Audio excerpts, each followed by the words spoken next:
Good morning. You're with us here on a fresh new edition of Bazaar Morning Call. A bright and early Thursday morning. We're coming to you live from the CNBC-TV18 Motilal studios.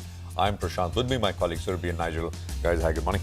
Hi, morning, folks. Morning. And we're back to watching what policy guys are doing in China, right? Yeah. I understand that there's a briefing underway. This time it's the housing ministry. So wait and watch whether they'll announce something or more contours of the way they want to sort of prop up at least the property sector. I think it's a joint briefing. So there's the PBOC, there's the Ministry of Finance, and then I think there's the housing guys as well. So, but expectations are not very high. And I think it's still is going on as we speak. Yes. So we will get the details in as we go along. But sort of let's rewind the clock back because, we are in a slightly sideways and no real momentum kind of phase for not just markets here, but globally as well. One day up, one day slightly down. That kind of last few sessions we've had. Now, U.S. markets, they were higher last night. So S&P about 0.5, nearly 0.5% higher. Earnings are coming through. I don't know who said, but an earnings a day keeps the doctor away, right? Morgan Stanley, the stock was up 6% yesterday. Earnings beat expectations. And, that's like a bellwether. And that's got implications for other financials. The financial sector basically did well on the back of this rub-off effect, whatever you want to call it. Yields were flat. They were on the 10-year, about a 2 basis point pullback. Dollar index, that continues to go up. So 103.54. Many are saying that, well, this is not data or anything of that sort. This is largely the fact that, we are 20 days away from U.S. presidential elections and Trump has made a comeback in terms of leading now in some of these betting market odds, etc. So, and this is a reflection of that, U.S. exceptionalism, so as to speak. We'll see. I mean, not very, a few weeks now to the polls in the U.S. Oil prices, well, they were flat, continue to hover around $74.5 a barrel. I mean, all the geopolitical stuff out of the Middle East, that's taken a bit of a backseat, at least in terms of news flow. Gold prices continue to push higher and higher, and I think we are at a new all-time high. Gold prices, by the way, are up 26% year to date. That's better than the S&P or the Nasdaq, right? So it's just been quite incredible what we've seen here. And of course, I mean, out of China, and Surabhi will talk more about this, there is this press conference which is underway. Expectations were not very large. I mean, a small kind of boost perhaps is possible, especially on the property side, and the best expression here in India, of course, is metals. But we'll see. I mean, we'll get a clear signal from China and what metals there do. Later tonight, out of the US, you got US retail sales and jobless claims, which are going to be the two big things.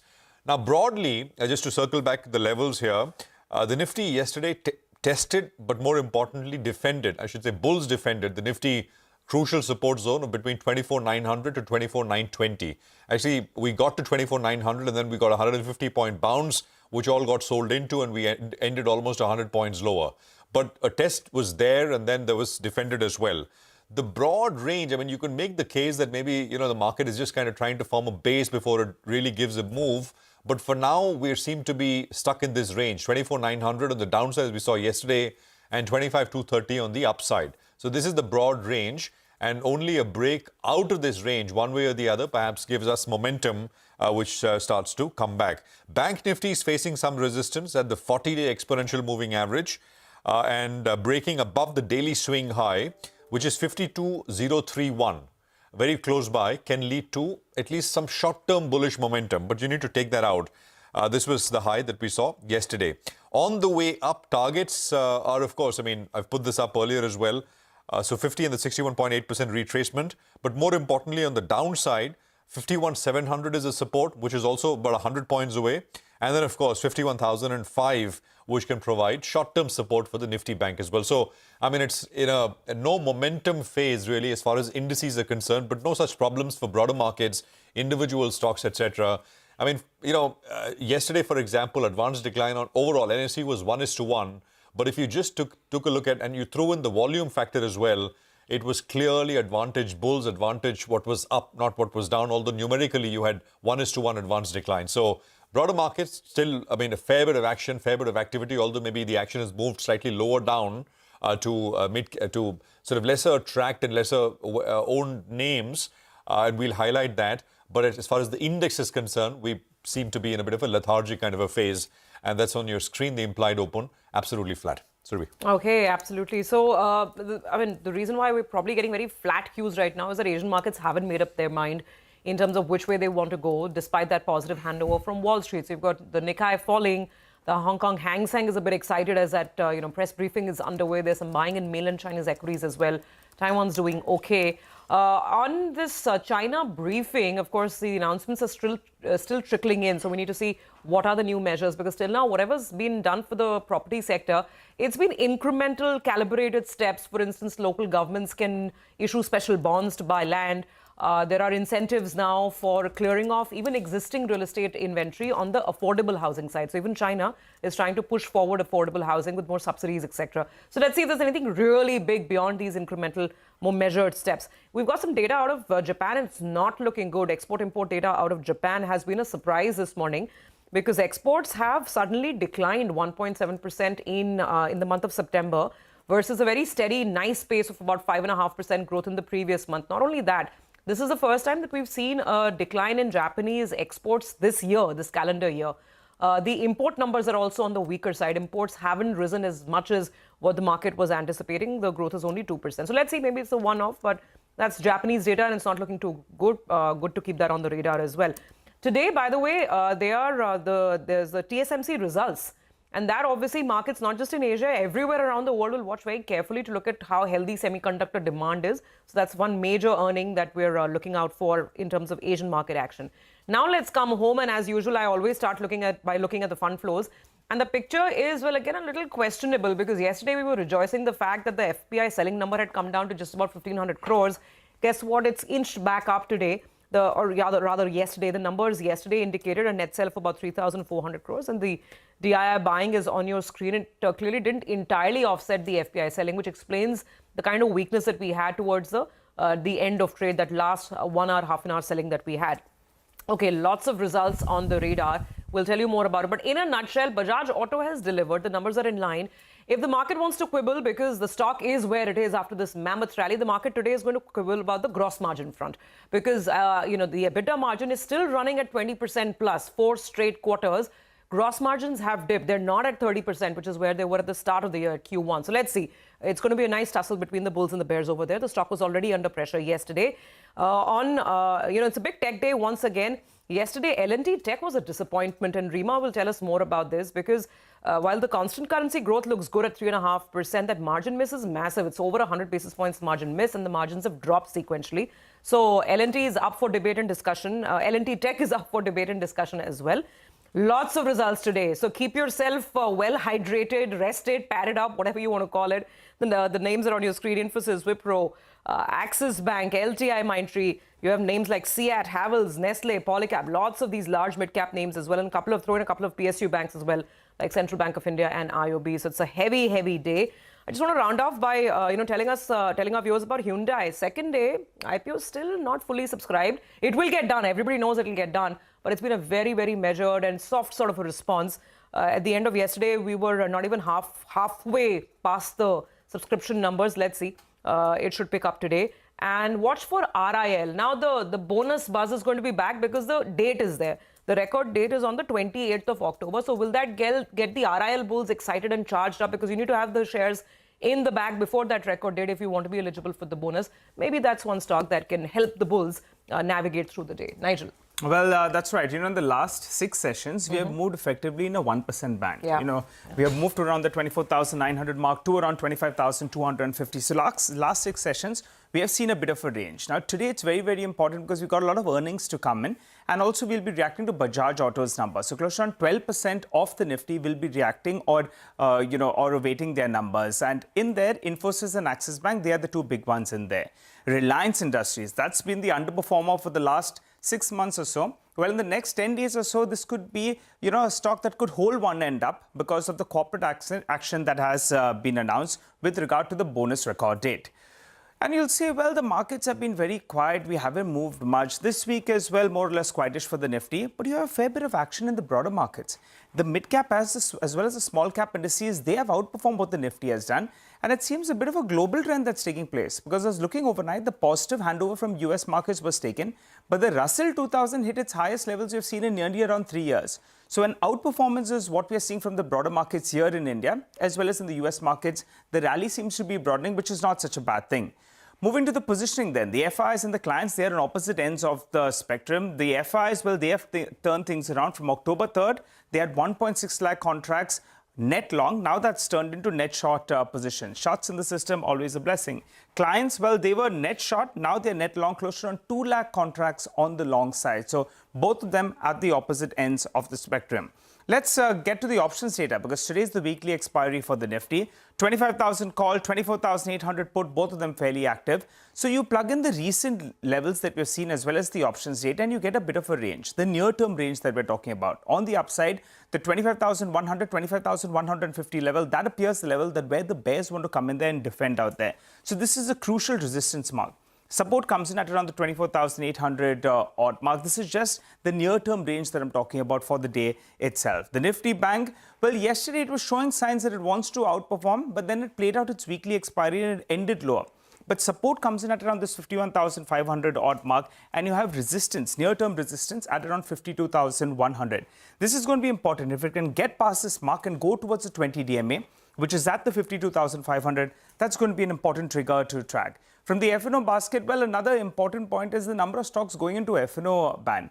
And, before we go to that, if the Nifty Bank needs to perform, HDFC Bank, that needs to get past the 20 DMA. And yesterday it closed exactly at around the 20 DMA. So HDFC Bank is going to be the one that will drive the Nifty Bank higher. Very quickly, few stocks have gone into the F&O ban. The number was at around 5, it went to 10. Now you have 14 stocks that are in the F&O ban.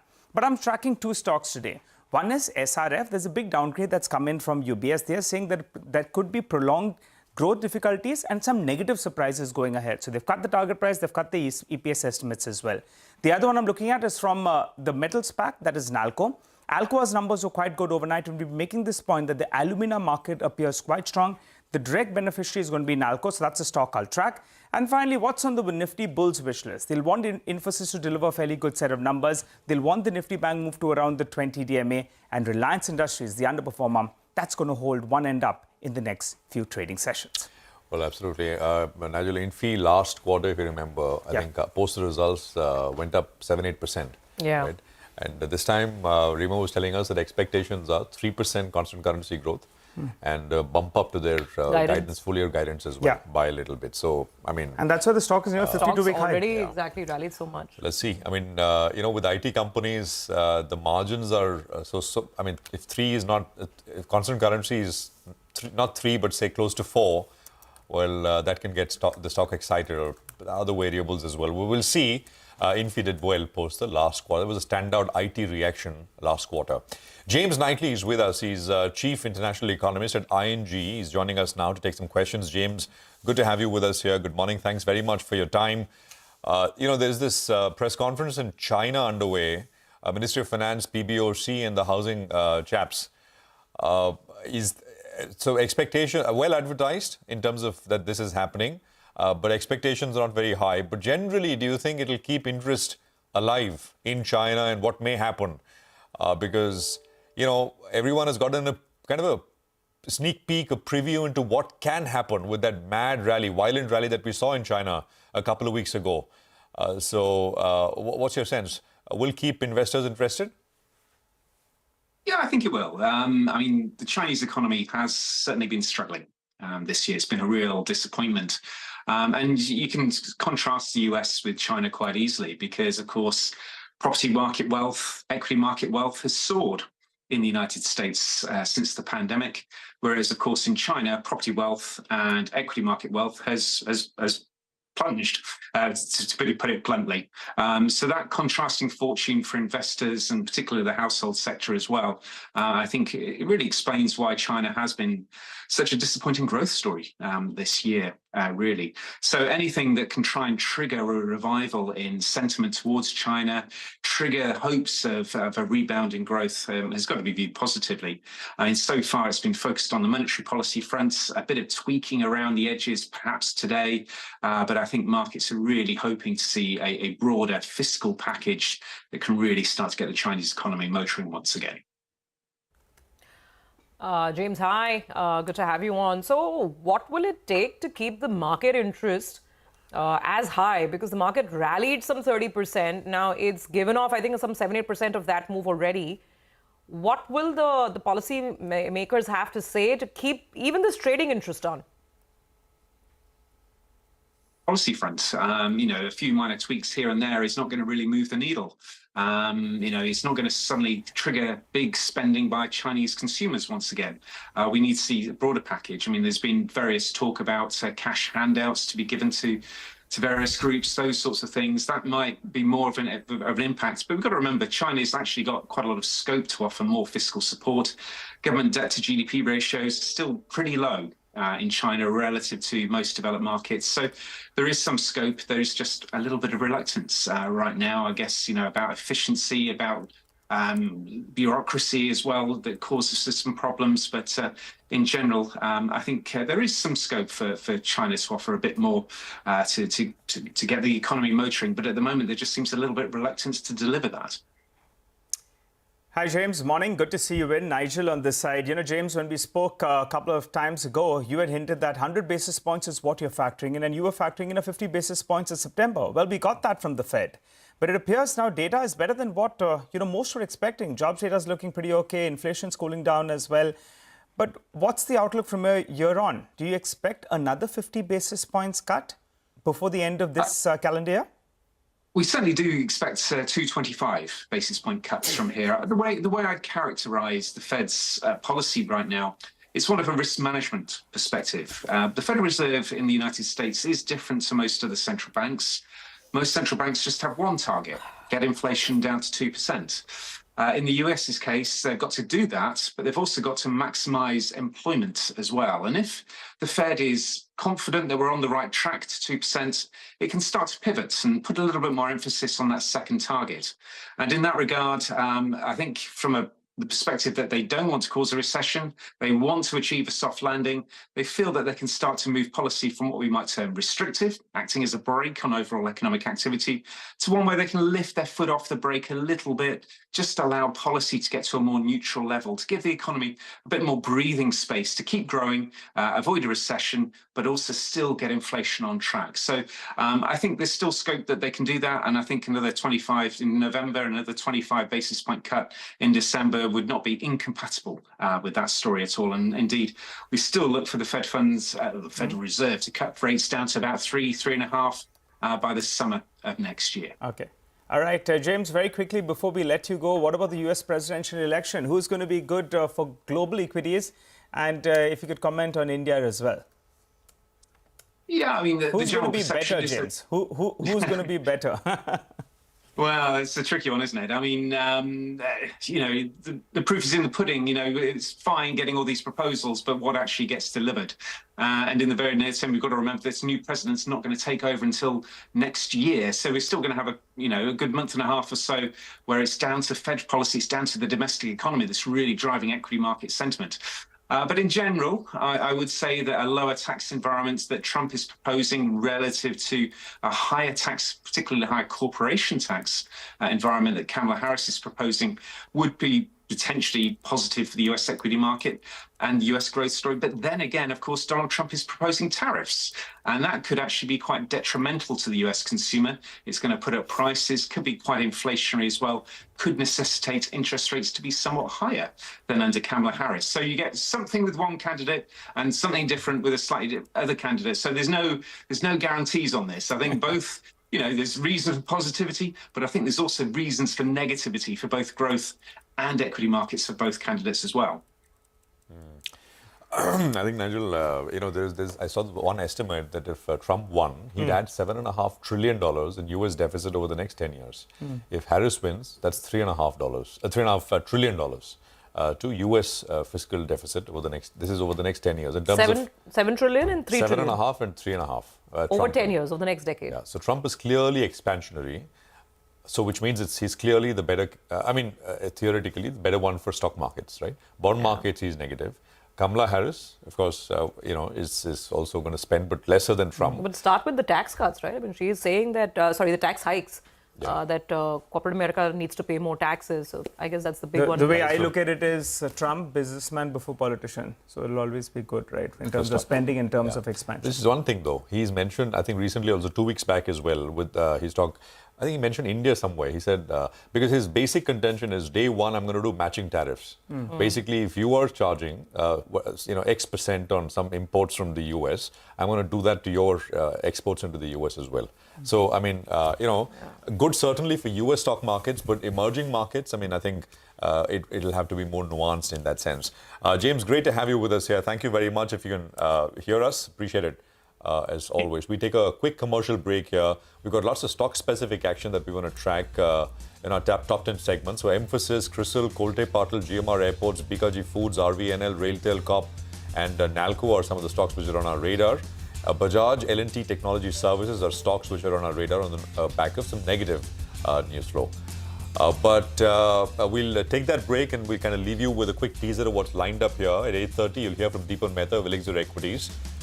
At 9 o'clock, we have Gaurav Malhotra of Axis Capital on the telecom space after, of course, all that what happened yesterday. Nilesh Shah of Envision joins us at 9:15. He's a market master. 9:30, Bajaj Auto is with us with his second quarter earnings. Amit Chadha of L&T Technology Services again on earnings at 9:40. 9:50, we'll go across to IIFL's analysts as they talk about expectations from the chemicals space, and it's the economy at 10:15 with Ratan conversation with Ramesh Chand of Niti Aayog about the recent CPI data. Stay with us.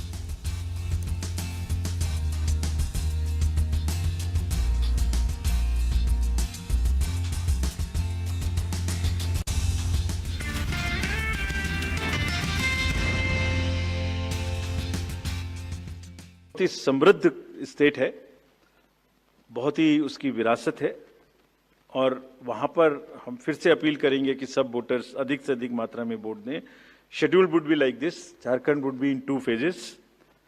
The date of poll, first phase would be on 13th November, and the second phase would be along with Maharashtra on 20th November. So the date of issue of notification for Jharkhand phase 1 would be 18th, and for phase 2 would be 22nd, along with Maharashtra. Nominations for phase 1 would be till 25th of October, and for phase 2, 29th. This slide we will share with everyone. And date of poll would be 13th November and 20th November, both Wednesdays. And date of counting would be 23rd 11, that is Saturday. With this, we end our presentation with the request that through you, that all the voters of Jharkhand and Maharashtra कृपया बाहर आइए, कृपया vote करिए. लोकतंत्र के उत्सव में आपकी भागीदारी कि हम बहुत ही रिक्वेस्ट करते हैं, अपील करते हैं आपसे. Thank you very much.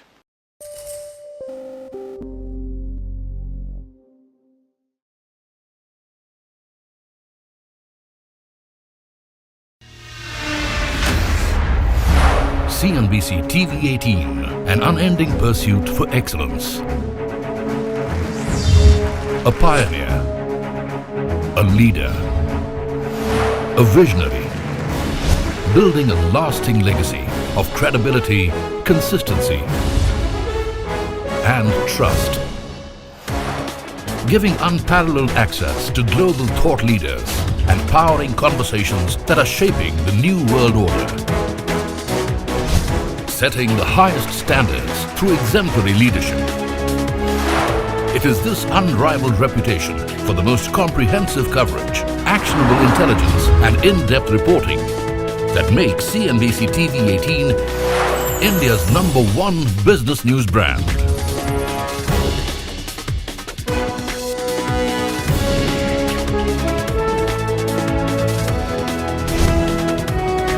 Foreseeing change, growth, and transformation for over a quarter of a century. Trendsetters crafting innovative content formats.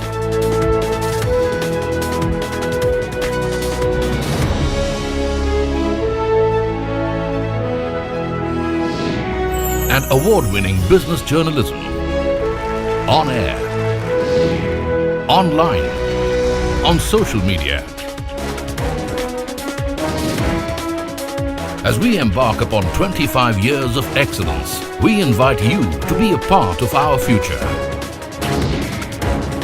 CNBC-TV18, your trusted partner and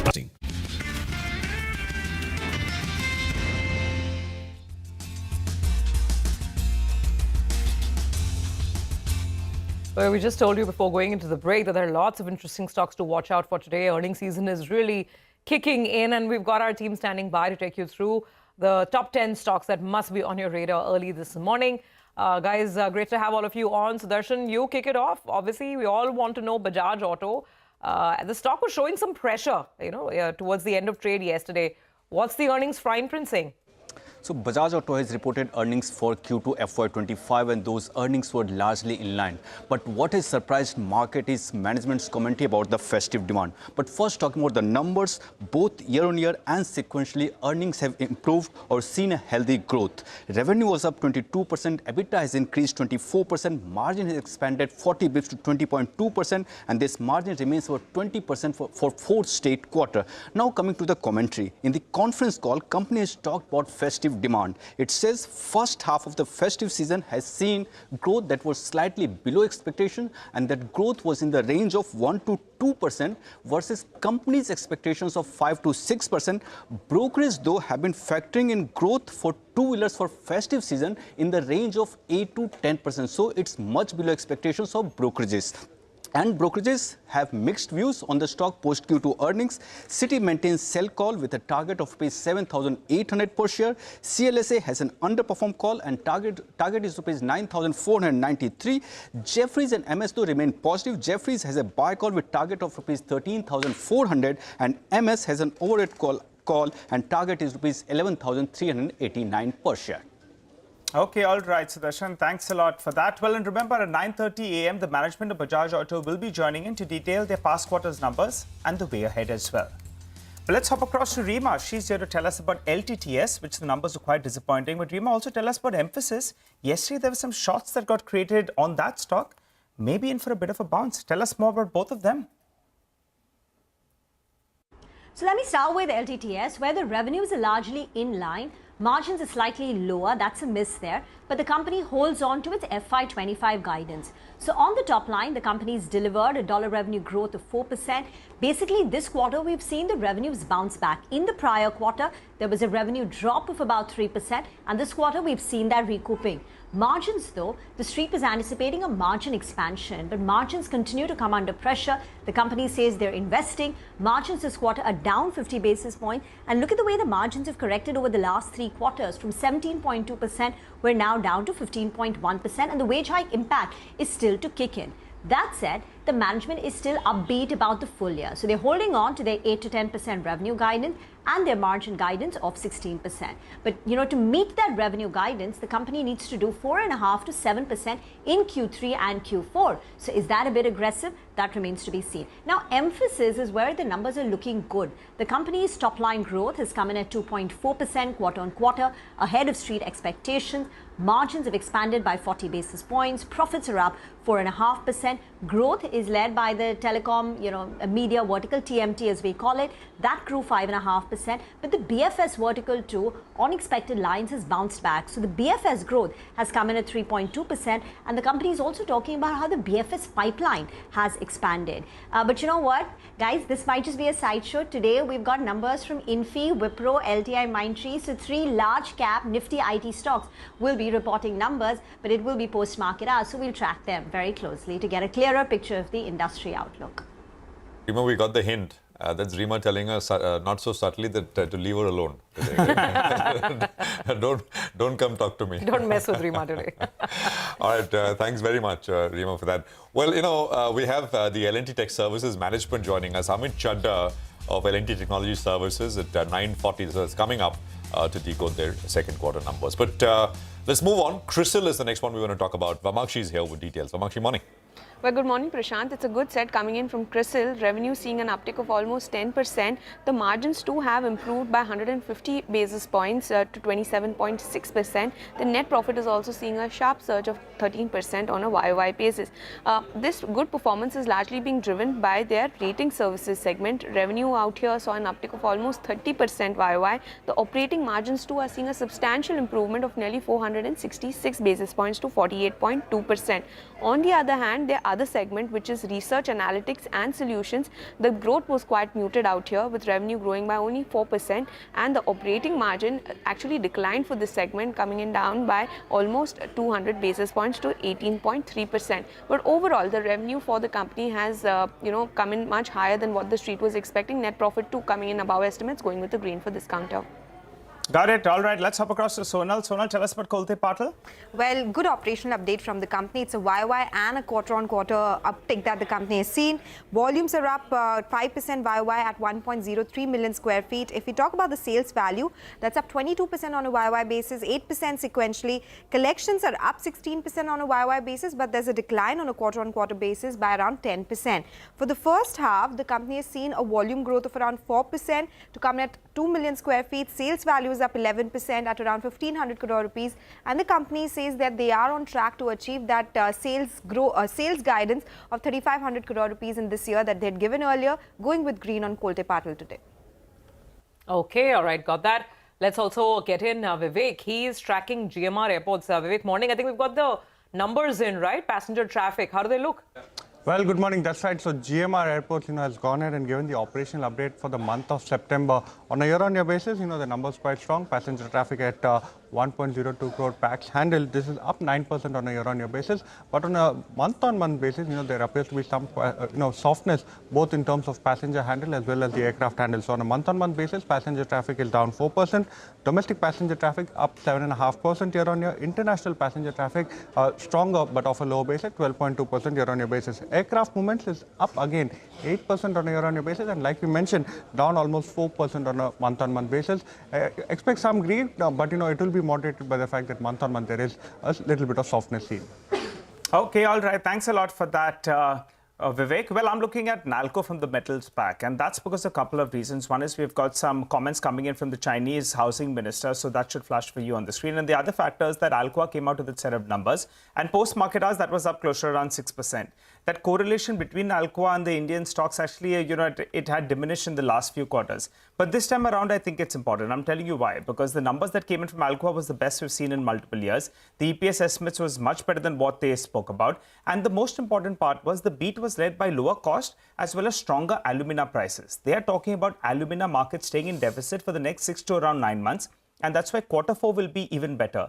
This is the positive read-through for Nalco. Remember, last week itself, we had the Nalco management speaking to a CNBC-TV18 exclusively. He said that he's expecting alumina prices to hold at $600 per ton, and he's also expecting a deficit of around 1 million tons. It's a direct beneficiary, gets considerable amount of its profitability from there. So that's why Nalco will be the stock that we'll be looking at. But let's wind this down with Vinny on some other stocks in the news. Vinny?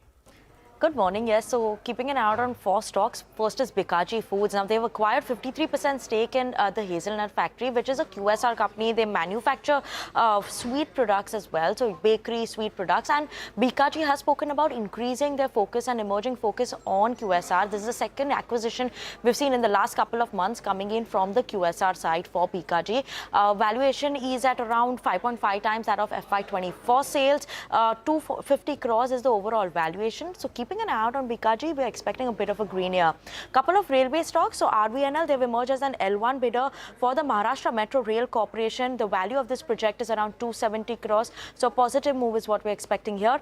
Railtel Corp, also positive move. They've won a couple of orders, multiple orders worth around 90 crores from different projects. One is Krantirati Smart City project, which is of around 51 crores. Another one coming in from CGDA, which is of around 21 crores. And ICDS Commissioner has also given work orders in the state of Maharashtra for around 14 crores. So amounting to almost 90 crores is the project win for Railtel. Yesterday, we had already seen a run-up because they had won orders yesterday as well. So on the back of that, keep an eye out on Railtel. And lastly, PG Electroplast. The board will be meeting on 19th of October to consider some fundraising plan. So yes, on the back of that, some positive up move for PG Electroplast as well. Okay, all right. Got that, Vinny. Thank you very much. So let's quickly recap our list of stocks to watch. The ones that have positive news flow are Memphis, Crystal, Colte Patil, GMR Airports, Bikaji Foods, RVNL, Railtel, and Nalco. Stocks with negative news flow around them this morning are Bajaj Auto and L&T Tech Services, both result reactions. Okay, we also now have Shireen joining us on the phone line. We understand from sources that the Tata Trust's board would be meeting today. It would be the first meeting after the new chairman took over. Shireen, good morning. What are you picking up? Well, good morning, guys. Well, the meeting is not scheduled for today. I believe it is going to take place shortly. We are still waiting for clarity on exactly when. But what we are going to understand is that the trust board will meet to decide who the new nominee will be. Remember, the Tata Sons board is scheduled to have 3 nominees from the trust side, and as of now, there are 2. That's Venu Srinivasan and Vijay Singh. And the Tata Trust will now decide on the 3rd nominee to the Tata Sons board, and in all likelihood, it's expected to be Noel Tata, who has just been appointed as the chairman of Tata Trust.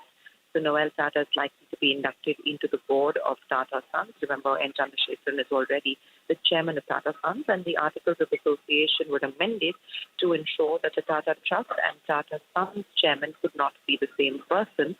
So while Noel Tata is likely to join the board of Tata Sons, the chairmanship will remain separate for Trust as well as Sons.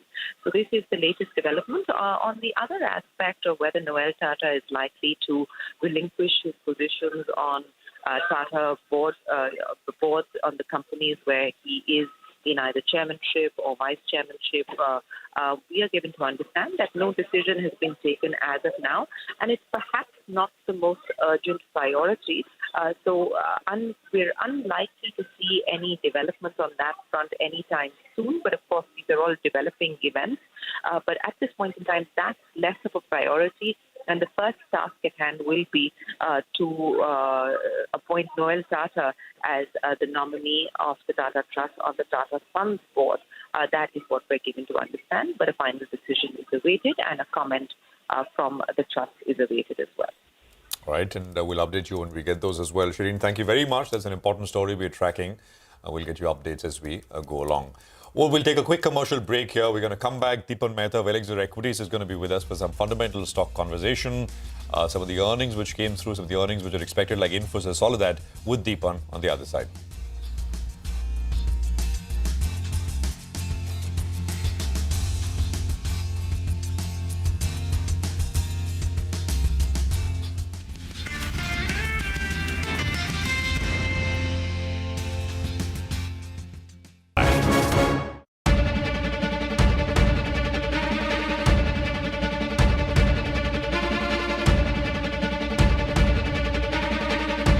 We're now in the bunker that we found underneath a Lebanese house in a Shia village only a couple of kilometers from our border. This bunker was ready for Radwan forces, for a battalion of Radwan forces to enter into this bunker and do a raid into Israel and do a larger scale of massacre than the 7th of October. They were planned with the motorcycles here to go to Kiryat Shmona, to Iftach, to villages and positions inside Israel and conduct a massacre.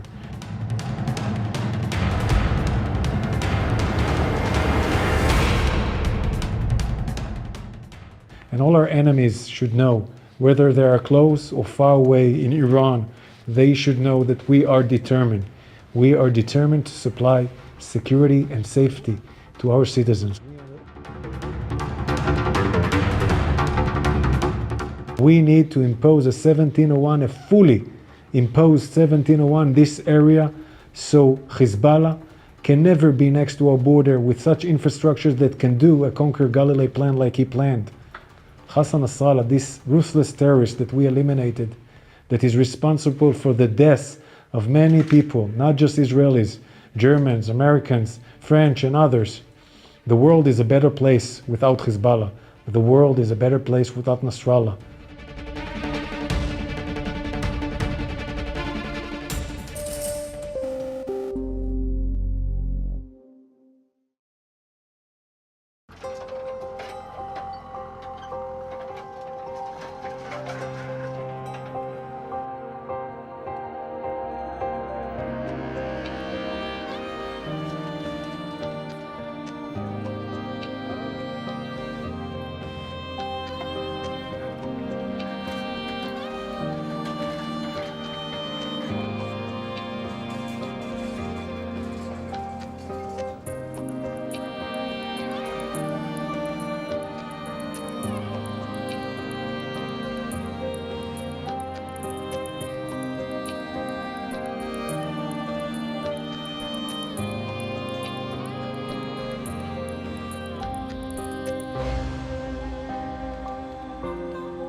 Welcome back. You're tuned into Bazaar Morning Call. Well, India's September goods trade deficit came in at around $20.8 billion. And that was flat versus a year ago, but it was down close to 30% in comparison to the August reading. What caused this huge fall on a month-to-month basis deficit? Lata joins us to fill us in with a couple of key takeaways. Lata. Okay, a fall in trade deficit is normally what you would consider good, but it's been flat year on year, as you just pointed out. But if you compare the trade deficit to August, September has fallen by about 30%. It's fallen by about $9 billion. And that is largely because imports fell. Exports are flat. Whether you looked at year on year or month on month, we are 34 billion.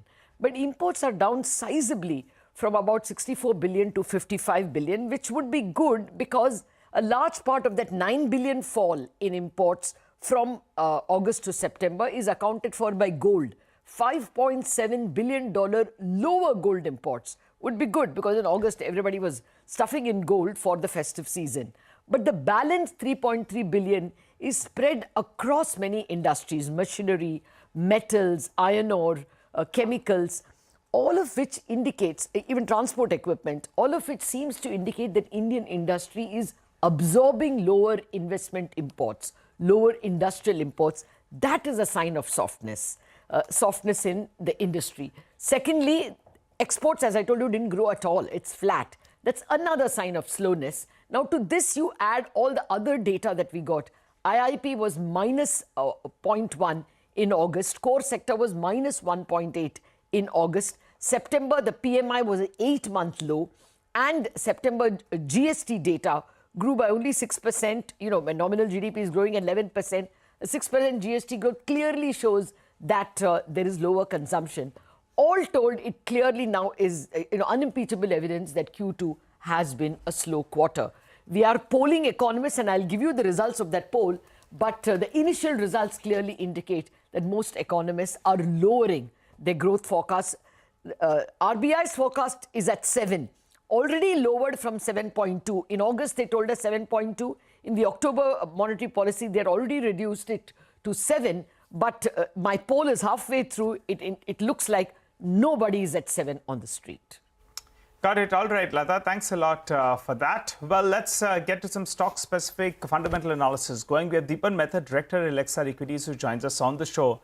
Hi, Deepan. Good morning and good to see you. Well, Bajaj Auto's numbers actually were a little bit subdued on the margins on the commentary front as well for the festive season. And the stock trades at more than 30 times its forward earnings. But I was reading a Jefferies note and they believed that these premium valuations are justifiable. What's your take on the stock? It's been a big outperform in the last 12 months. Yeah, Nigel, good morning and thank you for having me on your show. I agree with Jefferies. I think that the premium valuations are justified purely because it's of its diversified revenue streams. And there were times when Bajaj Auto's market share suffered and it underperformed its peer group because it was focusing on very difficult export markets. But now those exports have turned out to be a growth engine at a time when we are seeing a slowdown in the domestic market. And margins are also industry leading, I would say. So I'm pretty satisfied with the numbers of Bajaj Auto. And in light of the kind of stress which is there, or building up of stress in the auto sector, these are good numbers. And look, in this market, everything is trading at a premium. So why not a blue chip company like Bajaj Auto? So you're saying that the uptrend could continue? No reason to look at the issues on margin, gross margin or festive sales. Basically, you're still positive, right, Deepan? Yeah, see, I mean, I wouldn't want to go out and buy any auto share, including Bajaj Auto at these valuations. But if an existing shareholder is there, he can remain invested and only buy perhaps at correction. So I think it's a steady state company, reasonable valuations in the context of what multiples the market is trading at. And the numbers are pretty decent. And I would say that they will be much better than what the other peer group companies may report. Okay, well, we remember, I think, Mr. Bajaj saying, right, 12,000, that he sees value in the stock going to 12,000. He made that statement. Did he up it to 14? Okay, I might have missed that, but the last I know that he said that he sees good value in the business. Absolutely. Yeah. I remember that. Deepan, another space which did very well yesterday was asset managers, right? HDFC AMC was up sharply. UTI AMC rallied 7-8%. Aditya Birla AMC was up some 11-12%. Just your thoughts here? Yeah, good morning, Prashant. I think these are beyond blue sky scenario for asset management companies. Not only are they getting fresh inflows through SIPs and NFOs, but the existing portfolios of their funds also have gone up significantly, and their revenue model is based on the total AUM. So it's just that fresh AUM has come and the valuations have gone up. So, and these companies have very high operating leverage. So a lot of the revenues tend to flow to the bottom line. So these are great times for asset management companies. But one should keep in mind that there's a cyclicality. We haven't seen a down cycle in the market for many, many quarters. So all these numbers look extremely rosy. But who knows, 2, 3 quarters, a year of bearish market, and you may see a correction in these stocks as well. But for the time being, I think kudos to the entire industry. They've done a fabulous job in mobilizing savings into the equity market. And at these levels, I would remain invested. Though from a fresh investment perspective, I would put it on hold. Got that. By the way, UTI, Vamakshi was telling us that in terms of valuations, UTI AMC is the cheapest, and then, of course, Aditya Birla. And on the other end of the spectrum, of course, is HDFC AMC. But, I mean, growth in both UTI and Aditya Birla has also been sluggish. Equity flows have been sluggish as opposed to Nippon or HDFC AMC. Two other areas. One is consumer durables, Deepan. IFB was up 15% yesterday. Voltas was up some 3-4%, and a bunch of other names as well. That is one. And the other is BSE, which you know intimately. Market cap rose to almost 70,000 crores. And by the way, we had the BSE CEO with us on the channel, and we pressed, but got no numbers in terms of what they think could be the market share shift from NSE into BSE. Stock has doubled from 2,500 to 5,000 from the 30th of July when SEBI came out with those discussion papers the first time. So just your thoughts on BSE as well. So consumer durables and BSE, go on. So I think consumer durables, you have to factor in that the air conditioner sales are expected to be very robust in this summer season as well. And there were shortages the last time around, and all these companies reported exceptionally good earnings, but this time around could be even better. So we are seeing that trading positions being taken ahead of the summer season, which will start. The sales should start much, much earlier than that. So we are seeing some amount of buying taking place over there. It's one of the few segments within the consumer-oriented investment theme which is doing exceptionally well with high growth in terms of volume and value. So I would remain invested over there. BSE especially, I think the new norms, especially relating to weekly settlement, they will benefit BSE. And now that it has got so much of traction on the derivatives market, I would say that the company should report reasonable numbers or earnings going forward. But again, I reiterate that these are all blue sky scenarios for all these capital market related companies. And while volumes are decent, you're having new players coming in, new products coming in, it's doing fine. But paying such high valuations for a business where a cycle can turn and operating leverages can work against you, I'm not comfortable with that. Okay, all right. Deepan, I know you're not very fond of the metals as well as the cement stocks, so we'll keep that aside for now. But we want to ask you about more stocks. For the time being, just stay with us. China's housing ministry, they just had their briefing, and they were talking about various measures to boost up that economy. Parthiv Jonsa, the lead analyst, metal and mining at Anand Rathi, joins us on the show. Hi, Parthiv. Good morning. Hope you're having a good morning. Well, we have those measures that were announced from the Chinese ministry out there. And also, we have Alcoa's numbers that came in overnight. Tell us first your approach to the aluminium pack, because Alcoa is sounding very, very optimistic on the alumina side of things, and Nalco is a direct beneficiary. Your view on the aluminium stocks? Hi, good morning, Nigel. Thanks for having me on the show. Yes, Alcoa number came in late last night. Very robust numbers, I would say. It has beaten a lot of analyst estimates as well on alumina as well as on the aluminium front. Even if you read the fine prints, they have actually increased just by a few hundred KT the alumina sales and aluminium sales target for the current year.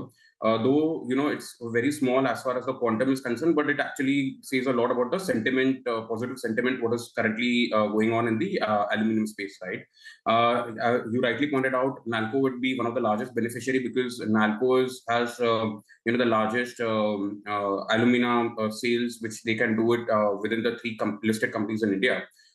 But I would say even companies like Hindalco and Vedanta would also benefit, because what I understand is companies say like Hindalco also do sell a certain portion of alumina to the third party every quarter.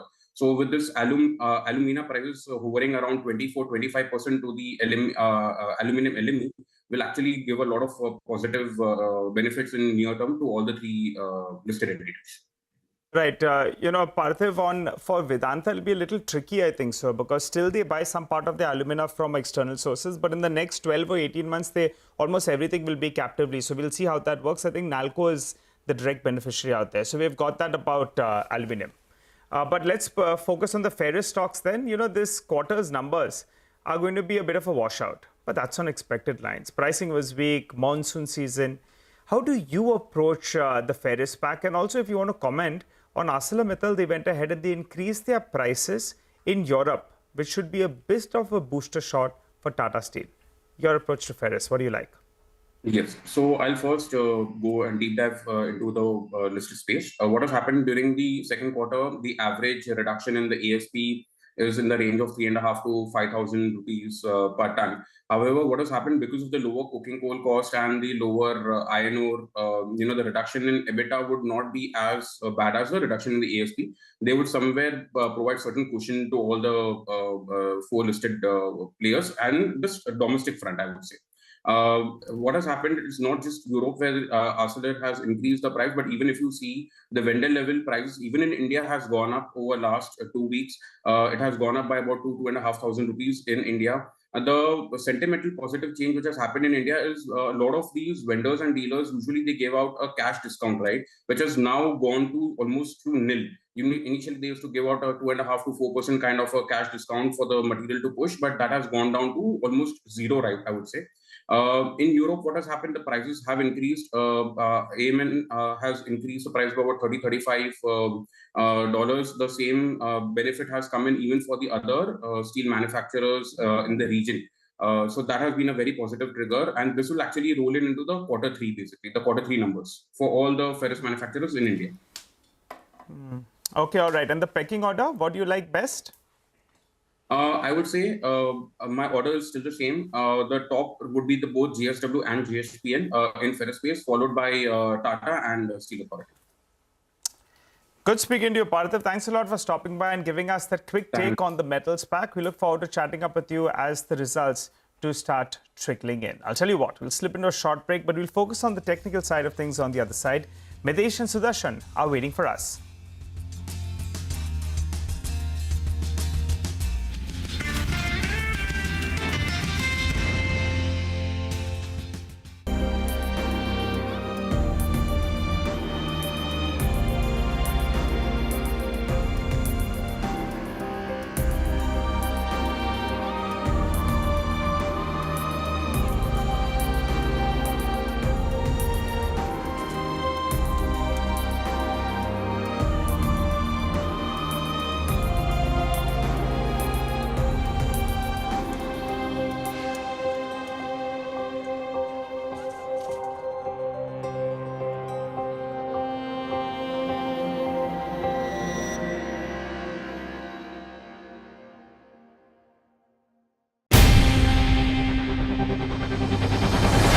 CNBC-TV18's most comprehensive and award-winning news show, India Business Hour, drops first on YouTube. So get the first access to the most influential architects of policies and politics, the key newsmakers of the day. Discover the big themes as we decode the business of markets, macros, and more. Be the first to go to the heart of all the top stories that drive the day's agenda. Catch the award-winning India Business Hour live every night on YouTube with me, Shireen Bhatt. India Business Hour live on YouTube at CNBC-TV18 weeknights at 7 p.m. On the early morning of 14th of this month, some threat messages were received on the Twitter handle of the Indigo flight. There were 3 international flights, 2 of which were delayed and 1 was diverted because of the threats. Mumbai police is questioning a miner from Chhattisgarh for allegedly sending hoax threat messages to 2 airlines on 14th of October. On that day, Indigo Airline received hoax threat messages for two of its airlines, that is Mumbai to Jeddah and Mumbai to Muscat, and Air India received hoax threat messages regarding its Mumbai to New York flight. We have obtained remand home custody of a minor who is suspected to have sent these messages prima facie. Apart from that, we are also questioning one major person from Rajnandgaon who is the acquaintance with the minor. According to Mumbai Police's primary investigation, this minor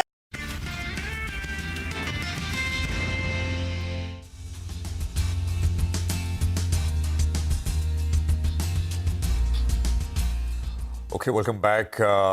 Let's talk about technicals now. There's 4 minutes to go for the pre-open session to kick off. Mitesh and Sudarshan are with us with what they make of things. Gentlemen, good morning. Great to have both of you here. Mitesh, a bit of a yo-yo, but finally ended down 100 points on the Nifty. What's the setup looking like, and how would you trade it? So, last few days I've maintained that we are going through some kind of a contracting movement, and I think that's the way we are approaching the markets. Broadly, it looks like a market which is after a decline has not been showing strength to get into an upward movement, and also is the fact that I think the downside continuation is missing.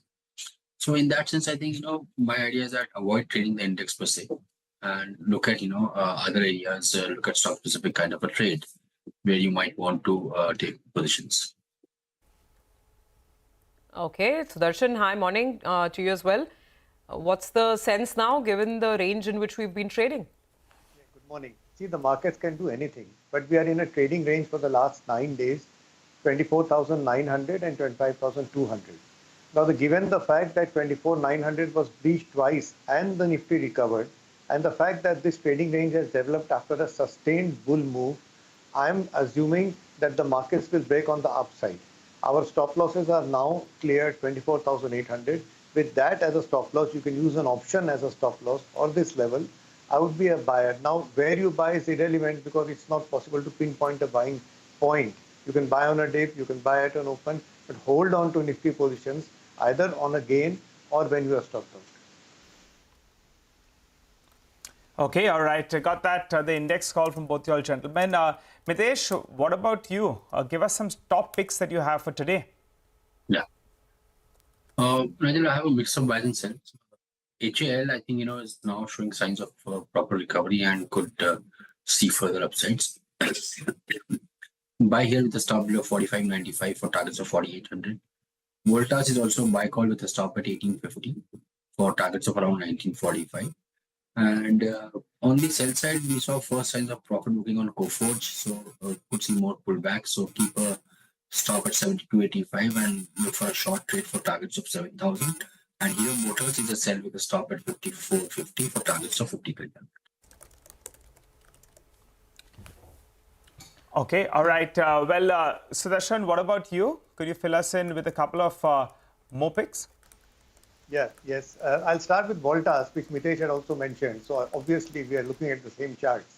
Voltas is a buy with a stop under 1830. I have an all buy list, which I've been consistently having for the last 2-3 days.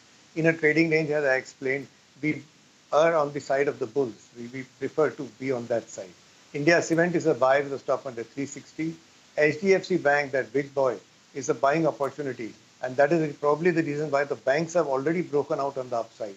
Buy with a stop under 1680, and another large cap, Bharti Airtel, small trading range, breakout on the upside, is a buy with a stop under 1715.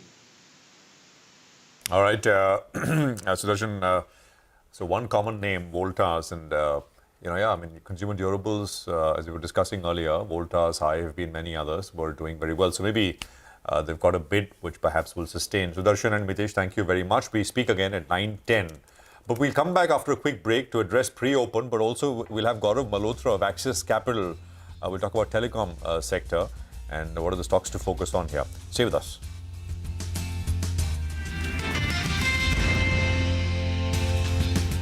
Financial dispute with another individual, and in order to settle scores and frame this individual, the minor allegedly created a social media account in this individual's name and sent these hoax threat messages. The pattern of airlines receiving threat messages continued on Tuesday and Wednesday as well, and Mumbai police has filed 3 FIRs so far.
Donald Trump, I think in our collective opinion, certainly mine, is an unserious man.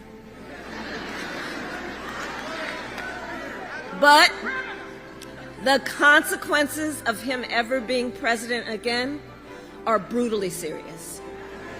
Brutally serious.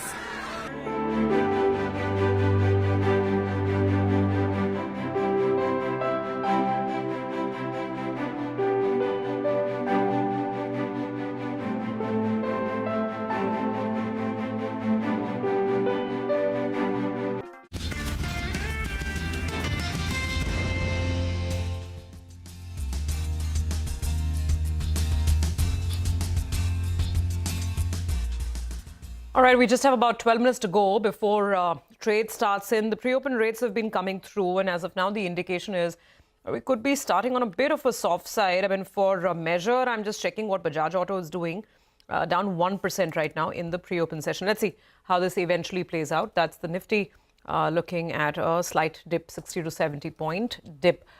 Okay, we have with us, I think, our fundamental guest, Deepan, who's still there. Deepan, a whole range of IT companies are going to be reporting today. So we've heard from TCS, we've heard from HCL Tech, which was actually really, really strong. Not sure why the stock didn't rally enough. Now, Infy is going into the event with great expectations. We've seen the build-up in the stock. What would you do with IT, both frontline as well as mid-cap? Because it's very, very company-specific. I mean, L&T Tech has been a disappointment today, for instance. So what are you liking? If you would buy anything fresh, what stock would it be? Yeah, Subhi, you're right that one has to be extremely selective when it comes to software companies, and there could be a few outliers, but by and large, I'm not yet satisfied with the numbers which have come through, be it TCS, HCL Tech, and I'm sure Infy also will have that kind of a 1-2% type of growth rates, and those don't really appeal to us. End of the day, as investors, you want to buy businesses which can grow minimum 15%. And I was just checking that for last 10 years, Infy's net profit growth has been 10%. Same is the case with TCS. So these are mature companies. And, if you want higher returns, you want alpha in the portfolio, and look for smaller companies within the software space. I mean, look at a company like Newgen Technologies came with numbers, exceptionally good numbers, trading at premium valuations.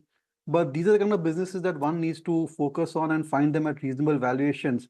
By and large, a whole host of software companies, large and mid-cap, are pretty much fairly valued. And I would say that the returns prospects are not that great, and maybe they won't even beat the indices. All right, Deepan, final question before we let you go. Then the big boy in the house, that's Reliance Industries, has underperformed. Now you've got the technical trigger that will come out for it with regard to the bonus record date. Your view on the stock, yesterday it showed signs of at least trying to form some sort of a bottom at around 2650. Yeah, Nigel, I think great company, but what are the triggers to buy this stock? Considering that we're not getting any strategy from the management as to how they're going to unlock the businesses. Right now, it's got 3 businesses under one roof, and not all investors want to buy all the 3 businesses.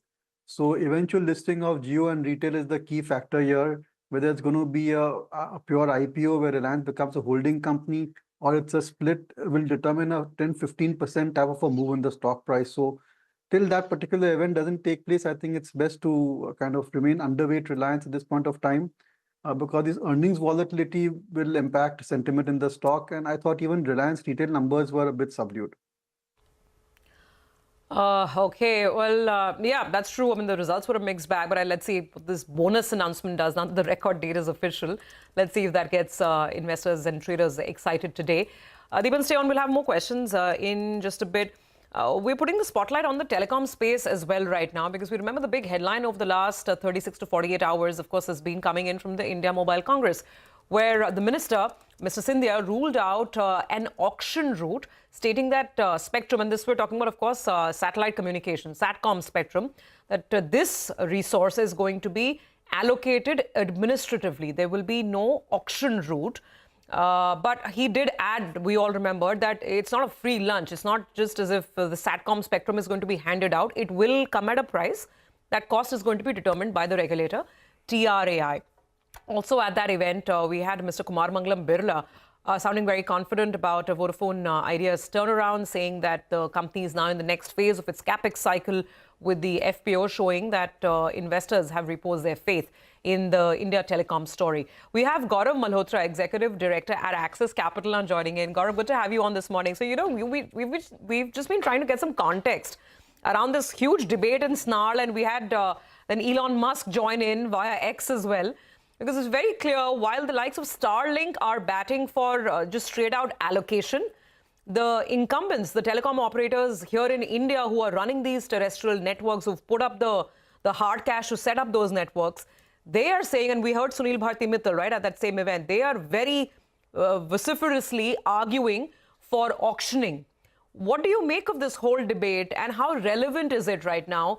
What are we looking at when it comes to bigger and broader SATCOM services? Is it going to be disruptive? Yeah, hi, good morning, everyone. So, unfortunately, we have not put out anything from a formal view perspective, so I would sort of refrain from that.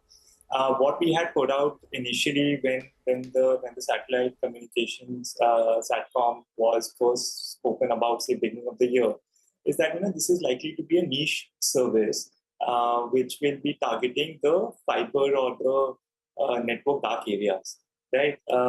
But it's unlikely to be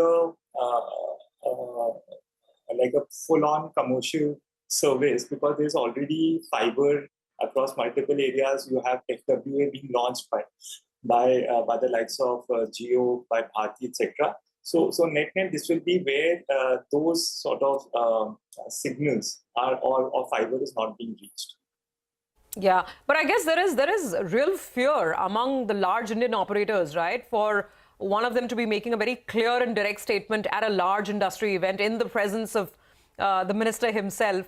So, I mean, I don't know, is there some fear of cannibalization? And that also brings me to the other larger issue about what's happening with telecom. We've had our first round of tariff hikes. They've been well digested. The minister also, remarked that despite that hike, the tariffs are still the lowest in India.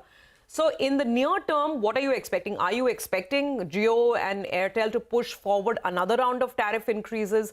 What are we looking at, say, over the next 12 months in the space? See, generally, on the tariffs, obviously, we have seen just one tariff increase effective July, right? It's unlikely that we will see another round of hikes, say, in the next 12, 18 months. And what we've seen in the past as well, right? That the tariffs, the hikes, when they happen are chunky, but they are not very frequent, right? So there's generally been around 2 to 3 year gap across the three major hikes which have happened in the past. We would believe that trend will sort of go through going forward as well. See, it takes roughly around 6 months, 2 quarters for the hikes to be absorbed within the network any which ways. So then to assume that you have hikes every year is a little bit difficult. From our own perspective, see, we are not trying to time the hikes in our numbers, but like I said, we don't expect it within the next 12 months. But at the aggregate, from an ARPU perspective, we do assume, say, around 10-11% ARPU CAGR over the next, say, 3 years for Bharti as well as for Jio. What are your top picks in the space? Targets, say, on Bharti, and I don't know if you have coverage on Vodafone Idea. Just leave us with the specific stock calls. So we have a buy on Bharti. It's obviously done up, but we continue to like it. We feel that there is very strong earnings visibility, momentum. There is very strong free cash flow generation, which we believe could lead to some sort of, triggering of a better dividend sort of payout. With Jio, obviously, we have a buy on Reliance. Vodafone, we have a reduce. We think that they have done some bits, but we still need to see on-ground execution before we turn more positive on the way. And the target on Vodafone? Target right now is around 15 rupees. 15 rupees, huh? Okay, all right. Got it. Thank. The AGR, some relief from AGR. That some relief will come in, and it hasn't come through, and that's been the big blow for Vodafone Idea. Yes, absolutely. That's a 60% upside on that. If some miracle happens on AGR, absolutely. Well, thank you, Gaurav, for that. Thanks, Gaurav, for joining in, and we'll chat again soon. Well, I think it's 9:10 more, past 9:10, 9:11 now. So, but Sudarshan is back with us with some calls. Sudarshan? Well, Bharti Airtel can be considered for buying with a stop under 17.15. Okay, and Mitesh, what about you? I'll go with a buy on HAL for targets of 4,800. All right. HAL, that's Hindustan Aeronautics. Gentlemen, thanks very much. Well, SRF is what we want to focus on. Sonal is here to tell us why. Okay, I think what we'll do is we'll go across to Vivek now, who's standing by with putting the spotlight on L&T. Vivek, tell us. Morning. Well, that's right. What we understand from our sources that bid details have come out indicating that L&T and BHEL that had gone ahead and bid for 3 power plants that were being run by NTPC. It appears as though L&T has emerged as the lowest bidder or the L1 status bidder. Now, what are these bids that we're talking about? These particular bids were called for BTG and EPC of BTG, which basically means boiler turbine and generator power plants that are going to be set up. 3 power plants comprising of 2.4, 2.4 and 1.6 gigawatt capacity respectively is what we are talking about, and L&T appears to have been the lowest bidder in this particular bid that was called a couple of months ago. Now, what could be the possible size of this particular bid? Analysts estimate that the order value could be in the range of 25 to 30,000 crore. We reached out to the management early today morning to confirm if this particular development is true. They have not yet responded to our comments. Also remember, L&T typically reports developments only once the LOA signs, once they receive the letter of acceptance. So that's still a time away to confirm, but we understand that at this point of time, L&T is the lowest bidder for these particular power plants. It's a little interesting development given the fact that L&T so far for quite some time has actually shied away from bidding as far as domestic thermal power plant building is concerned, and there were concerns that they would have an issue reaching the order inflow guidance. This could give some comfort regarding the company going ahead and being able to meet its order inflow guidance of 10% year-on growth that they had guided to the analyst community earlier. Interesting development. We'll wait and watch by, and we'll also wait for L&T to respond to our comments. Vivek, you said total value could be 30,000 crores, right? I'm just, rechecking the number. 30,000 crores, That's right? That's right. 25 to 30,000 crores, we understand, could be the size of this particular bid. Big one. BHEL was the other bidder, so it remains to be seen, what is the proportion of orders that they get. Okay, got it. SRF is the next one we want to focus on. Vivek, thanks for that. Sonal is here to tell us. Sonal, morning. Good morning, Prashant. Well, UBS has downgraded the stock to a sell, and there's a sharp cut in the target price to 2,100 rupees a share versus 2,700. They've cut the EPS estimates by 20 and 22% for the next 2 financial years, and they are saying that market is expecting a recovery in their chemical segment, which is around 70% of their EBITDA, but they do not think that will come by, and there could be further downgrade to the guidance as well. First, the reason is agrochemical demand still continues to be under pressure, which is a big market for them. The second is the US refrigerant gas market, where SRF is a key exporter, is facing 2 challenges. One is there's weak demand on high channel inventory, and second, Chinese manufacturers are now gaining market share. And that's why they have earnings estimates for FY25 and FY26, which is 11 to 13% below consensus. They do not believe recoveries in the agrochemical and refrigerant gas space might be much faster, something that the consensus is expecting. All right, Sonal, thank you very much for that. So keep an eye out on SRF on the downside. What do we have? First couple of few seconds to go for market open. We look at the indices as we always do before we get to stocks. And I think, we have the first rates coming up on our screens, 0.25% higher, 25,030. and the Bank Nifty starting absolutely flat, so no change. 51,850 or so on the Nifty Bank. Okay, now starting to move a little bit. 51,875. The Nifty is now flattish as well. What do we have in the IT services index? Infosys reports today about 1/3% higher on the IT index. Advanced decline is some 2:1 just out of the gates. So we'll see. But look at the market breadth. It's 30 up and 20 down roughly. So you know it's more up than down right now. 33 points on the Nifty, just around the 25,000 mark at market open. Sorry. So quiet, right?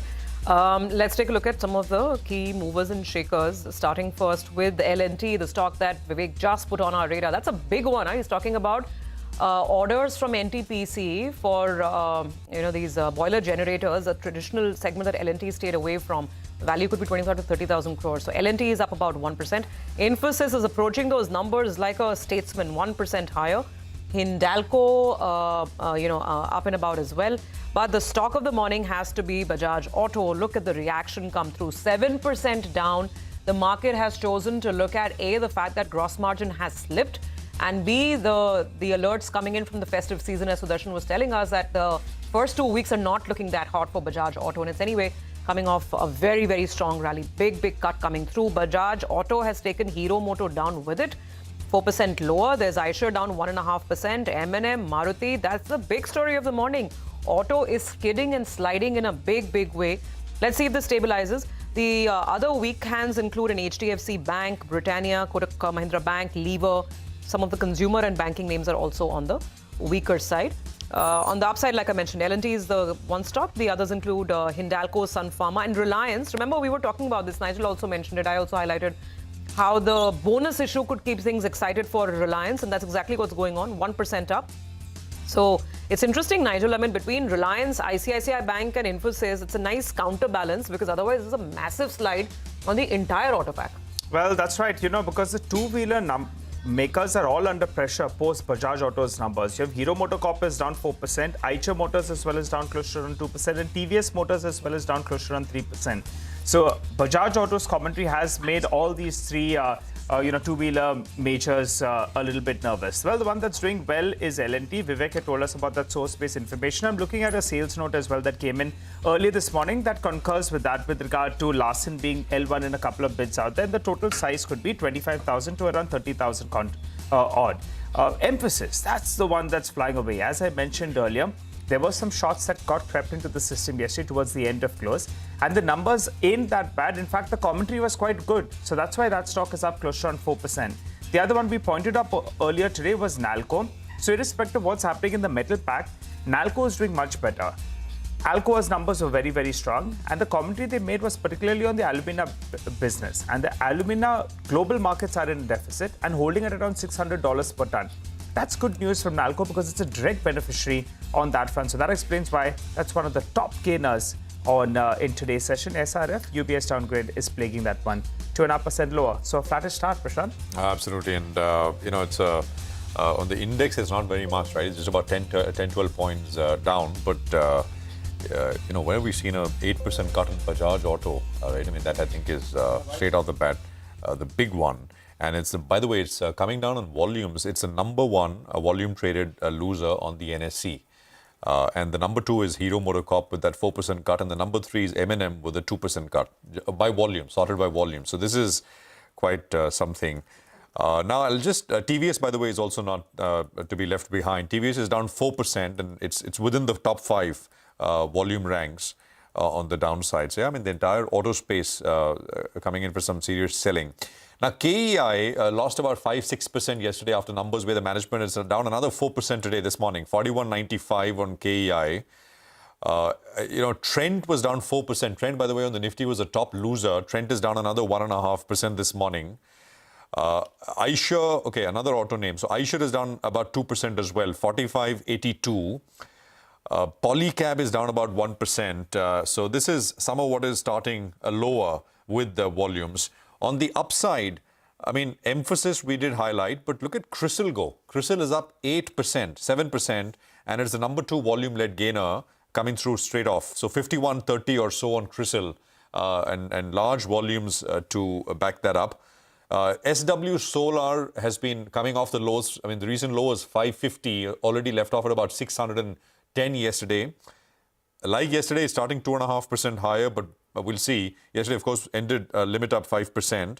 South Indian Bank is, I can spot 2.5 higher. Kolte Patil, I think Nigel mentioned, 9% higher, 427 on Kolte Patil. IFB Industries was up 15% yesterday. It's up another 3.5% this morning. And you can go down, but then volumes start to thin out. So we'll, I guess, wait for a little bit more and look at what's happening volume-wise. Surabhi. You know, I'm just going back to a conversation that we had with Mr. Rakesh Sharma. I think it was after the last sales numbers. Remember, we were talking about competitive intensity in the market. The issue with Bajaj Auto is the market's not happy with the margin decline. That gross margin has slipped by over 100 basis points. And if you look at brokerage commentary, that's what most people are pointing out. And I go back to that conversation because when we asked him about competitive intensity and, you know, how they're really taking the battle right to Ola in the two-wheelers, in the electric two-wheeler space. By the way, two-wheelers, electric two-wheelers plus CNG all put together are 40% of Bajaj's total sales. I remember his quote, right? That if others are coming with guns, we won't go in with that battle with a knife, right? I'm not sort of just trying to put context to things that this is a margin issue. And that's really weighing on the stock this morning. Also, I think at the margin, it's not helped, right? If you look at the last many months, if you simply just take out every month what is retail sales and what are wholesale sales for the industry, there's a very large difference, which means that there is a lot of inventory at dealerships, getting out of the factory, going to dealerships, but retail sales are not keeping track with wholesale. So, you know, that's, I think, the other sort of fear, but it really needs to fire this festive season, and we'll see if that happens or not. Nilesh Shah is with us, MD and CEO at Envision Capital. Nilesh, good to have you with us here and good to see you in the studios. Thank you. Thank you, Prashant. So let's start with autos, Nilesh. What is plaguing? I mean, stocks have done very well, so I think we should start with that context first. But these are sharp cuts. Yeah, absolutely. I mean, clearly the competitive intensity is coming to the fore. And the bottom line is that these are businesses which probably at best will grow in mid-single digits. I mean, the Hyundai CEO came in and said that, you know, the industry has grown over 5 years and 10 years at 5%. Now, if you have India growing at 7-8%, why would you want to buy a business which is going to grow only at 5% over the long term? I think that basically says... But 7% inflation, so 12%. No, exactly. So I'm just saying, I think he probably referred to probably volume sales. Yeah. My question was, will you grow with the industry, which is growing at 5%? And he didn't really... He said, well, I'm a sales guy and I think we'd want to grow or whatever, but didn't really give a number. And I think with Hyundai, that perhaps is one of the lack of aggression. That perhaps is also... No, I'm referring to more the industry. That individually each player will probably gain market share here and there. Yeah. But I mean, that's the point you're making, that if the economy is growing at 7%, do you want to be in a segment that's growing at 5, 6, you know, somewhere those? I think that's a big question. But if I could just sort of ask you something on this on auto, is this just a cyclical patch because of high base, etc.? Or is this a slightly longer structural demand issue? I think that's what the debate is on right now. So I think the end sales are cyclical. We do have bouts where for 2 or 3 years, there's like kind of very strong demand. And then we go through 1 to 2 years of a consolidation phase. I think the big question right now is that, yes, the base is high. So are we going to get into maybe a few quarters of consolidation where basically the sales just don't kind of grow meaningfully?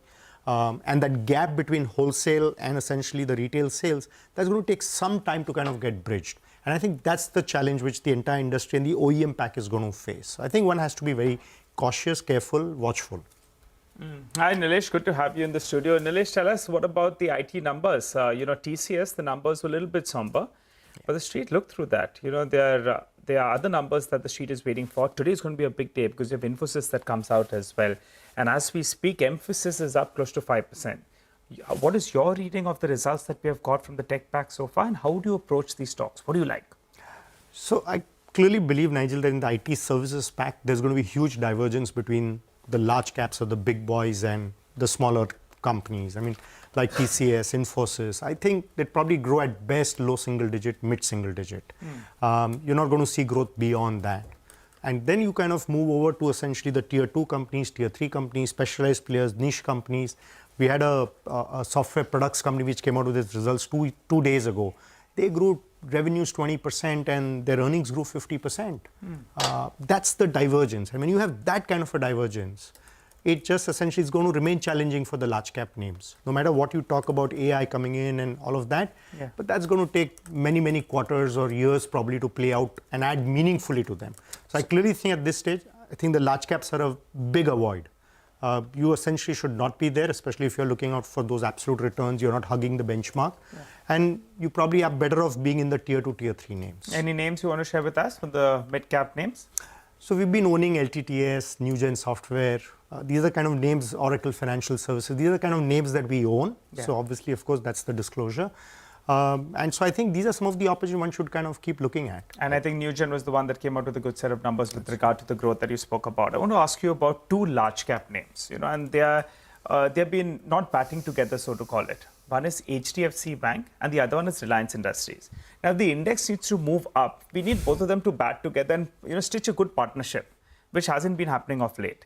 What's your view on both these two names? They have relatively underperformed in the recent past. So we own both the names. We like them. The fact that they have been relatively underperformers, I think we like that. And I think in the case of Reliance, it's probably some of that corporate action which essentially can unlock value and provide the upside and bring about outperformance. I think in the case of HDFC Bank, it's just a question of them being able to kind of have the consolidation or the merger related kind of stuff behind them, and then it becomes like kind of a business as usual. The other challenge which both these names face currently is that there's of course a strong ownership by institutional investors. FPIs are selling right now and they're facing the brunt of that as well, and which is leading to their underperformance. I think once we are done with that, I probably think that their phase of outperformance will commence. So you would recommend, maybe an SIP in both these two because they're large cap names, good quality companies, well-run companies. Would you recommend that? Yeah, absolutely. I think both are companies which should be able to kind of grow in double digit in terms of their earnings. And the valuations have become meaningfully attractive right now. Nilesh, another name which you own is Policy Bazaar, right? Yes. What after that? No, Prashad, I think we continue to like the space. I mean, there's no, I mean, the fact that insurance is going to keep growing in double digits, it's a massively underpenetrated. And Policy Bazaar, like what you mentioned, we own that and we've been owning it for a while. We continue to like it. The execution is top class. The fact that they've been now publicly listed for maybe 8 or 10 quarters now, they continue to hold the market share. Ultimately, it's essentially the power of that business. And it's a phenomenal compounding opportunity. Have you had more interactions with the management in terms of that hospital bit, which caused a bit of nervousness? No, not. And for new investors, does it muddy the waters or no? No, I don't think so. I don't think so, Prashant, because I think in the overall scheme of things, it's not very material. Okay. You could think of it as essentially a bit of a distraction, but the bottom line is that it is synergistic. I think what they are trying to do is that with that investment, they're trying to see if basically the customer experience can be better. And if they can do a lot more good to the entire insurance ecosystem and claim settlements and things of that kind. So I think the intent is good. The commitment is not disproportionately large, which can essentially pretty much impact the balance sheet or anything like that. And sorry, we're talking about Policy Bazaar. I think we're on Info Edge. If we can have PB Fintech up, please. Go on, Nilesh, sorry. Yeah, so continue to like it. I mean, yes, the stock has had a stellar run for the last 2 years or so. It's had a stellar run. And it might kind of consolidate a bit. But I think beyond that, I think if you still have a 3 to 5 year perspective, I think it's the best way to kind of play the insurance space and the overall financial services space. Nilesh, on earnings overall, after many, many quarters, we'll probably get a single-digit growth number this time around, right? I think Motilal's number is 7% for Nifty. Things are where they are. Clearly, foreigners are not rushing to buy India right now. We're just waiting for them to stop selling. There's still a lot of domestic money sloshing around, but it's also being mopped up by these mega IPOs and all the blocks that are happening. Net, all things put together, where does it leave us? It's been a good year so far. Right. But now as you look at the next 6 to 12 months, what do you see ahead? So I don't see the domestic liquidity going away as long as the rates on bank fixed deposits, which is the other alternative option, remain in this band of 6 to 7%, which on a post-tax will translate into 5%. So the hurdle rate for equities itself is very low. So clearly believe that domestic liquidity is not going anywhere. I think domestic liquidity will continue. In terms of earnings, yes, the H1 might kind of look to be a mixed bag, but I believe the H2 is going to be significantly better. Clearly the rural effect, the monsoon effect, the fact that commodity prices have come off will lead to better margins. in the first half, probably election-related curbs on public spending were there. Expect the capex cycle to pick up significantly in the H2. So I probably think that in terms of growth, probably we've seen pretty much the trough or whatever on a relative basis. I think H2 from an earnings point of view will be better. So I still believe that the liquidity momentum from the domestic side will continue. The joker in the pack is going to be global liquidity, that how much more the FPIs sell, and that's a tough call to make. But at some point of time, I guess there are many global investors who are also sitting on the fence, that when they sense that opportunity, I think money will come in. But you're sounding optimistic, so market's looking good. Absolutely. I think markets are looking good, barring a few weeks or maybe a couple of months of consolidation. It's quite possible maybe for the rest of the calendar year, we may not have a meaningful upside, but otherwise I think it's time to start focusing on 2025, and that's looking pretty good. Nilesh, disclosure, not to be construed as investment advice, 3 ideas for people who are watching. It's not investment advice, but just. No, well, so I think, okay, I won't give individual names, but okay, we like a payment bank. There's only one payment bank, so figure out. Yeah. That's one. 2 is, I think there's a consumer products company. It's a D2C company, which essentially the stock price has kind of fallen meaningfully. Right. But I think the long-term prospects for the BPC so space, Fino, I think... Honasa, what else? Third one. And yeah, and then third is one of the IT companies that we discussed. He's already in Diwali mode, already asking you for the goodies. Yeah. But I think, Prashant, if you really look at it, I think the payment space and the consumer BPC space, these two essentially for me from a long-term perspective, I honestly don't know how the next few months or few quarters will be.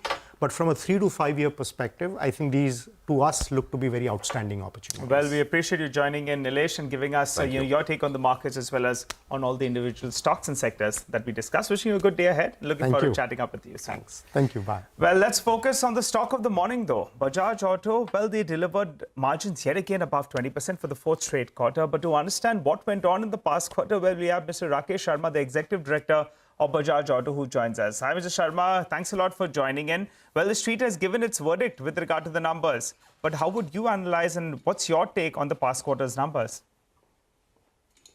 Quarter 2 has been an absolutely stellar performance. Top line, for the first time, we have in a quarter exceeded 13,000 crores. EBITDA of 2,653 crores is also an all-time high. And we've delivered a PAT before the exceptionals of 2,216 crores, which is also an all-time high. So several records, domestic revenue at its highest and LATAM breaking its own record this quarter, several smaller milestones as well. And one of the most important features of this quarter's performance is that this is the 4th successive quarter of delivering 20% plus EBITDA margin. And what is noteworthy is that this is despite the fact that the electric two-wheeler portfolio has increased substantially. In fact, the electric portfolio of Bajaj Auto is now over 20% of the domestic revenues. And if I may add the green portfolio, the greener fuels portfolio is almost 44% of Bajaj Auto's domestic revenues. I would say those are the highlights of this quarter's stellar performance. Mr. Sharma, morning, sir. Good to have you on. We take your point completely that, yes, it's no mean feat. 4 straight quarters of 20% plus margin. But that I think for investors, when it comes to a company like Bajaj, it's always ye dil mange more. And that seems to be reflecting on the stock price today as well, the cuts that we're seeing. So what is the outlook? Can you improve margins from this level of 20-odd%? Because the estimates were almost 100 basis points on the higher side. Some people are expecting 21%. So is that even possible? Or will you remain around the current level, considering the ramp up on the CNG side and as well as the EV front? First of all, this is an absolutely best in class in the industry margin percentage. And you just have to compare our peer set on this.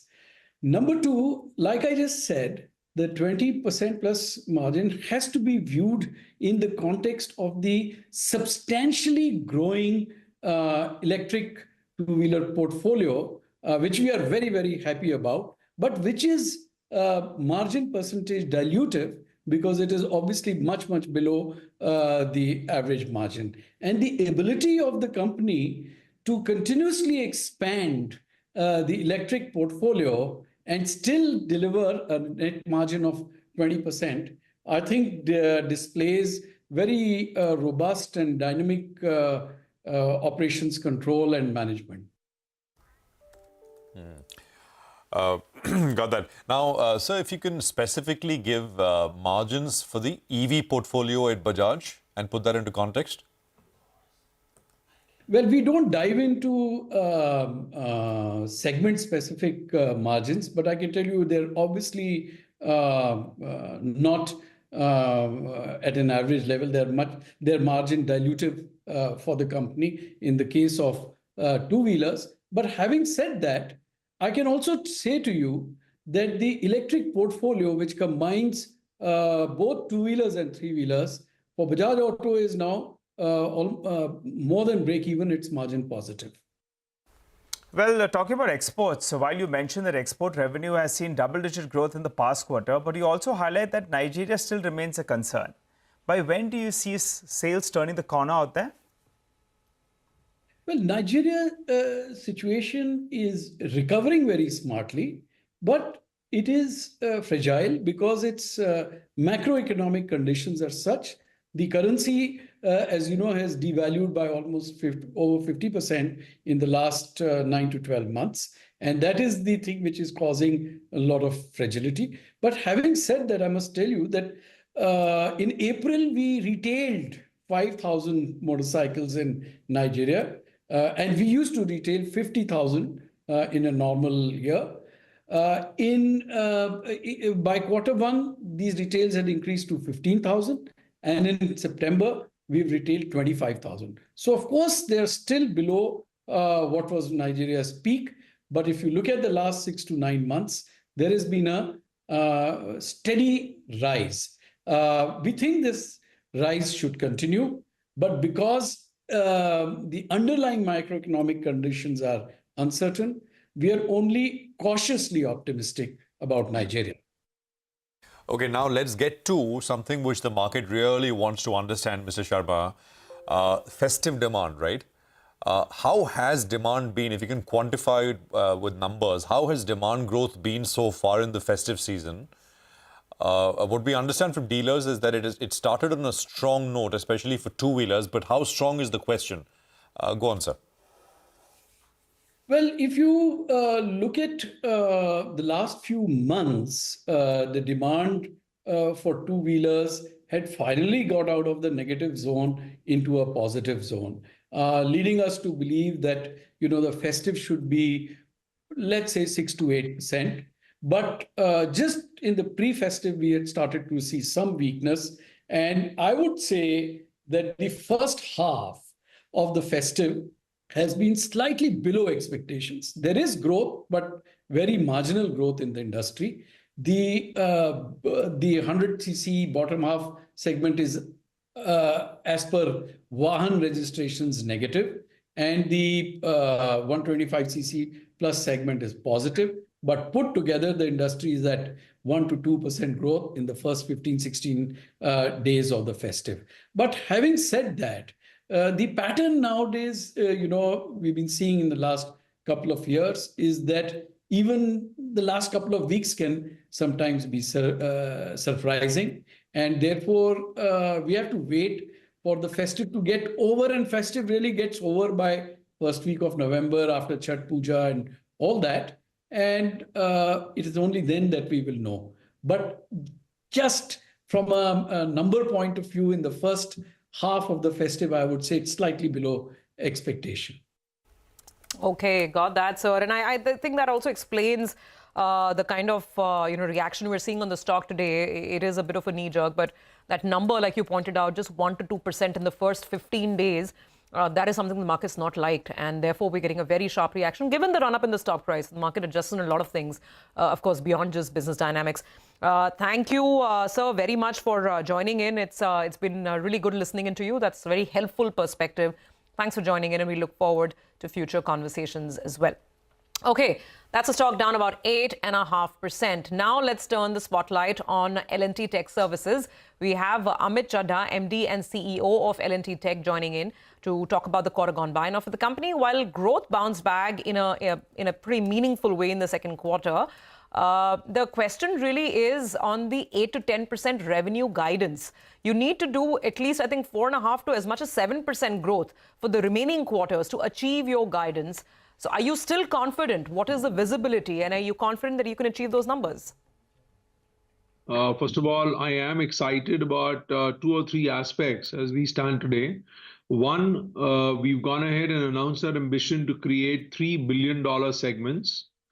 In the medium term, get to $2 billion of revenue with 17 to 18% EBIT. And finally, we've reiterated our guidance of 8 to 10% for the current year, as well as EBIT margins in the 16% range.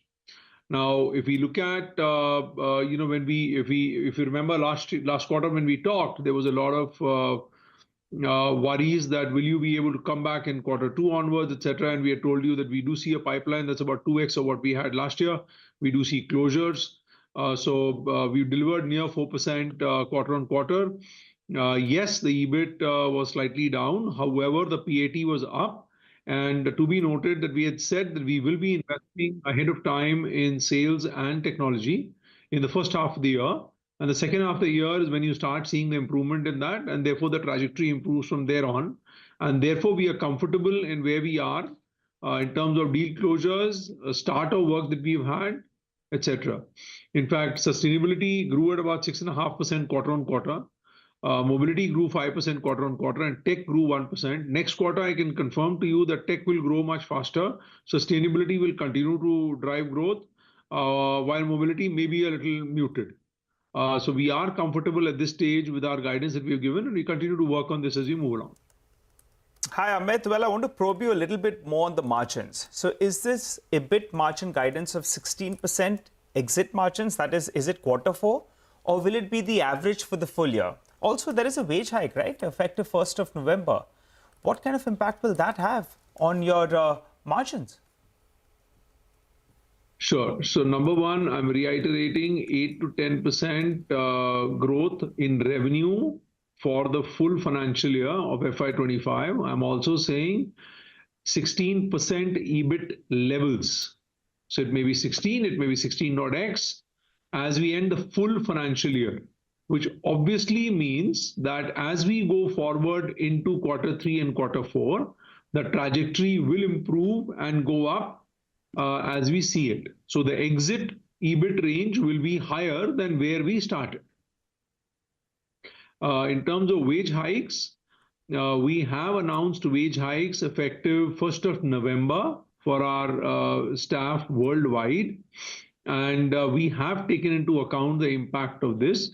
In fact, if I may say this, that we've sequenced some of our investments in such a way where H1 was investment heavy around sales and tech, and H2 will not have that amount of impact. And therefore, the hikes will be absorbed as we continue to grow our margins. Now got that. Amit, why are you guiding for mobility to be muted in the third quarter? And what is the overall outlook from corporates in the US, corporate clients in the US, if you can give us a sense?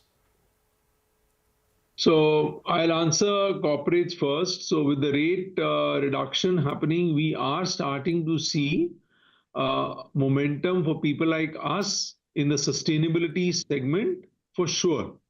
Number two, with AI and Gen AI projects getting executed, as well as compute and storage demand increasing, we are seeing a positive impact on us increase in tech or high tech.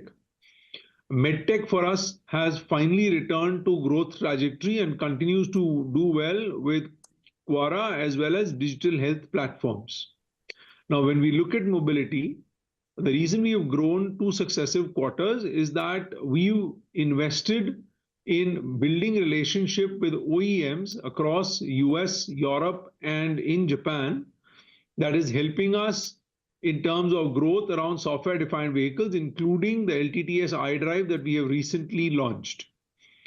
The reason we are talking about muted Q3, and the quarter has just started, but we wanted to be transparent to say at this stage, we believe that there could be furloughs, etc., that may impact the growth trajectory in mobility for Q3, but quarter is not played out yet. We've just started.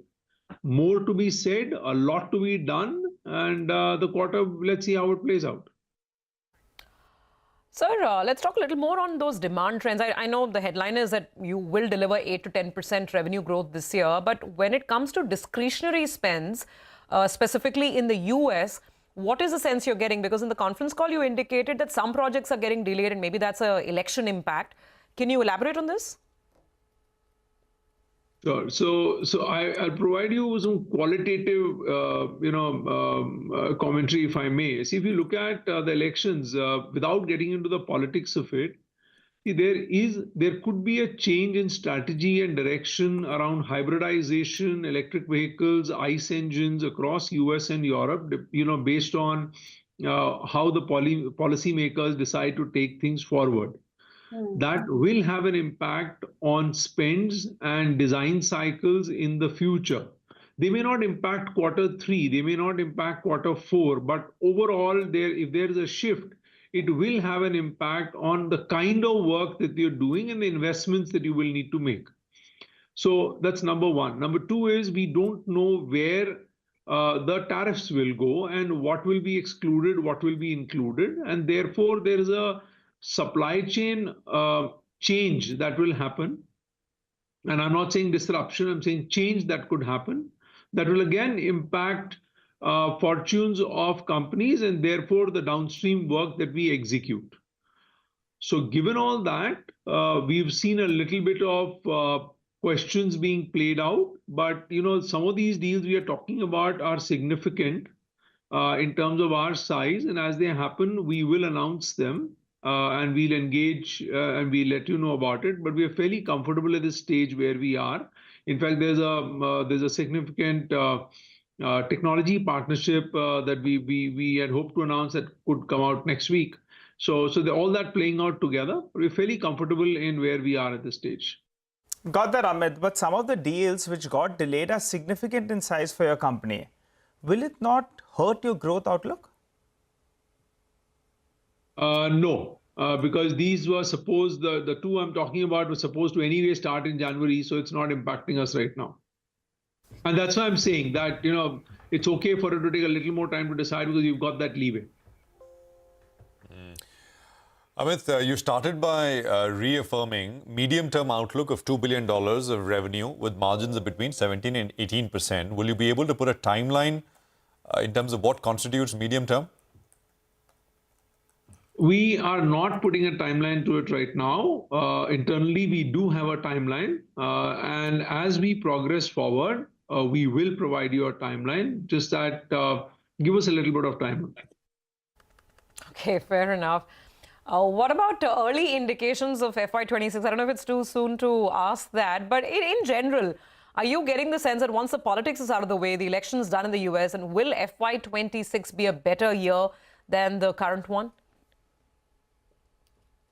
So we just concluded our Client Advisory Council meeting in Chicago 2 weeks ago, and I'm happy to share that all our clients across the board said CY25 will be better than CY24 and CY26 will be better than CY25. I've got hard numbers in terms of the ratings they gave on a scale of 1 to 7 on where each of those are. And that gives me a little bit of number one. Number two, they talked about technology disruption, how it's impacting their businesses positively, and therefore what LTTS should be investing in to stay differentiated as a company that will help us get some of these future dollars as they start coming out.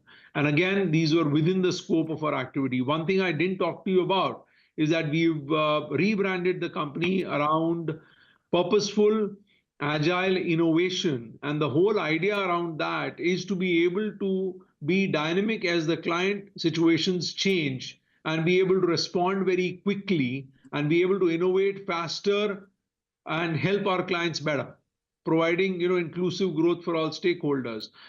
This is a big difference than where we were, and this we believe will help us, fueled by client demand that we are seeing. So, short answer, CY25 to be better than CY24.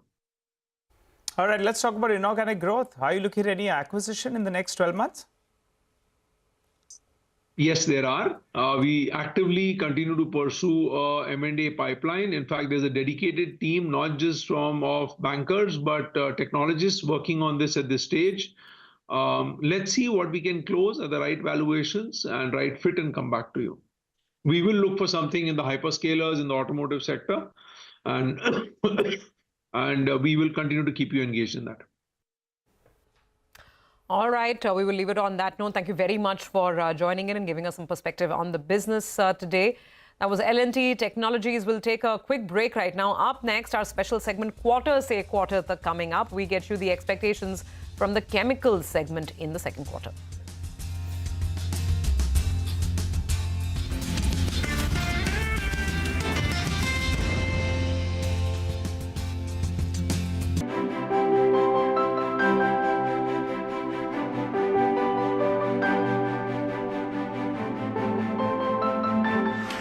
Trump is increasingly unstable and unhinged.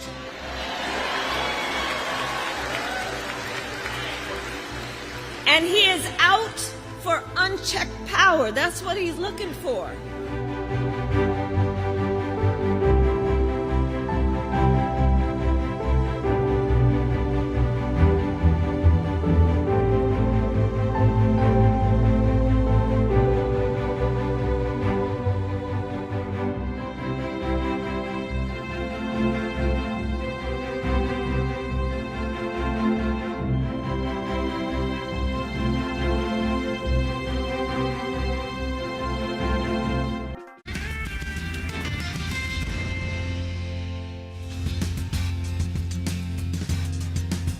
Welcome back. This is Corporate Radar. Well, it's time for our special segment, Quarter Se Quarter Tak, where we bring you expectations from each sector. Today, Sonal joins us to throw the spotlight on the second quarter expectations from the chemical sector. Sonal, over to you.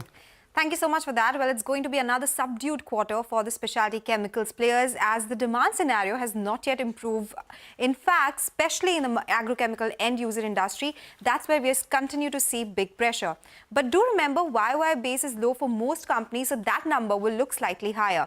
But it will be important to watch out for guidance outlook for FY25 because remember, Aarti Industries had already cut its guidance in its first quarter earnings call, and Kotak says now that SRF may find it challenging to meet the 20% plus growth guidance as well. Now, other key issues have been Chinese dumping leading to pressure on margins. The second one has been continuous destocking of channel inventory and delayed purchase decision of customers as well. Also, the export environment has been relatively muted for most sector players. As per Jefferies, SRF will report another weak quarter on subdued chemicals, where chemicals EBIT will decline 19% on a YOY basis. Packaging films EBIT should see a sharp 15% recovery. Technical textiles EBIT will be steady with EBIT down around 4% on a YOY basis. For PI Industries this time, CSM export revenue should rise 10%, while domestic revenue should remain subdued, which is expected to decline 5% on high channel inventory. Coming to Navin Fluorine, 18% growth in revenues is expected, which will be aided by pickup in exports this time around of two chemicals. One is B32 and the next one is HPP as well. If we talk about specialty chemicals revenues, they should remain flattish YOY but see 15% sequential growth. Let's talk about the agrochemical sector now. The domestic agrochemical industry is likely experiencing a soft quarter again due to uneven rainfall. So while industry conditions in the global agrochemical market remain depressed amid Chinese oversupply, these two will continue to be under pressure. Let's end it with the valuations. Stocks have corrected quite a bit, but some of them are attempting to make a comeback. SRF trades at 19 times. We have Anupam Rasayan at 26 times. Deepak Nitrite at around 34.5 times.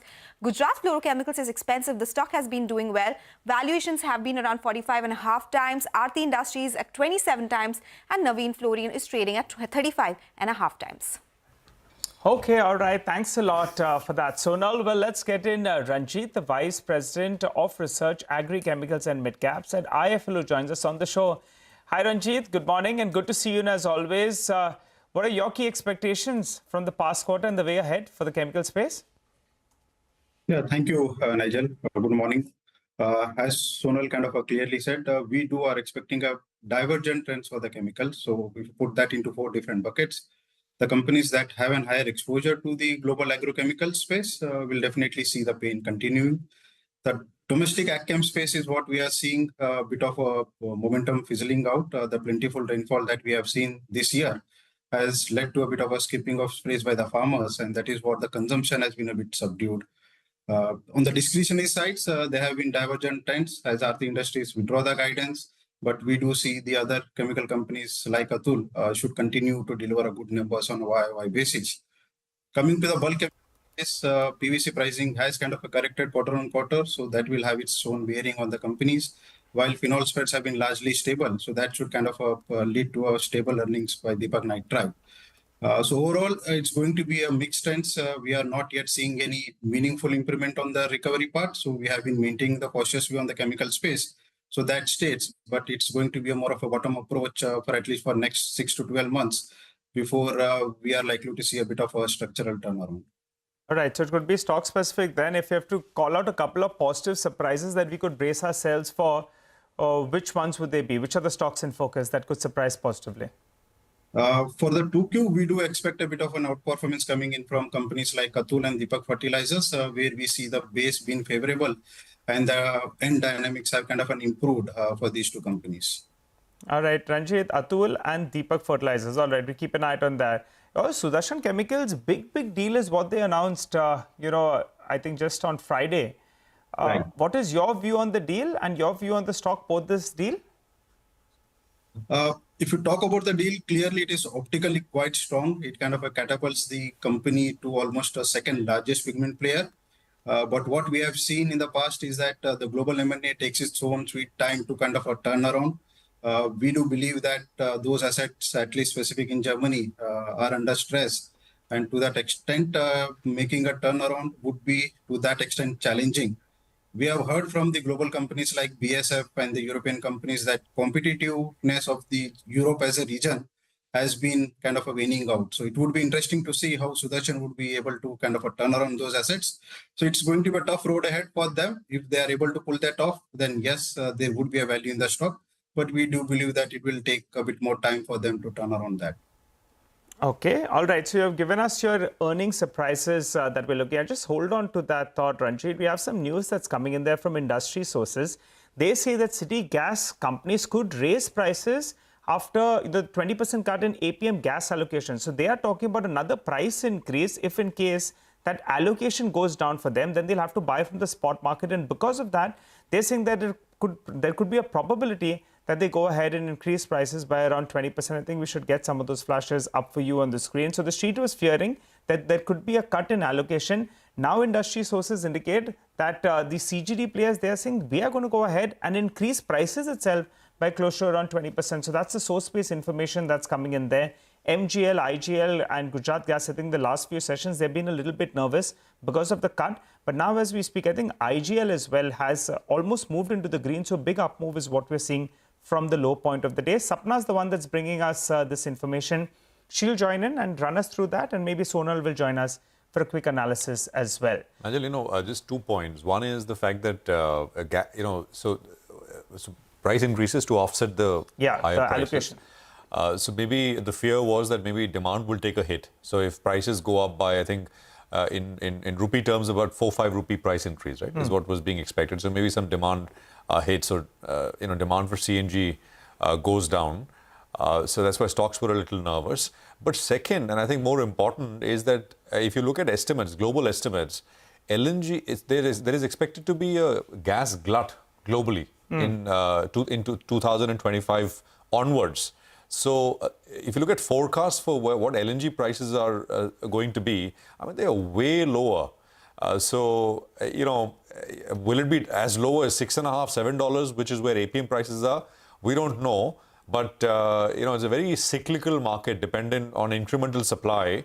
And in that sense, I mean, expectations are that it's going to be a lot of natural gas production over the next couple of years or so. So just wanted to put those 2 points on the table. For now, I think that cut happened over the last couple of days because there was this expectation, and now that the news is out in terms of still industry sources, I think stocks are steady. I mean, not doing very much, still down about 1.25%. Look at the market as well. And while we've been talking with Bajaj and L&T Tech, etc., market has taken a big dive. I mean, actually, I don't think we've looked at the indices. So starting at about 935, 940, sharp fall. We were close to about 24,950, and we've lost about 120 points from that level. So this is a 140-point cut now coming through on the Nifty. The low has been made at about 24,805. Yes, so exactly about 100 points lower than yesterday's low. So yesterday's low was about 24,900. Today's low is about 24,800. Not a good look as far as frontline indices are concerned. I think we'll take a quick commercial break here. Ranjit, thank you very much for joining us. Good speaking with you and getting those expectations and preview for the chemical space. We'll come back with more on the other side. We'll get you some trading ideas as well with our experts. Stay with us.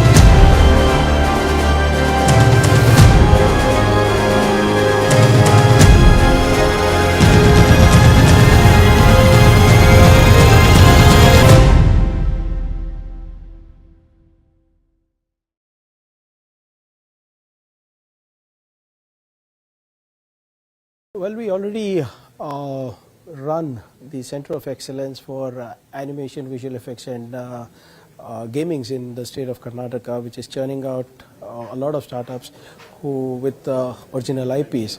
So we intend to collaborate with the industry leaders in the gaming sector for three things. One is gaming, one is helping us incubate and create more IPs from the state, and number three, try to help us with innovations as well. We intend to be the skilling capital of the sector. We intend to be the incubation capital of the nation and also the innovation capital in the sector through collaborations.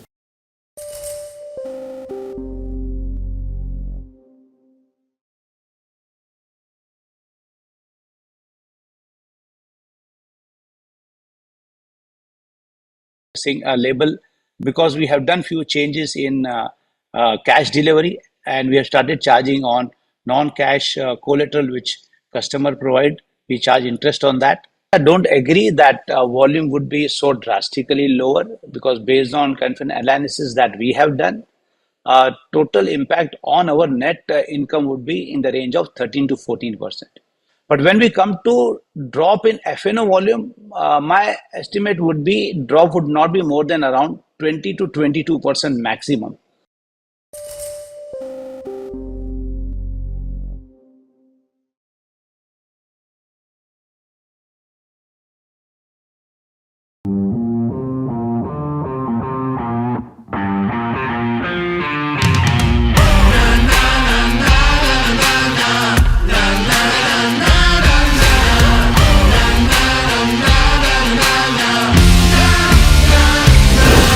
Make informed decisions with comprehensive analysis on the go. Strengthen your portfolio with real-time market updates on the go. Create effective strategies with insightful expert opinions on the go. Grow on the go with CNBC-TV18.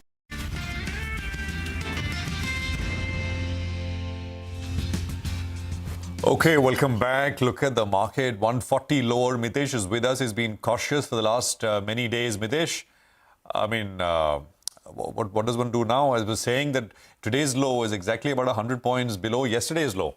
Nifty. Yeah. So I think, Prashant, good morning again. Today's low is important in the sense that we got a closing of 24,795 on the 7th of October when it was the 6th day of the fall, starting from highs of 26,270. And we are back to those levels, and it's also historically important level. You know, we had a low of around 24,850 and a closing of 24,850 and a low of 24,800 on the 6th of September, from where the rally started again to make highs beyond 26,200. So I think we are back to those levels. I've highlighted that this could be an important support area. The only worry is that the weekly charts have, indicators have started turning down. So in case we start breaking below that, and now that looks like a good possibility, we will possibly see a test of at least 24,370 to about 24,350 zone. And even, there's a good chance that you might see a test of 24,200.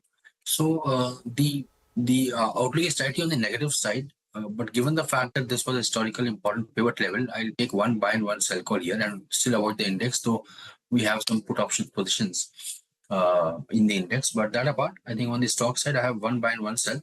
Marico is breaking down, and we've seen a lot of FMCG stocks break down as well. So Marico is today, slipping below key averages. So sell here with a stop at 681 for targets of 650. And on the buying side is Dr. Reddy's. That's a buy with a stop below 66.90 and look for a target of around 6900. Got it. Okay, all right. Mitesh, thanks a lot for that. Well, equity markets in a bit of a slump. Let's turn our attention to the commodity markets. Manisha Gupta joins us to help us out with what's going on there. Manisha. Thank you for that, Nigel. I'm looking at gold prices because we're trading very close to those all-time highs. Yesterday as well, the closing was near all-time highs, but we haven't been able to breach those kind of levels.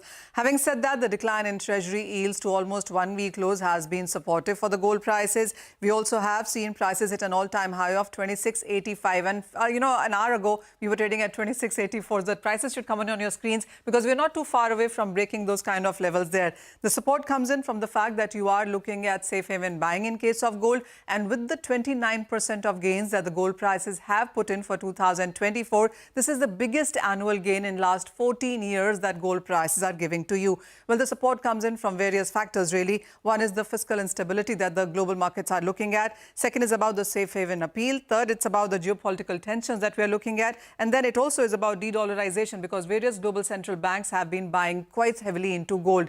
The US presidential elections in the month of November, well, every time you see that happen, the safe haven comes in case of gold, and we've seen that happen this time around as well. The gold ETF buying has been on the stronger side as well for past 3 months in the global markets and in past 5 months for the Indian markets as well. For the Indian markets, for the month of September, you saw nearly 1,200 crores of inflows coming in for gold ETFs there. And then the net longs on COMEX are at a 4-year highs. Also, the central bank rate cuts has been another factor which has been supportive. Well, the street has seen a strong support from the fact that there is a rate cut cycle continuing in US, in Europe, also various banks in European markets there. We also have seen China come back with it, Bank of England and European Central Bank. So these are various banks to keep an eye on. As of now, there's a 96% of a probability of a 25 basis point rate cut in the month of November. The street has factored that in. And the weak inflation data in Europe and UK has increased the expectation of rate cuts there. You have Bank of England or other European Central Bank meeting today, and a rate cut from there as well is anticipated. Going forward, there was a CME meeting which says that 29.50 is the kind of level that they're working with by the end of this year in sense of gold prices. And when you look at the international markets, we're looking at very strong gains continuing there as well. 2020 gold prices were at 50,000. This year we've seen 76,000 breach as well. So very strong gains, as you can see, every 5 years, that kind of a jump that we've seen in case of gold prices. Going forward, $2,600 to $3,000 an ounce in this quarter or the first quarter of 2025 is what the various banks are working with. We already are trading at around 26.80 at this point in time. So higher highs is what the street is working with. Okay, all right. Manisha, thank you very much for that.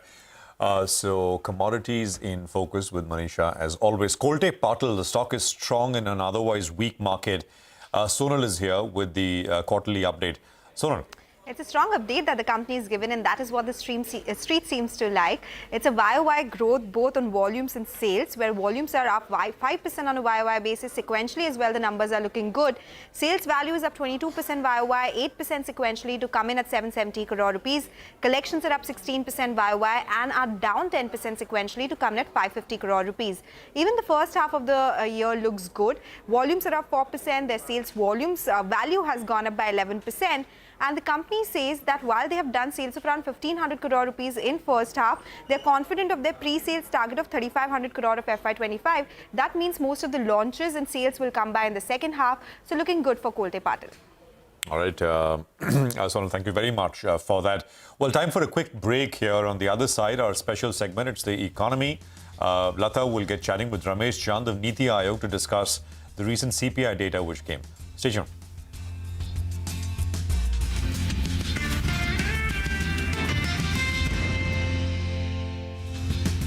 Streaming live 24/7 on YouTube. In the first half of the year, that growth on the upper end would be around 15%.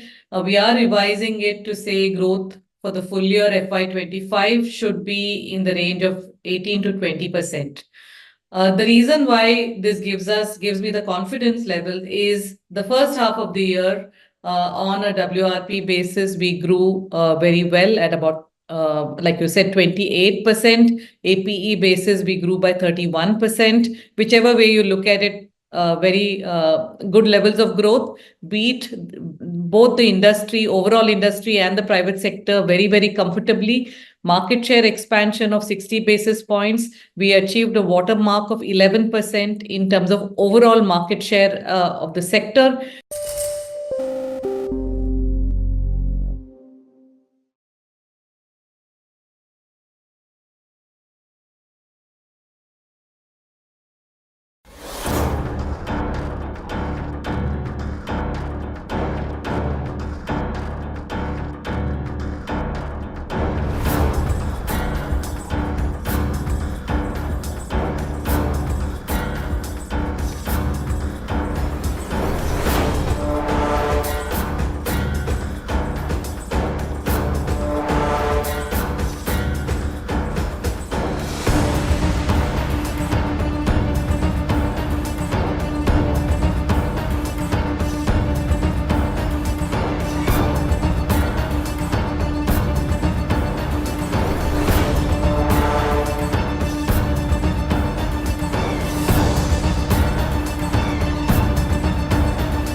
Hello and welcome to a special edition of It's the Economy, coming to you straight from Niti Aayog. The member, Dr. Ramesh Chand, who heads agriculture for Niti Aayog. He's our guest today. Dr. Ramesh Chand, thank you very much for joining me. Welcome. Well, the prime reason for my requesting the interview is the way in which the CPI numbers have come out for September. It's jumped to, of course, 5.5%. And the prime reason is the rise in food inflation. Year-on-year rise is 9.2%. And even month-on-month, cereals, pulses, and of course, vegetables have risen a lot. Would you worry that this food inflation can persist? You see, last month it was less than 6%. Yes. And 5.6 actually. Yeah, 5.6%. And all projections were that it will be less than 6%. But we have one component on which there is no control, and that component is of fresh vegetables. First of all, you can't have buffer stock kind of thing for these vegetables. Secondly, we don't have a trade option for that.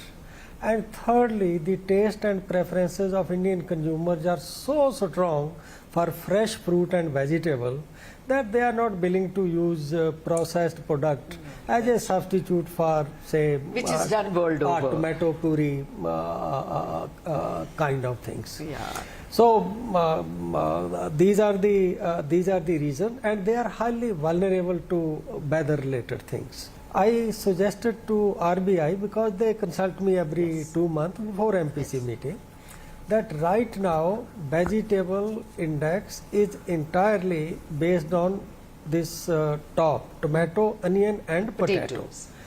I told them that you should enlarge this number to include other vegetable.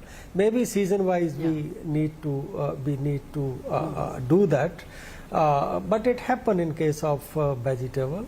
In fact, if you look at data for last year, July, August, the tomato price had crossed 100 rupees last year also. Yes.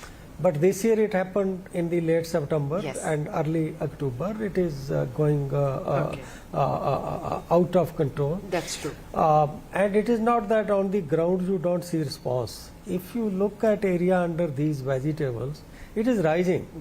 So farmers are responding to high prices of vegetables, and they are also, even though they know there is volatility, but today's farmer, most of them are not risk averse, they are risk lover. They want to take that chance, so it is happening. I think whatever need to be done from government side, like there is a committee of ministers, they take cognizance of this every 2 months. RBI take cognizance of that, and committee of secretary meets every fortnight to take stock of things. So some effort is made, like if you go to say Shuffle shops, Shuffle outlets, you will find that the price there will be 30-40% lower than, but it is in the open market.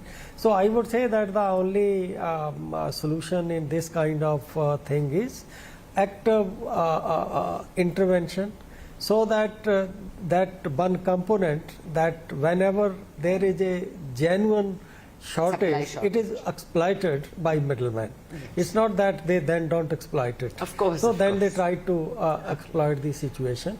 So that component can be checked. And regarding your question that is it my point is going to persist for a long time, I don't think it is going to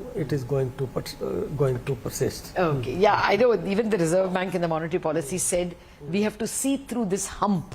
So their expectation is it's only maybe a month or two.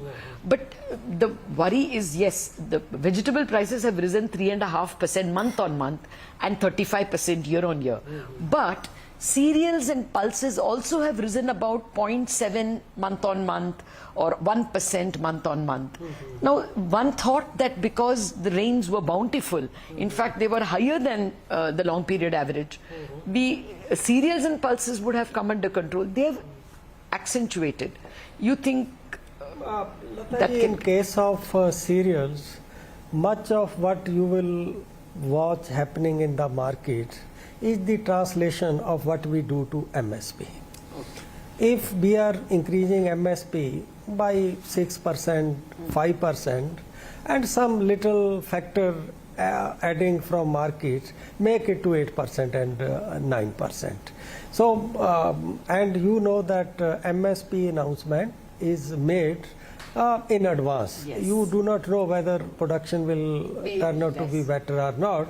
So in a way you get into a spiral that you do not project this kind of very favorable effect of monsoon.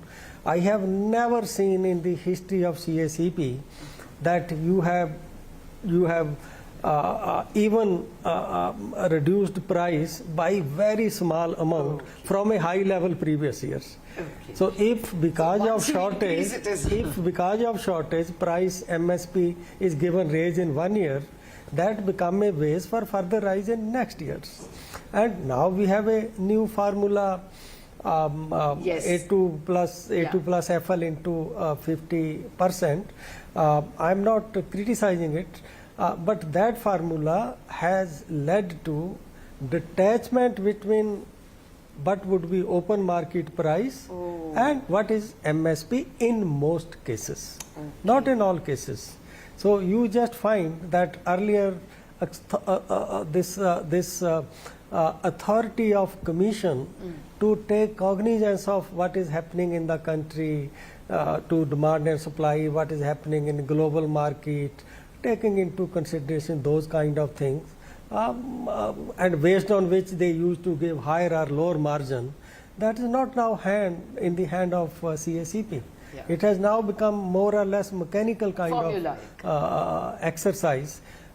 And as I mentioned, this is a very serious point I am making, that if your A2 plus FL multiplied by 1.5 is not close to what will be open market price, then you will find that announcement of MSP will keep creating inflationary situation. Okay. So the one more question before I come to the overall expectation. Oil seeds, because of the rise in import duties maybe, we have seen, I think, a 2.5% rise month on month. Year on year it is not much. Because last year prices were still elevated, but the month on month rise is a little troubling, 2.5%. You think that is just because of the duty and it will plateau? Again, even at international level, edible oil prices after falling for long period of I think 7-8 months, they have increased to some extent, which I feel is a correction. But since that correction was to happen, and in case of soybean was coming into market, and the farmers were getting price lower than MSP, again I would say that now this MSP has become a norm. I have written on it that I am not against MSP becoming something which is justified, which farmer must get, provided this MSP is based on the judgment of a authority, that this farmer must get this thing. Now it is based on a formula that 50% return must be. In that case, this is my personal view. I am in the government, you know, it is difficult, but I can now confess to you that even when this was adopted, I submitted a note that this is likely to create this kind of situation. So now we need to, now thing is that we have done it. We can't reverse that that process, and I am sensitive to that farmer should get a better price. Our 80-90% farmer are small and marginal. There are so many kind of things. In this kind of situation, ultimately we have to move towards a situation where we protect income of the farmer, but do not distort market price. Don't link it is to doable. market. It is doable. China is doing it. USA is doing it. Europe is doing it. They are doing it. They are going for, like China, they need procurement. They go for need-based procurement. And we have to run PDS, and we need some for buffer stock. So we, total rice and wheat, we procure 50 million ton. Yes. But we need to, now it is open-ended because of MSP.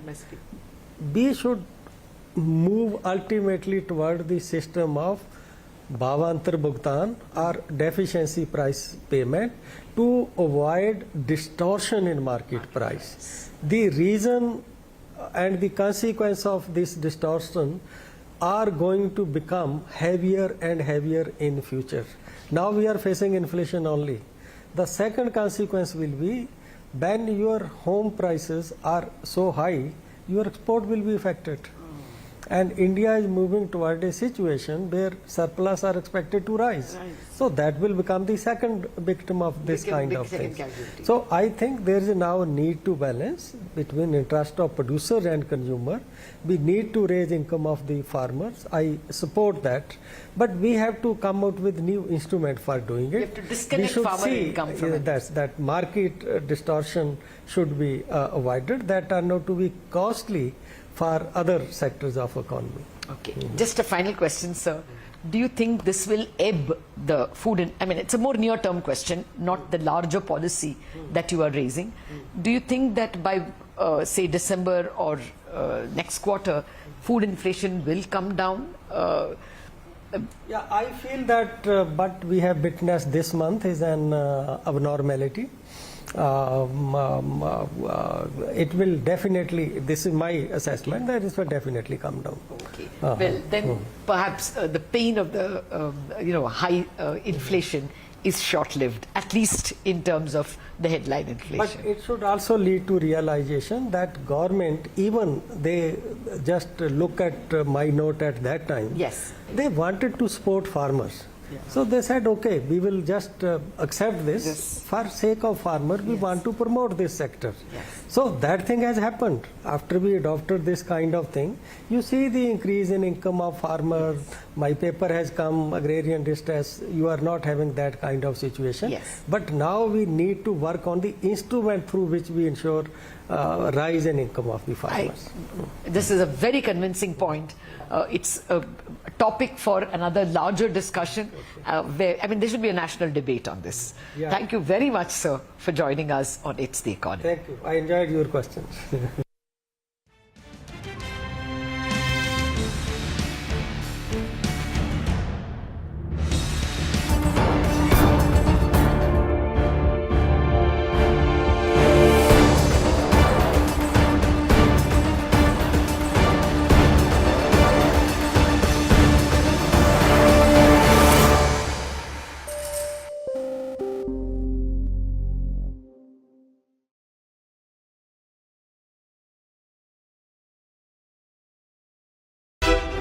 How about listening to global market maestros before crafting your investment strategy? How about getting deep insights into their businesses from top Indian honchos before putting your money on the line? How about making every trading day profitable with strategies from the market masters, macro pundits and chart wizards? Only one show gives you a head start to your trading day. Get ready to profit. Get ready for business with Bajaj at these times on CNBC-TV18 and CNBC-TV18.com. I have a solemn duty to perform. 4 days ago, we lost a great son of India. The passing of Mr. Ratan Tata filled us all with immense grief. He was a dear friend of my father-in-law, of Mukesh, and of our family. He was also a mentor to Akash. He was a visionary industrialist and a philanthropist who always strove for society's greater good. As a mark of respect, may I request all of you to stand and observe a minute of silence in the honor of Sir Ratan Tata.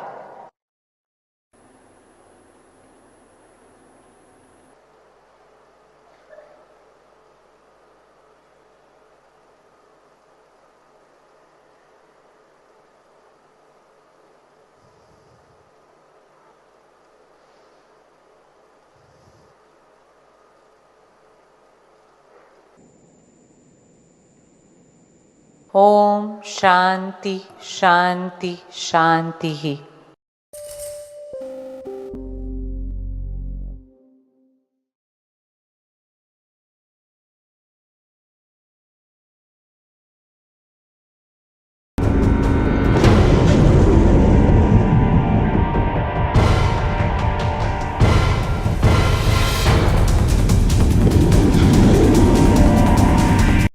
What does it take to build India's largest startup platform? It takes a journey of starting out as an unknown and ending up as unforgettable. It takes more than 2 decades of celebrating the most influential and influencing the most celebrated entrepreneurs.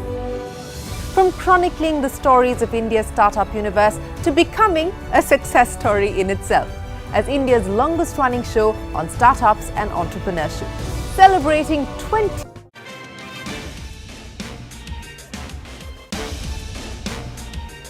Bajaj Auto falls over 10% and takes other auto stocks with it, and it is the top loser on the Nifty as well. And concerns over margins and festive demand outlook. The management tells CNBC-TV18 that the first half of the festive season has been slightly below expectations, pulling stocks of two-wheeler peers lower on fears of an industry slowdown.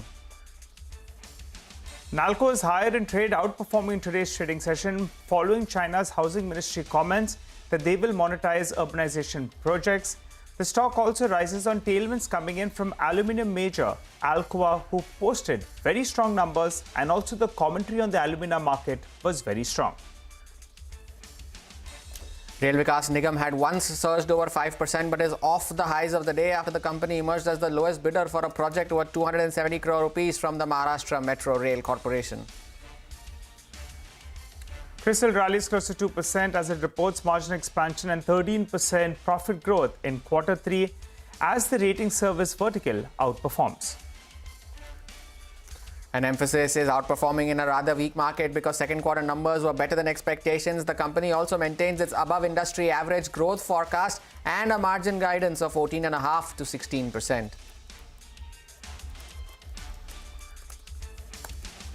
Hello and welcome to Chartbusters. Well, the bears are busting the charts today. I'm Nigel. With me is Hormuz, who's in the color of the day. Hormuz, it appears you're more towards red than green today.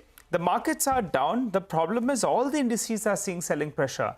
And I think, on the two-wheeler major Bajaj Auto, the problem is not just Bajaj Auto. The street is reading it through. Is there a slowdown inside? Have we not built into something like this? So I think not just Bajaj Auto or the two-wheeler pack.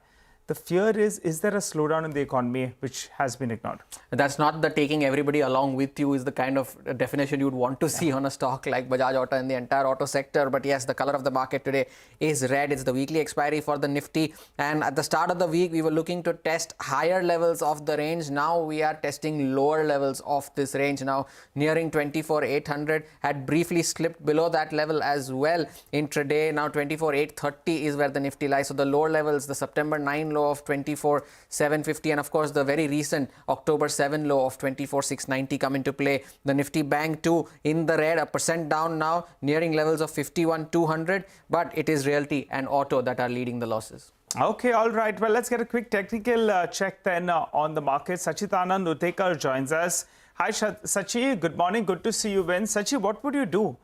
Yeah, if you wanted a dip, you're getting that dip. But do you believe that this dip is going to get a little bit excessive on the downside, maybe drag us down towards 24,400? So you would avoid buying both the Nifty and the Nifty Bank? Good morning, Nigel. Good morning, Hormuz. Clearly, I think the market is consolidating. When we look at the data of Nifty, 25,000 still remains a very decisive level on the higher side, which needs a confirmatory close about 25,050 to unlock that directional momentum play. But when we look at supports, there are a lot of shock absorbers right up to 24,500. So I think this particular decline that we are getting is still considered healthy. From a trading perspective, I don't see this support of 24,800 to be violated today. And probably we may see the Nifty again recovering back to that 24,940, 960 kind of a zone. So I think most of the shocks have been absorbed. We have Reliance, which has moved from the extreme lows. We have the Nifty, the banking constituents, rightly positioned. And we have IT now again contributing on the higher side. So probably we may see a good turnaround going forward. And that's why we are recommending building long positions here. Even from a intraday perspective, I think this support or the floor at 24,800 may not be violated. And we may see a quick recovery towards 24,960. Sachidanand, good morning. What about specific stocks then in this market? Hormuz, I'm liking the setup of TCS now. In fact, most of the negative news has already been played out. We have been seeing this particular stock trending lower. But lately, it has managed to, give a decisive reversal formation near its 200-day exponential moving average support, which is placed somewhere close to around 4100. The kind of five-wave structure decline that we have seen so far looks terminated, and we may see a good recovery in this particular counter. So we are, recommending building long positions here positionally for a target of around 4300. Disclosure would be that we have communicated the same to our clients as well. The stop loss for the trade should be placed at around 4085 on a closing basis. The other stock which is looking confident right now, it is consolidating, is PVR Inox. Now, if you look at the overall structure, again on the weekly scale, we did see a decline, but for the last 4 trading sessions, we have seen a very strong base building action at around 1600 levels. We are anticipating that sooner or later this particular stock may again revive its bullish move, and we may see the stock again trending back to that 1740, 1800 kind of a zone. And that's why we are recommending building long positions here. The stop loss for the trade should be placed at around 1585 on a closing basis, and 1740 would be a positional target. All right, Sachitanand, thank you so much for your views on the index and on specific stocks as well. Shifting focus to our special segment then, where we get you a few ideas for profit from Money Control Pro. Neha Dave is joining us to talk about a stock that she is tracking very closely. Today's stock idea is a CSB Bank. The stock has significantly underperformed the broader benchmark year to date, and one of the reasons has been muted earnings performance by the bank in the last quarter. CSB Bank's return on asset declined to 1.3% in Q1 FY25. The key question is then, why consider the bank? That is because the future guidance is very encouraging. The management has guided for improvement in margins, asset quality as well as cost to income ratio going forward. The bank is confident of achieving return on asset of 1.5 to 1.8% in FY25. While the guidance is positive, the real reason to consider CSB Bank is because of its gold loan portfolio that constitutes around 50% of its loan book. Thanks to high yield on gold loans, the bank could manage to report margins above 4% in Q1 FY25 despite a rise in the cost of the funds. The bank has lower credit cost mainly because of its gold loan portfolio. And while capital is not a constraint for the bank because it has a capital adequacy ratio of around 23% and has a strong parentage of the Fairfax Group, the lending against the gold helps the bank to conserve capital due to lower risk weight on the gold loans. Overall, the bank immensely benefits because of its gold loan portfolio that offers higher yields, lower credit cost and lower risk weights. In terms of valuation, the bank is currently trading at around 1.1 time estimated book value for FY26.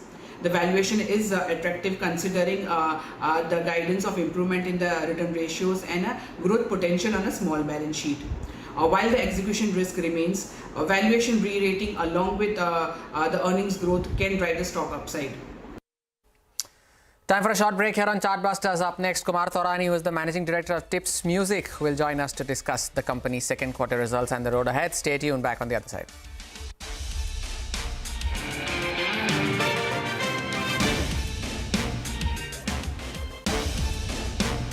Impact years of building India's biggest startup community. Young Turks at 21. Only on CNBC-TV18 and CNBC-TV18.com.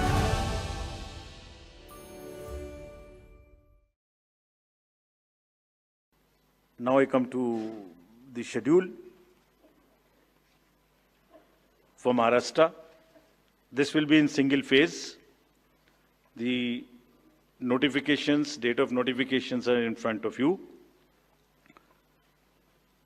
22nd October would be date of notification. Last date of making nomination would be 29th October. Scrutiny on 30th October. And last date for withdrawal 4th, and date of poll in Maharashtra would be 20th 11. Counting would be on 23rd 11 24, and you will notice that date of poll is Wednesday. This is deliberately, which lot of scheduling, whatever goes into scheduling, we have tried that it is midday so that issue of urban apathy is handled. Jharkhand एक बहुत ही समृद्ध state है, बहुत ही उसकी विरासत है, और वहाँ पर हम फिर से अपील करेंगे कि सब वोटर्स अधिक से अधिक मात्रा में वोट दें. Schedule would be like this. Jharkhand would be in 2 phases. The date of poll, first phase would be on 13th November. And the second phase would be along with Maharashtra on 20th November. So the date of issue of notification for Jharkhand phase 1 would be 18th and for phase 2 would be 22nd along with Maharashtra. Nominations for phase 1 would be till 25th of October and for phase 2, 29th. This slide we will share with everyone. And date of poll would be 13th November and 20th November, both Wednesdays. And date of counting would be 23rd 11, that is Saturday. With this, we end our presentation with the request that through you, that all the voters of Jharkhand and Maharashtra कृपया बाहर आइए, कृपया vote करिए. लोकतंत्र के उत्सव में आपकी भागीदारी कि हम बहुत ही रिक्वेस्ट करते हैं, अपील करते हैं आपसे. Thank you very much.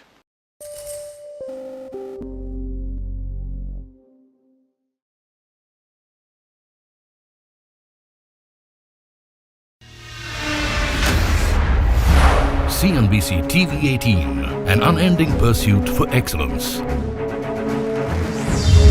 A pioneer, a leader, a visionary, building a lasting legacy of credibility.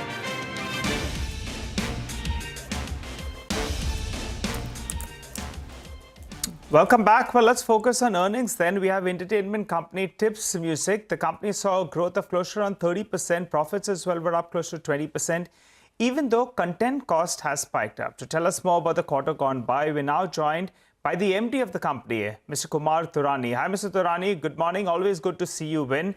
It's a healthy 32% growth that you've delivered on a Y-on-Y basis. Could you tell us which revenue stream is driving growth for you? Break it up for us. Subscription, advertising, music rights.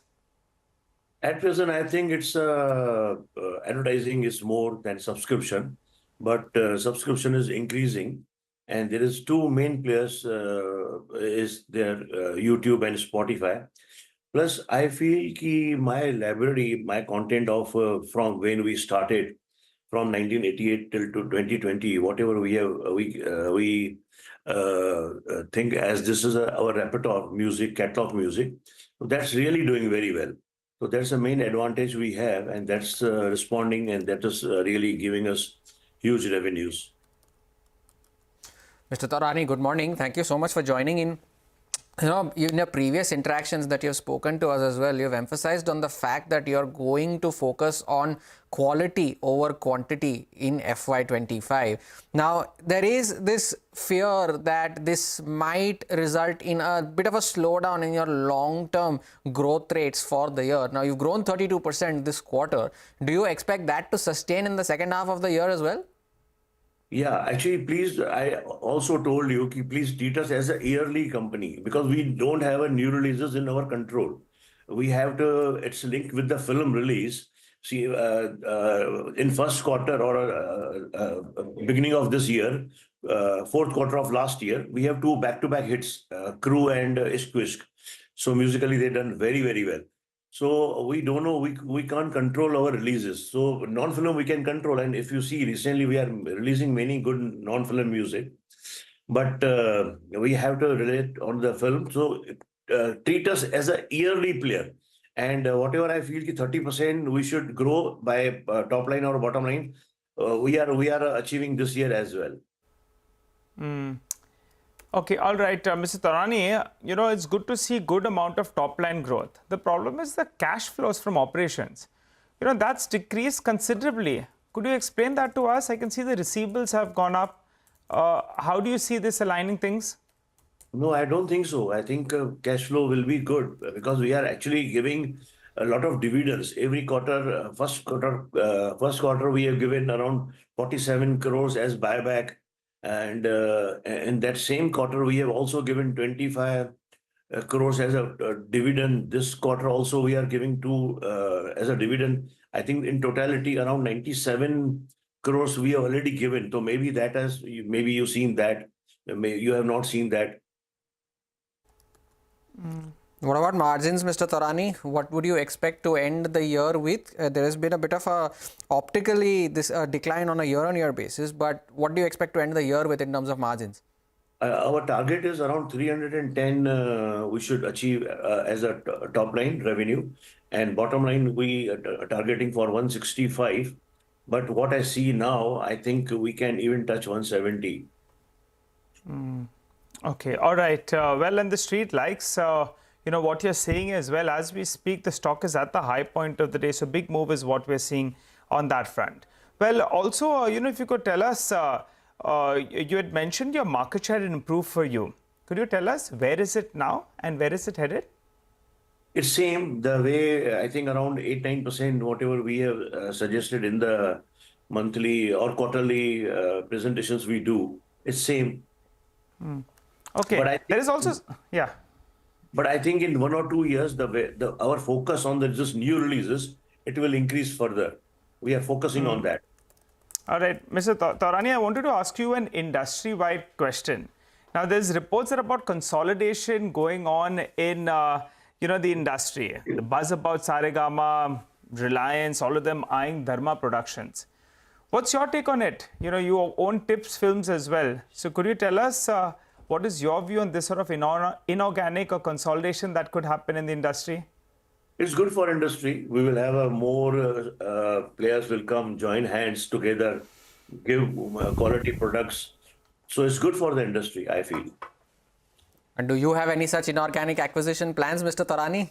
No, nothing. We are growing on our own, and we are still a mid-sized player, what I feel. And it's better for us we can focus on our business and don't change our focus and grow the way we are growing. All right, Mr. Taurani, you had that licensing deal with Warner Brothers, right? What is the earning potential that we should expect in FY25? What kind of contribution as a % of the revenues are you factoring in this guidance that you're giving us? See, Warner will contribute to my business around 35%. It's not this year, but next year onwards, we targeting Warner should at least give us 35-40% business. And it will happen because our deal was signed in March. And to deliver content, to upload on other platforms. So it will take some time. So, but now from October onwards, we are online. Everything is there. Instagram took a lot of time, around 6 months to upload our content and come online. So it's all done now. I think from October onwards, we see a better number, but we have already calculated that revenue in that target, what we have fixed for ourselves. So that's coming. And next year, I think it will be better for us as Warner as a player and partner. Okay, just one clarity, sir, I wanted from you with regard to the cash flow from operations. We're talking about cash flow from operations, not the overall cash flows. You had mentioned dividends, buybacks, that's X of that, right? So as of the half-year mark, it is lagging what we saw last year. Last year, your cash flow from operations was 230 crores. For this year, you're expecting things to align and cash flow from operations could be similar to what we saw last year or better? Yeah, it will be better, absolutely. All right, Mr. Taurani, we appreciate you joining in. You're sounding very, very optimistic about your business. You're saying if there is consolidation, it will be good for your business as well. And on a day when the markets are down, the street has given the verdict. They like what you're saying or singing. The stock is up more than 13% as we speak. Thanks a lot for joining in. And as we slip into a break, here is a programming note. As CNBC-TV18 celebrates 25 years of excellence, we invite you to the most anticipated event of the year, the CNBC-TV18 Global Leadership Summit, bringing together visionary policymakers, industry leaders, and trailblazing startup founders. This is where the roadmap for India's next 25 years of growth and global leadership will be charted. Don't miss your exclusive opportunity to be a part of the conversation that is shaping the future of business and innovation. Reserve your spot today.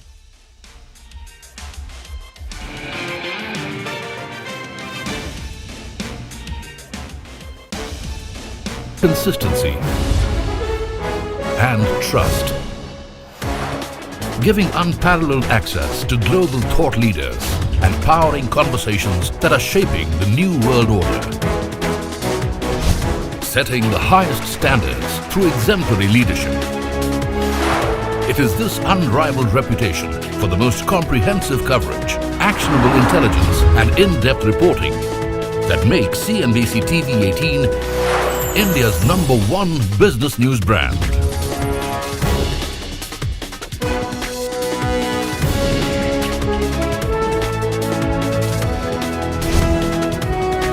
Foreseeing change, growth, and transformation for over a quarter of a century.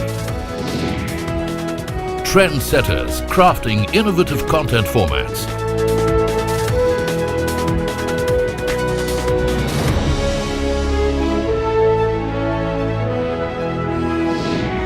And award-winning business journalism. On air, online, on social media. As we embark upon 25 years of excellence, we invite you to be a part of our future. CNBC TV18, your trusted partner and investment ally.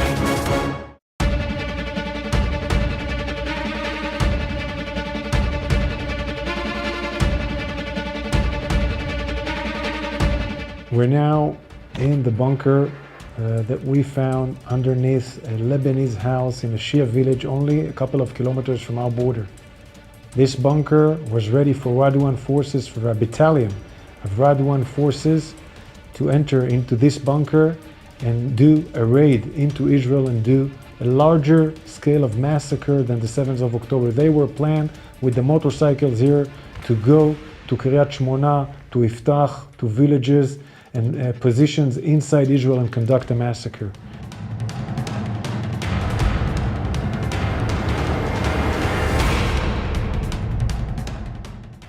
And all our enemies should know, whether they are close or far away in Iran, they should know that we are determined.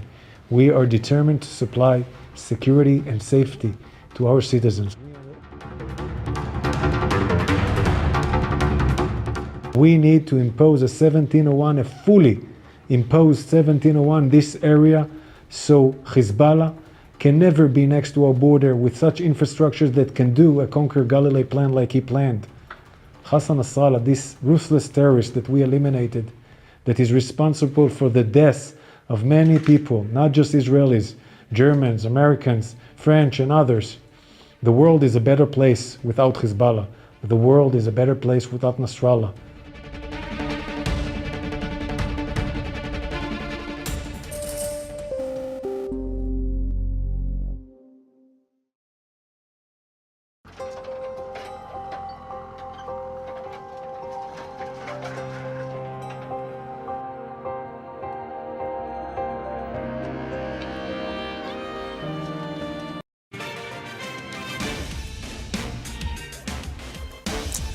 Welcome back. The Nifty has seen a slight recovery from where we started the show. We started at 24,830. We are at 24,850 now on the index. So some bit of recovery coming in from lower levels. But in a conversation with CNBC TV18, Shireen Bhan, Zerodha CEO Nitin Kamath comments about how the startup ecosystem in India is advancing and how Zerodha's founders are supporting these startups via venture capital. Listen. That brings me to the question of 14 years on, with the business that you've built, with the money that you're generating at this point in time, what do you see as the use of this? What do you see as the use of this organization? What do you see as the use of the money that you're making individually as well as at a company level? I mean, what will the next 14 years, for instance, for Zerodha mean from that perspective? Let me start by asking you. Yeah, I mean, today I get really excited with all the startups we support. Like, there were 150 investments from Rainmatter, and we've allocated like 750 crores or something like that, you know. So, and Kailash gets really excited with the foundation. I'm also excited, but I'm not in it completely, you know, because I still haven't yet found the cause that I really want to support, as in, like, you know, something which is close to my heart. Yeah, so they're also we committed a significant portion of our capital. I mean, the idea right now is to do 1,000 crores and then see how it goes. And Shireen also spoke to Zerodha's co-founder Nikhil Kamath, who spoke about the need for entrepreneurship in India and how Indian regulators need to encourage startups to drive growth. Let's listen to that. So what's your bull case for India? For India? Yeah. I don't know, maybe GDP per capita crossing $10,000. I feel like these things grow exponentially beyond a point when there is momentum behind them. Yeah. I feel like we need to be a lot more liberal as a country, and like what China did maybe in the 90s, they allowed people to go out there and build and make mistakes, and they were more forgiving as a government. I think we need that phase. I see a lot of people who have been punished for something around entrepreneurship. I think it should be that era of amnesty. If somebody has done something wrong, bring them back in. Like, What can I bring up an example? Are you talking about Paytm, for instance? No, I'm not. I don't want to give any specific example because I don't know the details of Paytm. Okay. But I wish there is that era in India like there once was in China, where we make the religion of the state for a decade, entrepreneurship. Everybody's allowed to try. They have access to capital. When they make mistakes, they are forgiven. They pay a fine. They come back. They try. That somehow leads India to that $10,000 GDP per capita, and I think that benefits the entire country overall. And you can catch the full interview on our special Young Turks Reloaded today at 7 p.m. Stay tuned for that on CNBC-TV18.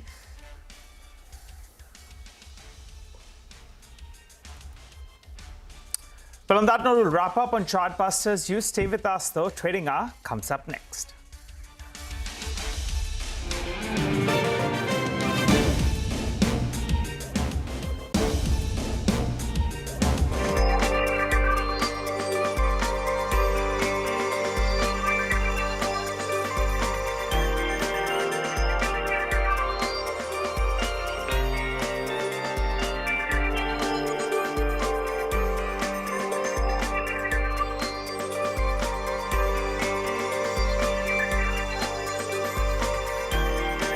The only reason we would want to IPO is because we are at the forefront of this, right? As in, we are a stockbroker. I would say 50-50, more leaning towards no IPO today. More leaning towards no IPO, Kailash?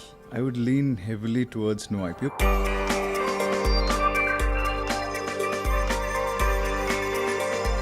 We really want to be a bank, but however we have tried over the last many years, we have not been allowed to.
CNBC TV18's most comprehensive and award-winning news show, India Business Hour, drops first on YouTube.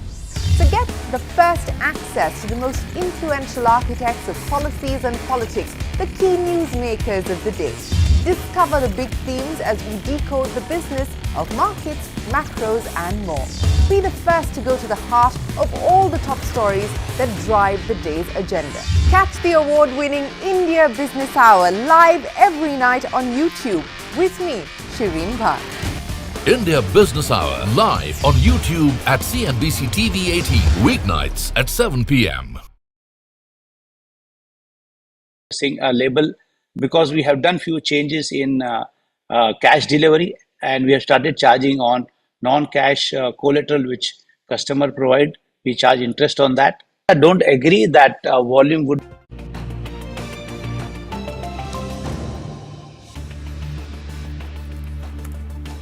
Good morning. Welcome to Trading Hour. I'm Reema Tendulkar. With me is Sonal Bhutra. It's an out-and-out auto day. It's pulling the markets down.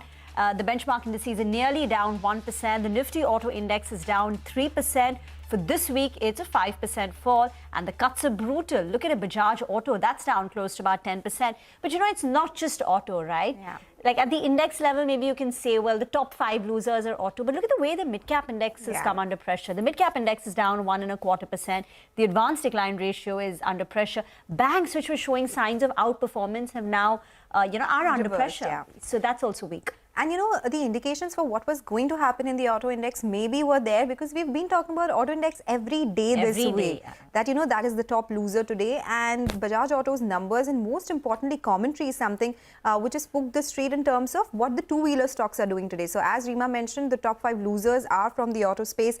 We do have the likes of Bajaj Auto, Hero MotoCorp, M&M, Maruti Suzuki, all of them under pressure. If we talk about sectoral movers today, it's Nifty IT. That is the sole index in the green today. We do have a lot of earnings which will come in today. We are reacting to a lot of earnings that came yesterday. So Nifty IT, though it has come up from the highs, is the one which is supporting markets a little bit. But a very stock-specific market. Mid-caps, again, have reversed the gains that we've been talking about. It's a 1% cut there. And we do have other names like the Realty Index, which is under pressure. We have the private banking space, which is under pressure. So yes, it's an all-round downtick that we are seeing, despite the fact that the handover from the Wall Street was strong.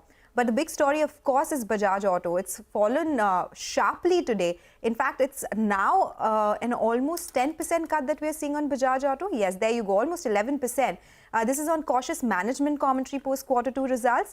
Sudarshan is joining you with all the details. Sudarshan, weak numbers, weak commentary most importantly. That's true. So Bajaj Auto had reported earnings that were largely in line, but commentary was cautious. On the back of that, we are seeing a major fall for majority of the auto stocks. Even in the last few weeks, like ahead of the earnings, we have been seeing that all the auto companies were falling. The auto index is down 9% from the record high that it hit on September 27, and all the constituents are down this month and up to this week. So, for example, Bajaj Auto is now down almost 13% for this week, followed by Hero MotoCorp, Maruti, M&M, TVS, all these stocks have been down. So what are the reasons for the recent fall? First, festive demand in the first half of the festive season has been below expectations. Retail registrations show muted demand in the first half, and it's confirmed by Bajaj Auto. Talking to CNBC-TV18 today, company has said two-wheeler industry growth in the first half of the festive season was in the range of 1 to 2% against companies' expectations of 5 to 6% growth and against brokerages' expectations of almost 8 to 10% in the festive season. And another concern, if I can point out, is the concerns related to inventory buildup that most of the brokerages had pointed out ahead of the Q2 earnings. Third is raw material costs continue to increase, and that can be seen in Bajaj Auto's earnings as well. Raw material cost had impacted margin to an extent. Next is Hyundai IPO demand has been muted so far.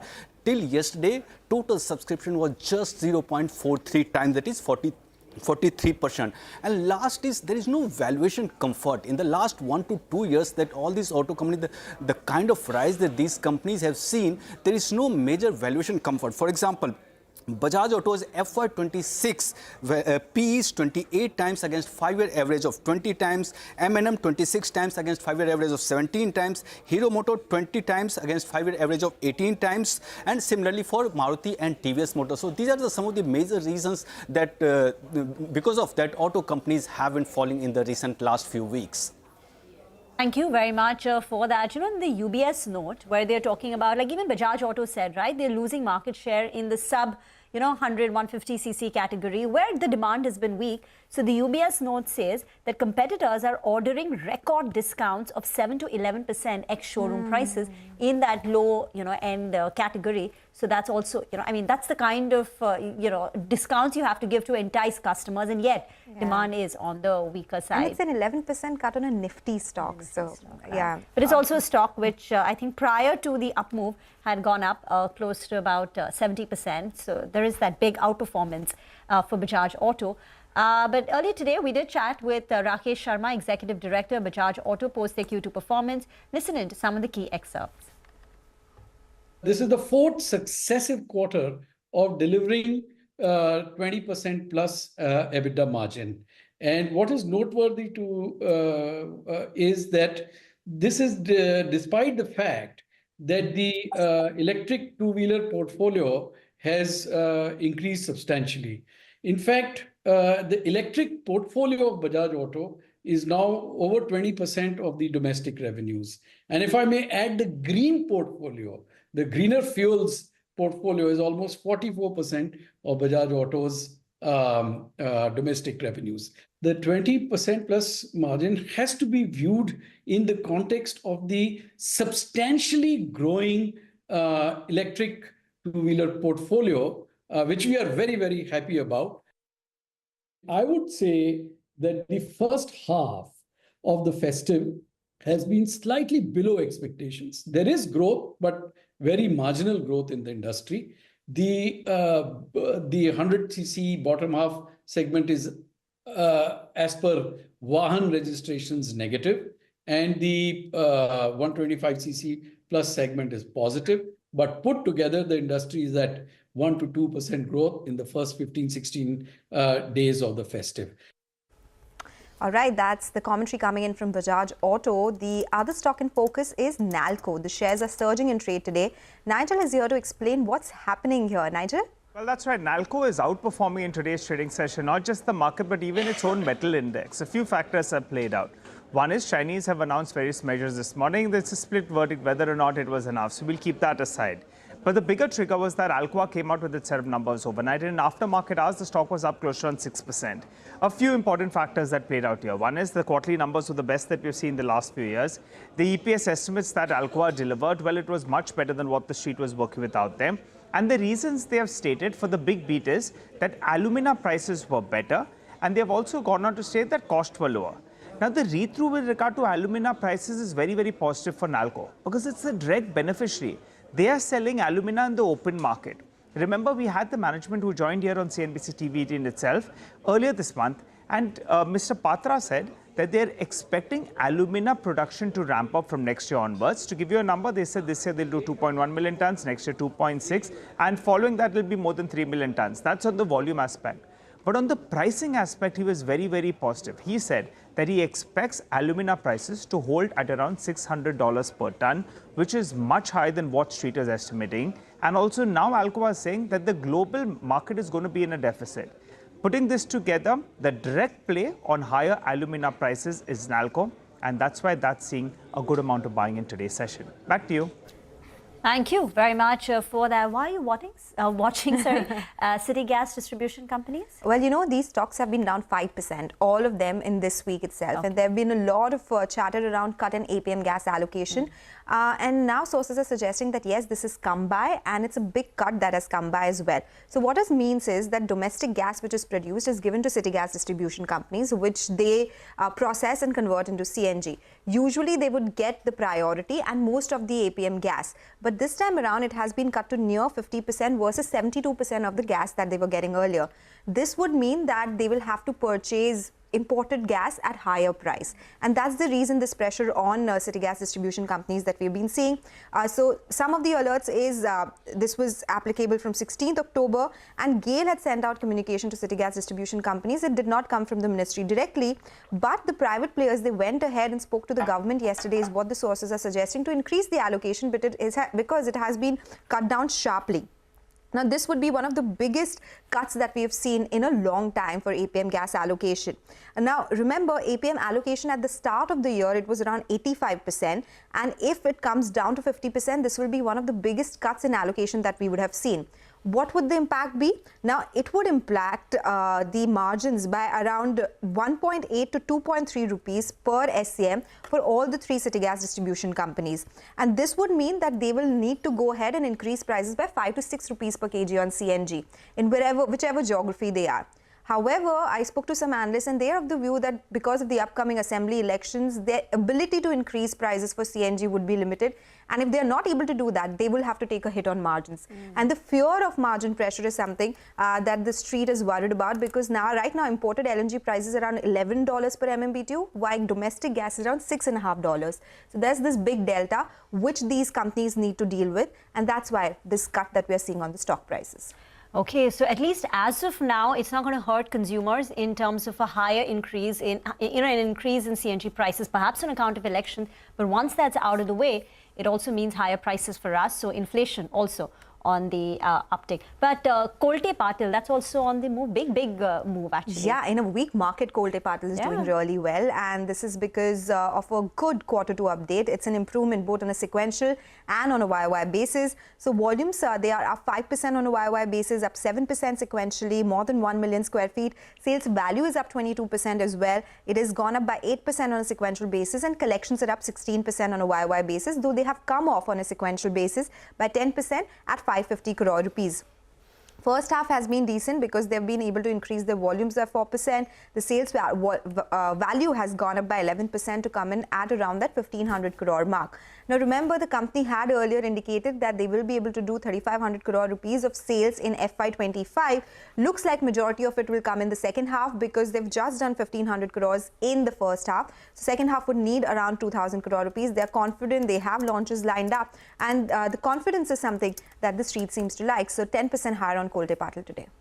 Thank you. That wraps up our list of buzzing stocks, at least for 11 o'clock. We'll slip into a break. We'll come back and discuss commodities. Manisha Gupta joins in on the other side. Stay tuned.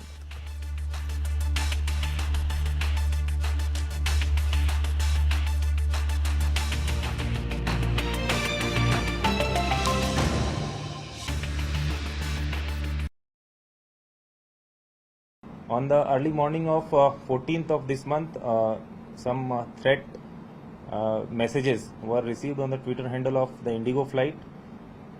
There were 3 international flights, 2 of which were delayed and 1 was diverted because of the threats. Mumbai police is questioning a miner from Chhattisgarh for allegedly sending hoax threat messages to 2 airlines on 14th of October.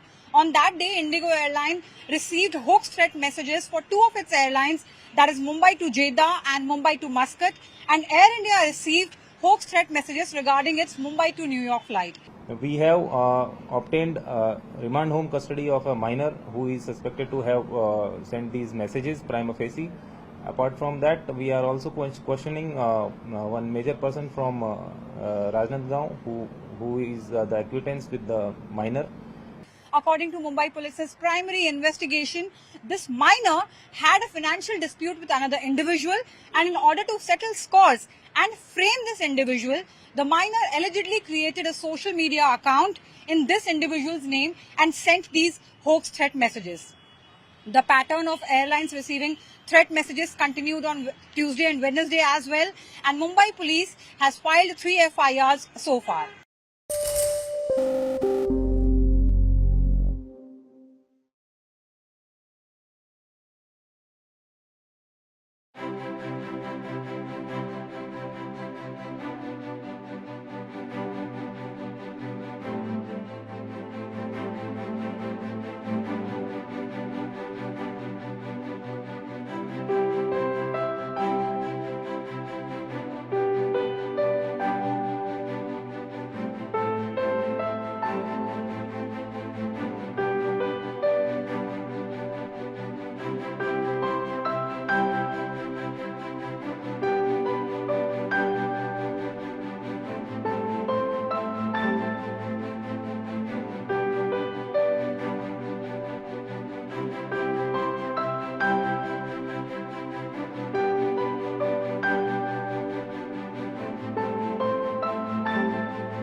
Donald Trump, I think in our collective opinion, certainly mine, is an unserious man.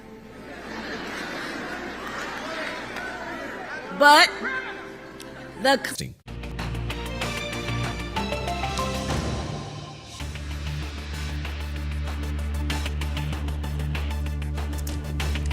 Welcome back. You're still tuned into Trading Hour. It's time to talk about the commodities space. We've seen the downtick in equity markets, but what's happening in the commodities space? Manisha Gupta is joining in now. And what are you focusing on today, Manisha?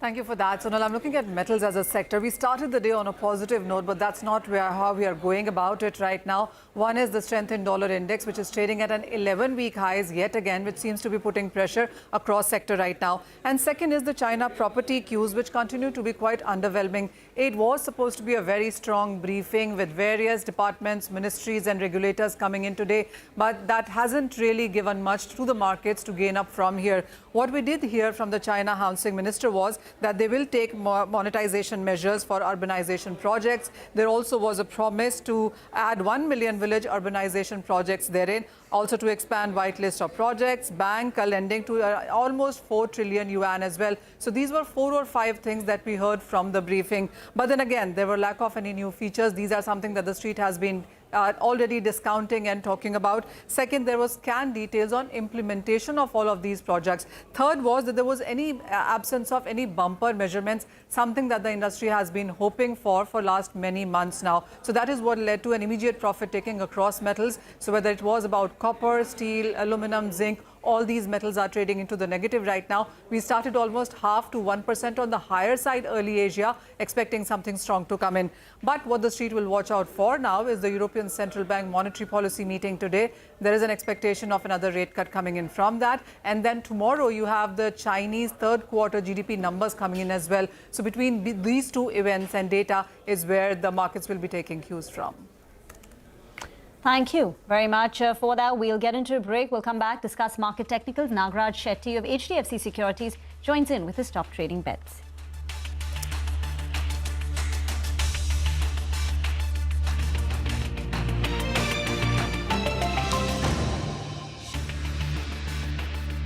Of him ever being president again are brutally serious.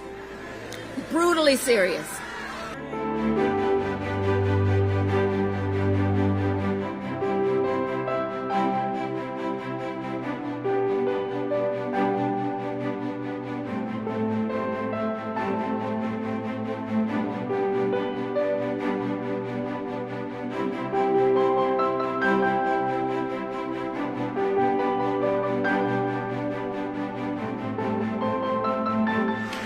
Trump is increasingly unstable and unhinged.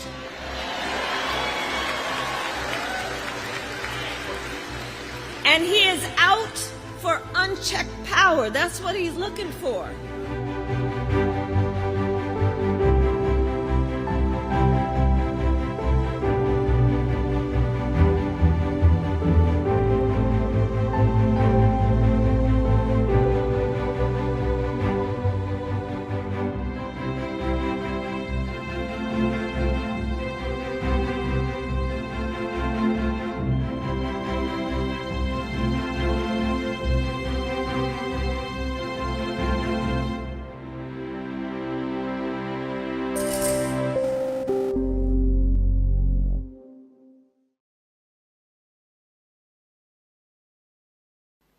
Now I come to the schedule for Maharashtra. This will be in single phase. The notifications, date of notifications are in front of you. 22nd October would be date of notification. Last date of making nomination would be 29th October. Scrutiny on 30th October. And last date for withdrawal 4th, and date of poll in Maharashtra would be 20th 11. Counting would be on 23rd 11 24, and you will notice that date of poll is Wednesday. This is deliberately, which lot of scheduling, whatever goes into scheduling, we have tried that it is midday, so that issue of urban apathy is handled. Jharkhand एक बहुत ही समृद्ध state है, बहुत ही उसकी विरासत है और वहाँ पर हम फिर से अपील करेंगे कि सब वोटर्स अधिक से अधिक मात्रा में वोट दें. Schedule would be like this. Jharkhand would be in 2 phases. The date of poll, first phase would be on, date of poll would be on 13th November. And the second phase would be along with Maharashtra on 20th November. So the date of issue of notification for Jharkhand phase 1 would be 18th and for phase 2 would be 22nd along with Maharashtra. Nominations for phase 1 would be till 25th of October. And for phase 2, 29th. This slide we will share with everyone. And date of poll would be 13th November and 20th November, both Wednesdays. And date of counting would be 23rd 11, that is Saturday. With this, we end our presentation with the request that through you, that all the voters of Jharkhand and Maharashtra कृपया बाहर आइए, कृपया vote करिए. लोकतंत्र के उत्सव में आपकी भागीदारी कि हम बहुत ही रिक्वेस्ट करते हैं, अपील करते हैं आपसे. Thank you very much.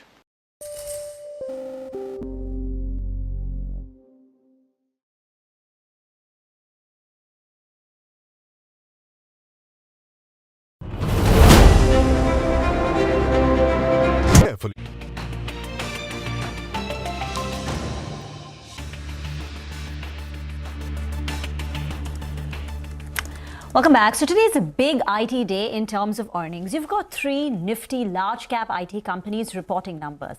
Infosys, Wipro, LTI Mindtree. It's just that all 3 of them report their numbers post-market hours. So I just want to quickly run you through what the street is anticipating. Let's start with the big boy Infosys. Now here, just quick 3 things about each of these 3 companies. About Infosys, expect a very strong revenue growth ahead of peers. So dollar revenue growth 3.6%, constant currency revenue growth at 3%. And this 3% is better than what peers have reported, like a TCS, which was about 1.1%, and HCL Tech at 1.6%. Now the question is, will this drive a guidance upgrade?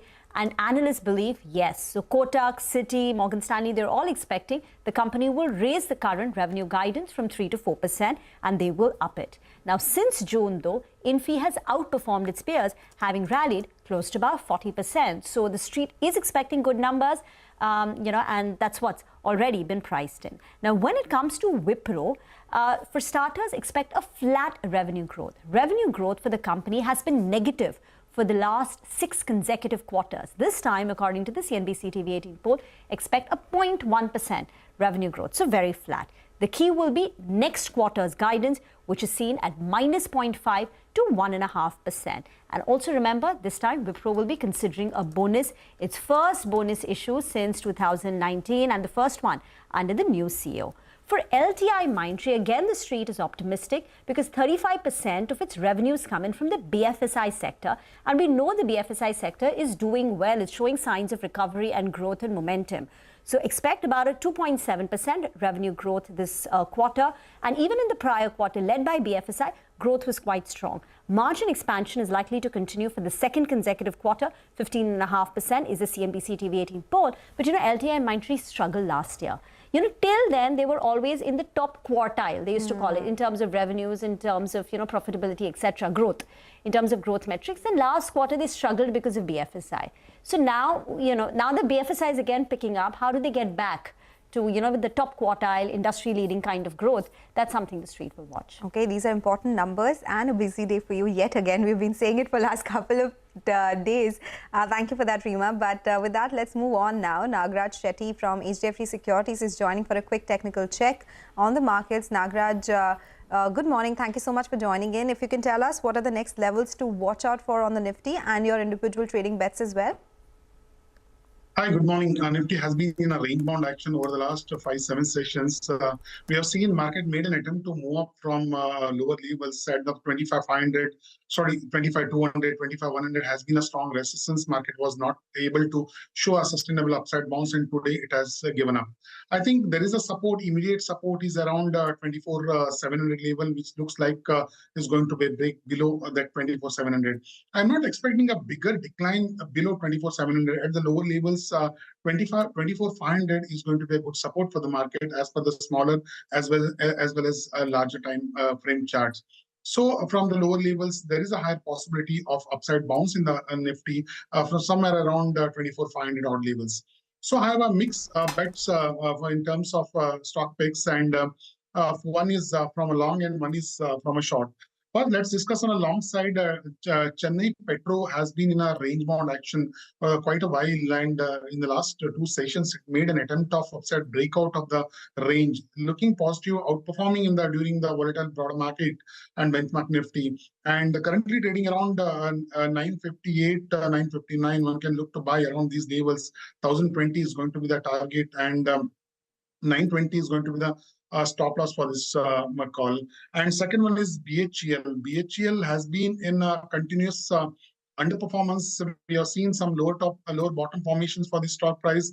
Currently placed around the support of 200 EMA, which is a crucial support, but not showing any sustainable bounce from the support. Currently placed at the support. Now it's at 258, 259. One can look to sell BHEL at this point of time.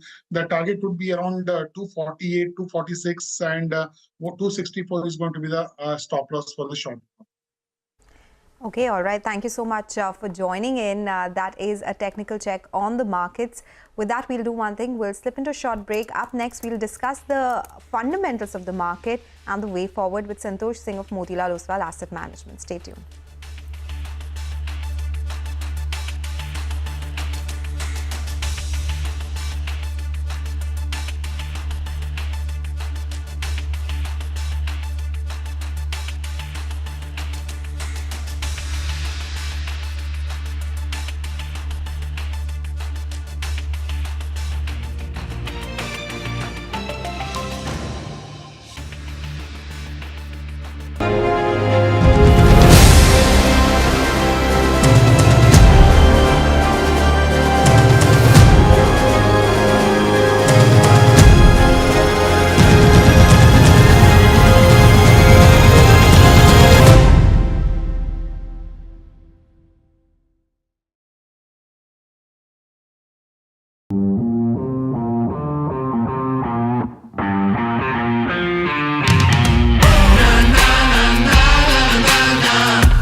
Make informed decisions with comprehensive analysis on the go.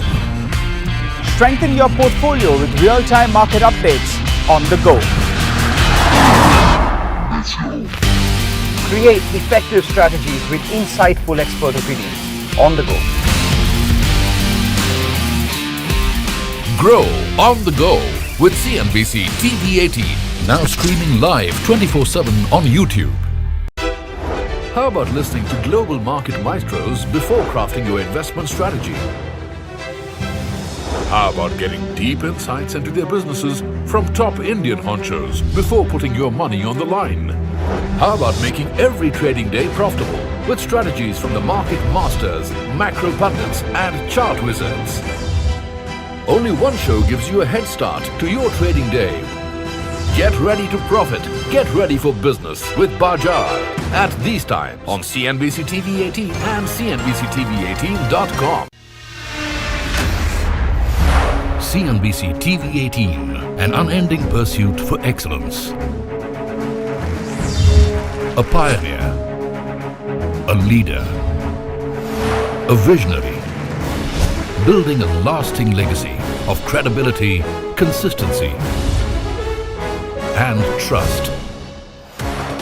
Giving unparalleled access to global thought leaders and powering conversations that are shaping the new world order.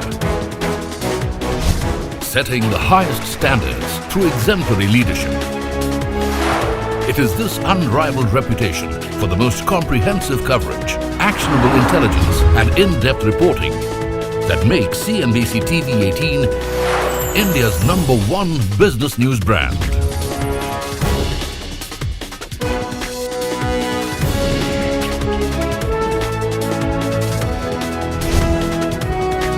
Foreseeing change, growth, and transformation for over a quarter of a century.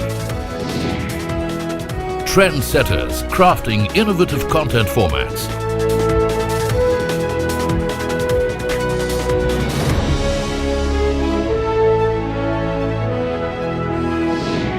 And award-winning business journalism. On air, online, on social media. As we embark upon 25 years of excellence, we invite you to be a part of our future. CNBC-TV18, your trusted partner and investment ally. What does it take to build India's largest startup platform? It takes a journey of starting out as an unknown and ending up as unforgettable. It takes more than 2 decades of celebrating the most influential and influencing the most celebrated entrepreneurs. From chronicling the stories of India's startup universe to becoming a success story in itself, as India's longest running show on startups and entrepreneurship, celebrating 21.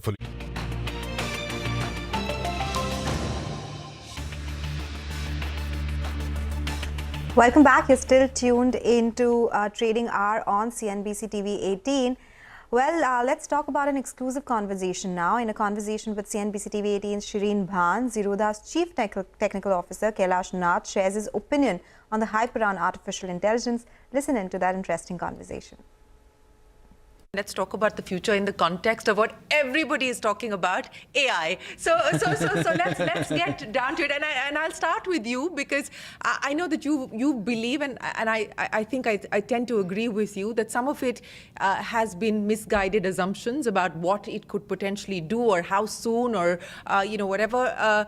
Some of it you also believe is plain intellectual dishonesty in the claims that are being made by many. And I'm not talking in the Indian context, but in general at this point in time. I mean, everyone is AI's expertise at your fingertips or, AI first and so on and so forth. Today, as you look at your business, as well as you look at the adjacent ecosystem, what do you make of this? There is insane amounts of hype. And the moment there are financial incentives attached to anything, AI was an academic dream 60, 70, 80 years ago, and it's evolved into business today.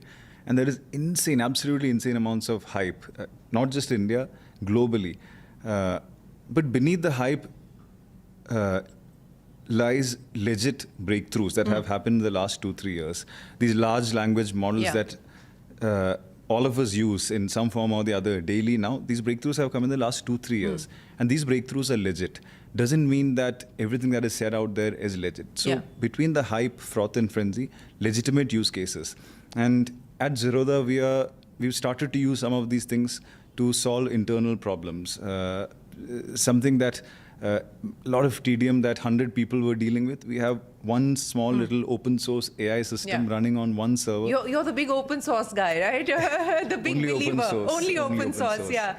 So this one system that costs us nothing to run is saving 100 people thousands and thousands of hours of work every month. And it's an open source breakthrough. It's commoditized. Now you can have the most powerful AI models, let's say large language models, at your fingertips at zero cost. You just need to have that tech know-how to use it. So it's been commoditized to such a large extent. When anybody says we are powered by AI, you have to take it with a giant sack of salt, because an 18-year-old teenager, big, an 18-year-old teenager who's tech savvy can start using these things. You can build a business out of it, tool out of it in no time. So it's commoditized to death already. And it's only been 3 years, near the specific set of breakthroughs. And you can catch that fun and full interview on our special Young Turks Reloaded today at 7 p.m. Stay tuned for that.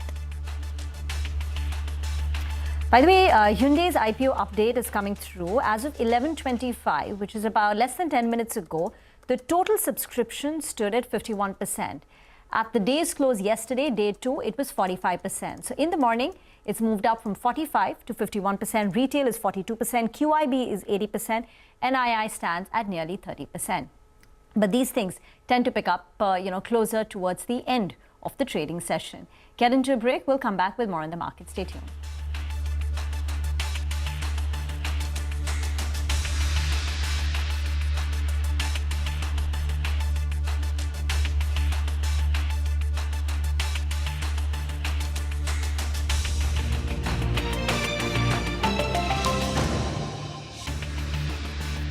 years of building India's biggest startup community. Young Turks at 21. Only on CNBC-TV18 and CNBC-TV18.com.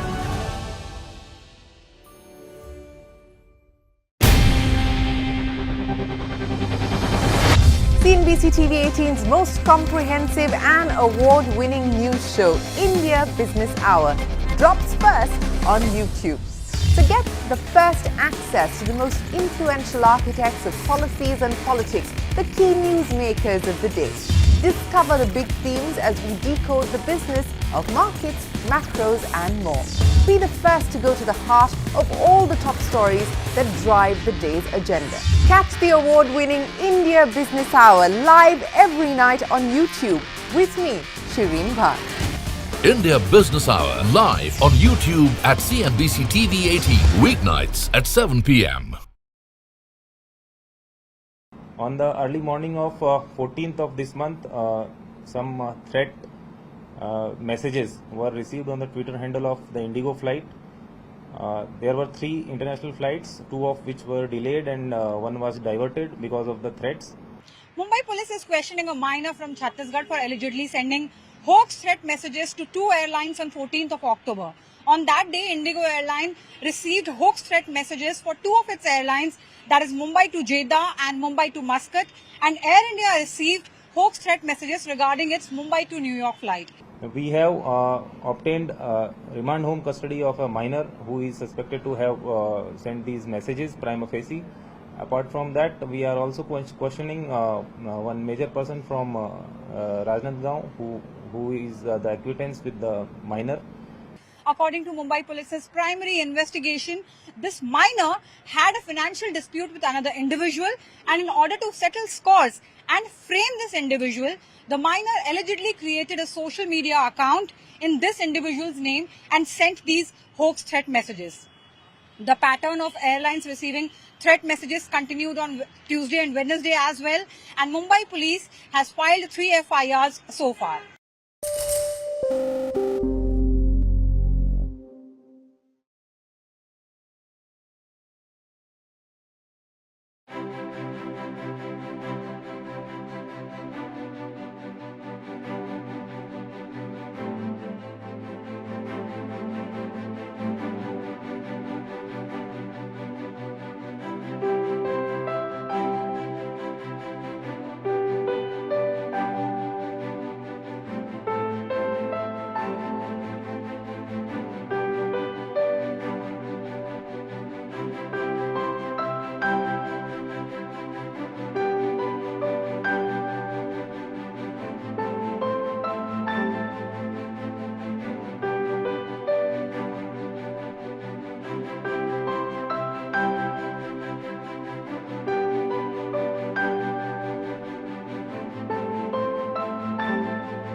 Donald Trump, I think in our collective opinion, certainly mine, is an unserious man. But the consequences of him ever being president again are brutally serious.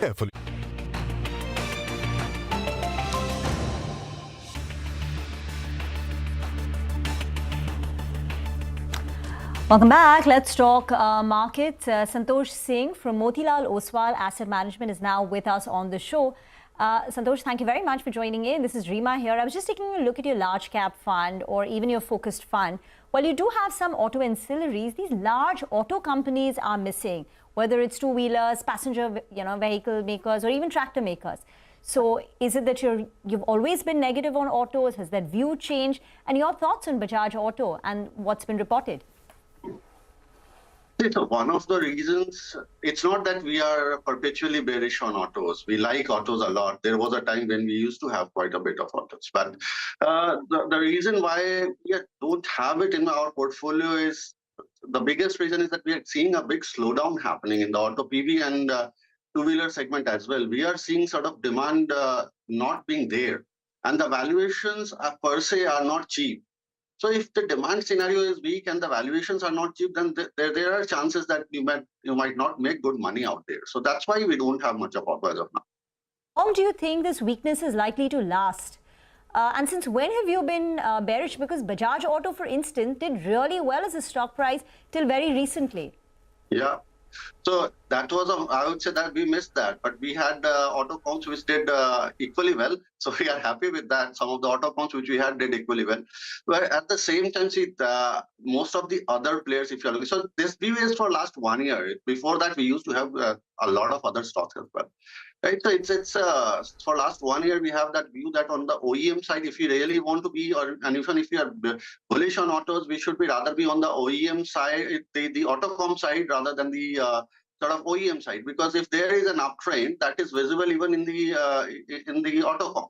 But the sort of autocoms we are holding are not only dependent on India auto sort of demand scenario, it's also, so we have a large amount of Samvardhana, which is global, acquisitive and all. We have a good quantity of ZF, which is a sort of a global leader in what they do. So we are not sort of just, so given the demand scenario, we were not bullish on OEM. So we wanted to sort of cap it with the autocoms. Santosh, you know, a lot of these global OEMs also sounded off some warnings in terms of profits, and that is something that could have impacted some of these auto ancillary companies. You mentioned Samvardhana, Motherson, which has international exposure. Do you think that could be a cause of worry if these OEMs also start talking about demand pressures, and that could ultimately mean something for these auto anchs as well? So if you were sort of only looking at the demand scenario, we would have been in those sort of stocks. So if I'm looking at Samvardhana, it's not only about global auto demand, it's also about the acquisitions which they do. And in bad times, they tend to do really well, because in bad times, they tend to get some good assets at good prices. So that is one call we have taken. Second is the reason we hold sort of Samvardhana is it's also a EMS play, right? It's becoming sort of a manufacturing play in India as well, given their focus on and the new sort of tie-ups which they have done. So that was basic reason why we are in that sort of auto comps. We are not into all auto comps. We are in those sort of auto comps which are not only dependent on auto demand, which are sort of innovators themselves, which are on the right side of the technology. So not really worried about a few of our companies which we hold. Just seeing the IT composition in your large cap fund. About a month back, you had Infosys, Tech Mahindra and an LTI Mindtree. Now it appears Tech Mahindra is out and it's replaced by TCS. Is that correct? It seems like so. I'll not get into individual stocks actually. I can talk about the broader call which we have. Don't want to get into individual stocks. See, the broader call which we have is if there is a rate cut, we are going to see sort of the large cap IT doing well. But at the same time, if certain stocks have moved up and then there is a valuation discomfort, we would want to sort of come out of that as well. You know, the other space that did well yesterday was HDFC Life, the insurance space, so to say. You do have some stake here. How are you looking at these insurance companies? What do you like in the space currently? So if I'm looking at the insurance companies, simply they have not done well for last 3 years. Whereas it's not that sort of these companies have not grown their profits.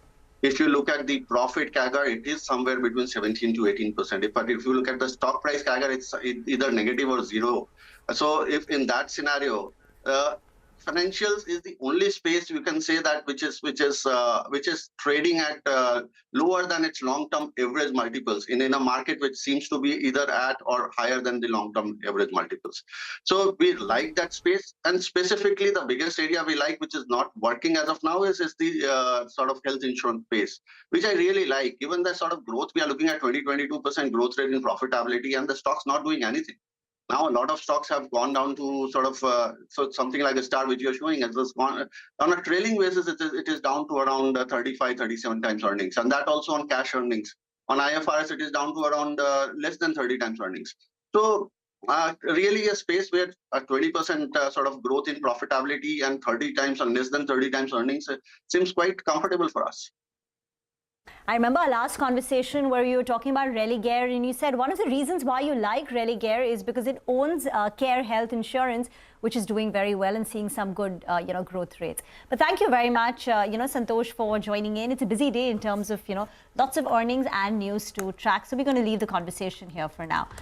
We will slip into a short break on that note. On the other side, we'll get chatting with the management of South Indian Bank on their Q2 numbers. Stay tuned.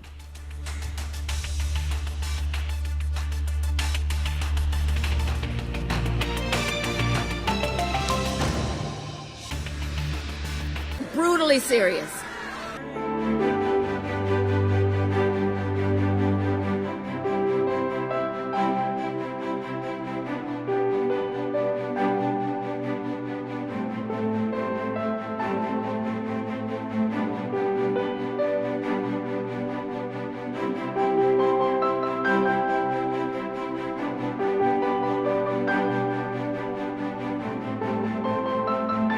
Donald Trump is increasingly unstable and unhinged.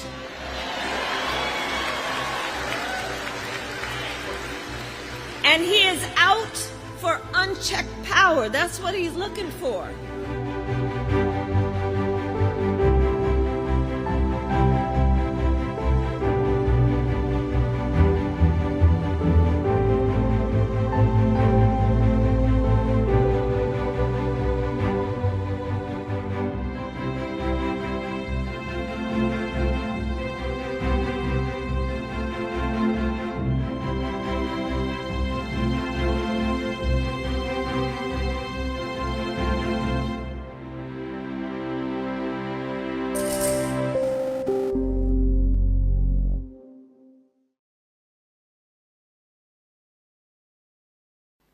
Now I come to the schedule for Maharashtra. This will be in single phase. The notifications, date of notifications are in front of you. 22nd October would be date of notification. Last date of making nomination would be 29th October. Scrutiny on 30th October. And last date for withdrawal 4th, and date of poll in Maharashtra would be 20th 11. Counting would be on 23rd 11/24, and you will notice that date of poll is Wednesday. This is deliberately, which lot of scheduling, whatever goes into scheduling, we have tried that it is midday, so that issue of urban apathy is handled. Jharkhand एक बहुत ही समृद्ध state है, बहुत ही उसकी विरासत है, और वहाँ पर हम फिर से अपील करेंगे कि सब वोटर्स अधिक से अधिक मात्रा में वोट दें. Schedule would be like this. Jharkhand would be in 2 phases. The date of poll, first phase would be on, date of poll would be on 13th November, and the second phase would be along with Maharashtra on 20th November. So the date of issue of notification for Jharkhand phase 1 would be 18th, and for phase 2 would be 22nd, along with Maharashtra. Nominations for phase 1 would be till 25th of October, and for phase 2, 29th. This slide we will share with everyone. And date of poll would be 13th November and 20th November, both Wednesdays. And date of counting would be 23rd 11, that is Saturday. With this, we end our presentation with the request that through you, that all the voters of Jharkhand and Maharashtra कृपया बाहर आइए, कृपया vote करिए. लोकतंत्र के उत्सव में आपकी भागीदारी कि हम बहुत ही रिक्वेस्ट करते हैं, अपील करते हैं आपसे. Thank you very much.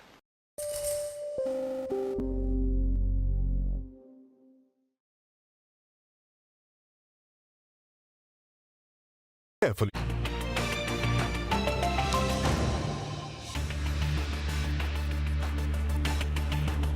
Welcome back. You're still tuned into Trading Hour. Well, South Indian Bank's Q2 net interest income grew by 7% YOY, but the bank's net interest margin declined both on a sequential and on a YOY basis. To discuss the Q2 numbers, the outlook for deposits and slippages, we are now joined by PR Seshadri, the MD of the bank, joining in now. Mr. Seshadri, good morning. Thank you so much for joining in. Well, you've seen a small dip in NIMs this quarter, but this is along with an increase in your credit deposit ratio. Can you give us a sense of how they are trending in the second half? What's the outlook on net interest margins and the CD ratio? Thank you very much for having me on the show. With respect to net interest margin, we actually didn't see too much of a dip. Basically, what happened was RBI changed the method by which penal interest was actually charged. So up until the last quarter, penal interest was a portion of interest revenue, and this quarter, the reported quarter, it was charged as a penal charge and therefore went into other income. So if you were to add that back, you would find that there's no material change in net interest margin. With respect to our CD ratio, our stated strategy was to grow our deposits at between 8 and 10%, and that enables us to keep the cost advantage that we currently have on interest costs, and at the same time grow our assets between 10 and 12%. So we were aware of the fact that CD ratios would grow gradually. Now we've hit about approximately 80%. And at this point in time, we are reevaluating, what we should be doing and whether we need to double down and try and get, a little bit more aggressive on the deposit side. But as of now, your goal is 8 to 10% in terms of deposit growth, but you could look to become a little more aggressive. At least match maybe the asset growth of 10 to 12%? Yes. Do you think that's likely? Okay. That's so true, within your advances growth and your guidance, in Q2 per se, home loans is done very well for you with a growth of, I think, close to about 40%. Gold loan has seen a growth of close to about 10 to 11%. Can you tell us your expectations segment by segment for FY25 and even the second half of the year? Where is growth momentum being seen? Majority of the growth will come on the retail side, retail and MSME. MSME continues to stay muted. So our focus is on the secured side. So, gold and housing continues to be areas of, interest. So we think that there we will continue to see the kind of growth that we've seen so far. It will moderate a little. It's hard to be at 45%, growth continually.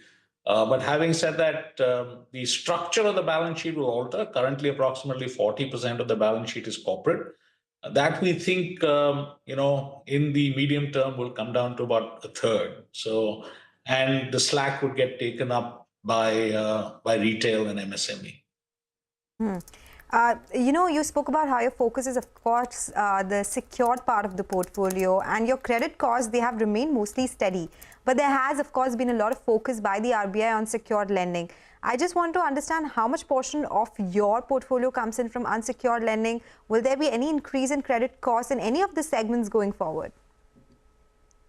So unsecured, you get unsecured in two forms, unsecured to the large corporates and unsecured to retail. Unsecured to retail is roughly 5% of our total balance sheet. And that's where the, commentary on, issues that one is seeing is coming to us. That is very, very contained, and we are not looking to grow that very aggressively.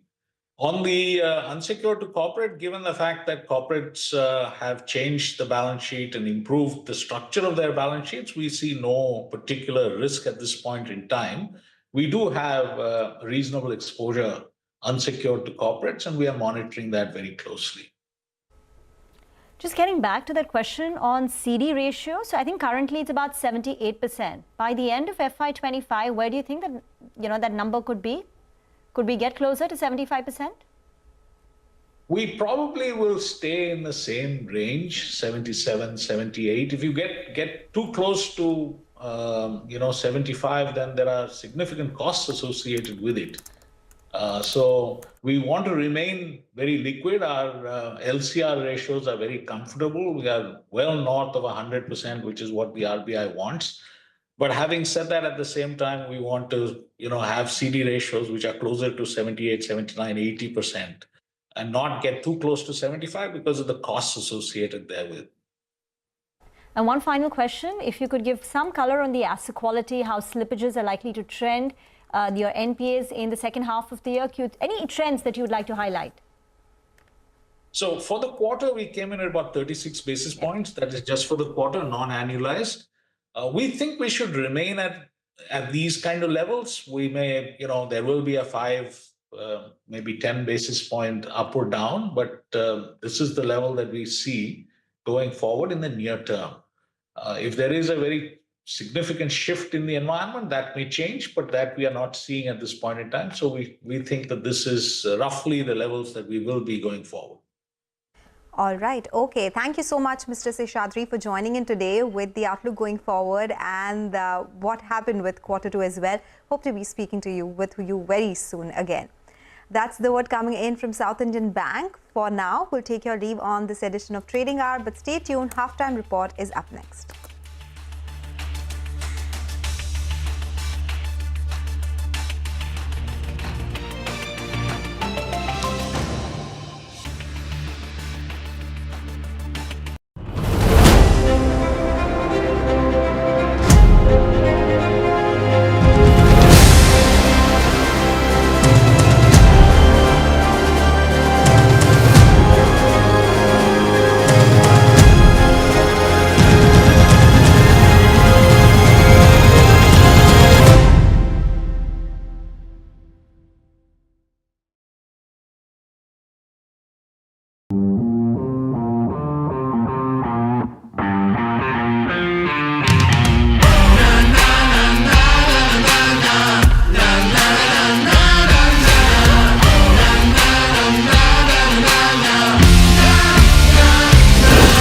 Make informed decisions with comprehensive analysis on the go. Strengthen your portfolio with real-time market updates on the go. Create effective strategies with insightful expert opinions on the go. Grow on the go with CNBC-TV18, now streaming live 24/7 on YouTube. How about listening to global market maestros before crafting your investment strategy? How about getting deep insights into their businesses from top Indian honchos before putting your money on the line? How about making every trading day profitable with strategies from the market masters, macro pundits and chart wizards? Only one show gives you a head start to your trading day. Get ready to profit. Get ready for business with Bajaj at these times on CNBC-TV18 and CNBC-TV18.com. CNBC-TV18, an unending pursuit for excellence. A pioneer, a leader, a visionary, building a lasting legacy of credibility, consistency, and trust. Giving unparalleled access to global thought leaders and powering conversations that are shaping the new world order. Setting the highest standards through exemplary leadership. It is this unrivaled reputation for the most comprehensive coverage, actionable intelligence, and in-depth reporting that makes CNBC-TV18 India's #1 business news brand.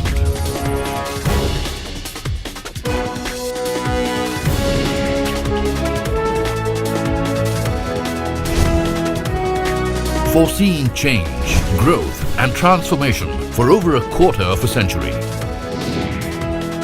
Trendsetters crafting innovative content formats.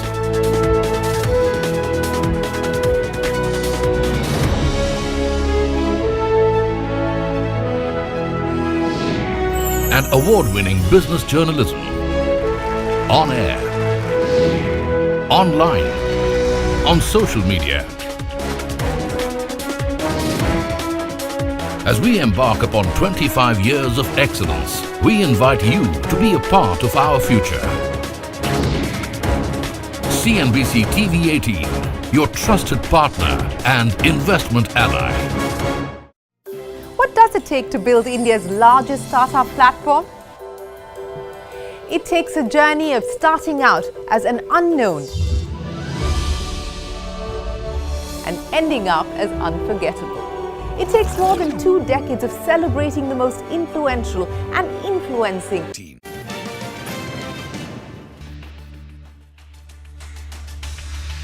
Stocks dip after a steady start on caution ahead of the US elections and uncertainty over China's economic recovery, even as geopolitical worries continue to linger. Auto and realty are the big drags, but IT manages to eke out some gains.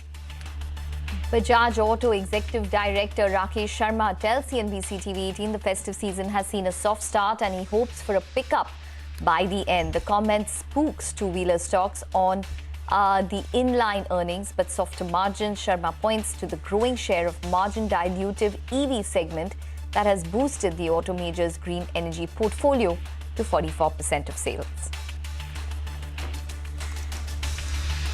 City gas distributors will see nearly 20% lower gas allocated at administered prices, leading them to raise imports of LNG to meet the demand. CNBC-TV18 has learned of this information. The move can hurt profitability if the costs are not passed on.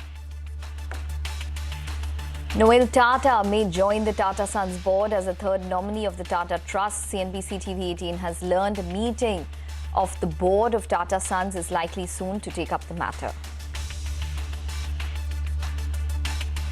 And China's latest briefing on stimulus to boost the housing sector underwhelms yet again. The lack of new features and scant implementation details are the dampeners. The disappointment is reflected in the metal stocks pulling back.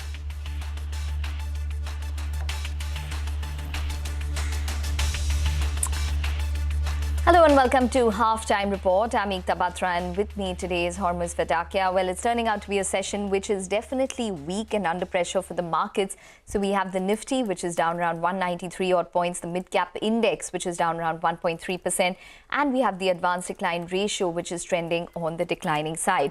Just want to point out that, obviously it is the commentary from Bajaj Auto, which is dragged, and you can see that clearly in the double-digit decline that we're seeing for Bajaj Auto, and that's dragged down all of the other auto stocks today, and that will be the key focus in the next couple of minutes in terms of our discussion.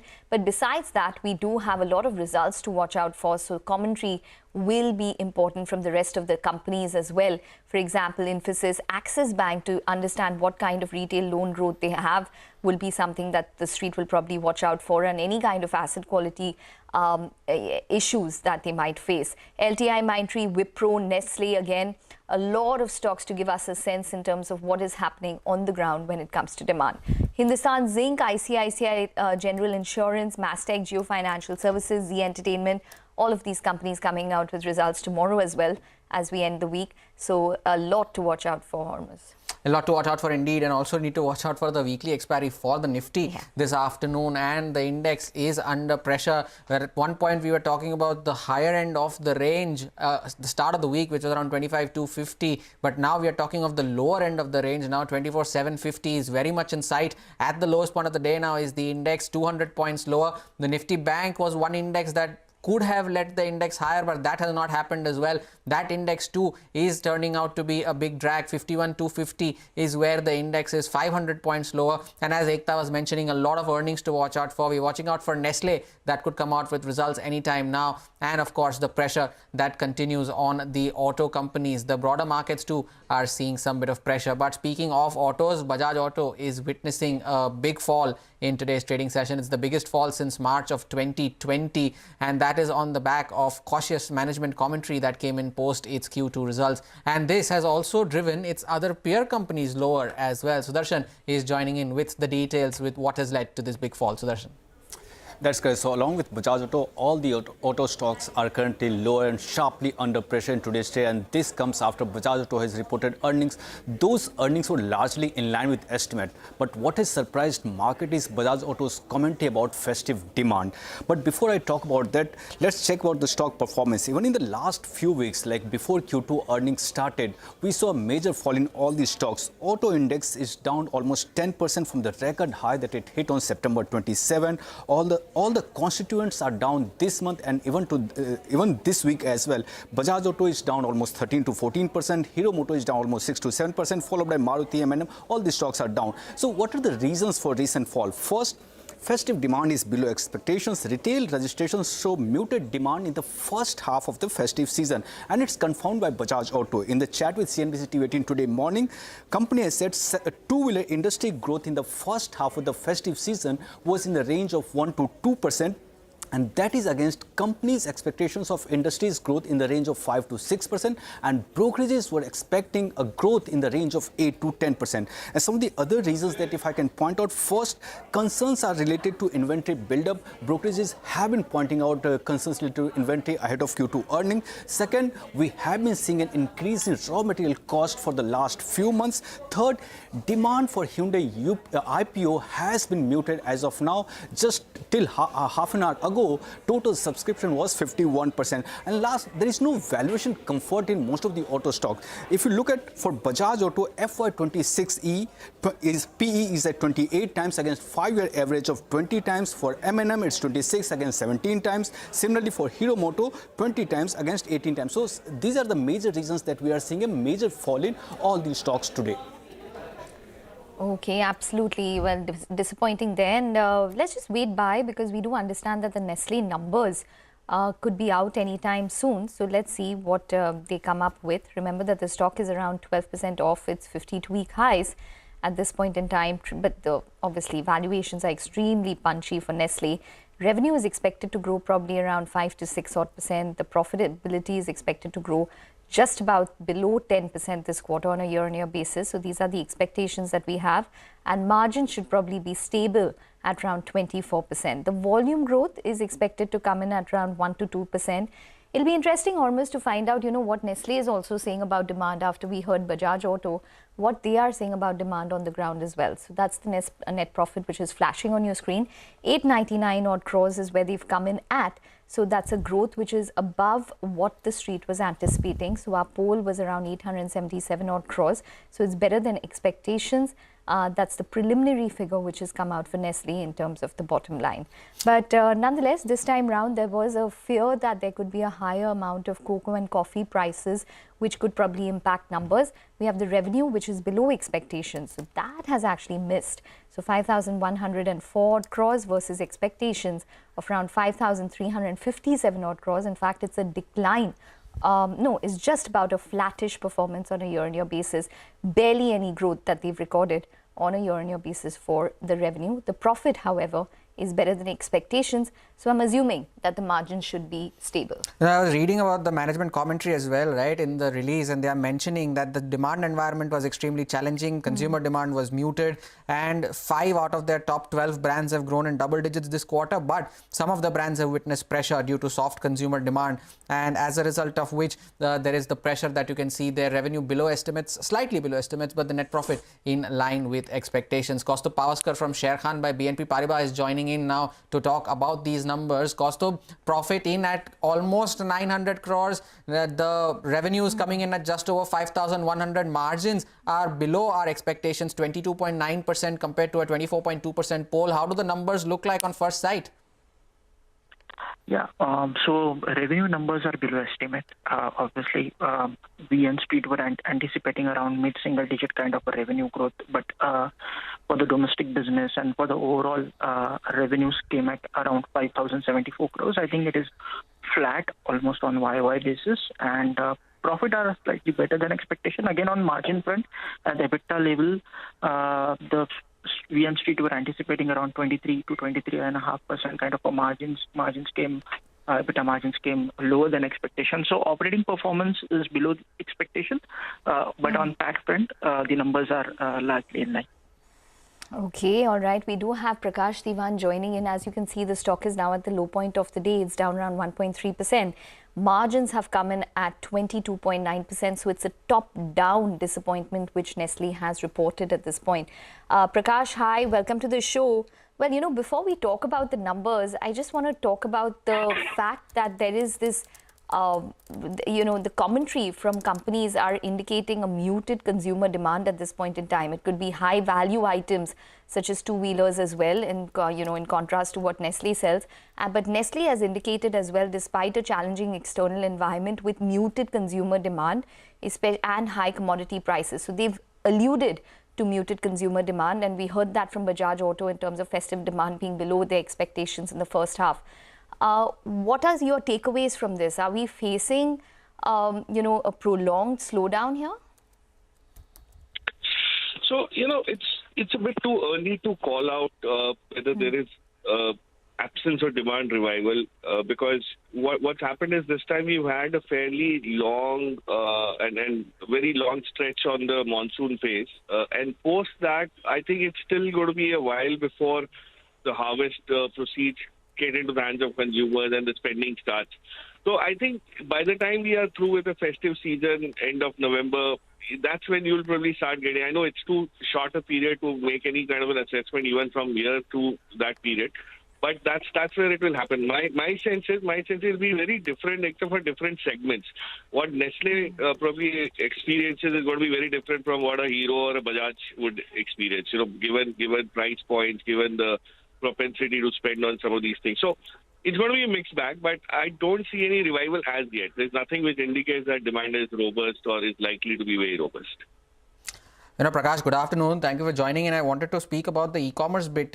Mentioned that e-commerce business delivered high double-digit growth, the highest in the last 7 quarters, and it's now nearing almost double-digit of overall sales as well. Is this a trend that is emerging among a lot of these companies, right? You heard a lot of these FMCG players also talk about. We heard DMart also saying that e-commerce has been hurting, or quick commerce has been hurting their business as well. What's your take here? Because e-commerce as a channel for Nestle as well is continuing to grow. No, absolutely, Abhi. So I don't see any reason why this will not be a very strong long-term secular trend for us to factor in. E-commerce, remember, it's not just the factors that have led to this robust growth. The setting up of the base for this is the UPI payment availability and, of course, internet connectivity and now logistics. I mean, I have met a couple of companies which are amazingly equipped to manage e-commerce even in tier 3 towns in India, given the way, 3PL logistics and packaging and sorting and all of that is kind of getting automated. There's a huge technology interface which is bringing down costs and enabling things, which means this will only grow from here and at a pace which is far higher than what we have seen till now. Now, quick commerce, of course, could probably be a bit of an urban, metro-ish kind of a phenomenon for some more time. I'm sure there are reasons for it to start getting accepted in other cities as well. But for the next couple of years, you might see that to be a metro phenomenon. And e-commerce across the board as an omni-channel kind of a constitute will probably be very strong in tier 2, tier 3 cities. That contribution will become much bigger, it's my sense. Okay, all right. Well, the stock is now down even more. So we're seeing profit booking from the top coming in on Nestle on the back of what is a disappointing set of numbers, you'd have to say. Naveen Kulkarni of Axis Securities joins in with his view as well. Naveen, hi, welcome to the show. Stock down around 2% reacting to what has been a top-down disappointment. The profitability has been maintained and better than expectations, but I think what's really hit hard is probably the revenue as well as the margins, which have come in at 22.9%. What's your assessment on Nestle's numbers?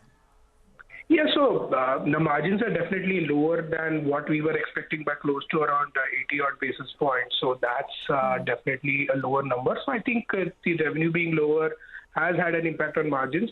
But having said that, this quarter, Q2 has generally been a slow quarter for the consumer sector, right? So broadly, whatever companies have reported, there has been a certain degree of disappointment, even if we look at the retail companies' numbers also. So I think we have to wait and watch. Probably Q3 onwards, things could be expected to pick up. On the other hand, Nestle has been one of the better performing FMCG companies for a while now. And from that perspective, probably things could look better in the forthcoming quarters. Kaustubh, I wanted to ask you, the company is also mentioning that commodity prices remain elevated, especially for coffee and cocoa, and the prices of cereal and edible oils have also accentuated with the recent developments.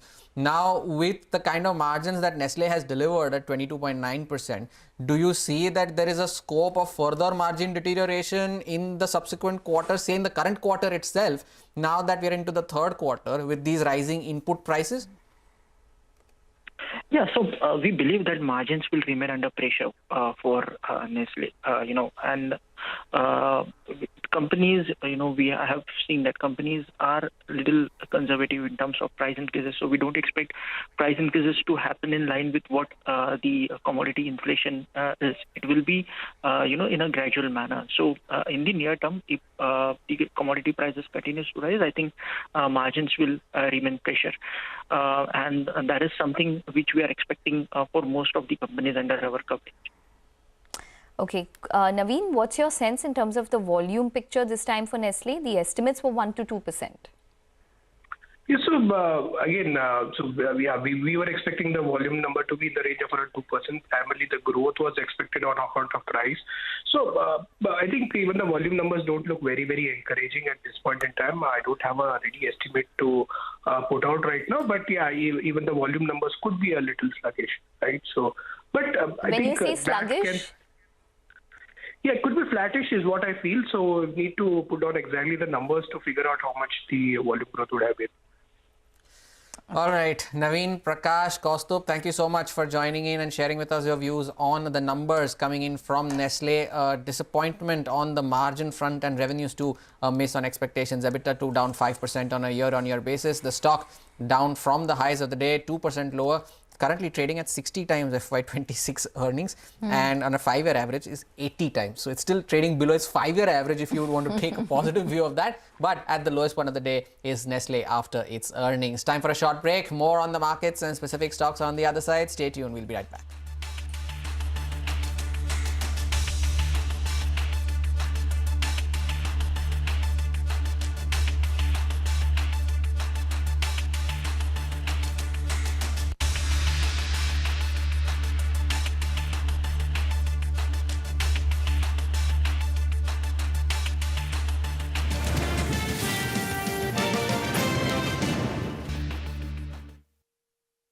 Entrepreneurs. From chronicling the stories of India's startup universe to becoming a success story in itself, as India's longest running show on startups and entrepreneurship, celebrating 21 action-packed years of building India's biggest startup community. Young Turks at 21, only on CNBC-TV18 and CNBC-TV18.com.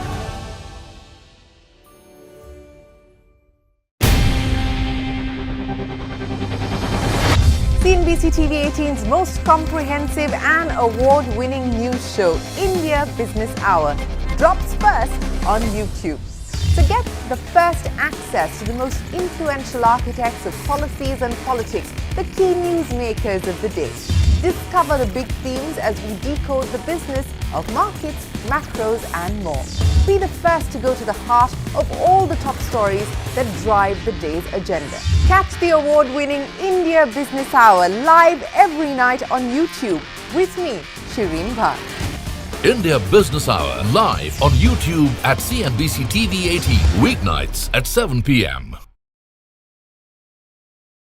On the early morning of 14th of this month, some threat messages were received on the Twitter handle of the Indigo flight.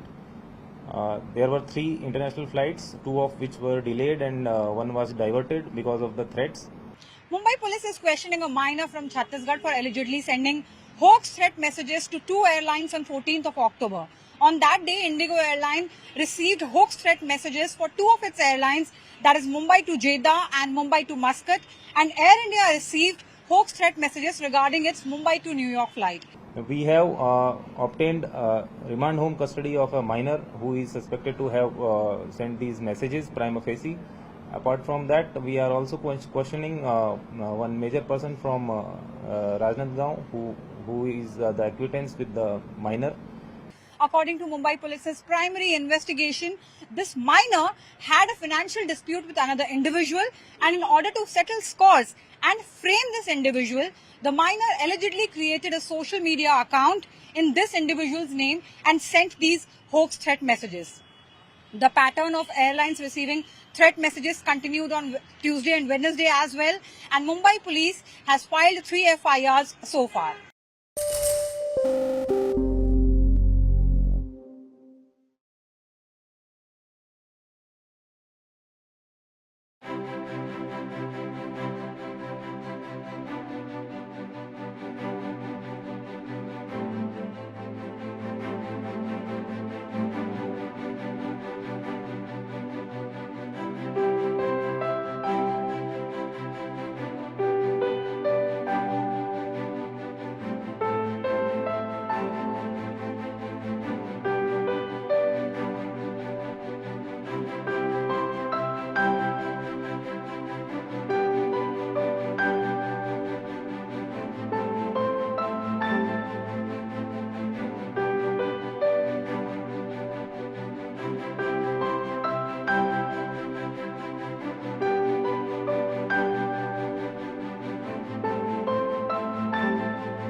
Donald Trump, I think in our collective opinion, certainly mine, is an unserious man.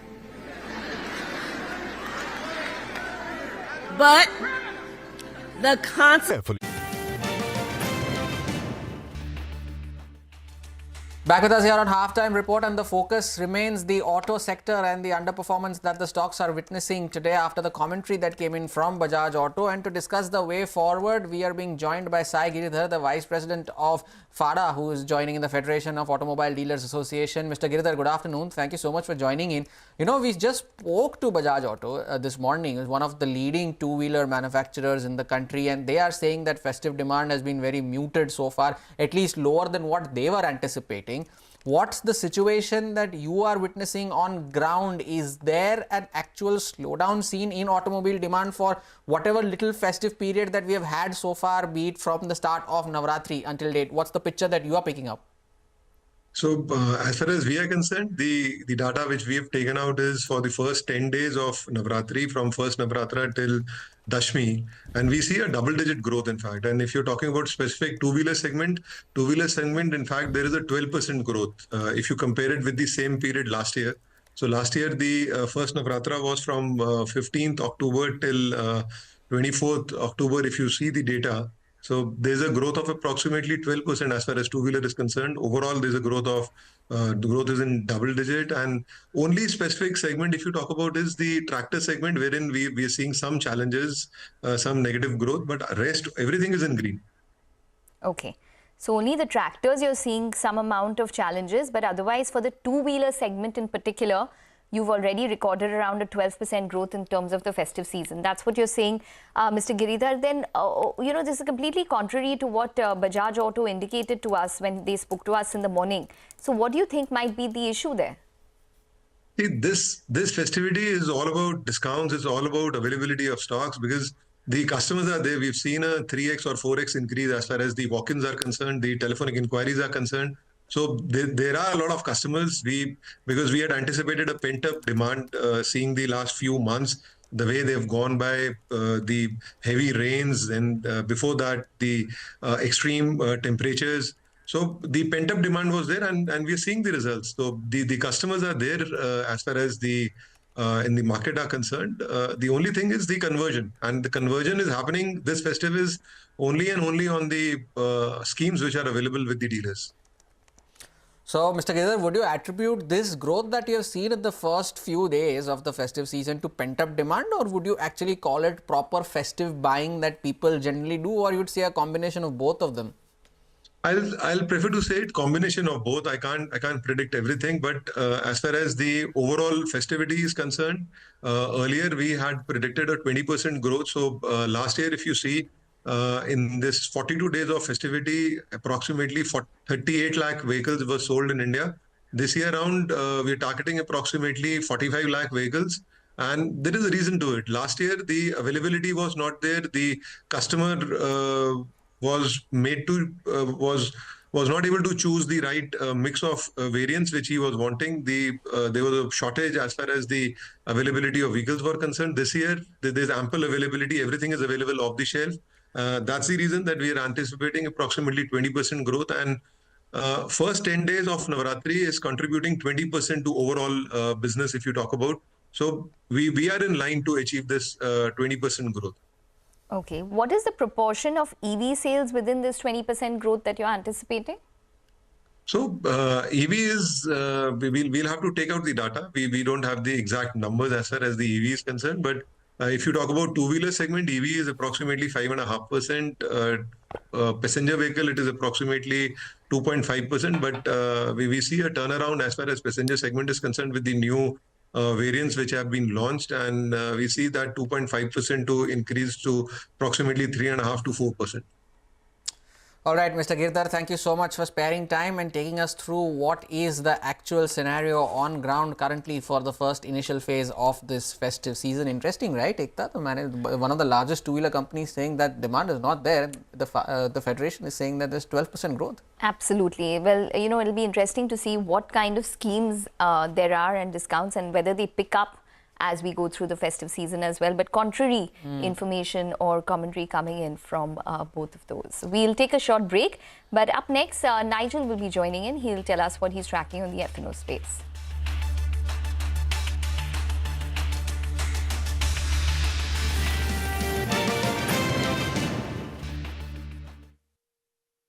Him ever being president again are brutally serious.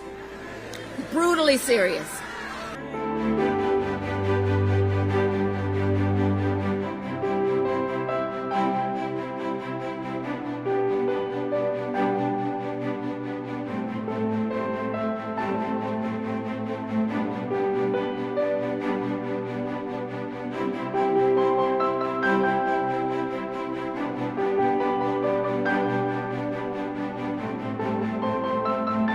Donald Trump is increasingly unstable and unhinged.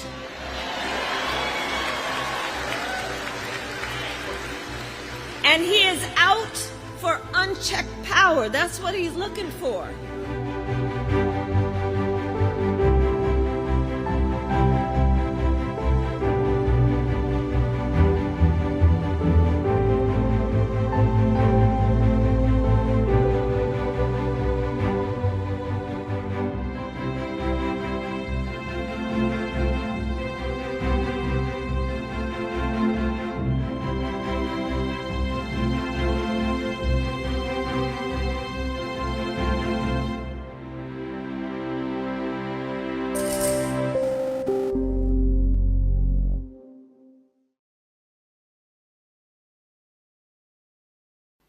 Now I come to the schedule for Maharashtra. This will be in single phase. The notifications, date of notifications are in front of you. 22nd October would be date of notification. Last date of making nomination would be 29th October. Scrutiny on 30th October. And last date for withdrawal 4th, and date of poll in Maharashtra would be 20th 11. Counting would be on 23rd 11 24, and you will notice that date of poll is Wednesday. This is deliberately, which lot of scheduling, whatever goes into scheduling, we have tried that it is midday so that issue of urban apathy is handled. Jharkhand एक बहुत ही समृद्ध state है, बहुत ही उसकी विरासत है, और वहाँ पर हम फिर से अपील करेंगे कि सब वोटर्स अधिक से अधिक मात्रा में वोट दें. Schedule would be like this. Jharkhand would be in 2 phases. The date of poll, first phase would be on, date of poll would be on 13th November, and the second phase would be along with Maharashtra on 20th November. So the date of issue of notification for Jharkhand phase 1 would be 18th, and for phase 2 would be 22nd, along with Maharashtra. Nominations for phase 1 would be till 25th of October, and for phase 2, 29th. This slide we will share with everyone. And date of poll would be 13th November and 20th November, both Wednesdays. And date of counting would be 23rd 11, that is Saturday. With this, we end our presentation with the request that through you, that all the voters of Jharkhand and Maharashtra कृपया बाहर आइए, कृपया vote करिए. लोकतंत्र के उत्सव में आपकी भागीदारी कि हम बहुत ही रिक्वेस्ट करते हैं, अपील करते हैं आपसे. Thank you very much.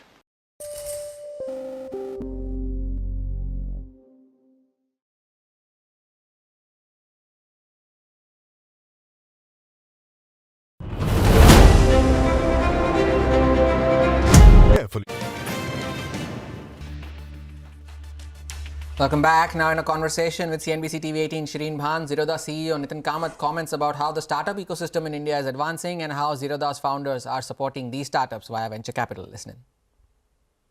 That brings me to the question of, 14 years on, with the business that you've built, with the money that you're generating at this point in time, what do you see as the use of this? What do you see as the use of this organization? What do you see as the use of the money that you're making individually as well as at a company level? I mean, what will the next 14 years, for instance, for Zerodha mean from that perspective? Let me start by asking you. Yeah, I mean, today I get really excited with all the startups we support. Like, there were 150 investments from Rainmatter, and we've allocated like 750 crores or something like that, you know. So, and Kailash gets really excited with the foundation. I'm also excited, but I'm not in it completely, you know, because I still haven't yet found the cause that I really want to support, as in, like, you know, something which is close to my heart. Yeah, so there also we committed a significant portion of our capital. I mean, the idea right now is to do 1,000 crores and then see how it goes. Okay, and you can catch the full interview on our special Young Turks Reloaded today at 7 p.m. Stay tuned for that, only on CNBC-TV18. And as we slip into a short break, here's a programming note. As CNBC-TV18 celebrates 25 years of excellence, we invite you to the most anticipated event of the year, the CNBC-TV18 Global Leadership Summit. Bringing together visionary policymakers, industry leaders and trailblazing startup founders, this is where India's roadmap for the next 25 years of growth and global leadership will be charted. Don't miss your exclusive opportunity to be part of this conversation that is shaping the future of business and innovation. Reserve your spot today.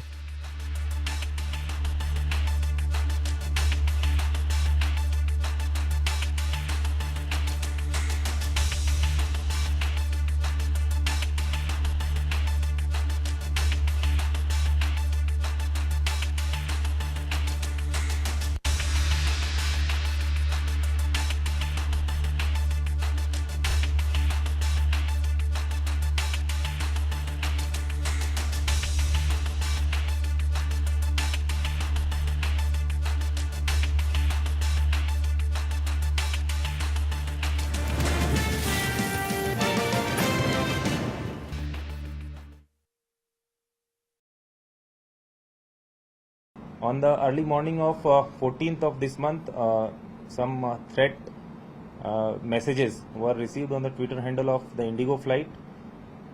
There were 3 international flights, 2 of which were delayed and 1 was diverted because of the threats. Mumbai police is questioning a minor from Chhattisgarh for allegedly sending hoax threat messages to 2 airlines on 14th of October. On that day, Indigo Airline received hoax threat messages for 2 of its airlines, that is Mumbai to Jeddah and Mumbai to Muscat, and Air India received hoax threat messages regarding its Mumbai to New York flight. We have obtained remand home custody of a minor who is suspected to have sent these messages prima facie. Apart from that, we are also questioning one major person from Rajnathgaon who is the acquaintance with the minor. According to Mumbai Police's primary investigation, this minor had a financial dispute with another individual, and in order to settle scores and frame this individual, the minor allegedly created a social media account in this individual's name and sent these hoax threat messages. The pattern of airlines receiving threat messages continued on Tuesday and Wednesday as well, and Mumbai Police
Donald Trump, I think in our collective opinion, certainly mine, is an unserious man. But the consequences of him ever being president again are brutally serious. Brutally serious.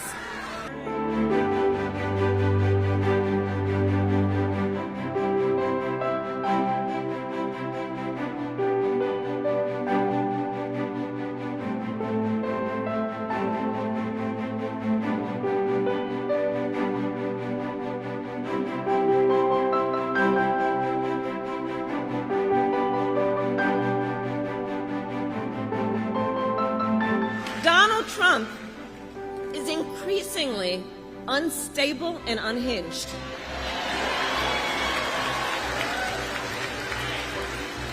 And he is out for unchecked power. That's what he's looking for.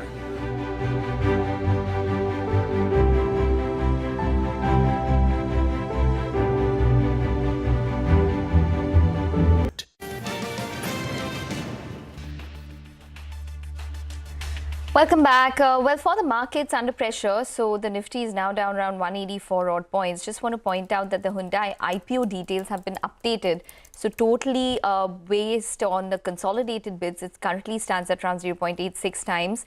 And just a breakup of it, the QIB has been very strong. So 1.99 times. You saw it in the anchor investor book as well. And the non-institutional investors totally has come in at around 0.47 times at this point. And we do have the retail, which is currently at around 0.43 times. So let's see how that goes. But currently, the total subscription stands at 0.8 times. Not bad. Almost there. Almost there. This is India's largest IPO. Yeah. You know, I was just checking the so far, which is India's largest IPO, which was LIC. Yeah. That was subscribed 2.95 times on the final day of bidding. And Paytm, which was the 18,300 crore IPO, that was subscribed almost 1.9 times at the close of bidding. So they're a large IPO. So we'll see how the final figures turn out. But for now, shifting back, focus back to the markets, then the Nifty continues to remain at near the lowest point of the day. Nigel is joining in with how the FNO setup is looking like at the weekly options expiry day. Nigel, good afternoon. You know, Hormuz, when you have a team that's batting, you like your openers to do well and the guy that comes one down as well. In Nifty's case, you have three pillars of the market, right, of the Nifty. That's the banking names, the IT names, as well as Reliance Industries. And today the problem is the main player is not able to get off the mark, because the Nifty Bank is under pressure while Reliance is holding in the green because the record date came out and the IT index is powering its way ahead. So, you know, that's why we're not able to put on any kind of gains because the largest constituent is pulling us back. And with the Nifty Bank, you know, we're at very, very crucial levels. You don't want the Nifty Bank to close below these levels. Just to put it up on the screen, the 50 and the 100 DMA are up for you in the screen. In the last few minutes, we've gone ahead and we're trading below the 100 DMA, which comes in at around 51,350. We're around 50-60 points below that level. You'll want the Nifty Bank to gradually cross this 100 DMA and head towards the 50 DMA. You know, that's what will give the bull some kind of comfort. For the time being, we haven't yet seen that happening. On the Nifty, well, we have a weekly expiry that plays out today and a couple of strikes should come up for you. So the 25,000 put was seeing a fair bit of open interest build up, but today it seems some of those bulls are throwing in the towel because there's big unwinding that we're seeing at that particular level. And the bears are feeling confident. That's why we have the 24,800 call that's seeing a lot of open interest build up, and the premium out there has crashed down to around, I think, 20 rupees from around 200 rupees. So it's the aggressive writing that we're seeing on that strike. The important levels you want to see in terms of a support level, you don't want to see the recent low getting hit, which was close to around 24,694, which is an important mark. And the 24,500 mark as well is an important mark because that's where the 20-week moving average comes. Stocks that we're looking at, Bajaj Auto, massive open interest built up over there. Big shorting is what we're seeing out there. On SBI, there's a bit of a short covering bounce that's playing out. And finally, on Infosys, getting into its numbers, there's fresh long built up out there. Okay, all right, Nigel. Thanks very much for that. So that's on the FNO space. We'll take a short break. More stocks on the other side. Stay tuned.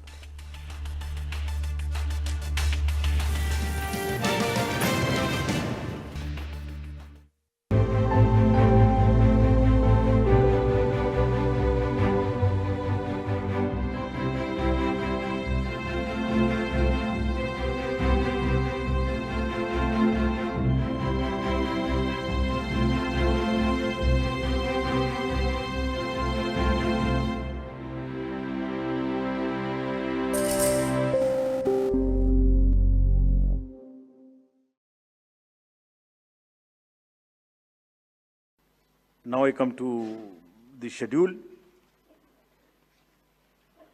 for Maharashtra. This will be in single phase. The notifications, date of notifications are in front of you. 22nd October would be date of notification. Last date of making nomination would be 29th October. Scrutiny on 30th October. And last date for withdrawal 4th, and date of poll in Maharashtra would be 20th 11. Counting would be on 23rd 11 24, and you will notice that date of poll is Wednesday. This is deliberately, which lot of scheduling, whatever goes into scheduling, we have tried that it is midday so that issue of urban apathy is handled. Jharkhand एक बहुत ही समृद्ध state है, बहुत ही उसकी विरासत है, और वहाँ पर हम फिर से अपील करेंगे कि सब वोटर्स अधिक से अधिक मात्रा में वोट दें. Schedule would be like this. Jharkhand would be in 2 phases. The date of poll, first phase would be on, date of poll would be on 13th November, and the second phase would be along with Maharashtra on 20th November. So the date of issue of notification for Jharkhand phase 1 would be 18th, and for phase 2 would be 22nd, along with Maharashtra. Nominations for phase 1 would be till 25th of October, and for phase 2, 29th. This slide we will share with everyone. And date of poll would be 13th November and 20th November, both Wednesdays. And date of counting would be 23rd 11, that is Saturday. With this, we end our presentation with the request that through you, that all the voters of Jharkhand and Maharashtra कृपया बाहर आइए, कृपया vote करिए. लोकतंत्र के उत्सव में आपकी भागीदारी कि हम बहुत ही रिक्वेस्ट करते हैं, अपील करते हैं आपसे. Thank you very much.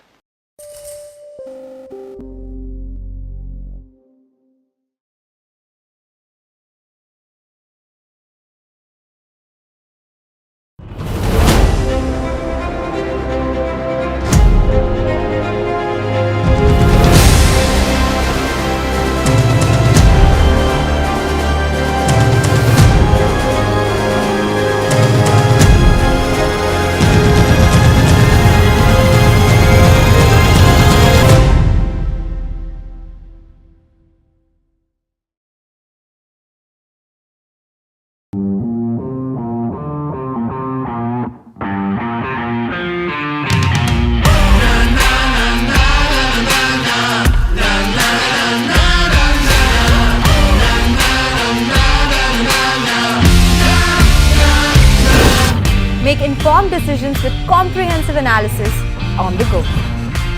Strengthen your portfolio with real-time market updates on the go. Create effective strategies with insightful expert opinions on the go. Grow on the go with CNBC-TV. Welcome back. Well, further disappointing news coming in for Nestle because their sources have indicated that it is a volume decline that they've reported this time round of 1.5% versus an estimated 1 to 2% growth. We did have Naveen Kulkarni allude to the fact that it would be sluggish this quarter based on the numbers that they have reported. So a Nestle volume decline of 1.5% is a complete shocker. As you can see, the stock is at the low point of the day, down around 3.6%. We'll get you more details on probably when was the last time they did see a decline in terms of volumes, but this definitely is weighing on sentiment and weighing on the stock. Remember, Bajaj Auto is the other one which is sulking on the back of poor commentary. That stock down around 12% now. But Axis Bank will be reporting its Q2 numbers today as well. Mamakshi joins in with key expectations. Mamakshi.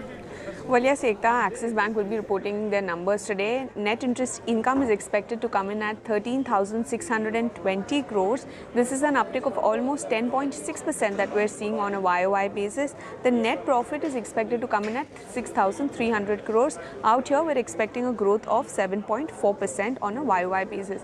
Largely, let's also look at some of the key expectations from brokerages. Kotak is building in loan growth of around 11% YOY and 2% sequentially. They expect NIMs to be stable sequentially as they believe that we are past the repricing of funds. They're expecting NIMs of around 3.8%. The fee income growth could also be sluggish in their opinion, reflecting weak loan growth. They're expecting slippages of around 5,000 crores, which accounts for nearly 2% of the loans, and this slippage could most likely be led by the retail segment. Bernstein believes that the credit costs are expected to see significant moderation as compared to what we saw in the first quarter. Now, those were the expectations, but what will we be watching out for? We will be keeping an eye out on the credit cost. That is very important because last quarter we did see a very sharp jump in the credit cost. In fact, the rise in the credit cost last quarter overshadowed most of the positives like stable NIMs, a sharp decline in OPEX growth. Deposit mobilization will be another factor that we will be watching out for, and lastly, keep an eye out on the NIM trajectory as well.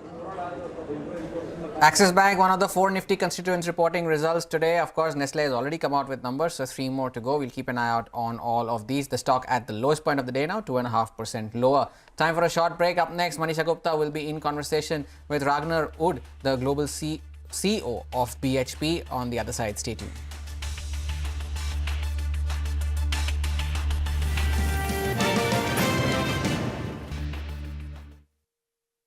Streaming live 24/7 on YouTube. How about listening to global market maestros before crafting your investment strategy? How about getting deep insights into their businesses from top Indian honchos before putting your money on the line?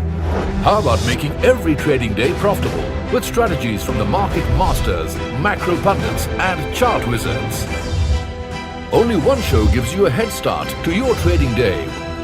Get ready to profit. Get ready for business with Bajaj at these times on CNBC-TV18 and CNBC-TV18.com. CNBC-TV18, an unending pursuit for excellence. A pioneer, a leader, a visionary, building a lasting legacy of credibility, consistency, and trust, giving unparalleled access to global thought leaders and powering conversations that are shaping the new world order, setting the highest standards through exemplary leadership.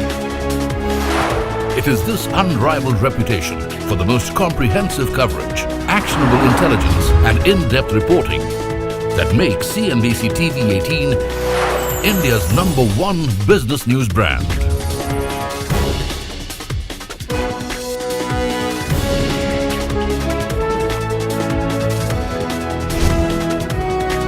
Foreseeing change, growth, and transformation for over a quarter of a century.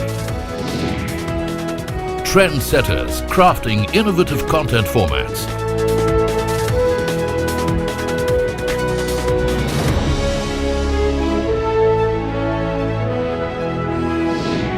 And award-winning business journalism.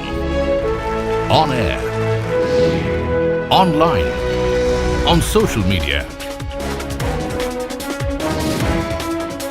As we embark upon 25 years of excellence, we invite you to be a part of our future. CNBC TV18, your trusted partner and investment ally. What does it take to build India's largest startup platform? It takes a journey of starting out as an unknown and ending up as unforgettable. It takes more than 2 decades of celebrating the most influential and influencing the most celebrated entrepreneurs. From chronicling the stories of India's startup universe to becoming a success story in itself, as India's longest running show on startups and entrepreneurship, celebrating 21 action-packed years of building India's biggest startup community. Young Turks at 21. Only on CNBC-TV18 and CNBC-TV18.com.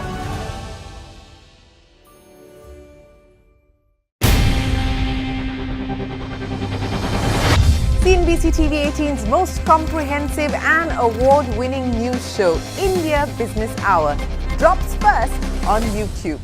So get the first access to the most influential architects of policies and politics, the key newsmakers of the day.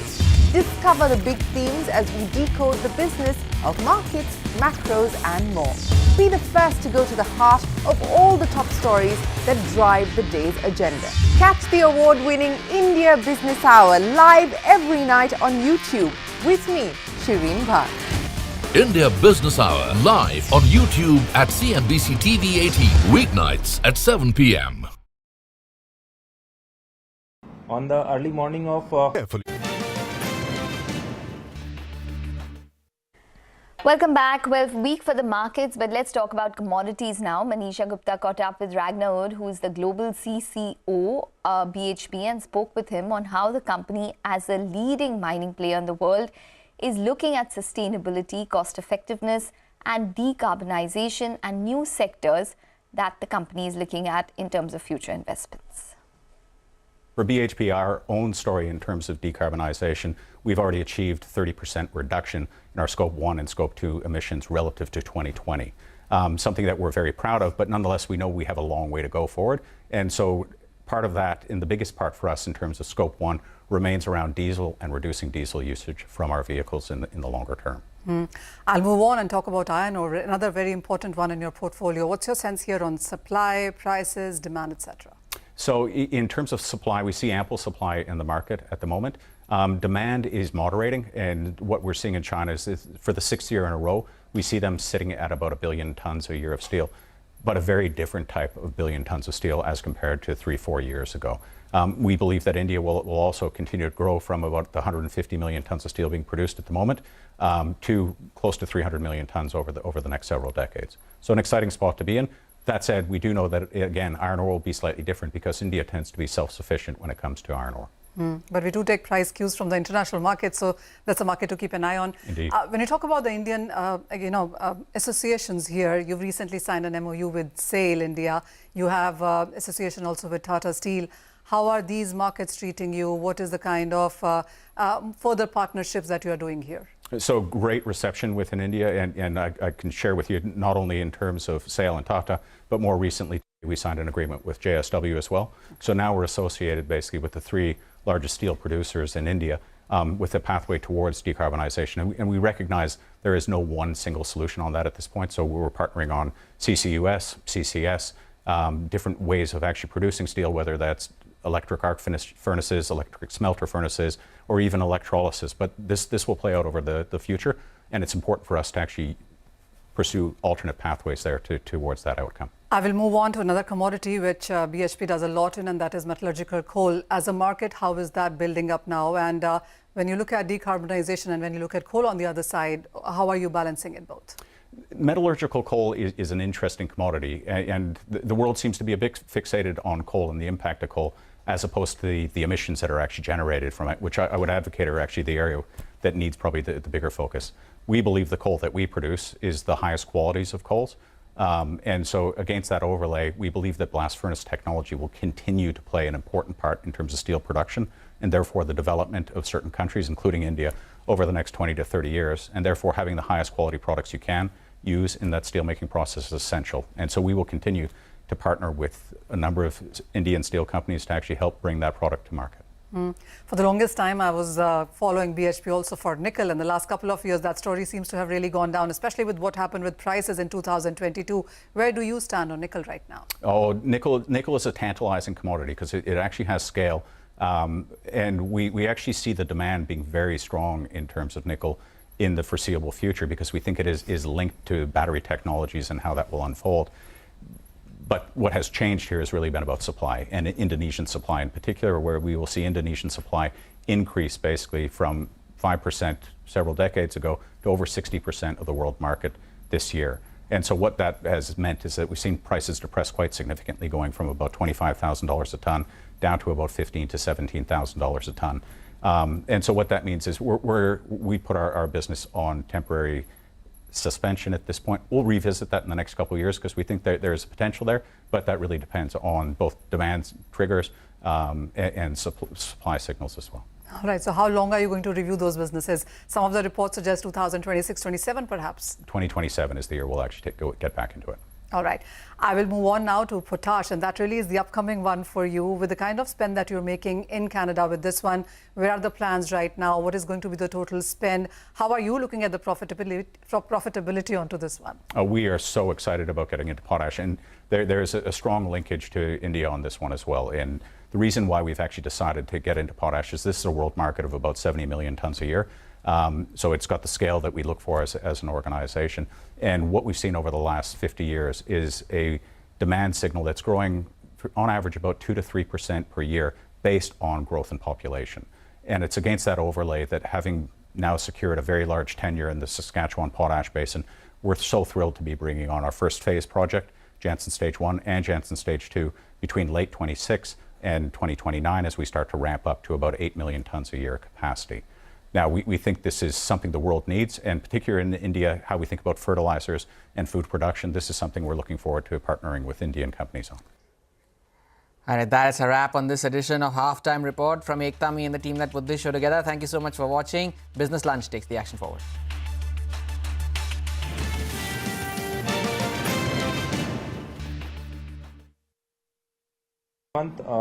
Some threat messages were received on the Twitter handle of the Indigo flight.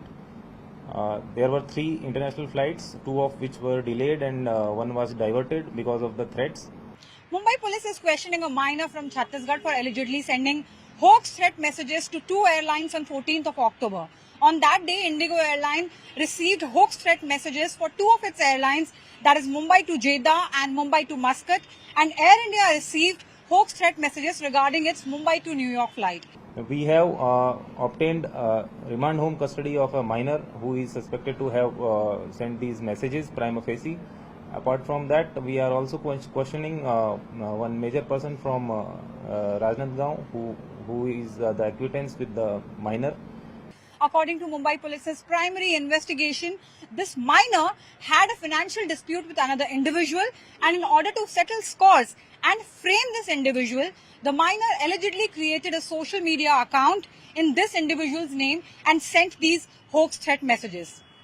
The pattern of airlines receiving threat messages continued on Tuesday and Wednesday as well, and Mumbai Police has filed 3 FIRs so far.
Donald Trump, I think in our collective opinion, certainly mine, is an unserious man. But the consequences of him ever being president again are brutally serious. Brutally serious.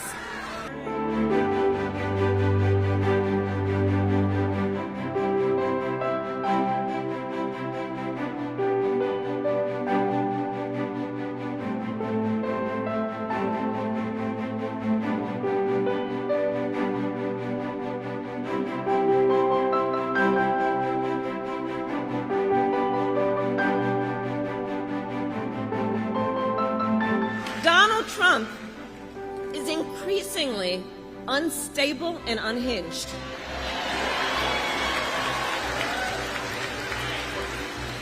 And he is out for unchecked power. That's what he's looking for.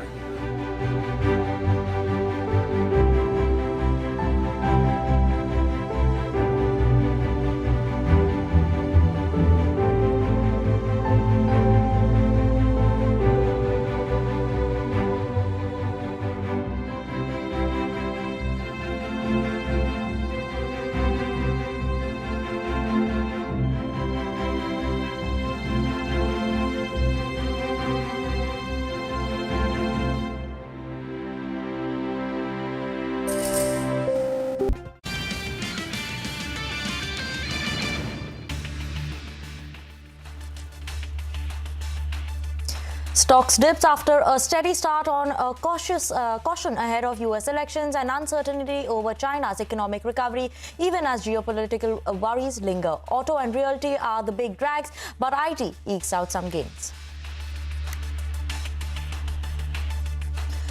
Bajaj Auto Executive Director Rakesh Sharma tells CNBC-TV18 that the festive season has seen a soft start and he hopes for a pickup by the end. The comment spooks two-wheeler stocks on the inline earnings, but softer margins. Sharma points to the growing share of margin dilutive EV segment, and that has boosted the auto major's green energy portfolio to 44% of sales. City gas distribution will see nearly 20% lower gas allocated at administrated prices, leading them to raise imports of LNG to meet demand. CNBC-TV18 has learned the move can hurt profitability if the costs are not passed on. Noel Tata may join the Tata Sons board as the third nominee of the Tata Trust. CNBC-TV18 has learned a meeting of the board of Tata Sons is likely soon to take up the matter. China's latest briefing on stimulus to boost the housing sector underwhelms the lack of features and scant implementation on details are dampers. The disappointment is reflected in metals pulling back.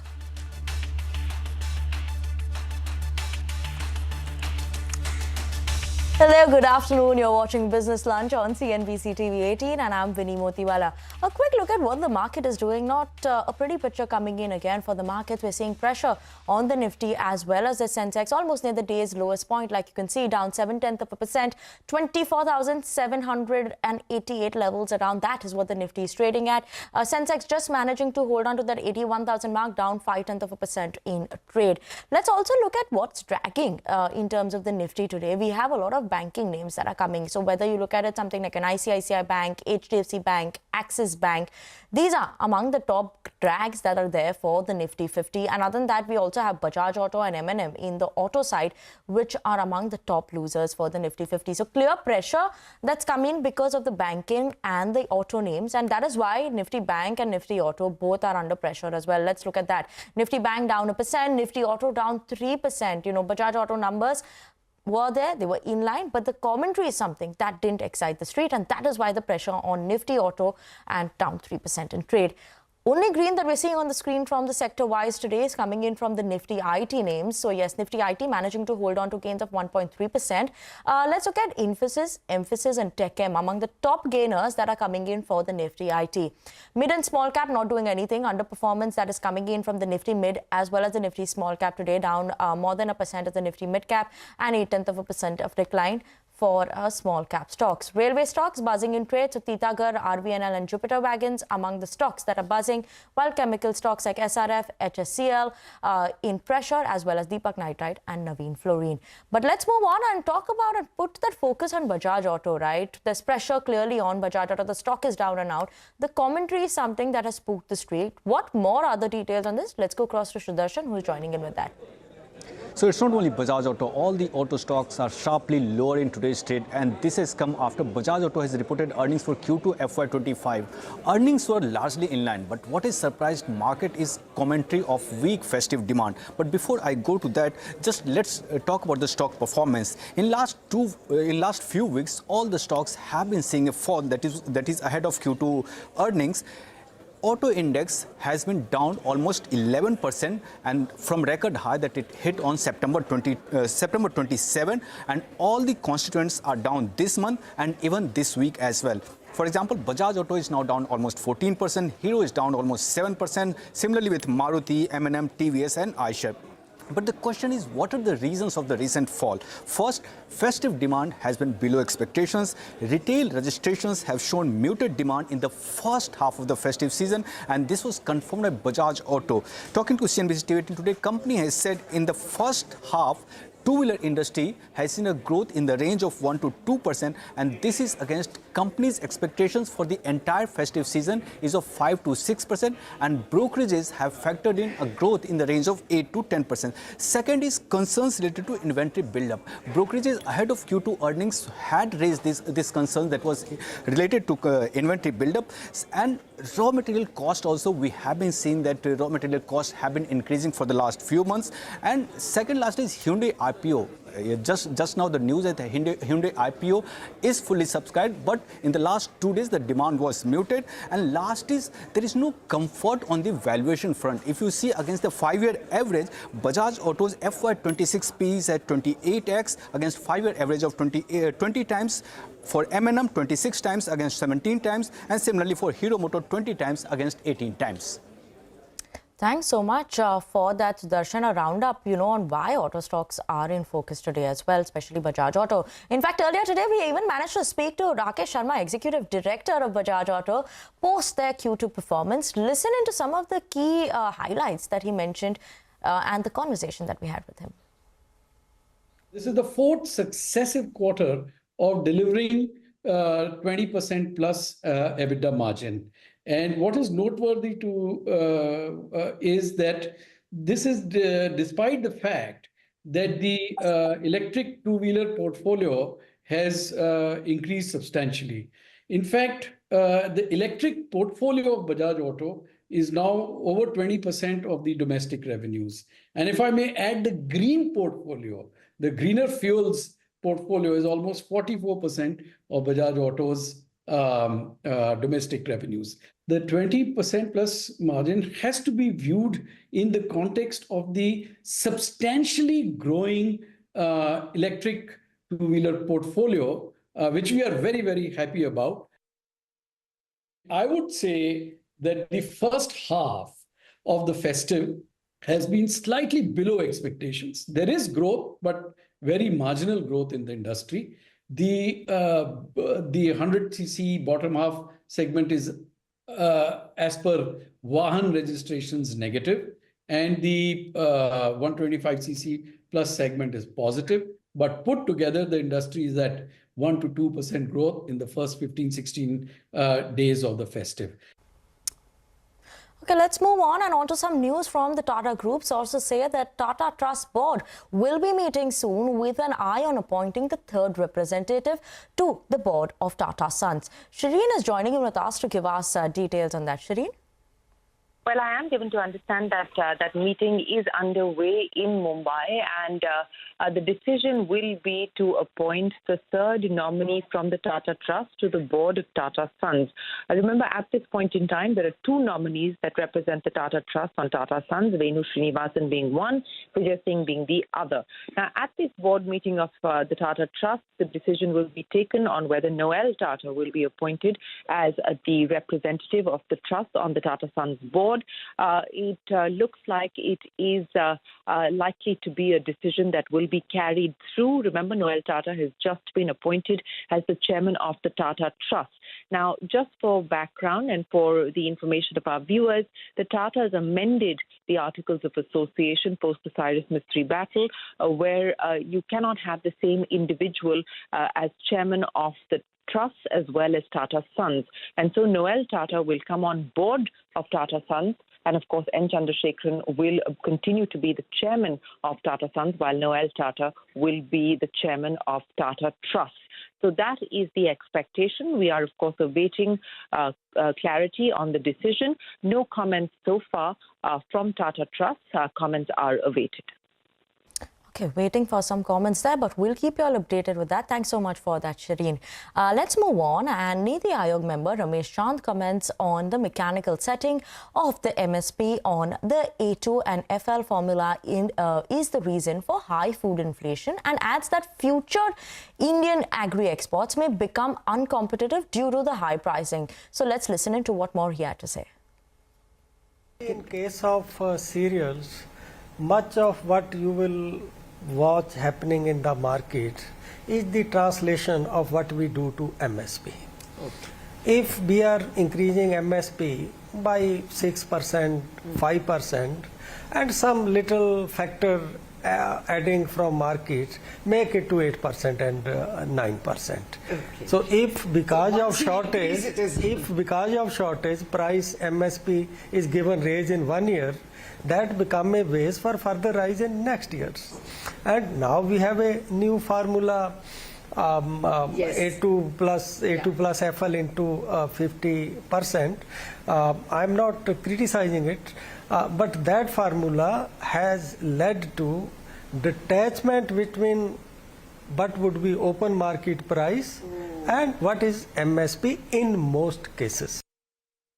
The reason and the consequence of this distortion are going to become heavier and heavier in future.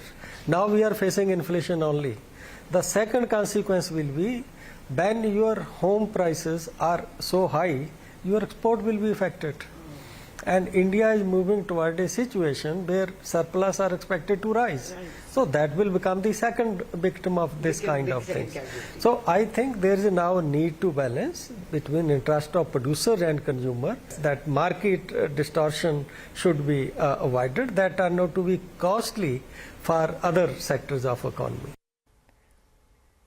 And on to some updates from the primary market. Sudarshan did market a short while ago as well that Hyundai's 27,780 crore rupees IPO, which is the largest in India, has been fully subscribed as of 1 p.m. today. The total subscription was at 1.1 times, with qualified institutional buyers subscribing over 2.5 times, non-institutional investors subscribing over 0.36 times, and retail subscription at around 0.43 times. So that's the update coming in on Hyundai IPO. Keeping an eye on that. What will be the final data at the end of the day is what we're watching out for.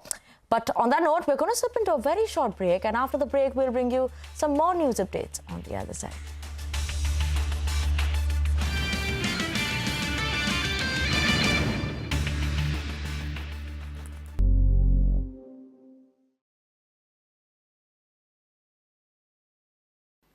Now I come to the schedule for Maharashtra. This will be in single phase. The notifications, date of notifications are in front of you. 22nd October would be date of notification. Last date of making nomination would be 29th October. Scrutiny on 30th October. And last date for withdrawal 4th, and date of poll in Maharashtra would be 20th 11. Counting would be on 23rd 11 24, and you will notice that date of poll is Wednesday. This is deliberately, which lot of scheduling, whatever goes into scheduling, we have tried that it is midday so that issue of urban apathy is handled. Jharkhand एक बहुत ही समृद्ध state है, बहुत ही उसकी विरासत है, और वहाँ पर हम फिर से अपील करेंगे कि सब वोटर्स अधिक से अधिक मात्रा में वोट दें. Schedule would be like this. Jharkhand would be in 2 phases. The date of poll, first phase would be on, date of poll would be on 13th November, and the second phase would be along with Maharashtra on 20th November. So the date of issue of notification for Jharkhand phase 1 would be 18th, and for phase 2 would be 22nd along with Maharashtra. Nominations for phase 1 would be till 25th of October and for phase 2, 29th. This slide we will share with everyone. And date of poll would be 13th November and 20th November, both Wednesdays. And date of counting would be 23rd 11, that is Saturday. With this, we end our presentation with the request that through you, that all the voters of Jharkhand and Maharashtra कृपया बाहर आइए, कृपया vote करिए। लोकतंत्र के उत्सव में आपकी भागीदारी कि हम बहुत ही रिक्वेस्ट करते हैं, अपील करते हैं आपसे। Thank you very much.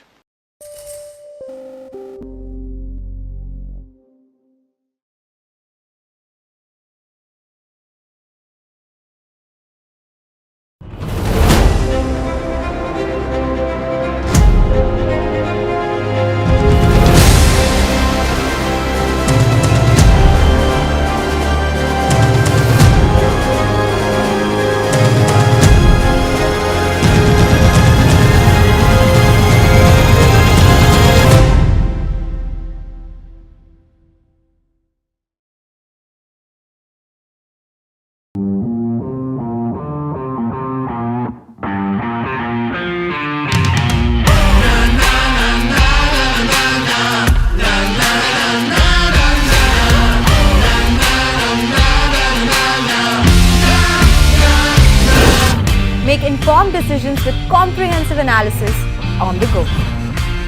Strengthen your portfolio with real-time market updates on the go.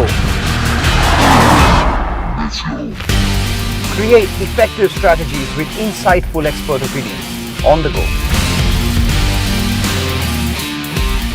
Grow on the go with CNBC-TV18, now streaming live 24/7 on YouTube.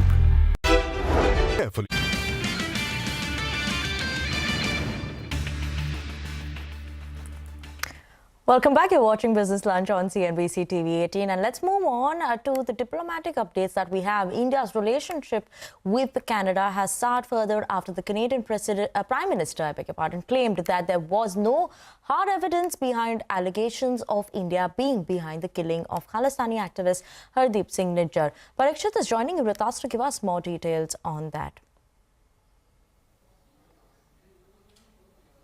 Well, things seem to be moving fast between India and Canada, and the relationship is deteriorating. In fact, the Ministry of External Affairs has said that the testimony of Prime Minister Justin Trudeau before a public inquiry commission looking into foreign interference in elections just shows the cavalier attitude of the Canadian Prime Minister, which has seriously damaged the larger Canada-India relationship. The Ministry of External Affairs has gone on to say that the Prime Minister's testimony only confirms India's stand, which has been for the last 1 year, that there is no serious evidence shared by the Canadian government with India to support these allegations. For the last 1 year, Canada has been alleging that India is directly involved. Indian officials, Indian embassy officials are directly involved in the killing of Hardeep Singh Nijjar, the pro-Khalistani activist on Canadian soil, but they have never actually presented any hard evidence. So what happened in this public testimony? Justin Trudeau said that there was no hard evidentiary proof linking Indian officials with the killing of Hardeep Singh Nijjar. He went on to say that the allegations are based on intelligence gathered from the Five Eyes partners, and there is no conclusive evidence. But the intelligence of the Five Eyes is extremely reliable. He also said that India has only chosen to respond to these allegations by attacking Canada and Canadians through public statements in the media, and India has tried to undermine the integrity and sovereignty of the Canadian government. So strong words coming there from Justin Trudeau. But remember, it's not just Canada. The Five Eyes partners, New Zealand, Australia, UK, they have all been urging India to act on the evidence presented by the Canadian government and cooperate with the investigation as well. But clearly, India-Canada ties on a downward spiral. Thank you so much for that update there, Parikshit. Keeping an eye out on more updates that will be coming in on the India and Canada's relation going forward. But on the moving on to some update that is coming in on the aviation front. Now, in the last few days, aviation disruptions continue as 7 airlines are receiving at least 21 bomb threats in the last 4 days. All threats were found to be hoaxes, and no dangerous items were found after security checks. The Mumbai police has detained a minor in connection with 3 bomb threats made on October 14th to Indigo and Air India flights. Civil Aviation Minister Ram Mohan Naidu says that all the threats are being investigated and efforts are being made and taken to reduce the disruption in the sector. So more updates is something that we should be watching out here as well. On that note, let's just slip into a very short break. But after the break, we'll come back with more news and updates.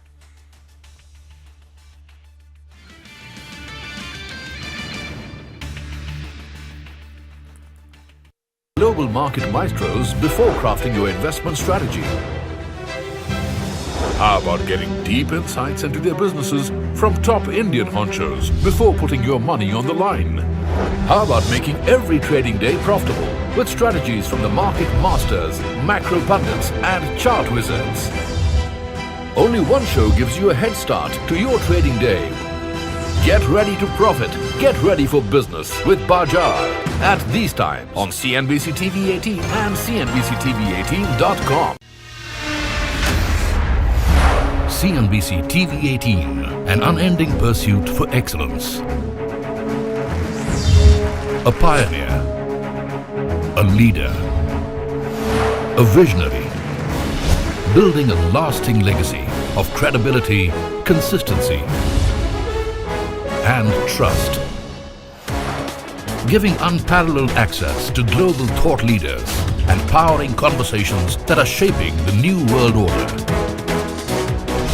Setting the highest standards through exemplary leadership. It is this unrivaled reputation for the most comprehensive coverage, actionable intelligence and in-depth reporting that makes CNBC-TV18 India's #1 business news brand.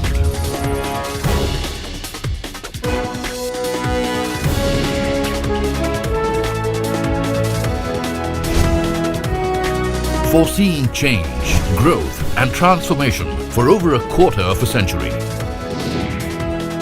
Trendsetters crafting innovative content formats.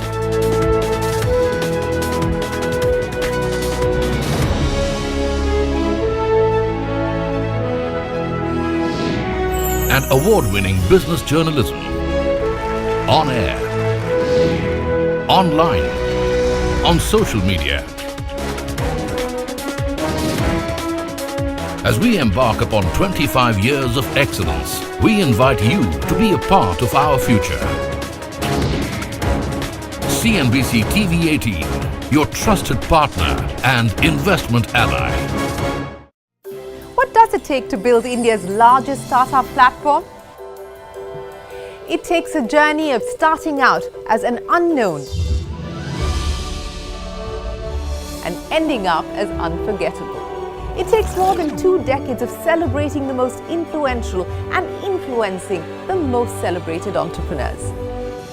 From chronicling the stories of India's startup universe to becoming a success story in itself, as India's longest running show on startups and entrepreneurship, celebrating 21 action-packed years of building India's biggest startup community. Young Turks at 21. Only on CNBC-TV18 and CNBC-TV18.com.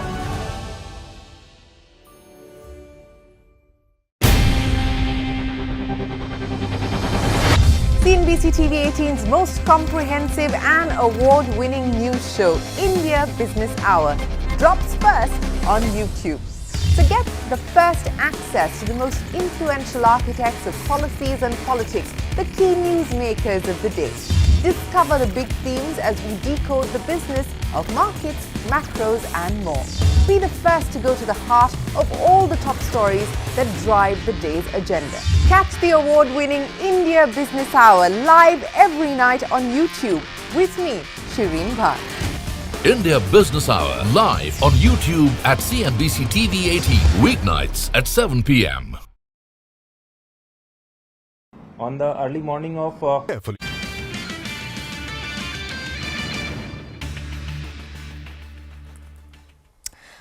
Welcome back. You're watching Business Lunch on CNBC-TV18. Market is quite subdued. Nifty is down 0.8% in trade. And other than that, we have the real estate names also that are under pressure other than auto and banking. So Nifty Realty is also among the top drags that you're watching out for. Let's pull up the names like Oberoi Realty, Macrotech Developers, Prestige Estate.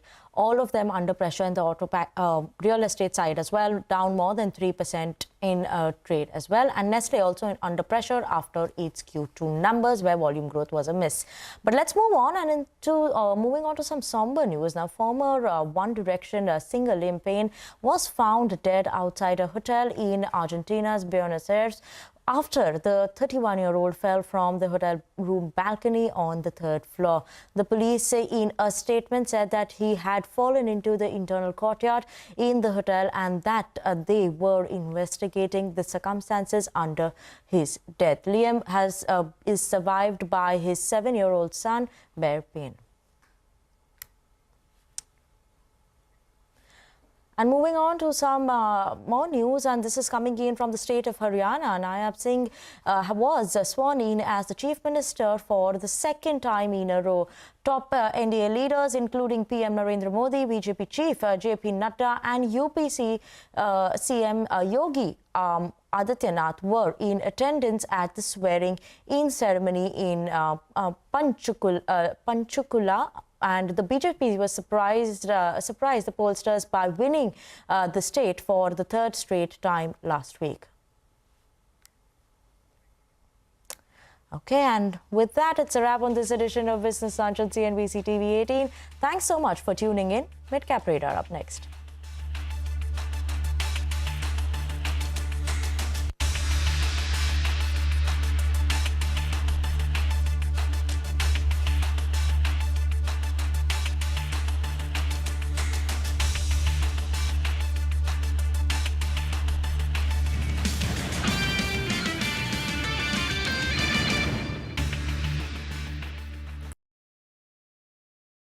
And clearly the competitive intensity is coming to the fore. And the bottom line is that these are businesses which probably at best will grow in mid-single digits. I think the big question right now is that yes, the base is high. So are we going to get into maybe a few quarters of consolidation where basically the sales just don't kind of grow meaningfully? And that gap between wholesale and essentially the retail sales, that's going to take some time to kind of get bridged. And I think that's the challenge which the entire industry and the OEM pack is going to face. I think one has to be very cautious, careful, watchful.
IT services.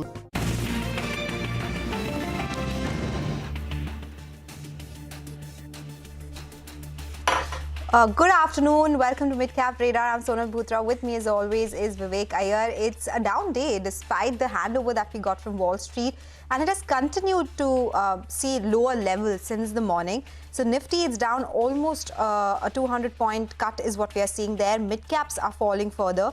775 points gone there. And Bank Nifty, you know, everyone's been talking about maybe that could be the reverse trade. But banks, they are under pressure as well. 1.1% gone. Absolutely right. The entire, the breadth of the market has worsened quite significantly. If you see the advanced decline ratio, that too is under significant pressure, and the broader end of the markets are underperforming. Now, quite a lot lined up on the show. Let's start off with the top headlines. The Sensex and the Nifty extend morning losses on Dalal Street, while broader markets underperform as the mid-cap index trades with over a 1% cut. Auto and realty are the big drags, but IT ekes out some gains. Bajaj Auto management's comment on industry slowdown fear spooks the two-wheeler stocks. Management tells CNBC-TV18 the festive season has seen a soft start and they hope for a pickup by the end. Bajaj Auto is the top Nifty loser, while the auto index trades with 3% cut. Emphasis rallies in a weak market as second quarter numbers beat estimates. The company also maintains its above industry average growth forecast and a margin guidance of 14.6 to 16%. NALCO surges in trade following China's housing ministry's comments that they will monetize urbanization projects. The stock also rises on tailwinds from aluminium major Alcoa's best quarterly numbers in 3 years. SRF is under pressure today as brokerage firm UBS downgrades the stock to a sell rating from a buy rating earlier. Downgrade is driven by ongoing growth challenges, weak demand in the agrochemicals, and soft refrigerant gas demand, as well as prices. Okay, all right, those are the top headlines. But, you know, we have been talking about that big pressure come by in the mid-cap space, the advanced decline ratio in favor of the declines. So this is our segment, Mid-Cap Movers. Hormaz is here to take us through the mid-caps that are moving around in trade. The index is at the day's low. Hormaz. Lowest point of the day for the broader markets, and there are plenty of stocks that are in the red in today's trading session. We start off with BSE that is continuing to extend the losses. Profit booking continuing there after the downgrade that came from Jefferies yesterday. Oberoi Realty though is the top loser on the index, 6% down there as well. What is also extending losses now is Angel One after the management commentary failed to assuage concerns, and Navin Fluorine too at the lowest point of the day. Earnings continuing thick and fast. It is the first earnings heavy day of the season, if you would like to call it that. Emphasis came out yesterday. CRISIL also reacting to earnings off the highs of the day, holding on to gains of 2.5%. And the two earnings that just came out a few minutes back, Dhanlaxmi Bank and Central Bank of India, both have seen a sharp spike to the highest point of the day. Autos are spooked. Every single stock on the Nifty Auto Index trading with losses. All the large cap auto is seeing a bit of suffering and is no stranger to other stocks like Bosch, Ashok Leyland. TVS is off the lows of the day, still trading with losses of close to 3%. Stocks trading on the back of very heavy volumes in today's trading session. Titagarh is one stock that is bucking the trend, as is Latent View, Chennai Petro and RVNL, both off the highs of the day but still holding on to gains on very strong volumes. And lastly, some other gainers from the broader market space. NALCO is the one, is a news flow related move for NALCO. Kirloskar Brothers has surged to the highest point of the day, 6% higher there, as has KPIT Tech seeing good gains in today's session. Back to you guys. Thank you so much for that, Hormaz. Quite a lot of movers, especially in the broader end of the market. It's also a good time to get a technical check on the market. Aditya Agarwal, the head of research and investments at Invest4Edu, joins us on the show. Good afternoon, Aditya. First up, what are you making of the markets currently? Do you see further downside from the current levels? Afternoon, Vivek. Afternoon, Sonia. Thanks for having the show. Sonal, thanks for the show. I think markets will see some kind of a further cool off or maybe downside from current levels. 24,700 on the Nifty happens to be the recent low from where we had seen a bit of a pullback. We are almost there to test that level, Vivek, and I think if that is broken, we could be in for another 300 to about 400 point correction on the Nifty. Bank Nifty too on the downside has immediate supports close to about 51,000. So 51,000 on the Bank Nifty and 24,700 on the Nifty. These are two levels that I would watch out closely for the trading session, especially today and tomorrow. If these levels are held, maybe markets will claw back to levels of 24,900 and then 25,000 eventually. For the Bank Nifty too, if 51,000 level is held, 52,000 is something that can be seen again. What is interesting to notice is some of the stocks are holding ground, like Reliance Industries after that big correction is holding ground. SBI is holding ground from the morning trade, and rather it is seeing some kind of a buying action as well, if I talk about SBI specifically. And some of the IT names, large cap IT names, are also holding ground. So I wouldn't be too bearish also at this point of time. I would not trade the index per se. Wait out for these key levels of 24,700 and 51,000 to be taken out, if at all, to initiate fresh short trade. Otherwise, I would not trade the index. Wait for some kind of a consolidation in the second half of the trading session. All right. So, Aditya, what would your individual technical picks be in this case? So Sonal, I've got a buy and a sell. The first stock that is on my sell radar is Astral. Stock has clearly broken down from a bearish flag pattern, and I think there is further downside in the stock.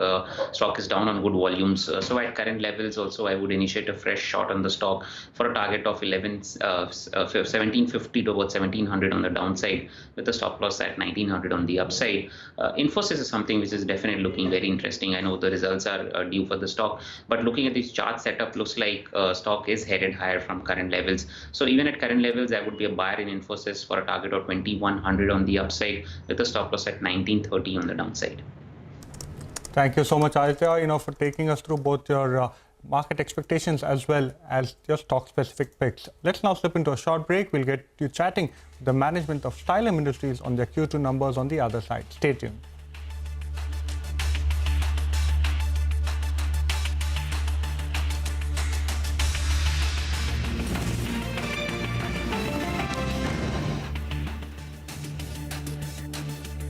Divergence between the large caps of the big boys and the smaller companies. I mean, like TCS, Infosys, I think they'd probably grow at best low single digit, mid single digit. And then you kind of move over to essentially the tier 2 companies, tier 3 companies, specialized players, niche companies. We had a software products company which came out with its results two days ago. They grew revenues 20% and their earnings grew 50%. That's the divergence. And when you have that kind of a divergence, it just essentially is going to remain challenging for the large cap names. No matter what you talk about AI coming in and all of that, but that's going to take many, many quarters or years probably to play out and add meaningfully to them.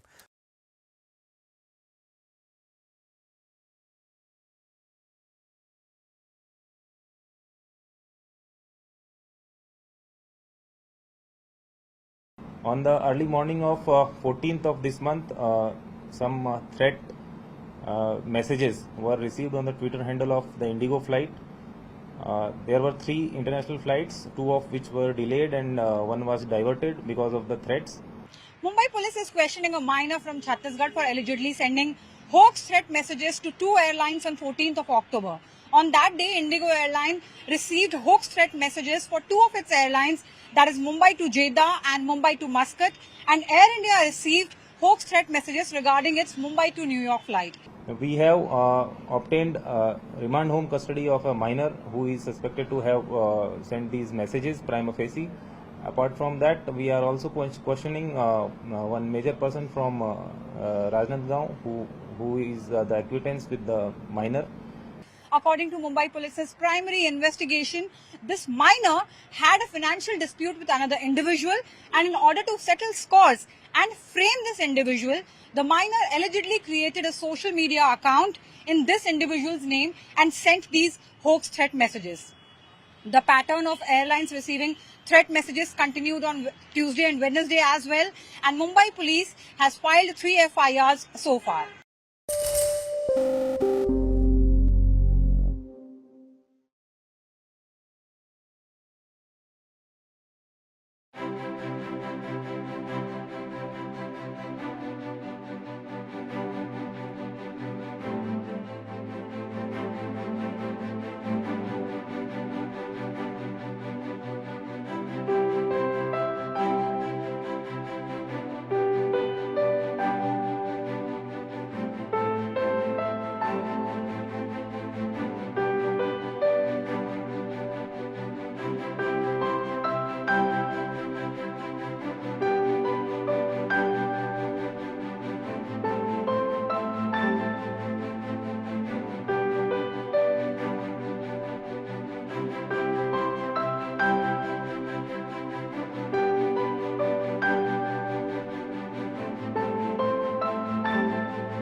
Donald Trump, I think in our collective opinion, certainly mine, is an unserious man.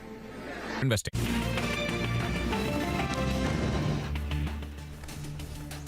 Welcome back. You're still tuned into Mid-Cap Radar. It's time to focus on Styalam Industries. The Q2 performance has been aided by better mix with double-digit revenue growth, but the domestic growth has been weak.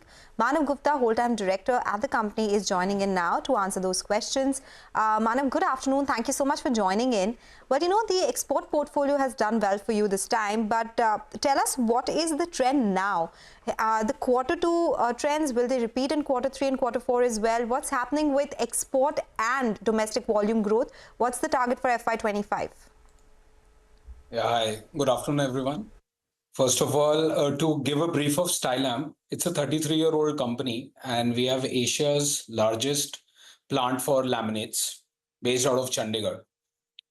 So if you look at our numbers, we are coming up with a brownfield expansion and investing around 225 crores. And the brownfield expansion is expected to be operational by March of this financial year.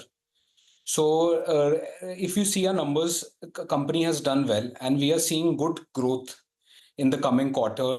And if we see laminates as a space, India is now labeled around the world to be the best laminate manufacturing country for the world. So this space is growing at a good pace with good margins. And I feel that this rally is just started and things are yet to come better. Manav, you know, you spoke about the growth has been good. In the quarter gone by, volume growth appears to have been muted.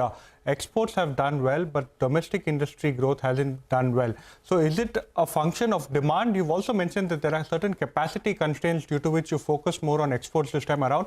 Give us a sense of the industry trend currently in the domestic market, and how is it that exports are panning out? Yeah. So if you look at, we have two plants. One plant is operating at 95% capacity, and the other plant is operating at 85% capacity. So till our new capacity comes into play, we understand there will be a production constraint for us. So as a management and as company, we are focusing on better product mix, be it export, be it domestic. So our focus is to sell products with better margins. And the domestic, if you look at our domestic front, the domestic for the last 3-4 quarters have been same, because it is intentional, and we are working on better product mix instead of commodities. Okay. And So Manav, in that case, what will FY25 end with in terms of volume growth? What's the target? Will it again be driven by exports only, since you're talking about capacity constraints right now? And realizations, they grew 6% and 8% respectively for both your domestic and export markets. Will this continue to be the trend? Are you taking price hikes in different markets? What's the realization trend looking like? So if you look at our last quarter results and this quarter results, our EBITDA has improved, and it is between 20 to 21%. And the further guidance for next quarters is that the EBITDA should remain similar, because we have already, as I told you, we are already working on better product mix. And as a company, if you look at the building material space, H2 has always been better than H1 in major building materials. So I feel it to be similar for Styalam. And for our next 3-year journey, we are expecting good, strong 26 to 30% revenue growth from financial year 25 to 27. Okay, Manav, just taking a different direction, our colleague Yash in May, had reported a story talking about how Styalam Industries was in conversation with a Japanese company where the promoters were looking to offload a certain portion of the stake. There were talks also of an open offer coming through. Of course, at that time the stock price was a lot lower than it is currently. What is the current status of your conversation with the Japanese company? Are talks to sell stake still on, and will you be giving up control of the company? See, there is no intention to give the control of the company to anyone. at Styalam and as management, we are always open for good strategic partnerships, and we are always open for good innovations. And if, as I have already told you, that we are looking for 26 to 30% growth in our coming few years. In the next, if anyone comes and gives us a proposal where we can add value and this speed can be increased, we are always open.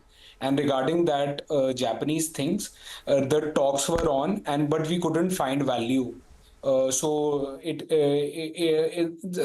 talks are always there because we are a major exporter and we have excellent relations around the world. So all the Manav, can top we companies say, around.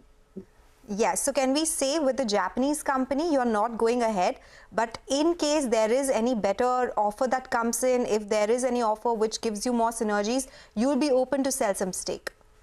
No, we are not open. We are always open to add value to our Styalam family, Styalam stakeholders. If someone comes to and they can help us speed our growth, so we will be always open for partnerships or strategic tie-ups, but it has to bring significant value to the company. Okay, so Manav, are you saying if not an equity stake that you will sell, you're open more to a joint business effort with the Japanese company, or even that at this point of time is off the table? That is off the table.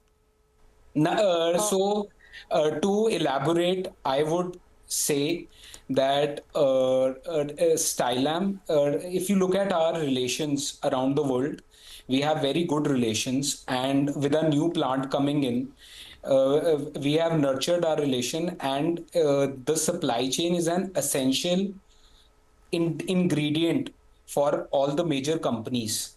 And this supply chain, Styalam has become a major stakeholder in these companies. And I feel going forward with a new plant coming in, it will act as a game changer because this plant has very different sizes which are not available in India, but they are available around the world.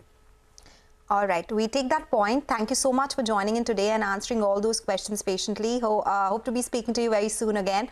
That's the word coming in from Styalam Industries, very positive on the growth going forward. They talk about how they conversations did not fructify with the Japanese company, but they're always in conversations wherever something that adds value to their portfolio could happen going ahead.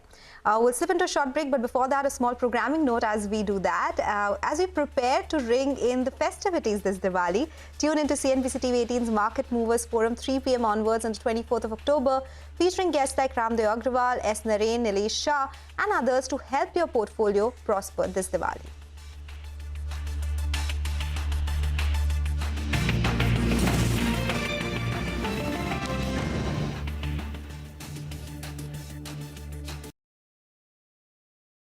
And clearly the competitive intensity is coming to the fore. And the bottom line is that these are businesses which probably at best will grow in mid-single digits. I think the big question right now is that yes, the base is high. So are we going to get into maybe a few quarters of consolidation where basically the sales just don't kind of grow meaningfully? And that gap between wholesale and essentially the retail sales, that's going to take some time to kind of get bridged. And I think that's the challenge which the entire industry and the OEM pack is going to face. I think one has to be very cautious, careful, watchful.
The IT services pack, there's going to be huge divergence between the large caps or the big boys and the smaller companies. I mean, like TCS, Infosys, I think they'd probably grow at best low. Investing.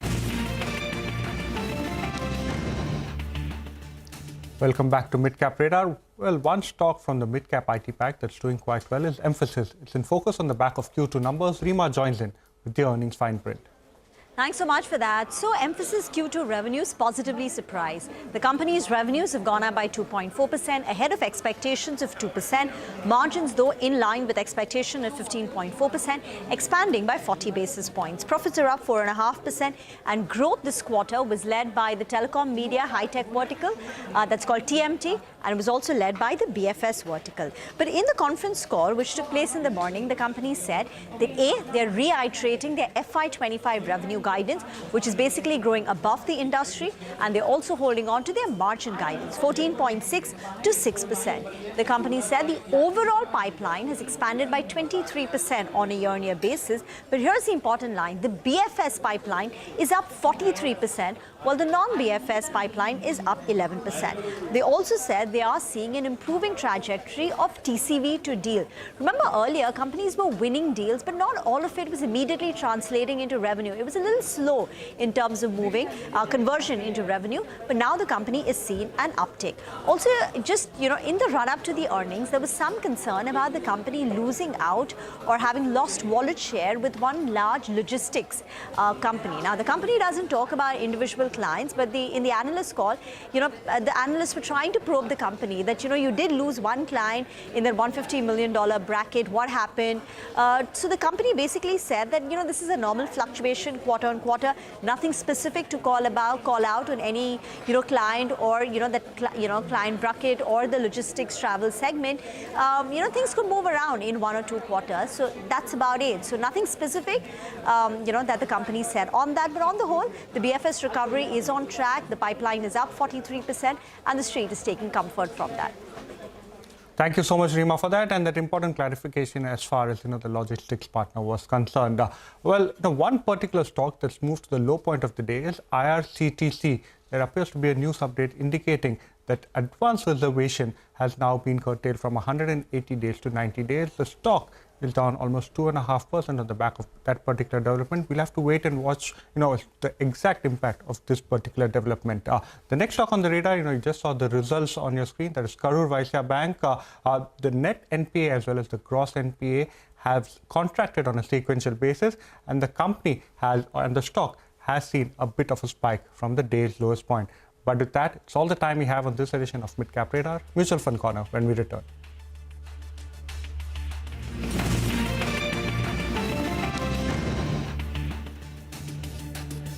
Digit. And then you kind of move over to essentially the tier 2 companies, tier 3 companies, specialized players, niche companies.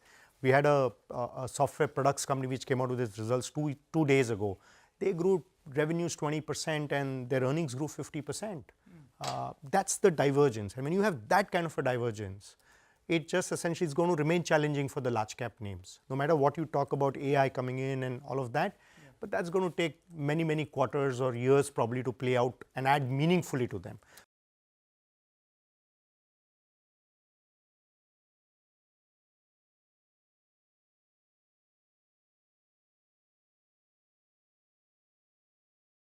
On the early morning of 14th of this month, some threat messages were received on the Twitter handle of the Indigo flight.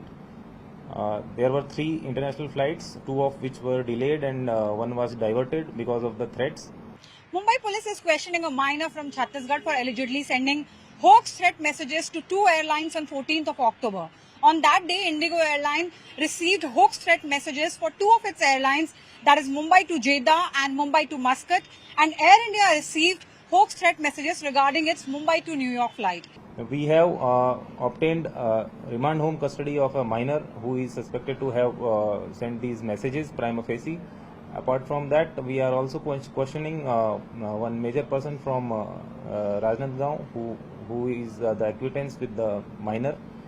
according to Mumbai Police's primary investigation, this minor had a financial dispute with another individual, and in order to settle scores and frame this individual, the minor allegedly created a social media account in this individual's name and sent these hoax threat messages. The pattern of airlines receiving threat messages continued on Tuesday and Wednesday as well, and Mumbai Police has filed 3 FIRs so far.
Donald Trump, I think in our collective opinion, certainly mine, is an unserious man.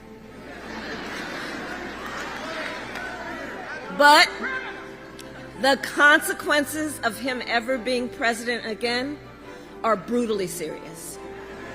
Brutally serious.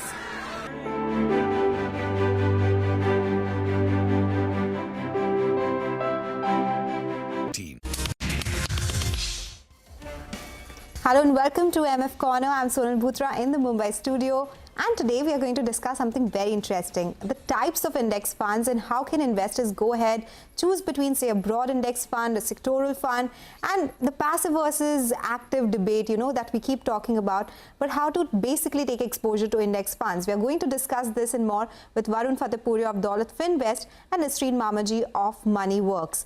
And a little later on the show as well, we'll talk about different types of systematic investment plans. But before we do that, I would like to welcome the guests. And before we talk about index funds and SIPs in general, just some trends that I was noticing and I thought I will put that forth, and that was related to the mutual fund industry as well. So those graphics should come up for you on the screen, and how the first half of FY25 has panned out in terms of flows. The equity funds, they've already crossed the flows that we've seen in FY24. They've come at 2.03 lakh crore rupees versus 1.84 lakh crore rupees. A lot of it came in from sectoral funds. Just look at the flows, they have doubled. In FY24, they were around 46,000 crore rupees, and now they are around 91,000 crore rupees. If we talk about the different market caps, the large cap funds, they saw outflows last year, but this year, so far, they have seen good flows of around 7,000 crore rupees, but they're still lower than what the mid caps and small caps have garnered. So that particular space continues to do well, but those two also have seen ebbing of flows that have come by.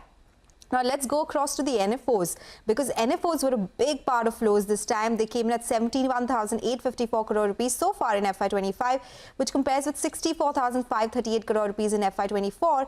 And the SIP number, we crossed that 24,000 crore mark in September, taking the total to 1.33 lakh crore rupees in the first half.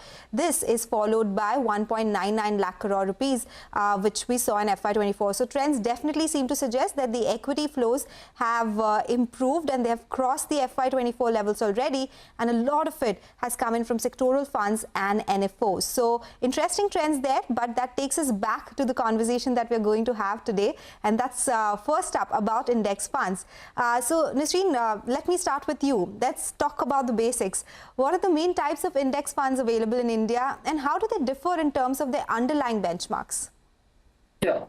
So typically we have the large cap, indices, which is a Nifty 50 index fund, which tracks the Nifty 50, and it will comprise the same 50 companies which are listed on the National Stock Exchange based on market capitalizations.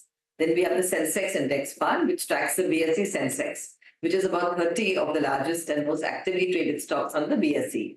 Then we have the Nifty Midcap 150 Index funds. These funds track the Nifty Midcap 150 Index, which also includes the mid-sized companies.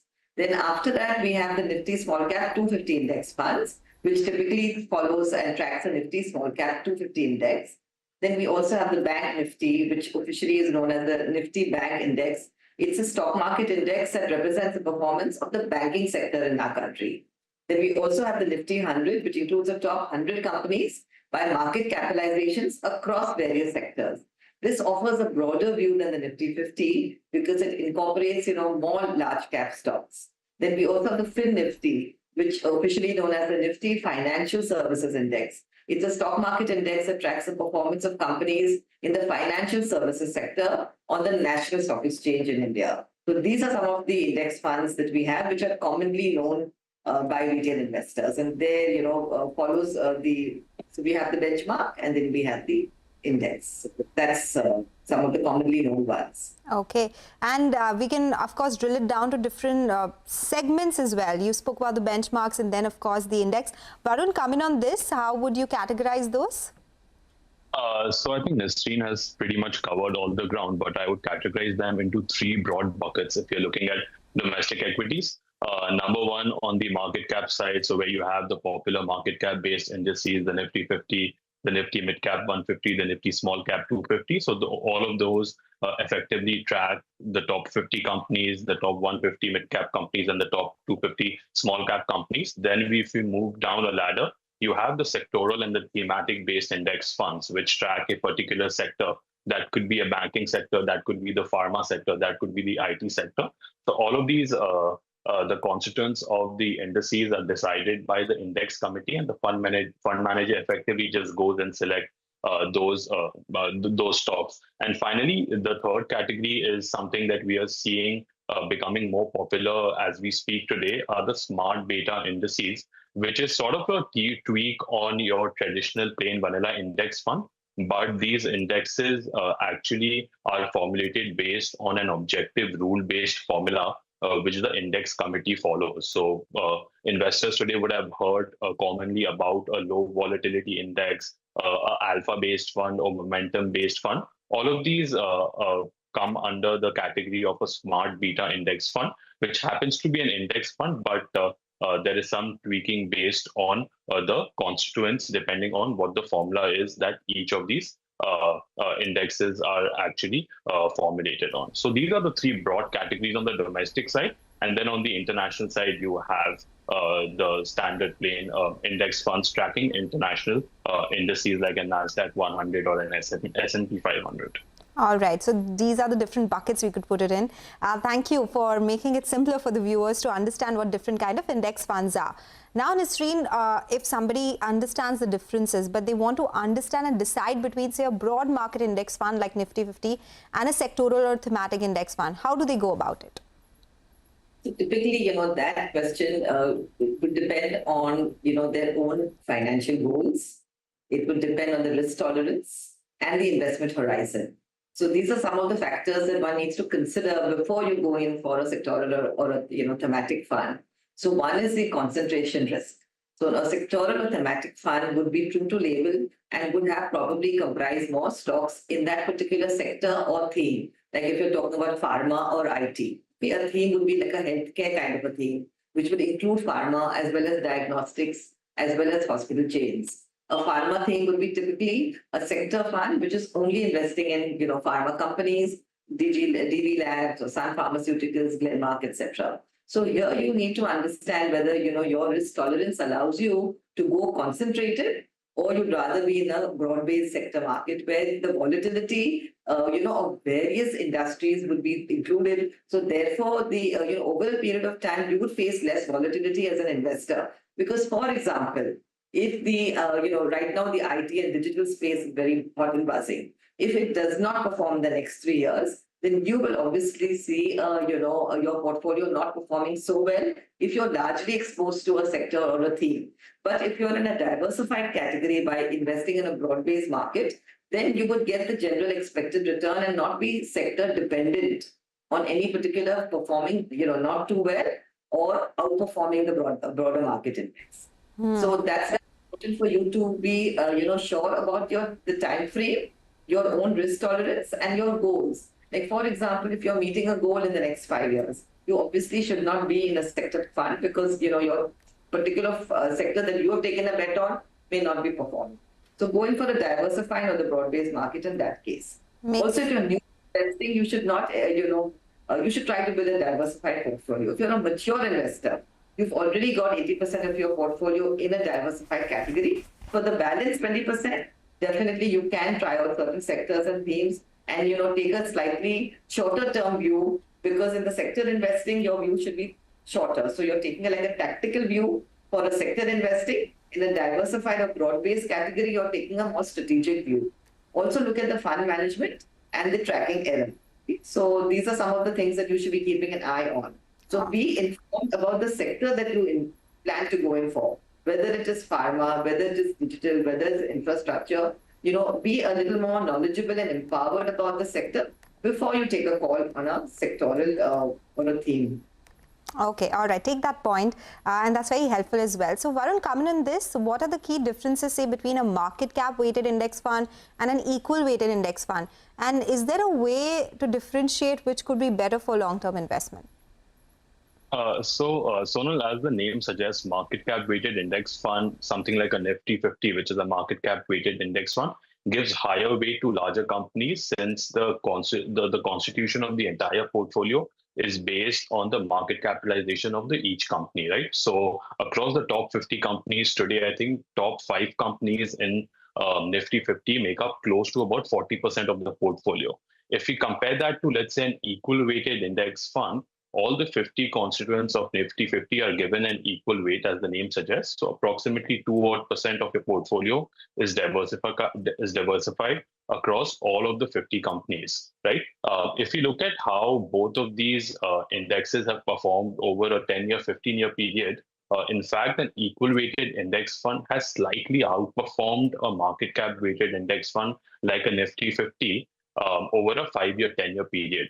What investors do need to keep in mind is that when you're investing in a market cap weighted index fund, obviously that sectoral, the concentration risk tends to be higher because the companies with a higher market capitalization have a higher weight in your entire portfolio compared to, let's say, an equal weighted index fund where your money is spread equally across all the 50 constituents. That's number one. And number two is what I would advise investors to keep in mind is in a volatile market, an equal weighted index fund actually tends to perform slightly better because, again, you're not concentrated on the top 5-10 companies which have a higher weightage. So during volatile times, in a bear market, an equal weighted index fund actually tends to control the downside better compared to a market cap weighted index fund. So these are broadly how today, as we speak, things stand between both of these different categories of index fund. All right, take that point, Varun, and I have a lot more questions for the two of you,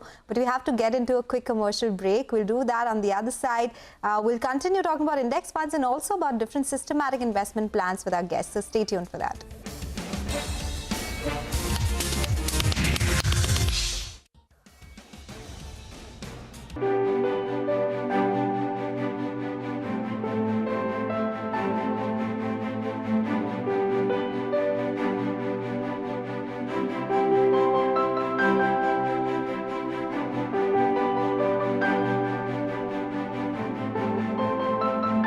Donald Trump is increasingly unstable and unhinged.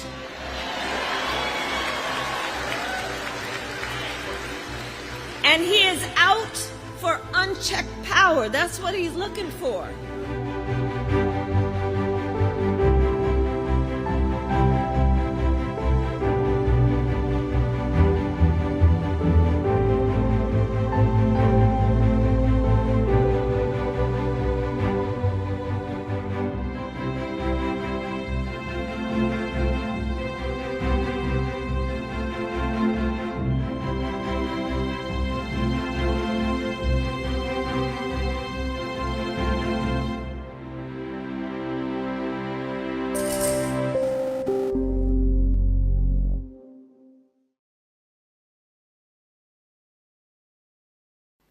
Now I come to the schedule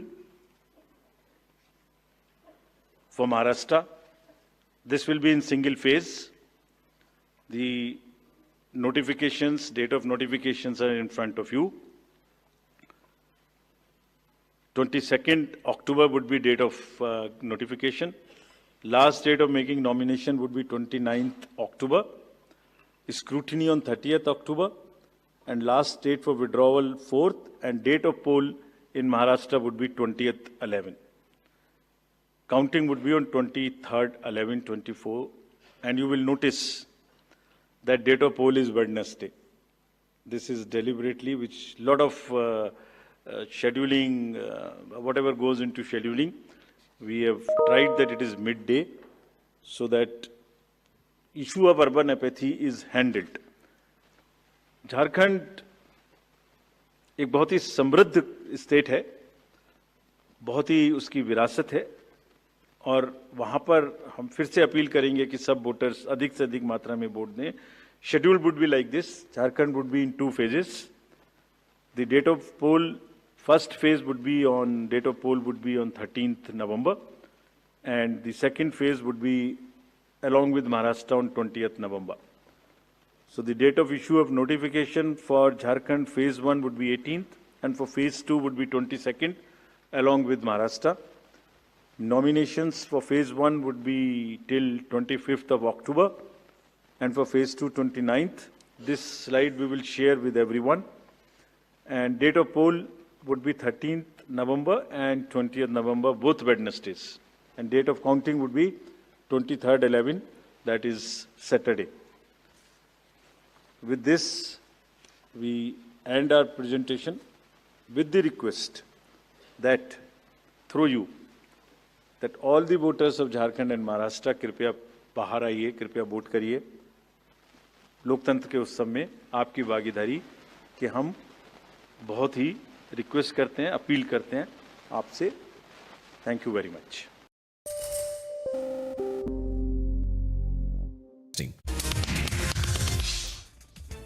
Welcome back. You're still tuned into MF Corner. We still have with us Nasreen Mamaji and Varun Fatehpuria. We are continuing our discussion on the different kinds of index funds that we've been talking about. Nasreen, let me come to you. Let's talk about international index funds. What is the role there of that in the portfolio? What should investors be aware of before investing in them? Sure. So, there are a range of international index funds. Why would an investor want to go? Because you have access to growth markets. So an international fund will provide exposure to either an emerging market or a developed economy that might be experiencing a faster growth than domestic markets. You also get currency diversification. So you're investing in an international market, exposes investors obviously to the international currencies, which can be a hedge against our Indian rupee. Then you also get sector opportunities. Now different sectors and different countries have varying strengths. Like, you have technology in the US, you have energy in the Middle East. So these are the international index funds which give you exposure to some of these, sectors which can capitalize on sector-specific opportunities which are not available in our country. But what you should be looking at, before you invest. So look at the market risk, because international markets can, tend to be a little more volatile because they're subject to different, economic, political, social risks compared to our country. Also the costs. Now, the international index funds have a slightly higher cost than the index funds in India because of the management and the operational costs which are associated with investing abroad. So they're slightly higher costing. Also, your horizon. The international investments may require a longer-term investment horizon to realize their complete potential. So especially in the emerging markets where, you have to wait a little longer. So the short-term volatility is something that you will be exposed to, and you will be able to need to handle that. So be aware of these factors before you actually invest in the international index funds. So that's about international index funds. Now to the last question of this index funds discussion, Varun, what factors should investor consider? We keep talking about the actively managed MFs and passively managed index funds. How does one go about it? How can it be a part of the portfolio, both of them? So again, I think, Sonal, we need to look at the average return differential that an actively managed mutual fund needs to have to effectively outperform a passively managed index fund. Today, as we speak, at least in the large cap space, over a 5-year period, close to 70% of the actively managed large cap funds have actually not been able to beat the benchmark. In other words, they have actually underperformed. So that is the kind of market today that we are seeing, that actively managed funds, at least on the large cap space, are finding it difficult to beat passively managed index funds due to the low cost passive nature. So investors at the end of the day end up saving about 1.5–2% in expense ratio compared to, let's say, a passively managed index fund, which costs about 10 to 20 bips, right? That's number one. Number two, investors also need to consider that when they are investing in an actively managed mutual fund, what is the active share, or what percentage of the portfolio is actually different from the passive index fund that they are benchmarking to. So lower the active share, then it is more difficult for the fund manager to actually go about beating the benchmark, and what we call in industry parlance as a benchmark hugging strategy, where a lot of the actively managed mutual funds are not active in the true sense, since a large proportion of the portfolio is actually very similar.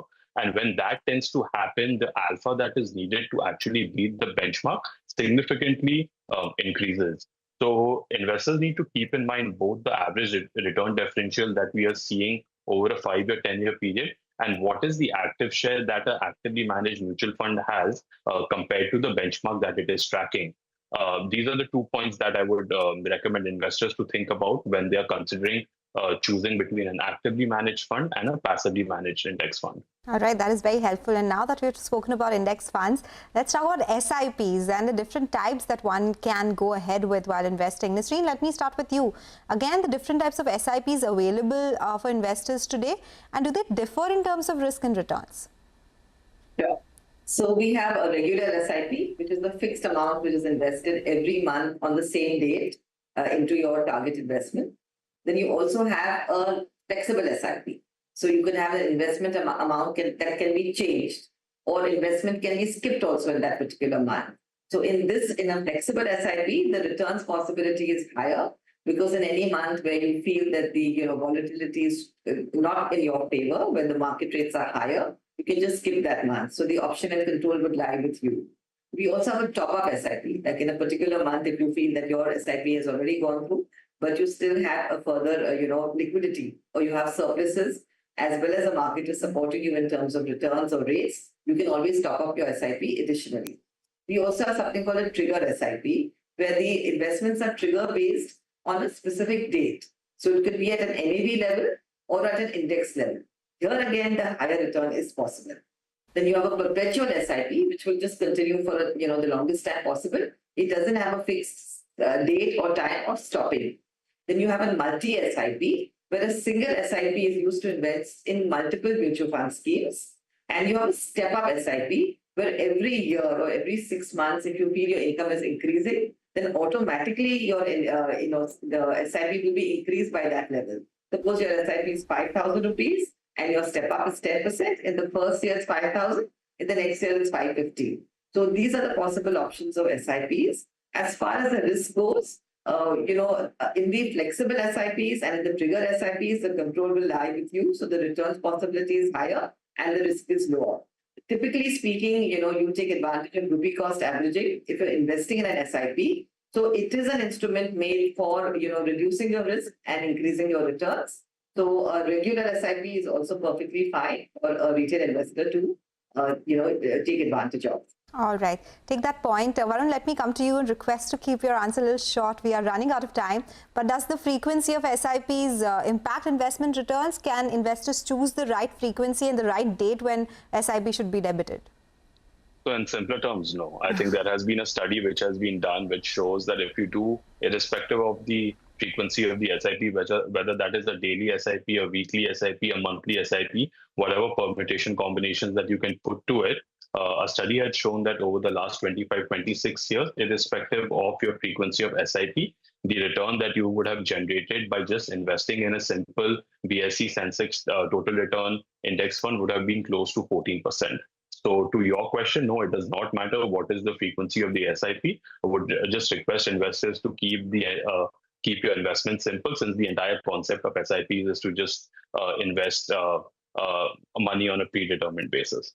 As long as you are investing, the timing really wouldn't matter. Just be patient, just be regular, and just stick to the investment principles. Nisreen and Varun, such a pleasure having the two of you on the show today. It was a great learning, and would like to speak to you very soon again. But for today, we'll take your leave on MF Corner. But stay tuned for Closing Bell to take you through the last hour of trade.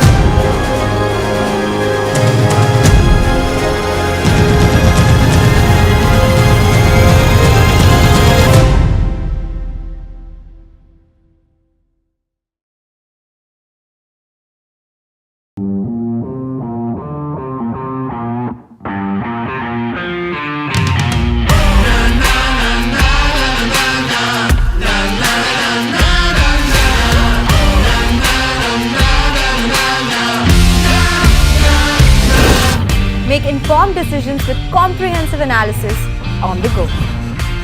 Strengthen your portfolio with real-time market updates on the go. Create effective strategies with insightful expert opinions on the go. Grow on the go with CNBC-TV18, now streaming live 24/7 on YouTube.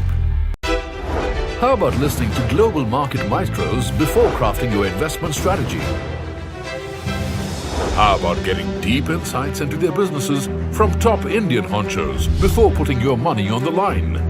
How about making every trading day profitable with strategies from the market masters, macro pundits and chart wizards? Only one show gives you a head start to your trading day. Get ready to profit. Get ready for business with Bajaj at these times on CNBC-TV18 and CNBC-TV18.com. CNBC-TV18, an unending pursuit for excellence. A pioneer, a leader, a visionary, building a lasting legacy of credibility, consistency, and trust. Giving unparalleled access to global thought leaders and powering conversations that are shaping the new world order. Setting the highest standards through exemplary leadership.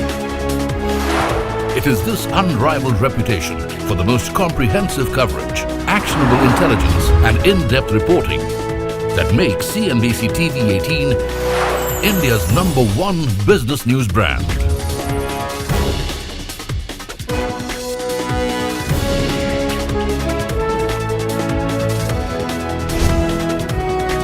Foreseeing change, growth, and transformation for over a quarter of a century. Trendsetters crafting innovative content formats.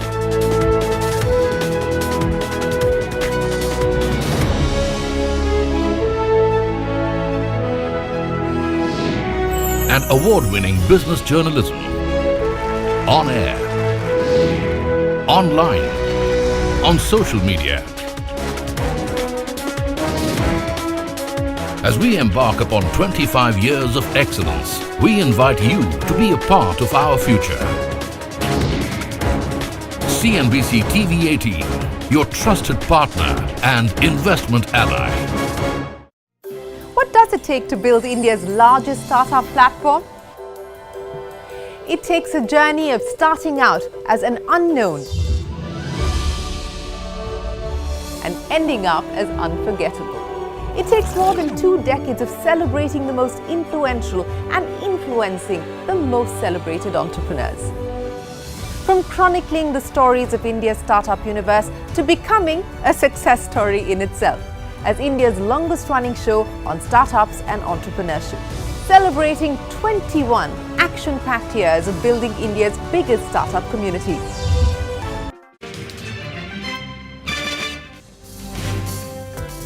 The Taiwan index managing to hold on to some bit of a gain of almost 0.04%. TCS was a muted set of numbers, HCL Tech was strong, and now all eyes are going to be on Infosys. Stuck in this range, 24,900 on the downside as we saw yesterday and 25,230 on the upside. The other one I'm looking at is from the metals pack, that is Nalcom.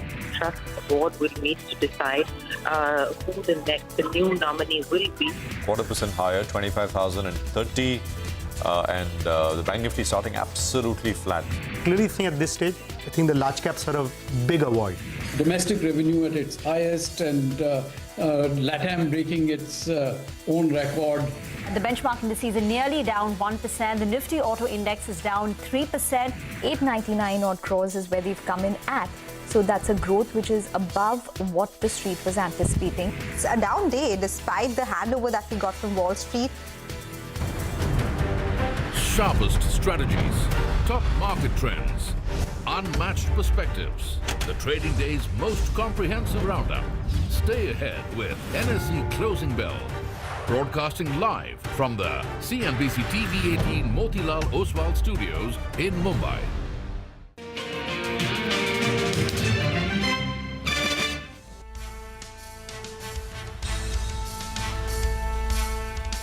Well, it is a red day, and it has been that way, as you can see from the preview that we played out, and in terms of how the day is played out. 200-point cut. I mean, this is, I think, larger than anybody would have thought when we were kicking off trade this morning. Handover was positive from Wall Street, but none of that has mattered today. This is Closing Bell, last hour coming up. We're coming to you from the CNBC-TV18 Motilal Oswal Studios. I'm Prashant. With me, my colleagues Reema and Nigel. Guys, hi. Afternoon. Hi, afternoon. It's all in the red except the IT index. That's the only one up nearly 1%. Well, not a great day, right? If you're looking at the sports section or you're looking at the markets as well. In sports section, New Zealand and India batted first, 46 runs all out. And the last time I checked, New Zealand has hit 50 runs, no wickets down. So it's that sort of a day, and it's a 5-day test match. So hopefully we bounce back from there in the next 5 days. And the Indian markets, well, we're down today, but hopefully we protect the recent lows and bounce back from there. But it's kind of not confounding, but maybe a little offside, right? Because there was no indication that we'd have a 200-point down day. At least from the regular indicators that you look at, which is, how the US is shot, or how Asia was trading, or, if something had happened on oil or something, nothing. It was, that was all kind of all clear. The index had been ranged, but it was ranged between 24,900 to about 25,230 or so on the higher side. But that range is broken. It's gone. And we are now on the Nifty bank, sharply below where we were yesterday. I mean, actually, yesterday's low was 24,900. Now we're about 150 points under that level. So what's going on? I think that's the question. One sort of new thing in that sense, which has entered the lexicon of many who have come on and who we've spoken otherwise as well, that maybe people are starting to acknowledge that some of the high frequency indicators are slowing down. I mean, so I saw a Morgan report. There was something from Nomura earlier. Bernstein, for example, had put out something, and this is something which people are starting to acknowledge that maybe it may be cyclical, but at the margin, are we sort of entering a phase of a slight slowdown? And I think this stands out sharply because we are in the festive period, festive season, right? And things like two-wheeler sales, Bajaj saying that, well, sales have only grown 5%. I think actually for the festive period, they said, well, sales have only grown between 1% and 2%. For the entire festive period, they're saying, sales are expected to be up 5%. I think it's things like that which at the margin are hurting what has anyway been a slightly ranged and sluggish kind of index out there. Advanced decline, of course, negative. We'll talk more about individual names as we go along. Reema. Even Nestle's commentary and numbers point to a softer consumer demand. Yeah. So Nestle's stock is down 3.5%, reacting to Q2 numbers. The company's domestic revenue growth was just 1.3%. The street was anticipating mid-single-digit revenue growth. They said key brands have witnessed pressure, and even margins for the company fell by 360 basis points year on year, coming in lower than expectations. So consumer demand is soft, whether it's Bajaj Auto and the kind of what they had to say about festive demand, or even from Nestle India. So that's the sentiment. But outside of that, you are seeing cuts in Shriram Finance. In fact, the entire auto pack is weak in trade. M&M, Hero MotoCorp, Maruti Suzuki, HDFC Bank, which was holding out one end of the market for the last few days, today has come under pressure. That's down close to about 1.25%. On the way up, well, it's only IT, right? Yeah. And IT is looking quite good. Nifty IT index is up 1%. Tech Mahindra, Infosys, Wipro, these stocks are leading. Well, I'll want to see what Infosys does, Reema, tomorrow, because we'll get the numbers and the guidance today. But the kind of build-up you've seen in the F&O market, the kind of cash market delivery as well, it'll really have to be a blockbuster with very, very good guidance if the stock needs to sustain at these levels. It's at a fresh all-time high. Infosys, just I think at around 1 p.m. it hit those all-time highs of 1,985 odd. But it's come off a little bit. We're talking about Infosys, so I think we should get that stock up for you on the screen. Well, how should you position yourself, though, in the final hour of trade? Mitesh Thakkar is back with us. Mitesh, you've been sounding a little bit cautious about the markets, and that call is proving very, very right. What do you do now? We've got a drop of close to 600 points on the Nifty Bank, trading below the 100 and the 50 DMA. And on the Nifty as well, we're very close to the recent lows. What do you do? Ajal, we've kind of met the target which I was looking at, which was about 24,800, 750. The worry now comes in if we start breaking below that, and that also looks like a good possibility to me. So I would now look at a test of 24,350, 370 zones. I hope that level sustains. For the time being, this level hasn't broken down decisively as yet. We are just about 5-10 points below that, hobbling around that level, but the structure remains weak. So it will be a good idea, if you can have some put options or a put spread where you buy a 24,700 put and sell a 24,400, 350 put, on the Nifty. That could be a decent trade. And on the stock side, I have one buy and one sell. Technology is looking strong, so that's a buy there. And Glenmark is coming under pressure. So a sell on Glenmark with a stop at about 1,762 and a target of around 1,700 can be looked at, maybe below that. And Tech Mahindra is on the buying list, which I would recommend buying with a stop at about 1,680 and a target of 1,750. Thank you very much for that. Glenmark Pharma and Tech Mahindra are Mitesh's picks. Let's talk about the sector of the day, auto, the stock of the day. That's Bajaj Auto. Massive fall. I think this is the biggest fall they've seen since March of 2020. Q2 numbers were largely in line, but it's the commentary about the festive demand that's hurting sentiment. Sudarshan joins in with the details. Sudarshan.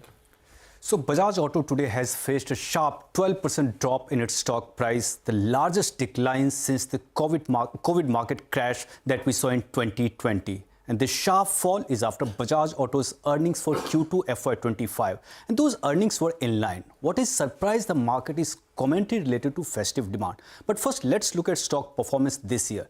Amongst all the auto companies, Bajaj Auto has been one of the biggest outperformers. In 2024 so far, the stock is up 55%, far outperforming Nifty's 14% and Nifty Auto's 35% up move. Now, let's answer the question of why the stock has seen a big fall today. Answer to that is weak festive demand and margin pressure. So let's first address festive demand. Bajaj Auto in its interview with CNBC-TV18 has said two-wheeler industry has seen a growth in the range of 1 to 2% in the first half of the festive season. And this is against companies' expectation of 5 to 6% for entire festive season and brokerage's estimate of 8 to 10% growth. Another concern is related to margin. While Bajaj Auto has maintained its margin above 20% for the fourth straight quarter, this margin for second quarter, that is Q2 FY25, is below expectations, and company believes this margin is best in class in the industry and should be viewed in the context of the growing EV portfolio, which now constitutes 20% of domestic revenue. But the concern for market is electric two-wheelers on a standalone basis remains margin dilutive. Third reason of today's fall can be attributed to rich valuations. In the last 2 years, auto stocks in line with market have seen a huge surge in its valuations. Bajaj Auto, for example, is currently trading at 28 times FY26 PE against 5-year average of 20 times. M&M trades at 26 times versus 17 times. Hero MotoCorp at 20 times versus 18 times historical average. Now the key questions are, is this festive demand slowdown only a temporary blip? And will we see a recovery in the second half of the festive season? Market will be tracking it very closely. Thank you very much for that. But Sudarshan, I think in the EV business, they turned EBITDA neutral this time. So if you look at EV portfolio as a whole, that is electric two-wheelers and three-wheelers, then it has turned margin positive. But if you look at electric two-wheelers on a standalone basis, it remains margin dilutive. Okay. Thanks a lot, Sudarshan, for that. In terms of Bajaj Auto, I think the most profitable is the three-wheelers, then is the two-wheelers. And on the EV side of things as well, the three-wheelers continue to remain positive, while the problem is on the two-wheelers in the profitability aspect. So they're gaining market share there, but it appears they're still struggling on the margin front. Deven Choksi is now with us on the show. Deven, what does one do with Bajaj Auto if one owns it? If one doesn't own it, is this a good opportunity to go out there and buy? Stock has fallen 12%. Yeah, good afternoon, Eva.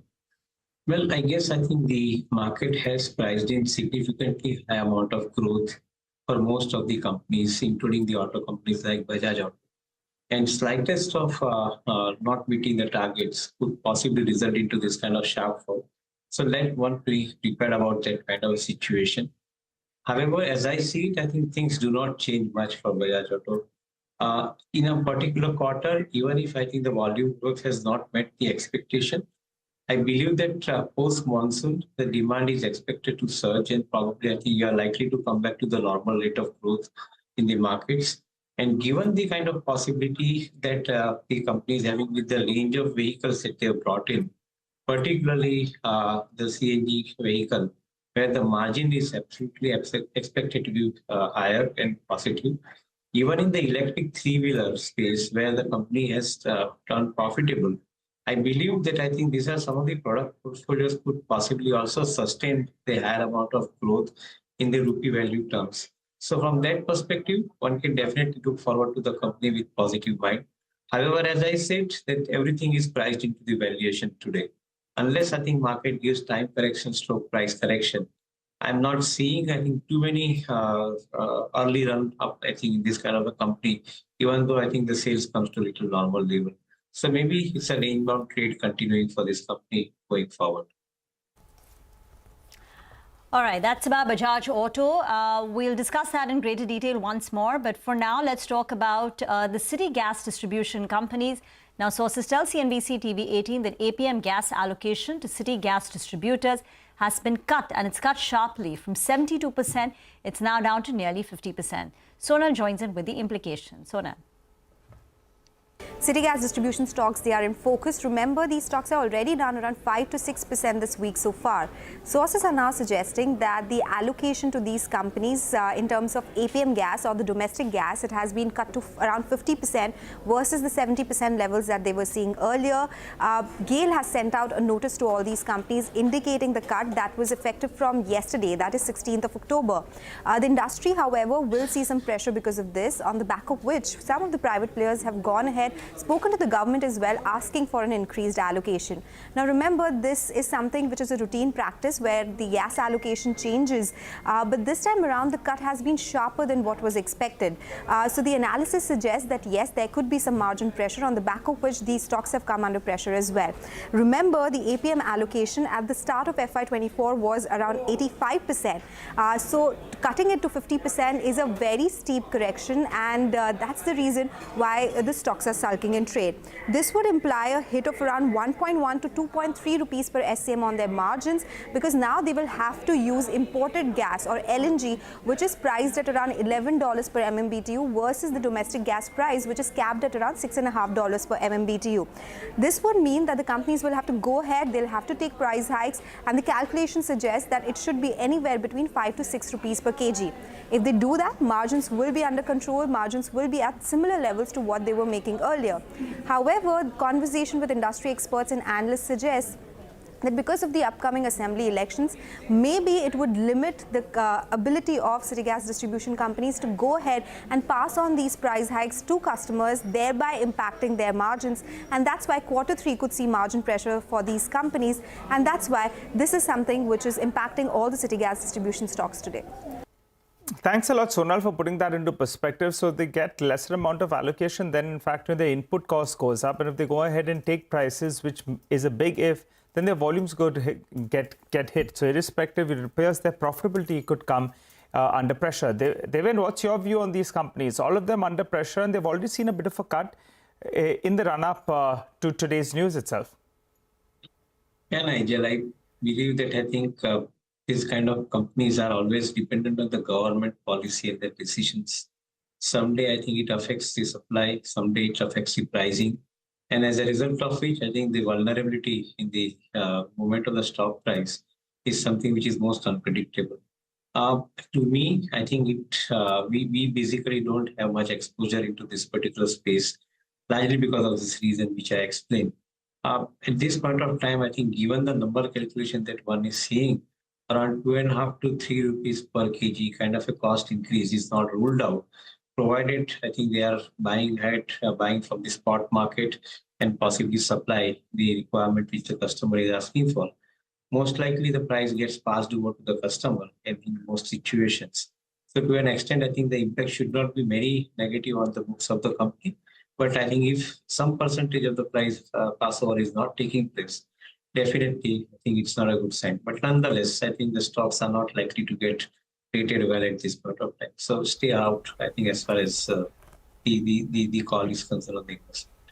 All right, Devin, the markets were moving to the low point of the day, but Orient Cement, between yesterday and today, the stock is up 15%. I'll tell you what, in the last 5 months, numerous times, various people have told me this is done. It's a done deal, and it seemed like a done deal, and there were reports that suggested as well, though the management maintains that no, there is, they are not in talks with any player. In 2 days, don't pull up the 6-month chart, it's up 70%, yes, but the stock went closer to 380 rupees and then it pulled back to 280. What's your view on the stock? It's at around 340. In 2 sessions, the stock is up close to around 15%.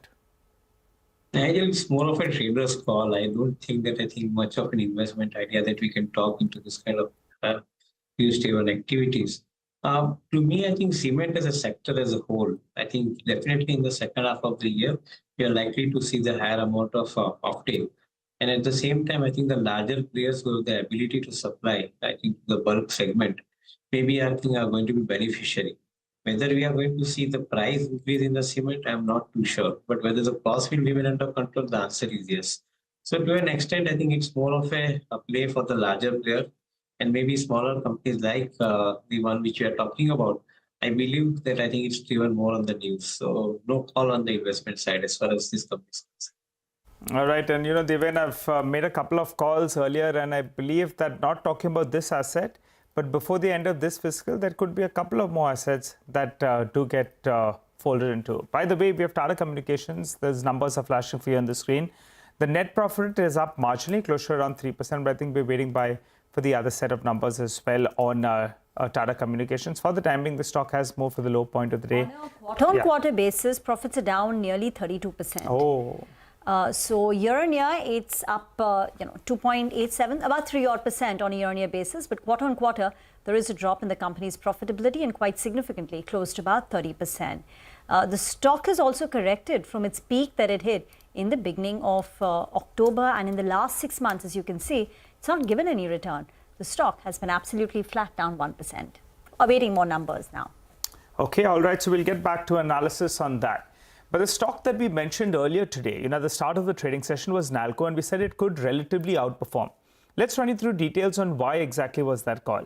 First, Alcoa, they came out with a set of numbers overnight, and after hours trading, the stock was up more than 5%.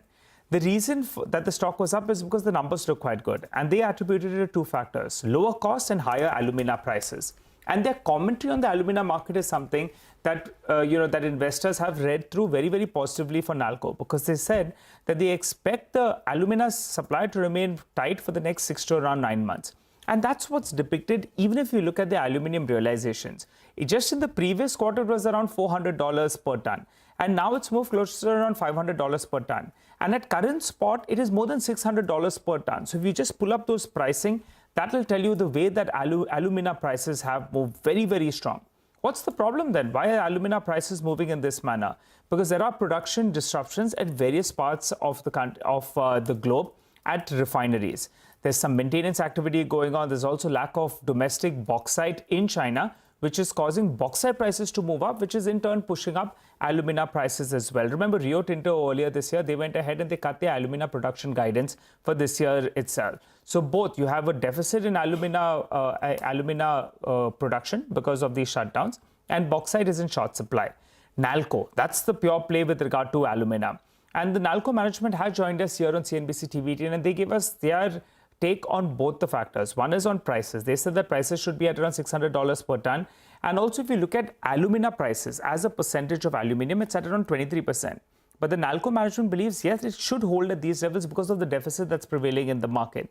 On an average, normally you see alumina as a percentage of aluminium at around 15 to 17%, but that number has moved up to around 23%. On the production aspect, they're saying that this year they'll do 2.1 million tons, and because the alumina refinery will come on stream, gradually it will increase by 500,000 ton odd. Put everything together, MK, they have come out with a note earlier this week, and they said that a company, that's Nalco, that did 3,000 crores of EBITDA last year, they're saying because of the higher alumina prices, aluminium prices as well are holding steady, and they have expansion coming on stream. They expect that the EBITDA number could double to more than 6,000 crores odd. So put all this together, Nalco is the one that's outperforming the market as well as the metal index itself. Devin, your take on Nalco. The problem is the PSU, but maybe the street is discounting this momentum that it's got with it with regard to the alumina prices. So as it stands, I think from the global market perspective, I think the demand scenario remains upbeat, and I think the cost scenario remains subdued. So that is adding to this particular commodity, I think, in the current year. Even if you look at Alcoa's guidance, which they have given, I think they are pretty upbeat about the guidance, and they're talking about some decent improvement over next 2 quarters in the earnings. So should that be the case, then probably I think the commodity prices will probably fetch better realization and profit for the companies. But I'm not too sure about Nalco, since I think we don't have the coverage. Not too sure about how much earning impact it could have on the books as far as the company is concerned. Okay, Havells Q2 numbers up for you on your screen. The company's top line has grown by 16.4%, ahead of the CNBC-TV18 poll of 11%, but it is a sharp margin contraction. EBITDA margin at 8.2% is down 140 basis points on a year-on-year basis, and it misses the CNBC-TV18 poll by more than 200 basis points. So a sharp miss on the company's profitability. That's the reason why the stock has tanked close to about 5% post the numbers, and it's driving a miss on the company's profit number too. So the profit growth too has come in much lower than what the street was anticipating. So the miss is coming on the margin front, even as the top line continues to remain very, very strong. In fact, stronger than what the street was anticipating. I don't see any, management, statement in, at least the numbers that have been released so far. To get a sense of what happened in terms of the margin performance this time and what the festive season outlook is. Devin, comment on Havells? Nadeem, I think the reality checking is taking place now. Most of the companies which have been reporting higher growth rate, now they're getting moderated, also because of the fact that I think they are on a higher base. Last year to this year, I think the base has increased, and as a result of which, any growth in the working of the company is not going to be the same as it was, I think, in the earlier period. So that is one important aspect where probably I think the growth rate will be seen tapered off. 11.5-12% nominal GDP growth rate, on the top of it, I think the business of companies like Havells, which is going potentially show around 16-17% kind of a growth, is a decent growth. If anything over and above that growth, when it happens, I think it would be a bonus. But in my viewpoint, I think 2 factors are working against at this point of time. One, most of the companies are in a capex mode, expansion mode. Additional amount of cost is being incurred in building the operational side of the business. And as a result of which, I think the future revenue profit definitely will come. But at the same time, it will have some amount of impact on the margins, which is also what is being reflected in Havells numbers on the first cut basis. So certainly, I think we are not going to see the same level of growth in most of the FMCG companies as we talk about in coming period. Maybe some amount of subduedness will be expected. Would be some better performance, I think, in the second half. But at this point of time, for the second quarter, definitely, I think the performance remains slightly subdued. That's what we expect. Actually, pull up Polycab as well, because Polycab will report numbers shortly. Stock was up a little bit, I mean, not much, but it was up for what it's worth. That has also given up gains quite sharply from the day's high. It's come off. The high was 7319. It's at about 7170 on Polycab. There you go. And I think after the Havells numbers, that's also come off just a tad bit. So that's the indication from Havells at this point in time. By the way, KEI was the other one, right, which reported numbers. You got Havells, and now I think you'll get Polycab shortly in the next hour or so as well. Devin, we'll thank you here. Thank you for joining us. Appreciate it. Pathik Gandotra of Drone Capital Advisors on the other side. Stay with us. We continue the market conversation.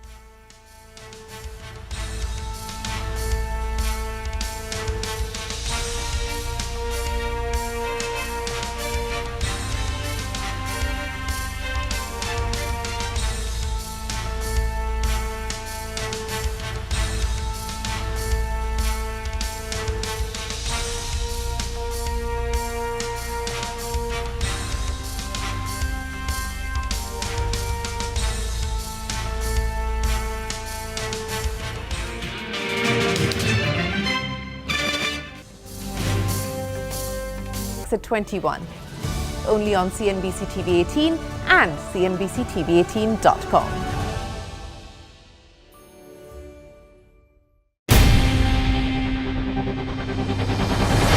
CNBC-TV18's most comprehensive and award-winning news show, India Business Hour, drops first on YouTube. So get the first access to the most influential architects of policies and politics, the key newsmakers of the day. Discover the big themes as we decode the business of markets, macros, and more. Be the first to go to the heart of all the top stories that drive the day's agenda. Catch the award-winning India Business Hour live every night on YouTube with me, Shireen Bhatt. India Business Hour live on YouTube at CNBC TV18 weeknights at 7 p.m. And clearly the competitive intensity is coming to the fore. And the bottom line is that these are businesses which probably at best will grow in mid-single digits. I think the big question right now is that yes, the base is high. So are we going to get into maybe a few quarters of consolidation where basically the sales just don't kind of grow meaningfully? And that gap between wholesale and essentially the retail sales, that's going to take some time to kind of get bridged. And I think that's the challenge which the entire industry and the OEM pack is going to face. I think one has to be very cautious, careful, watchful.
Investing.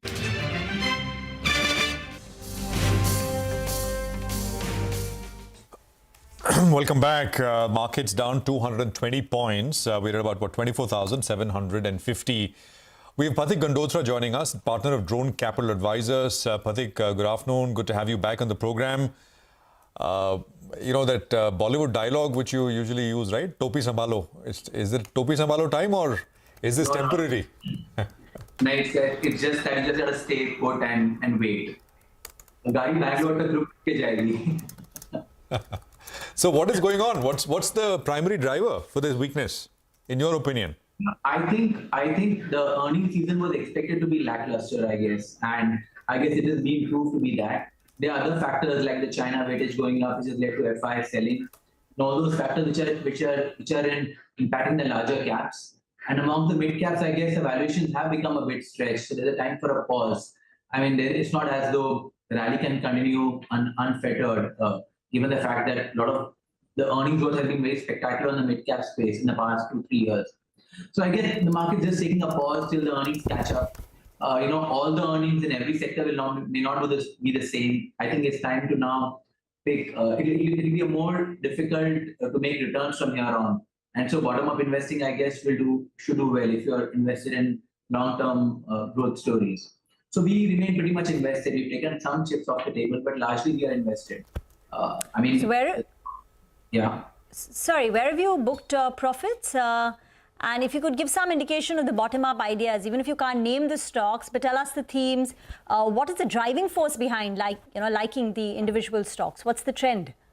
So I'm saying we book profits across the board in stocks which have become a bit overvalued for some time. But I mean those are just tactical profit booking. The direction we'll buy back again. I mean we are invested in a whole host of ideas in the EMS space, in the building material space, in garment exports. I mean these are a few of our big themes. We've not yet taken up a big position in IT, but we might look at some smaller companies as we get more clarity on earnings. The earnings is, for example, in the IT space are clearly showing that they have bottomed out and they've stabilized. Now from here on, I guess there will be something which will do well. Sorry.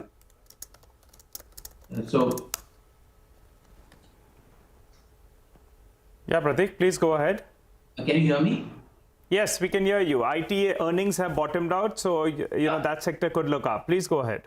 Yeah, so that sector will, I think, look up. So we look for good bottom-up ideas in that space as well. So that's one of our big themes which we are looking at.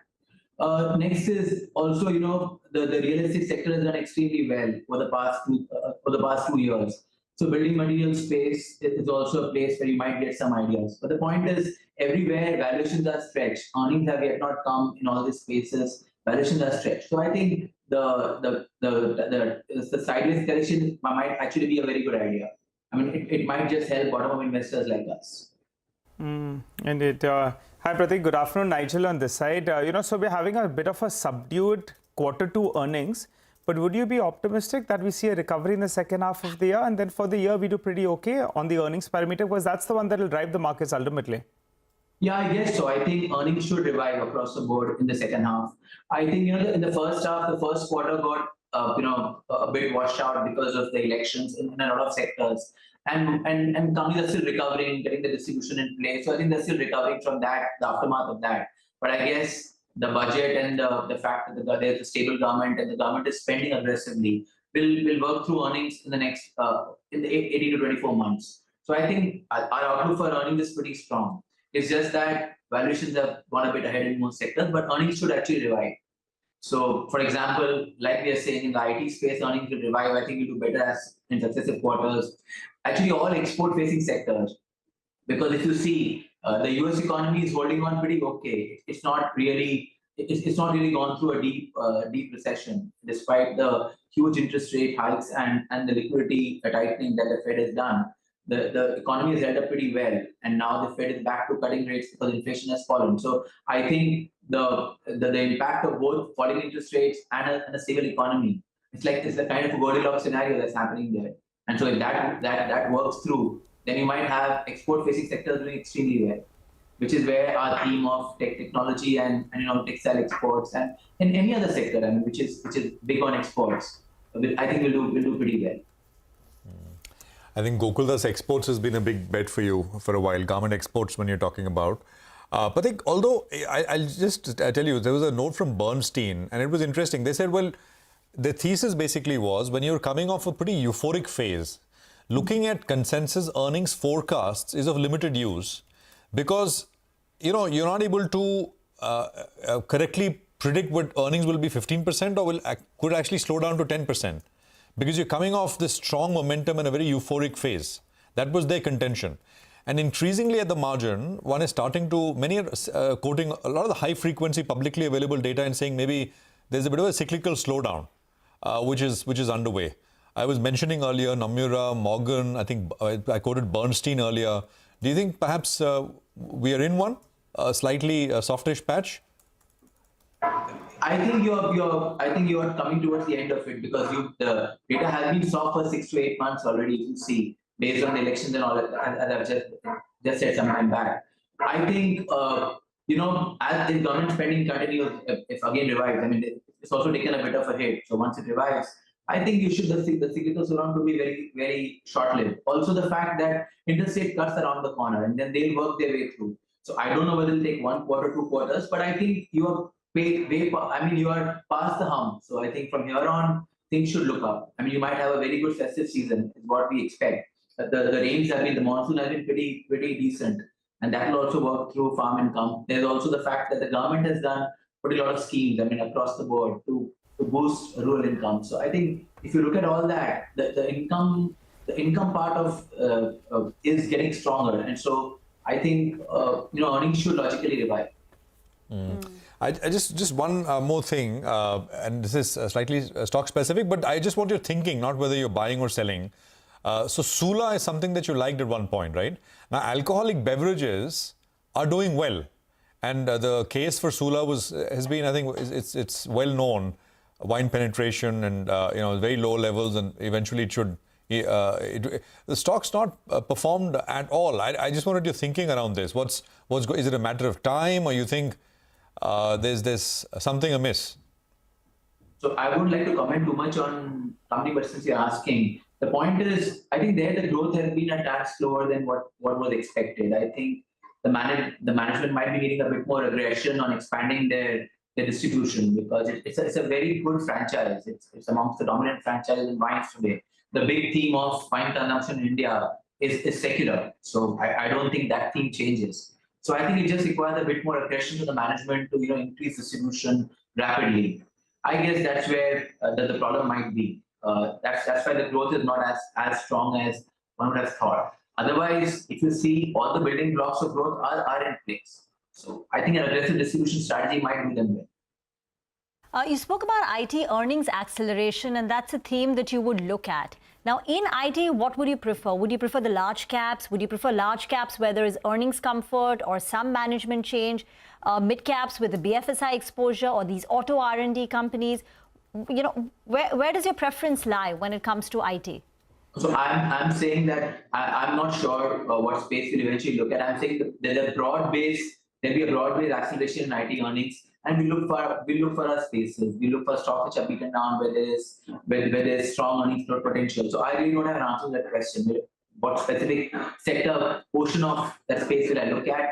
But you know, normally we look at young companies, we look at new companies. I mean, that's where our alpha comes from. And so we would look at spaces like that. They might be a bit expensive, but you know, that's a space which we prefer. We prefer companies with very, very strong growth rates. So what's happening is that, you know, a company with a very strong growth rate may not have got the multiple that it deserves because of the overall IT suppression in multiples and earnings. So once we can bet on that and across the board expansion, earnings and multiples for IT, and so some strong growth story might come our way. I'm really don't have a direct answer to your question.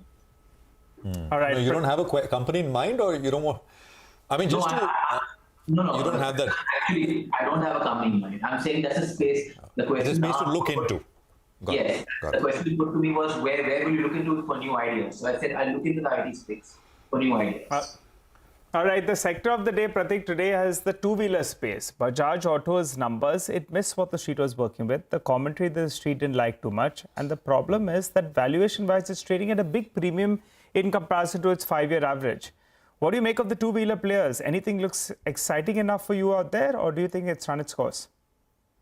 I think two-wheeler space is going through some sort of a disruption, right? Because of the EV boom. Ola is coming through. It's taken huge market share. And so at least on the top line, that obviously has an impact on all the two-wheeler players. I think that's the story which is playing through. So I think the company, I think that's what is the big reason behind, maybe the big reason behind the earnings, behind the top line miss in Bajaj Auto. And obviously stocks have gone up. Across the board, everything has gone up. There's too much of liquid in the market. There is still too much of liquid in the markets. So if you recall, 6 months back, the theme was mid caps have done well, large caps should do well. When we spoke last time, the Nifty was at its all-time high, and you told me that. It was your birthday, I guess. That's correct. So at that time, it was just FI flows were coming through. And so that was, it was faceless money, and that was driving every stock up. So I think that must have been the reason for every stock to get minor related to the liquidity. I think earnings differentiation will happen. So the point I'm trying to make is that one has to look through a bottom-up kind of strategy and see which of the stocks has strong earnings. Nigel, we don't focus on large companies at all. Our space is a mid-cap space, so I'm less concerned about large companies. All right, Pathik, we'll leave it there. Thank you for joining us. Have a good one. Appreciate your time here on CNBC-TV18. Thank you. All right, well, that's Pathik Gandotra at Drone Capital. We'll take a break. We're going to come back I think what we'll do is we'll just look at numbers. We've been talking about numbers that have come through, but two big numbers from the IT space today. Infi will report and Wipro will report as well. Rima, Three big numbers. LTI Mindtree too, and that's also now a Nifty company. So let's talk about Infosys. Now here, very strong growth expected for the second consecutive quarter. The street is working with a 3.5% kind of top line growth ahead of what peers have reported. Just to recap, TCS and HCL Tech growth was 1.5% in the quarter gone by, and in Q2, and for TCS we're expecting about 3%. Will this drive a guidance upgrade, or will they wait one more quarter to see how the second half of the year is panning? I mean, the situation is panning out. Most on the street believe there is a case for a guidance upgrade. But that said, the stock has done very well since June. Since June, Infi has outperformed most of its larger peers with a 40% up move. Now for Wipro. Now Wipro has gone through 6 consecutive quarters of a revenue decline. Now this quarter, will they spring a positive growth? Our expectation is it should be flat, but with a positive bias. So that's key to watch. Secondly, the Q3 guidance, that's the December quarter guidance where we typically have furloughs. Will they give a positive guide? According to consensus, it's largely seen between -0.5 to 1.5%. And plus this time there is going to be that bonus issue that the board will consider. Now, when it comes to LTI Mindtree, the optimism for LTI Mindtree stems from their BFSI portfolio, which is 35% of their overall revenue. And in BFSI, we are seeing positive momentum. So LTI Mindtree is also likely to report a strong quarter. Again, second consecutive quarter of strong growth. We're expecting a 2.7% top line growth, margin expansion of 50 basis points.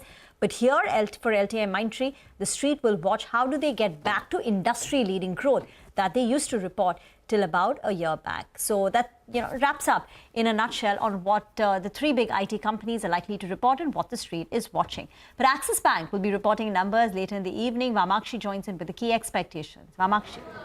Well, Rima, Axis Bank is expected to report a decent set of numbers. Net interest income is expected to come in at 13,620 crores. This is an uptick of almost 10.6% is what we're expecting. The net profit is expected to come in at 6,300 crores. Again, an uptick of almost 7.4% is what we're expecting out here. When we talk about brokerages and their key expectations, Kotak is building in a loan growth of around 11% YOY and 2% sequentially. They're expecting the net interest margin to be more or less stable quarter on quarter as they believe that we are past the phase of repricing of funds. So therefore, they're expecting NIMs to come around 3.8% for the company. Fee income growth, in their opinion, could be sluggish, reflecting weak loan growth. They're expecting slippages of around 5,000 crores, which would account for nearly 2% of the loans. And this slippage, would be largely led by the retail segment. Bernstein, on the other hand, said that credit costs could see significant moderation from the levels that we saw in the first quarter of this year. As far as some of the important things that we will be watching out for in the numbers will be the credit cost. That will be very important to monitor, because if you recall, in the first quarter, the higher credit costs were the key highlight for the numbers. In fact, the credit costs were so high that they in fact overshadowed most of the positives that came in the first quarter numbers. Apart from that, deposit mobilization as well as NIM trajectory will be something that we will be watching out for. Overall, it's a decent set that we're expecting from Axis Bank. All right, thanks a lot for that, Vamakshi. Well, the stock price moved today. The stock is down close to around 2%. Let's see if they deliver, or in fact, there is some weakness in the counter in today's session. For the time being, let's take a short break. As always, we'll get you buy-sell trades from our technical expert on the other side.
The IT services pack, there's going to be huge divergence between the large caps or the big boys and the smaller companies. I mean, like TCS, Infosys, I think they'd probably grow at best low single digit, mid single digit. And then you kind of move over to essentially the tier 2 companies, tier 3 companies, specialized players, niche companies. We had a software products company which came out with its results two days ago. They grew revenues 20% and their earnings grew 50%. That's the divergence. And when you have that kind of a divergence, it just essentially is going to remain challenging for the large cap names. No matter what you talk about AI coming in and all of that, but that's going to take many, many quarters or years probably to play out and add meaningfully to them.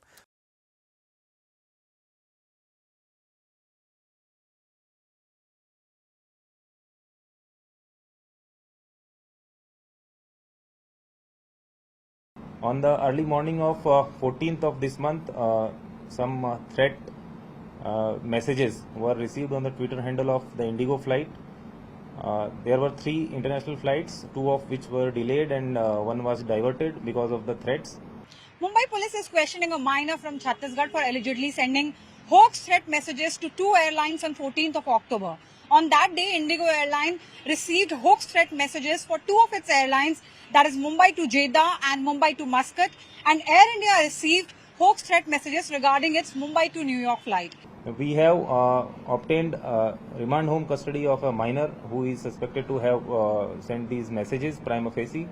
Apart from that, we are also questioning one major person from Rajnandgaon who is the acquaintance with the miner.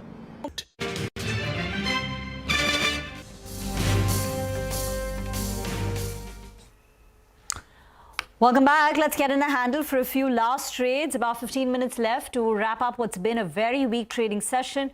We're about 300 points down on 200 points, sorry, down on the Nifty right now. Nearly 1% gone. Mitesh is with us for a few BTST calls. Mitesh. So you can actually say it feels like 300 points down, the way the market has kind of fallen and not recovering at all. I have a STBT on Tata Steel with a stop at 154.5. Here I would look for a target of around 148, 149 for tomorrow. And Titan is a STBT as well with a stop at 34.10 for targets of 33.60. Okay, let's get to some macro data. Now, like with most of Q2 data, like export, import, IIP, PMI, GST, analysts have begun downgrading the Q2 GDP growth forecast. Now, CNBC-TV18 poll indicated that 60% of the economists have cut their growth forecast in the past few weeks. Lata is now joining in. She's done this poll and she joins in with her editor's take. Lata. Yes, now that most of the August-September data is in, and many of it were found to be soft, we decided to do a poll, and our poll indicated that 60% of the economists whom we had polled have cut their estimates, GDP estimates, for the second quarter, and the cut is between 10 and 40 basis points. So now the average second quarter GDP is coming in at 6.79%. Earlier, it had come in at 6.91%. Obviously, not everyone is at 6.79. The largest number of economists were at 6.8, but there were some who were lower. The Reserve Bank's own forecast is 7% for the second quarter, which they announced in the October policy. But in the August policy, they had 7.2. So they've already brought it down by 20 basis points. For the full year, there were fewer respondents, but there as well, the average has come down in the past month to 6.85% from an earlier average of 6.91%. 20% of the analysts polled have brought down their forecast for the full year, but another 30% said that there is a downside risk to their forecast, but they have not changed it. The reasons for the slowdown, which people mentioned: one, the September imports have clearly remained flat year on year and have fallen by about 15% month on month from August to September. That is the immediate reason. The export data from September to September has remained flat. August IIP was minus 0.1%. August core sector was minus 1.8%. The September PMI came in at an 8-month low, but it was high at 56 plus. And the September GST collections came in at only 6% compared to a nominal GDP growth of 10 to 11%. That is low. It's also the lowest, probably the lowest growth since COVID. Now, the earnings data also forecasts show that it is going to be a muted quarter.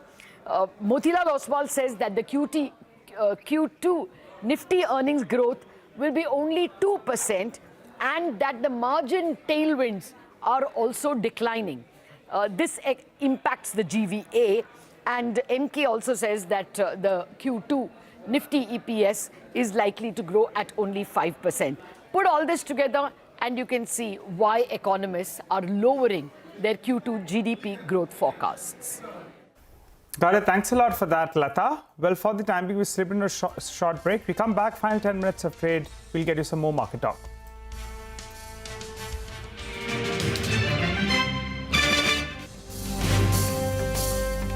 By police's primary investigation, this miner had a financial dispute with another individual, and in order to settle scores and frame this individual, the miner allegedly created a social media account in this individual's name and sent these hoax threat messages.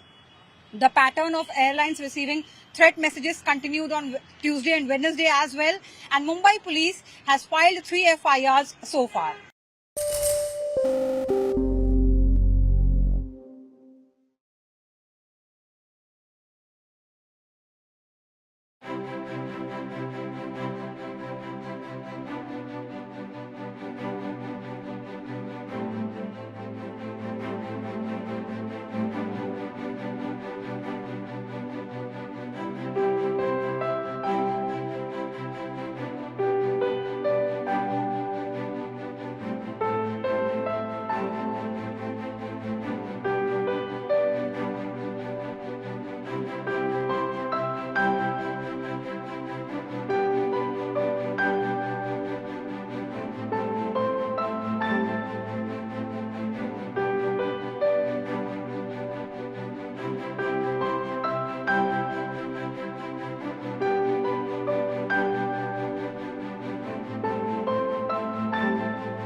Donald Trump, I think in our collective opinion, certainly mine, is an unserious man. But the consequences of him ever being president again are brutally serious. Brutally serious.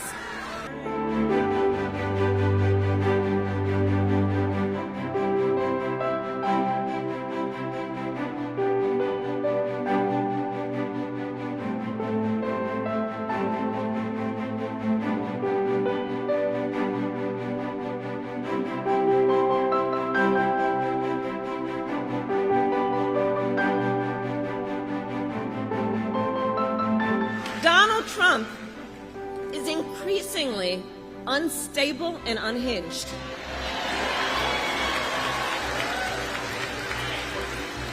And he is out for unchecked power. That's what he's looking for.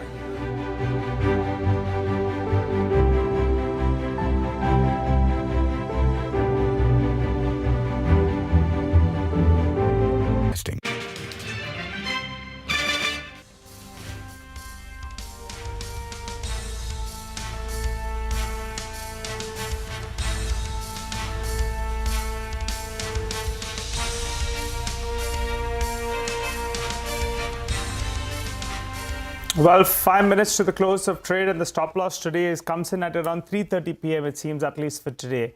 Amrish Balika is with us. Hi, Amrish.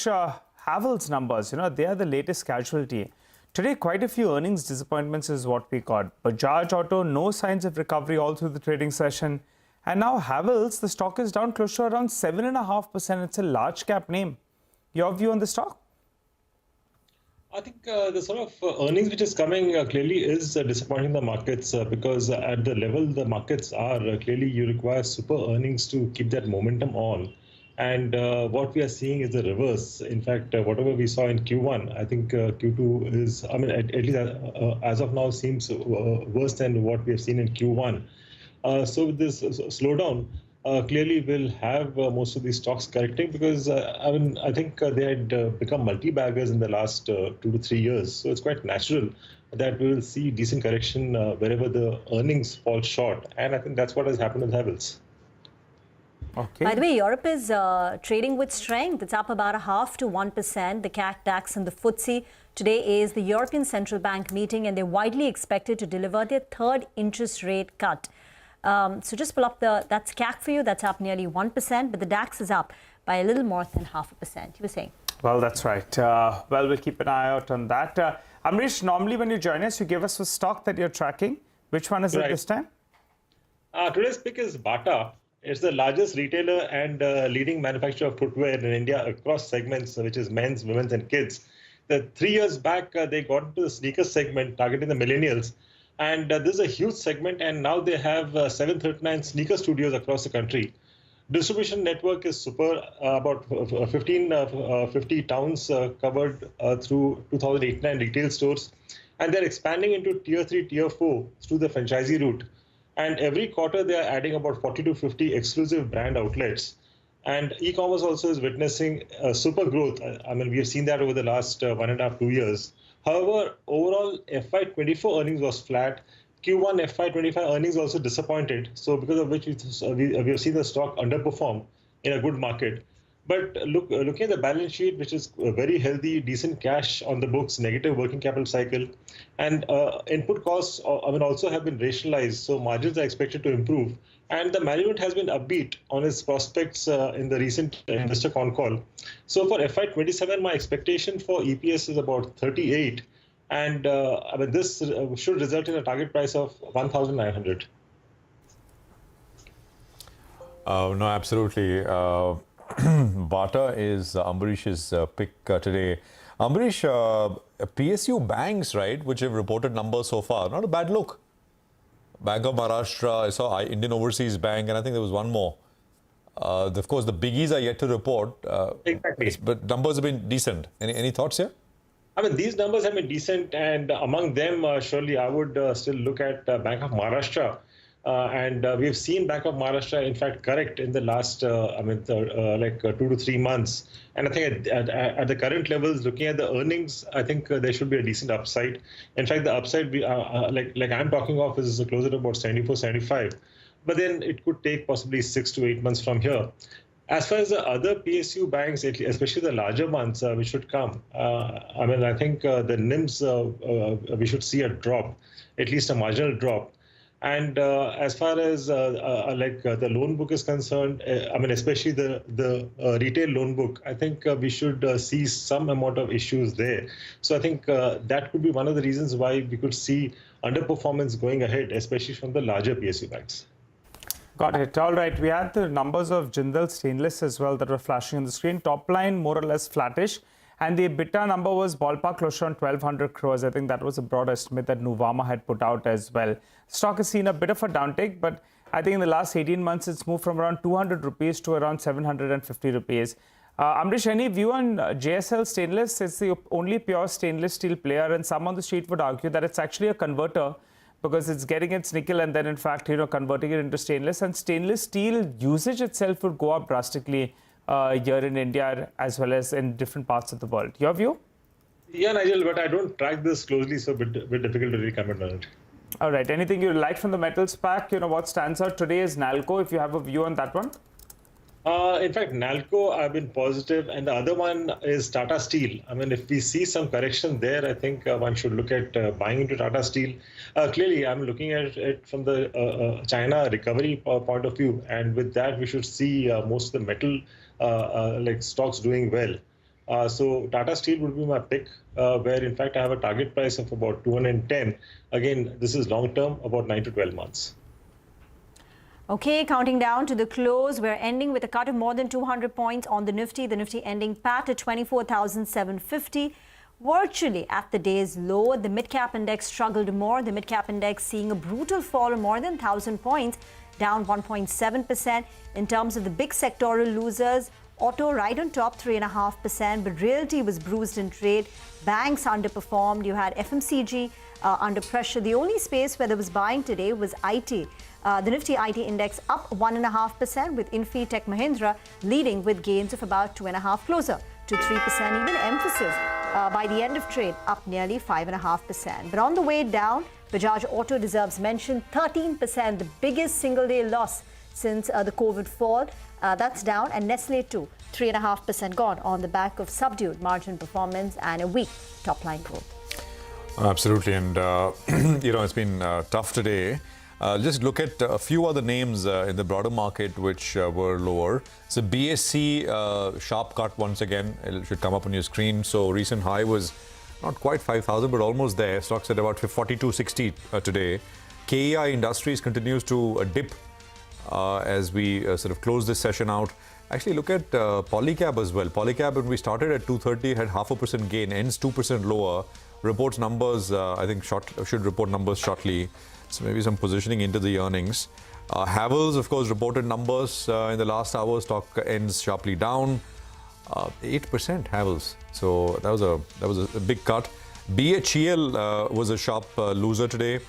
Oberoi Realty, actually the real estate index itself was a top loser, with some 3% cut, actually more, almost 3.5% cut. Tata Communication, again, reported numbers were subdued.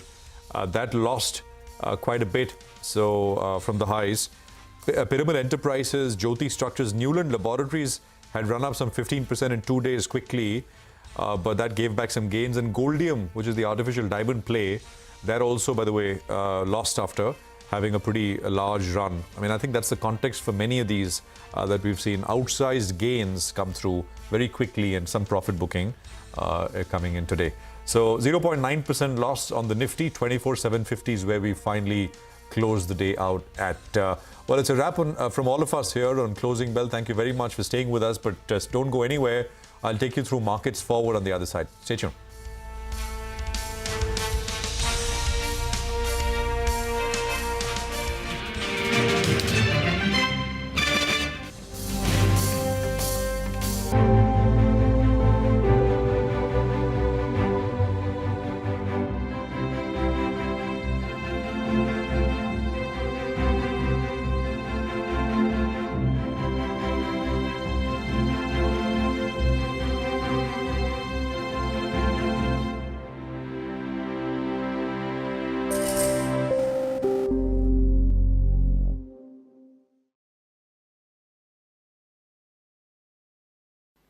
Now I come to the schedule for Maharashtra. This will be in single phase. The notifications, date of notifications are in front of you. 22nd October would be date of notification. Last date of making nomination would be 29th October. Scrutiny on 30th October. And last date for withdrawal 4th, and date of poll in Maharashtra would be 20th 11. Counting would be on 23rd 11 24, and you will notice that date of poll is Wednesday.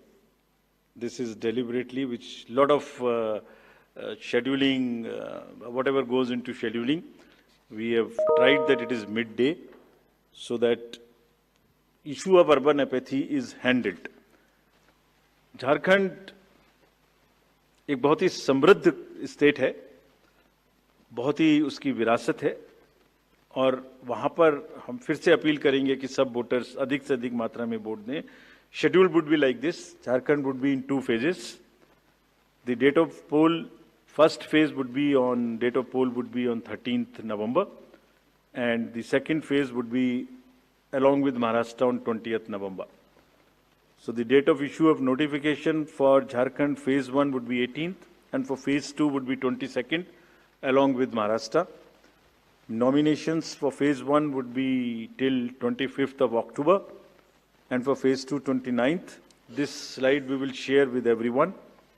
And date of poll would be 13th November and 20th November, both Wednesdays. And date of counting would be 23rd 11, that is Saturday. With this, we end our presentation with the request that through you, that all the voters of Jharkhand and Maharashtra कृपया बाहर आइए, कृपया vote करिए. लोकतंत्र के उत्सव में आपकी भागीदारी कि हम बहुत ही रिक्वेस्ट करते हैं, अपील करते हैं आपसे. Thank you very much.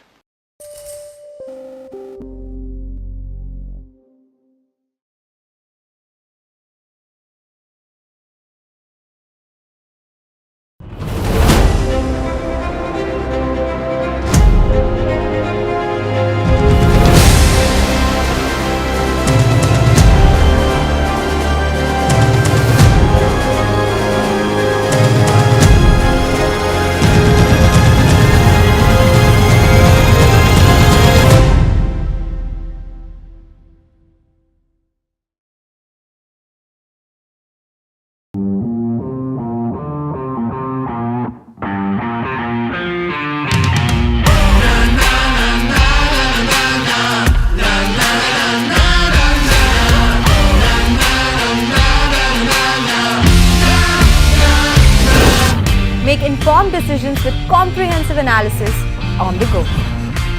Strengthen your portfolio with real-time market updates on the go.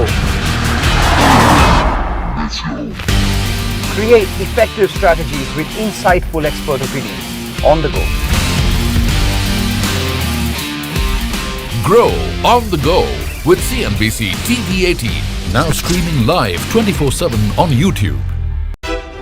How about listening to global market maestros before crafting your investment strategy? How about getting deep insights into their businesses from top Indian honchos before putting your money on the line? How about making every trading day profitable with strategies from the market masters, macro pundits and chart wizards? Only one show gives you a head start to your trading day. Get ready to profit. Get ready for business with Bajaj at these times on CNBC. Markets see broad-based selling. Nifty falls nearly 1% to hit a 2-month low. 40 out of 50 Nifty stocks end in the red. Mid-caps underperform. Index falls over 1.5%. Bajaj Auto tanks over 11% after a soft start to the festive season. The management hopes for a pickup by the end of the season. Comment spooks two-wheeler stocks. Other stocks also down sharply. City gas distribution companies will see nearly a 20% lower gas allocation at administered prices, what is called APM. Companies will need to increase imports to meet demand and hike prices to maintain margins at earlier levels.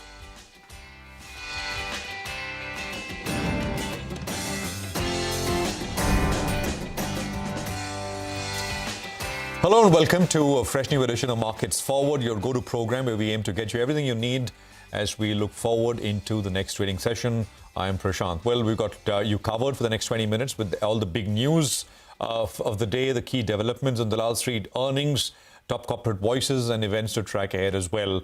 But as we always do, as is the practice, we look at market action, and market action was negative. So, I mean, across the board, there was selling pressure.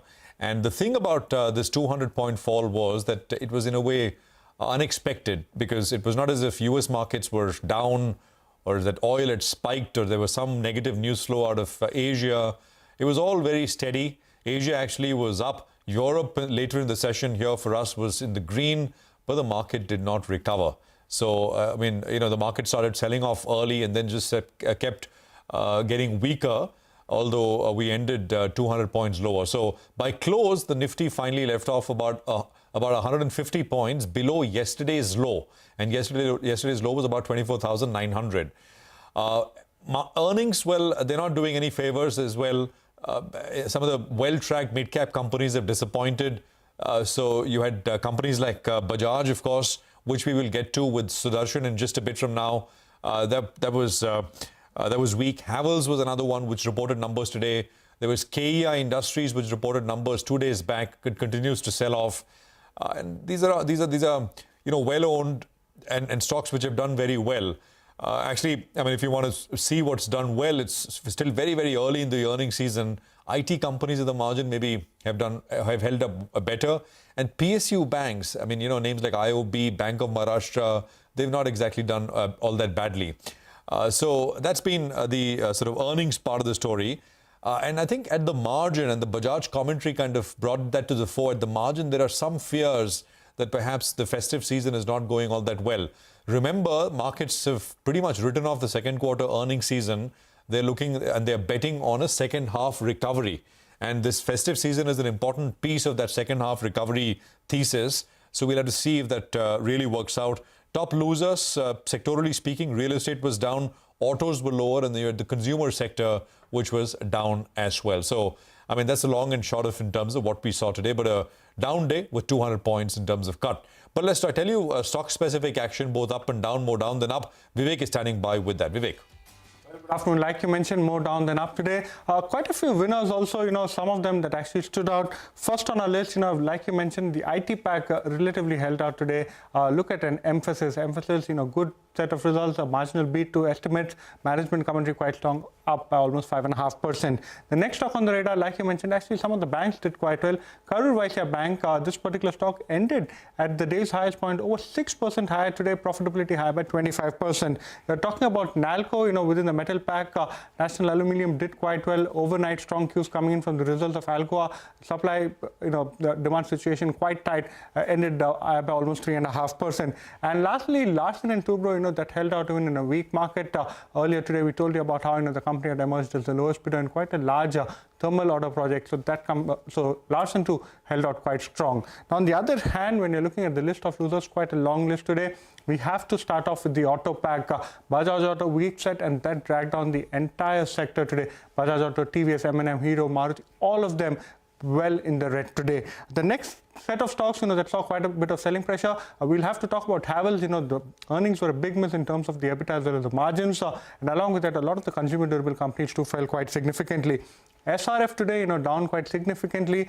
UBS actually went ahead and double downgraded the stock. They had a buy rating earlier. They now have a sell rating. Oberoi Realty, again, now this particular stock among the top laggards as far as the F&O space was concerned. Stock had rallied quite a bit in the last week. Today seeing a bit of profit booking amongst the top laggards as far as the F&O space is concerned. All right, Vivek, thank you very much for that. Ambrish Baliga is with us. Ruchit Jain of 5paisa.com is also with us in the price action. Ruchit, gentlemen, good afternoon. Good to have both of you here. Ruchit, just a comment, market fall and what from here near term? Yeah, hi, very good afternoon to both of you. Well, if you see the entire month of October, markets have corrected mainly because of FI selling. They've sold not only the cash segment, but in index futures also they have formed fresh short positions. And historically, you see, whenever there is such combination where FIs sell in the cash and form short positions in the index future, this combination has always led to price-wise correction. They started this October series with a long-short ratio of about 81%. And as on yesterday's data, they were around 33%. Now, means most of the position, around 67% of the positions were on the short side. Today, maybe more shorts would have been added. So this indicates that until we see this FIS selling coming to a halt, I think the near-term market trend would continue to remain weak. And levels-wise, although 24,600 is the immediate support that we will watch out for, because momentum readings would get oversold there. So around 24,600, I think we should form at least a short-term support for a pullback move. But primarily, we won't expect resumption of the uptrend until we see this FIS data getting changed again. Ambrish, at the margin, earnings are the worry? Yeah, I mean, see, earnings clearly are the worry. I mean, the way some of the earnings are coming. But at the same time, what we are seeing is slower growth, not a slowdown, but a slower growth. And we have seen that across GST, whether it's the manufacturing sector, whether it's PMI, we have already seen some amount of GDP downgrade. So I think all this is impacting the markets because the valuations were quite stretched, and you needed much more of good news to keep that momentum on. So in absence of that, it's quite natural that the markets will start to slide, and that's exactly what we're seeing now. Absolutely. Bajaj was the big story, right? Ambrish and Ruchit. I'll come to you for your views. 11% plus cut. Cautious management commentary. Sudarshan is here to detail that for us. Sudarshan.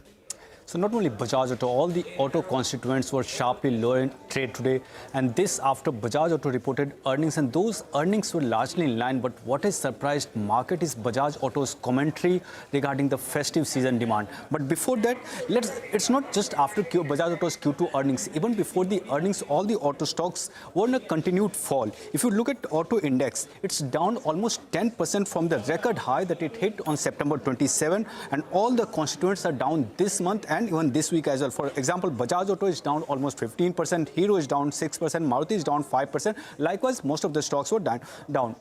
But we tried to find out what are the reasons of the recent fall. First, festive demand has been below expectations. Retail registrations show muted demand for the first half of the festive season, and it's confirmed by Bajaj Auto. Talking to CNBC-TV18 today, company has said two-wheeler demand in the first half of the festive season was in the range of 1 to 2%, and this is against company's expectation of 5 to 6% growth for the entire festive season, and against brokerage's estimate of growth in the range of 8 to 10%. And second is concerns related to inventory build-up. Third is raw material cost increase. And last is there is no valuation comfort that after these companies have seen an increase in the share price in the last 1 to 2 years. Sudarshan, thank you very much for that. That's very well put and very well explained. But, Infosys numbers are coming through, and I want to toss it across to my colleague Reema for details. Reema. Thanks so much for that. So, Infosys reports strong Q2 numbers in line with street expectations. The company's delivered a constant currency revenue growth of 3.1% on a quarter-on-quarter basis and 3.3% on a year-on-year basis. This is in line with street expectations. So revenue growth of 3.1%, and this is the second consecutive quarter of strong growth. Margins at 21.1%, unchanged compared to the prior quarter, and again, broadly meeting what the street was anticipating. The company on expected lines again has gone ahead and upgraded the FY25 guidance. Earlier, the revenue guidance was 3 to 4%. Now, the new guidance is 3.75 to 4.5%. So, both the lower end and the upper end of the top line guidance has been raised. Remember, in the prior quarter, there was also that Intech acquisition. So, it's a mix of, organic and inorganic that, which has resulted in the guidance upgrade. But this is the second consecutive quarter of an upgrade in the company's revenue guidance. In Q1, the company had upgraded the guidance from 1 to 3% to 3 to 4%, and this has been further raised to 3.75 to 4.5%. Margin guidance remains unchanged at 20 to 22%. The company in the commentary says we had a strong growth. The growth was broad-based with good momentum seen in financial services. So once again, calling out the banking and financial services vertical, which seems to be doing well across the industry. Here, the only thing that I can probably find fault is the large deal wins for the company, which appear to be a bit subdued at $2.4 billion. It compares with $4.1 billion in the prior quarter. and I think $7.7 billion that it had in the prior year. Prakash Diwan is now with us on the show. Prakash, any surprises, anything that stands out for you in the Infi numbers, and how much of it is priced in? Because the stock has gone into the earnings with strong expectations and a good run-up.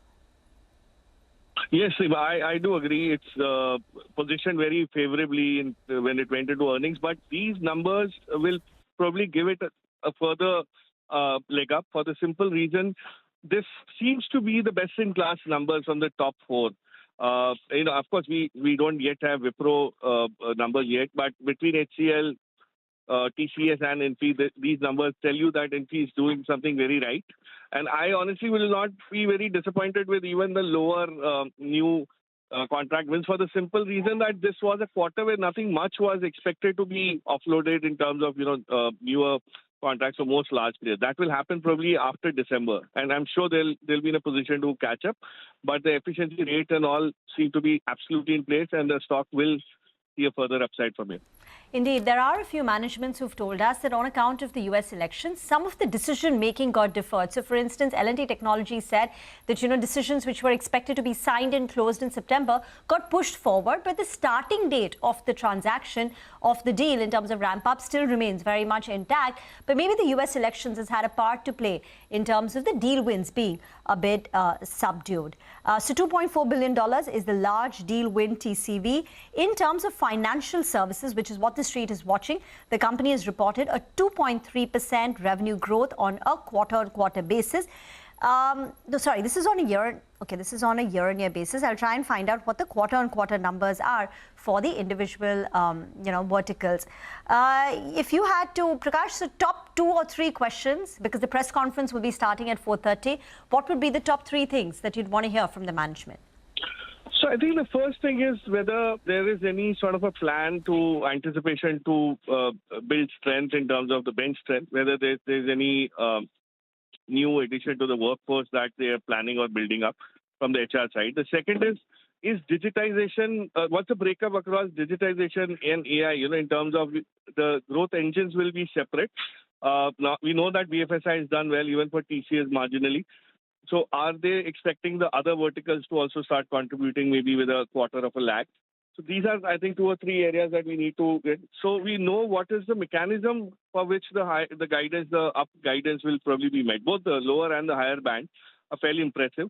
What is it that will lead to meeting with this guidance? Okay. I think in terms of hiring, the company had indicated last time only that they will be, making some, let me just find out what they said in terms of, the fresher hiring. But, they did say that I think they're going to hire 1,500 freshers this year. Omkar Tangsale, Senior Research Analyst at Axis Securities, is also with us on the show. Omkar, thank you very much for joining in. Numbers meeting your expectations. And what would the advice to clients be now? Go out and buy Infosys because it's delivering on growth, or is it a little too expensive? No, definitely. I mean, in terms of the revision that is being occurring, in terms of the execution part, the deal execution part, and also on a slowly ramping up the deals, which were not happening during the COVID times. And after that, there was a sluggish demand drive and uncertainties getting eliminated. And slowly, if you have seen the results, the BFSI vertical has seen some revision, and the spending started right now from the North American side. So I believe if you can consider on a longer term horizon, definitely, I mean, the demand for generative AI looks to be strong, and slowly these IT companies are ramping up. I believe the Infi is a company who is now been started executing well as compared to the large cap peers and demonstrated stronger revenue growth as compared to the large cap peers of the India. So I believe it's definitely a buy on the stock right now. And what would your target price be on Infosys? Is there a case for EPS upgrades? So I definitely, I mean, after the con call, I'll be able to, revise my numbers and I'll get, but it's, I mean, and previously might be on, 2150 around. So Omkar, now that we have numbers from TCS, HCL Tech and Infosys, and Infosys is ahead of peers. So just, for the benefit of our viewers, TCS reported a revenue growth of 1.1%. For HCL Tech, it was a growth of 1.6%, though they did have a one-off impact because of a divestment of a joint venture, but 1.6% was the reported growth in Q2. And now you've got Infi at 3.1%. How would you put the growth numbers versus the valuations for each of these three? And which would be your top pick in the large cap space? I mean, I believe Infi is my top pick because, TCS might be, trading at around 28 multiple 1 year forward days. HCL and the Infi is trading at around 26. So I believe you get an valuation comfort. So I believe Infi is a better pick among the large caps because, the Infi is demonstrating a strong set of numbers and, the growth machine, and they are executing well on their deal pipeline. So I believe the gap between the TCS and Infosys is narrowing up. Maybe not the case on the last year. So we'll get a valuation comfort as well as the growth momentum going ahead. Infi is my best pick among the large caps, yes. Infi is your top pick. And what is HCL? You told us the valuations. TCS at 28 times, Infi 26 times, HCL Tech at? 26 times as well. I mean, near 25.8, 25.6. Okay, so HCL Tech is trading at valuations similar to Infosys, and you believe there is a case for Infi's valuations to approach TCS, right? No, approach Infosys. So Infosys is my top pick among the large caps. Yes. Okay. Okay, got that.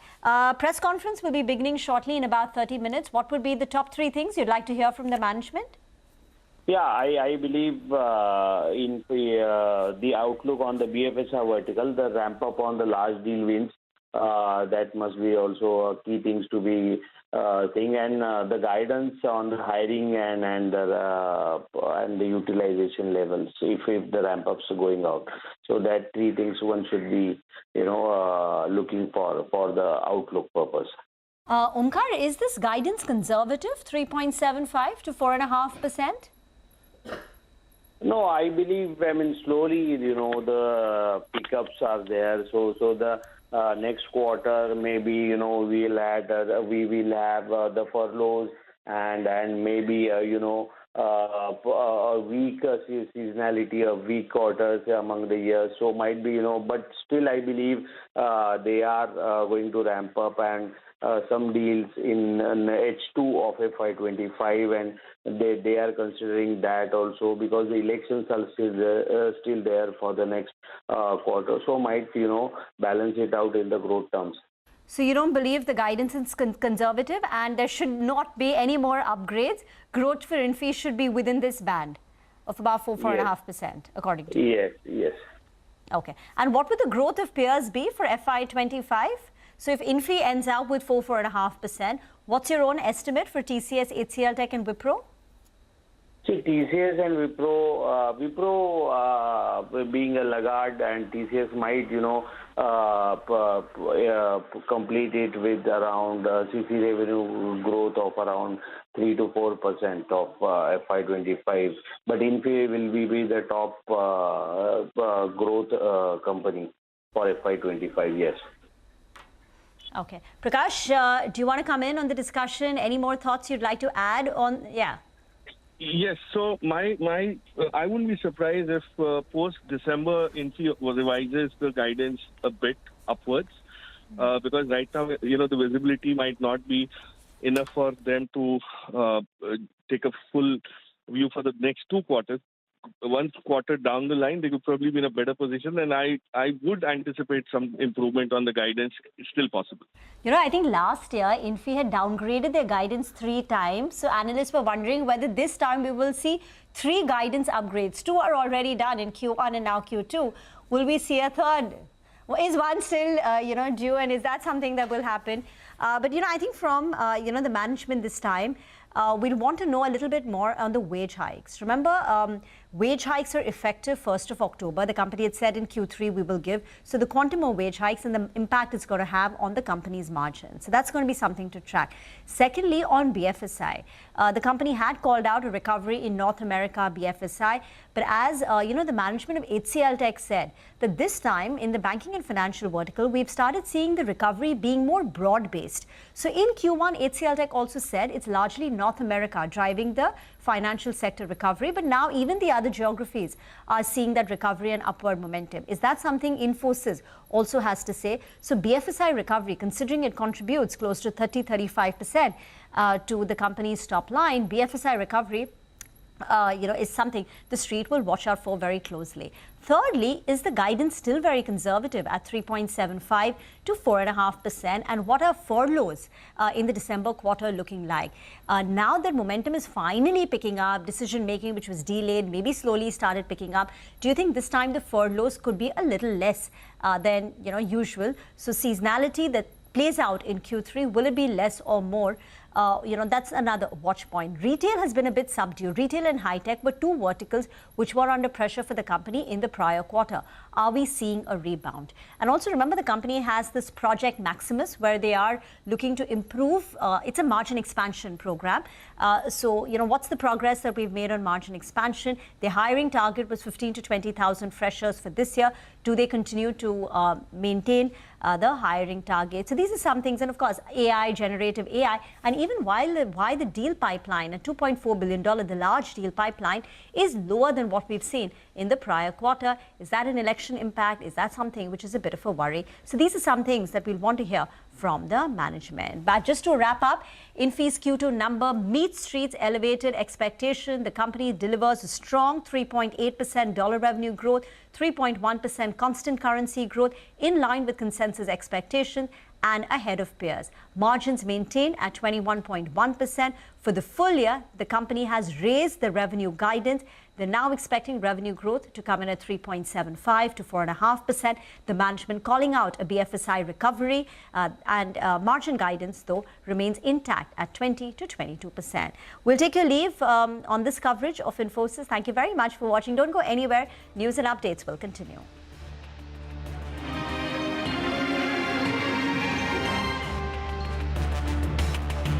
CNBC-TV18.com.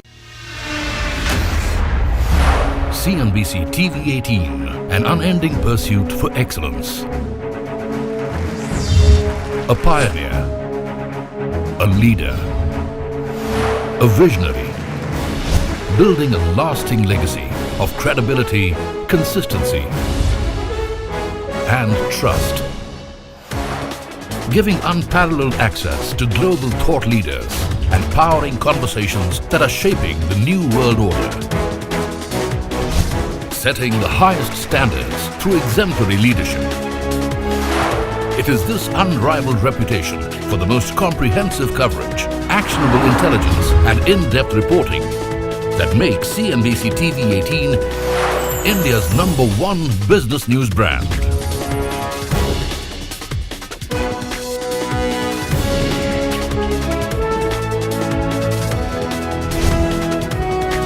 Foreseeing change, growth, and transformation for over a quarter of a century. Trendsetters crafting innovative content formats.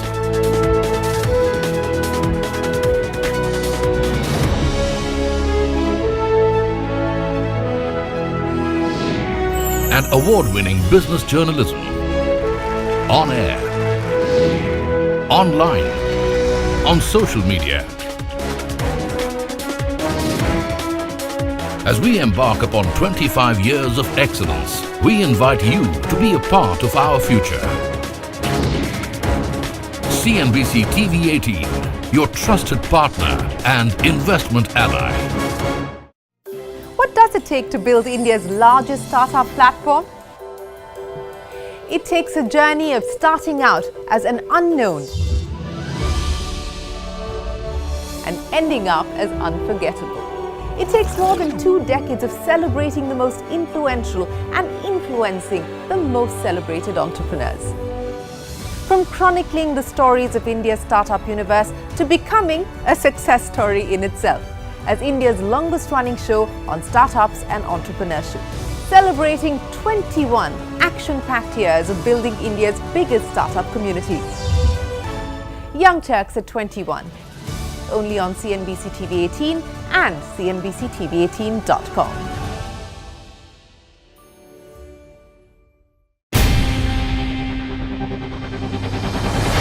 CNBC-TV18's most comprehensive and award-winning news show, India Business Hour, drops first on YouTube.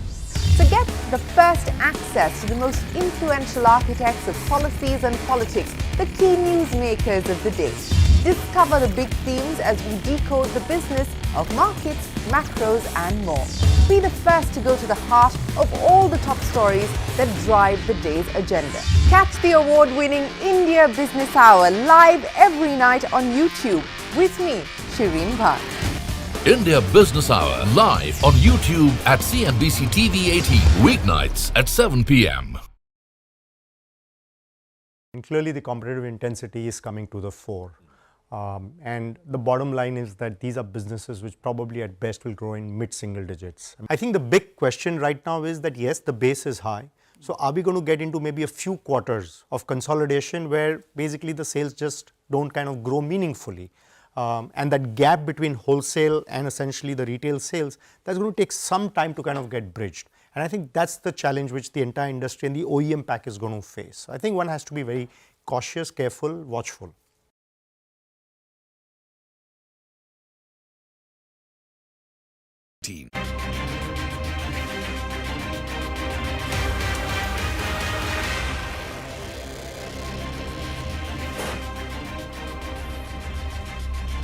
Hello and welcome to Business 360. I'm Shireen Bhat. The headlines that we're tracking for you this evening. The Sensex and the Nifty hit a 2-month low after broad-based selling. Weak Q2 earnings and fears over consumer demand this festive season spook investors.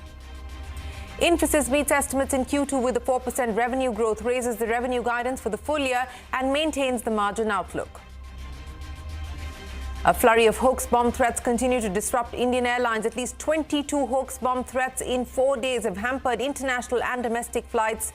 So far, the police have detained a 17-year-old minor from Chhattisgarh for allegedly threatening 3 flights. Hyundai Motor India's 28,000 crore rupee IPO fully subscribed on the last day of sale. Qualified institutional buyers come to the rescue after muted demand from retail investors. This is India's largest IPO to date. Nestle India disappoints in Q2 as revenue and volume growth remain muted, blames softer consumer demand and elevated commodity prices. Nestle's global parent also cuts its full-year growth outlook. Tata Trust Board will meet to decide on nominating a third representative to the board of Tata Sons, the parent company of the conglomerate. Sources say that the new Tata Trust chairman, Noel Tata, is likely to join Venu Srinivasan and Vijay Singh on the Tata Sons board. Israel orders evacuation in eastern Lebanon even as airstrikes continue to pound the region. UN peacekeepers accuse Israel of deliberately shooting at them after coming under fire in Lebanon once again. The Supreme Court upholds Section 6A of the Citizenship Act, which allows citizenship to foreigners who entered Assam after the 1st of January 1966 and or before the 24th of March 1971. Petitioner had argued that the clause changed Assam's demography. Civil society groups had argued that striking down the clause would render a large number of people in Assam stateless. BJP's Nayab Singh Saini takes oath as Chief Minister of Haryana for the second time. Prime Minister Modi, along with top cabinet minister and NDA chief ministers, attended the swearing-in. New Zealand bowlers run riot in Bengaluru. India bowled out for 46 runs in the first innings of the first test. This is India's lowest innings score on home soil.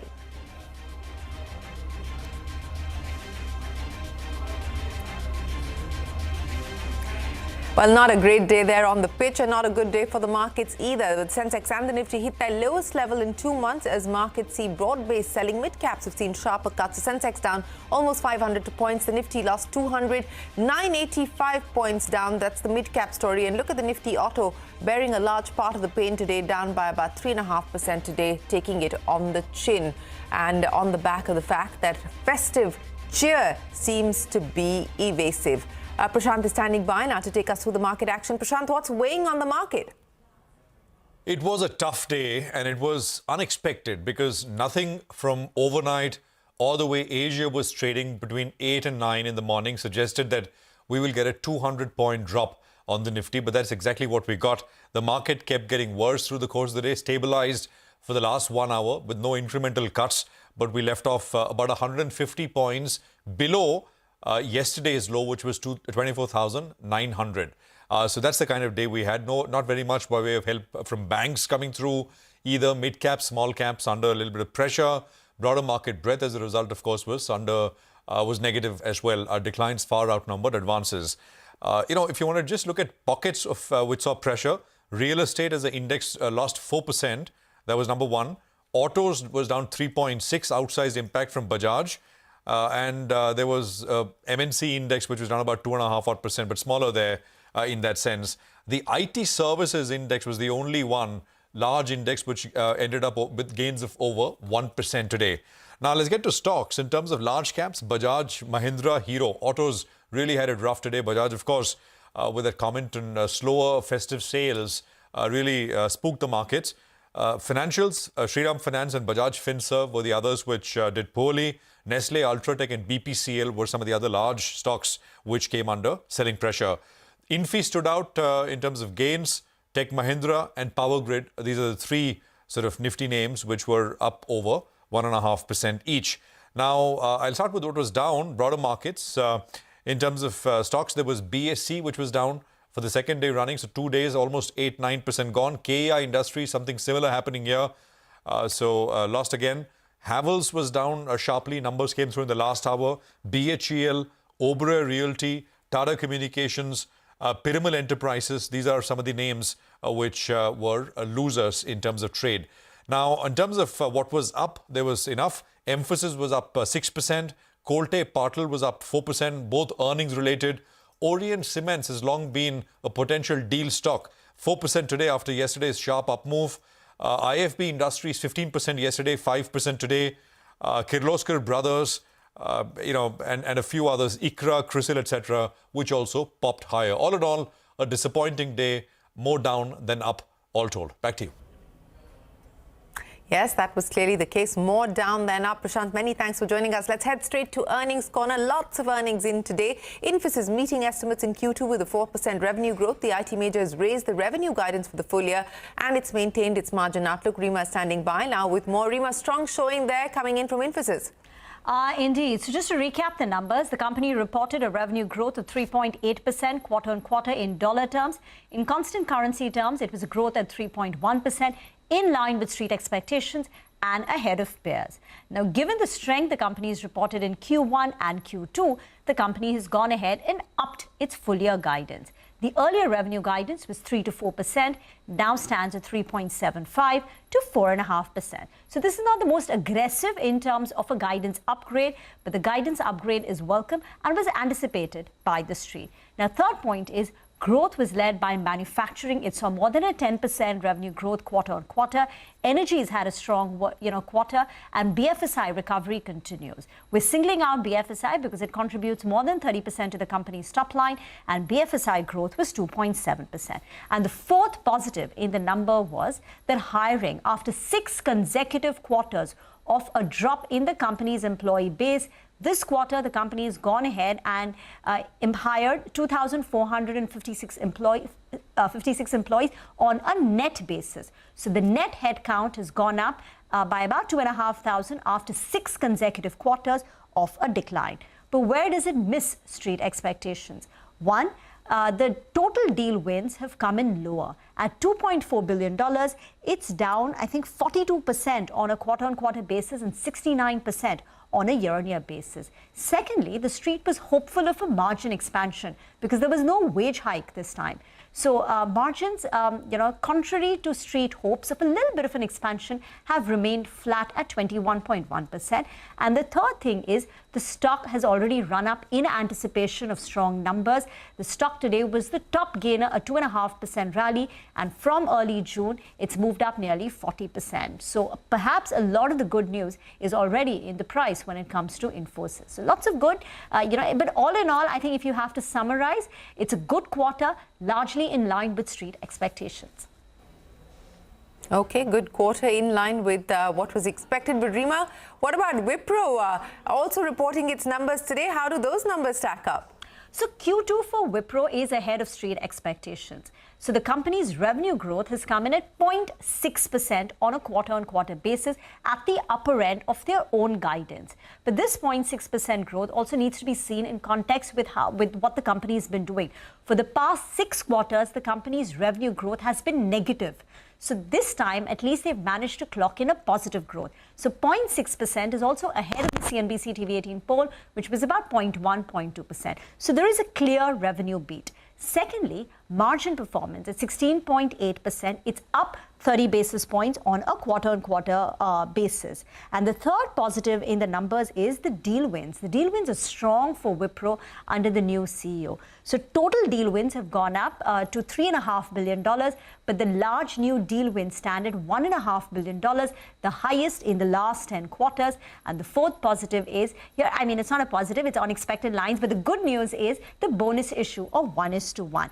But you know, the street is going to be disappointed with the Q3 guidance. Now, after a strong showing in Q2, not strong, but a good showing in Q2, the company is guiding for -2 to 0% growth in Q3, which means at the middle point, it's still going to be a negative growth. Now, is it on account of furloughs?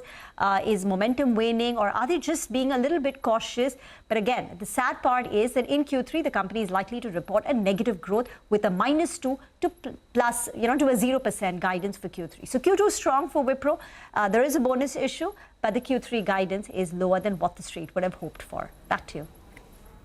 Okay, so it's a mixed picture there, Rima. Many thanks for summing up both those big IT earnings for us. And now on to banking. Axis Bank reporting its Q2 earnings today. The company's net profit up by 18% on a yearly basis to 6,918 crores. That's ahead of street estimates. Net interest income also rose 10%. Gross bad loans fell on a sequential basis to over 15,400 crore rupees. That's Axis Bank for you. Nestle India posted a weak Q2 performance, and the company cited softer consumer demand and elevated commodity prices. The FMCG giant missed estimates on revenue and margins, while volume growth has also been muted. Nestle's global parent has also cut its full-year growth guidance. Shilpa is here with more. Shilpa, take us through the commentary coming in from Nestle, not just for the quarter gone by, but more importantly, the road ahead. Well, definitely, like you mentioned, it's a weak quarter for Nestle India with a negative volume growth and revenue and margins both coming in below expectations. The company has attributed this to a challenging external environment with muted consumer demand and high commodity prices, especially for coffee and cocoa. And the prices of cereals and edible oils are also rising, the company said. Now, as a result, some of its key brands witnessed pressure due to softer consumer demand, and only 5 out of its 12 top brands actually grew in double digits. In fact, Nestle's global parent also reported a weak quarter, and this has been on the back of muted consumer demand and high commodity prices as well here. Now, it lowered, in fact, its full year outlook, and now it expects the organic sales growth to be just around 2% for 2024, and this is lower than the guidance of 3% that it had given in July. And it has also said that the underlying trading operating profit margin also will be around 17%. Now, remember, Mark Schneider was ousted as a CEO in August after the company had reported a whole host of, several quarters of weak volumes, and now under the new CEO, Nestle is in fact revamping its operating structure, and it's also reducing the size of its executive board, and that is going to be something that we'll have to watch out for, especially in terms of consumer demand for India as well. Now, in another major development also, Nestle has said that it is launching variants of its baby food brand Cerelac in India without refined sugar. Now, remember, Nestle had faced scrutiny earlier this year after Swiss agency Public Eye and the International Baby Food Action Network had claimed that the company's baby food that is sold in developing nations, which also included India, actually contained added sugar, and it did not contain that in its primary markets like Europe and UK. And addressing this, it has now expanded its range in India, where 14 out of the 21 Cerelac variants in India will have no refined sugar. 7 of these will be launched by the end of November, and the rest will come in the coming weeks. Back to you. All right, Shilpa, appreciate you joining us. So an important development there. In what is yet another sign of subdued consumer demand, electrical equipment maker Havells has reported a weak Q2 performance. Profits and margins well below estimates, even as revenues were in line. Havells continues to report losses on their Lloyd's acquisition. The management said volatility in commodity prices has dented margins. Shares of Bajaj Auto plunged over 10% in trade. That's the biggest decline since the market crash in 2020 on account of the pandemic. The shares were under pressure despite the company meeting street estimates in Q2. But what worried investors with the commentary from the management on festive demand. The two-wheeler industry has clocked a 1 to 2% growth so far in the first half of the festive season. This is below the company's own projection of 5 to 6% growth and well below brokerage estimates, which had pegged a growth rate of 8 to 10%. Today, as you saw, auto stocks all under pressure. But remember, our auto stocks have also rallied significantly through the course of the year. Take a look. I would say that the first half of the festive has been slightly below expectations. There is growth, but very marginal growth in the industry. The 100cc bottom half segment is, as per Vahan registrations, negative, and the 125cc plus segment is positive. But put together, the industry is at 1 to 2% growth in the first 15-16 days of the festive. Well, that's Rakesh Sharma there of Bajaj Auto. And Hyundai Motor India's 28,000 crore rupee IPO fully subscribed on the last day of sale. It's qualified institutional buyers that have come to the rescue, bidding for nearly 7 times the shares on offer. Demand from retail investors remained muted, fetching 48% subscription. Non-institutional investors subscribed 50% of the shares on offer. So was a tough going there as far as the Hyundai India IPO was concerned, closing they're fully subscribed today. A flurry of hoax bomb threats continue to disrupt Indian Airlines. At least 22 hoax bomb threats in the last 4 days alone have hampered both international and domestic operations. Today, 2 Mumbai-bound flights from Frankfurt and Istanbul received threats on social media after they had taken off. Both flights have now landed safely in Mumbai. The Mumbai police has filed 7 FIRs relating to these bomb threats. However, so far, only a 17-year-old minor has been detained from Chhattisgarh for allegedly threatening 3 flights. Madiha is here with the details. Madiha, this continues for the last 4 days. We've seen over 20 flights being disrupted on account of this. Well, it's been 4 days, as you said, that airlines have been subjected to this unnecessary trauma and thousands of passengers have been put through severe inconvenience. But there's little choice here. Airlines have to follow the protocols that are set to handle such situations. Generally, the flights are taken to isolated area and screened thoroughly before clearing it for the next flight. At least 3 hours are consumed in this process, but these threats can become nightmarish too. Like on the 14th of October, Air India's Mumbai to New York flight was diverted to Delhi and rescheduled for the next day. Then on the 15th, its Delhi to Chicago flight was diverted to Canada. Now imagine the state of the passengers who were hoping to reach their destination in few hours, but were then taken to a different country altogether. And in the case of Air India Express Madurai to Singapore flight, fighter jets were scrambled to escort the plane. We can only imagine the impact it has on passengers.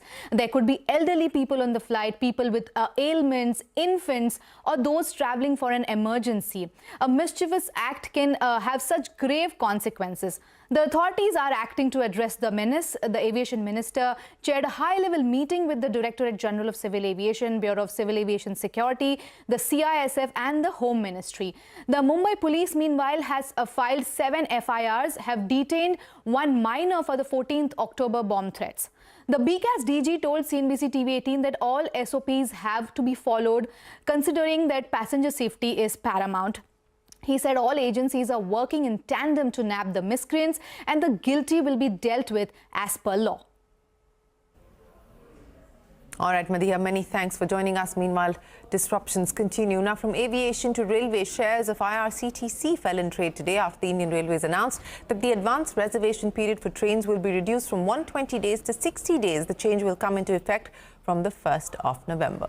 Well, here's a CNBC-TV18 exclusive. Days after being appointed as Tata Trust's new chairman, Noel Tata may join the Tata Sons board as its third nominee. CNBC-TV18 has learned that the Tata Trust board has met today to discuss the matter. Venu Srinivasan and Vijay Singh are the current Tata Trust nominees on the board. At present, Noel Tata is also the chairman of Trent, Tata Investment Corp and Tata International, and the vice chairman of Tata Steel. City gas distributors like Mahanagar Gas could raise prices after a 20% cut in their gas allocation to the administered price mechanism. Sources tell us that CNG prices could rise by 6 rupees per kg. Companies will also need to increase imports to meet demand and hike prices to maintain margins. The APM gas allocation was cut after ONGC Petro Additions was allocated a higher share. Well, analysts have now begun to downgrade their forecast for India's GDP growth in Q2. As per a CNBC-TV18 poll, 60% of the economists surveyed have cut their growth forecast in the past few weeks. Lata is here with more. Lata, what are the other findings of the survey? And, the MPC commentary from the Reserve Bank governor, very gung-ho on growth. And what we are now hearing from companies at this point in time is that festive cheer is elusive. Yes, now that most of the August-September data is in and many of it were found to be soft, we decided to do a poll, and our poll indicated that 60% of the economists whom we had polled have cut their estimates, GDP estimates, for the second quarter, and the cut is between 10 and 40 basis points. So now the average second quarter GDP is coming in at 6.79%. Earlier, it had come in at 6.91%. Obviously, not everyone is at 6.79. The largest number of economists were at 6.8, but there were some who were lower. The Reserve Bank's own forecast is 7% for the second quarter, which they announced in the October policy. But in the August policy, they had 7.2. So they've already brought it down by 20 basis points. For the full year, there were fewer respondents, but there as well, the average has come down in the past month to 6.85% from an earlier average of 6.91%. 20% of the analysts polled have brought down their forecast for the full year, but another 30% said that there is a downside risk to their forecast, but they have not changed it. The reasons for the slowdown, which people mentioned: one, the September imports have clearly remained flat year on year and have fallen by about 15% month on month from August to September. That is the immediate reason. The export data from September to September has remained flat. August IIP was minus 0.1%. August core sector was minus 1.8%. The September PMI came in at an 8-month low, but it was high at 56 plus. And the September GST collections came in at only 6% compared to a nominal GDP growth of 10 to 11%. That is low. It's also the lowest, probably the lowest growth since COVID. Now, the earnings data also forecasts show that it is going to be a muted quarter. Motilal Oswal says that the Q2 Nifty earnings growth will be only 2% and that the margin tailwinds are also declining. This impacts the GVA, and MK also says that the Q2 Nifty EPS is likely to grow at only 5%. Put all this together and you can see why economists are lowering their Q2 GDP growth forecasts. Lata, many thanks for joining us. After the break, India and Canada continue to trade barbs as the diplomatic relationship hits a new low. That and more when we return.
The IT services pack, there's going to be huge divergence between the large caps of the big boys and the smaller companies. I mean, like TCS, Infosys, I think they'd probably grow at best low single digit, mid single digit. And then you kind of move over to essentially the tier 2 companies, tier 3 companies, specialized players, niche companies. We had a software products company which came out with its results two days ago. They grew revenues 20% and their earnings grew 50%.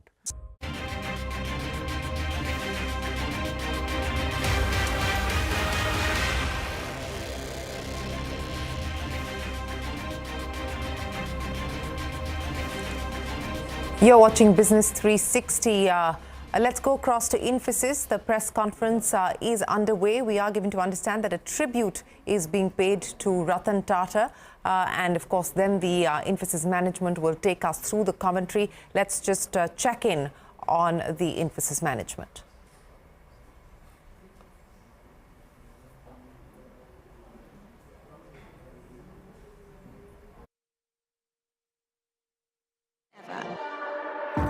Navigating this overwhelming flood of data demands new, intelligent solutions.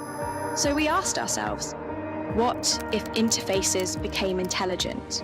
Introducing a groundbreaking partnership between Handelsblatt and Infosys. Together, we're transforming the trusted work of the Handelsblatt Research Institute into a next-level trend report. The result? A smart, interactive platform that evolves through seamless collaboration between humans and AI. This intelligent interface adapts dynamically to users' needs, incorporating their expertise and time to deliver customized, digestible content. Most importantly, the trend report of the future continuously updates itself, staying relevant as it grows alongside an ever-changing world, constantly evolving. This is just the beginning of a new way to combat misinformation, unravel the complexity of unreliable data, and ultimately help to make the world a little more trustworthy. We, for one, can't wait to see this become a new reality.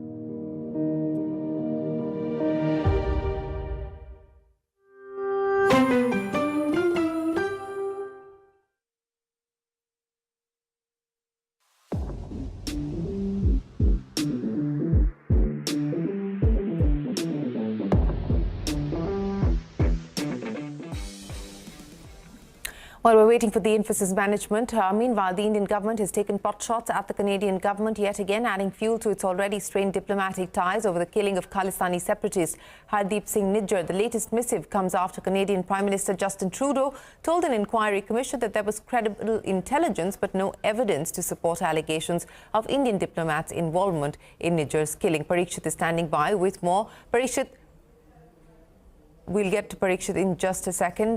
The Ministry of External Affairs reacting to what has transpired in Canada. Take a look. Canada has leveled serious allegations, but has so far not given any evidence to back it up. As far as the allegations are concerned, PM Trudeau's own admission yesterday would indicate the value. As regards our stance on the allegations, we will naturally reject false imputations against our diplomats. Well, that is the Ministry of External Affairs. Now, the U.S. government has said it had a productive meeting with the Indian Inquiry Committee over the probe related to the assassination attempt of Khalistani separatist Gurpatwant Singh Panun. U.S. State Department spokesperson also confirmed that the key accused in the case, identified as CC1, is no longer an employee of the Indian government. He expressed satisfaction with India's cooperation. The meeting that occurred yesterday, we being the U.S. government broadly, updated members of the Committee of Inquiry about the investigation that the United States has been conducting. We've received an update from them on the investigation that they have been conducting. It was a productive meeting, and I will leave it at that. Did they also inform you about some of the actions they might have taken? They did inform us that the individual who was named in the Justice Department indictment is no longer an employee of the Indian government. Are you satisfied with the cooperation with the Indian government? We are satisfied with the cooperation. It continues to be an ongoing process. We continue to work with them on that, but we do appreciate the cooperation, and we appreciate them updating us on their investigation. Well, that's the White House. Let's go across now to the Infosys management, ready to address the media. This occasion, over the years, that tree has flourished, a happy reminder of the occasion and all the values that he stood for, and today it stands as a mark of his legacy at Infosys. Let me share some of those memories with you. Could we have the video, please?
Thank you.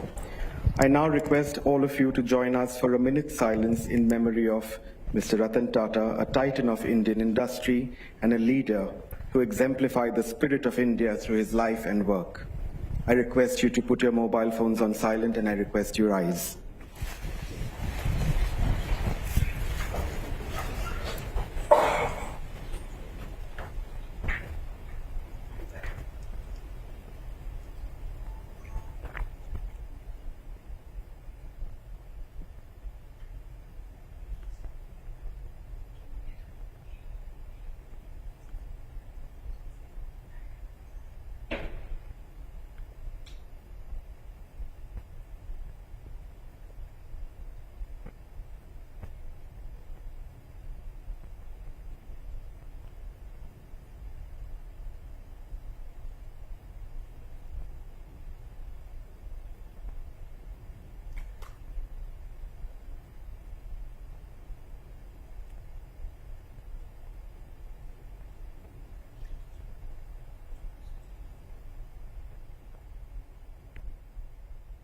Thank you.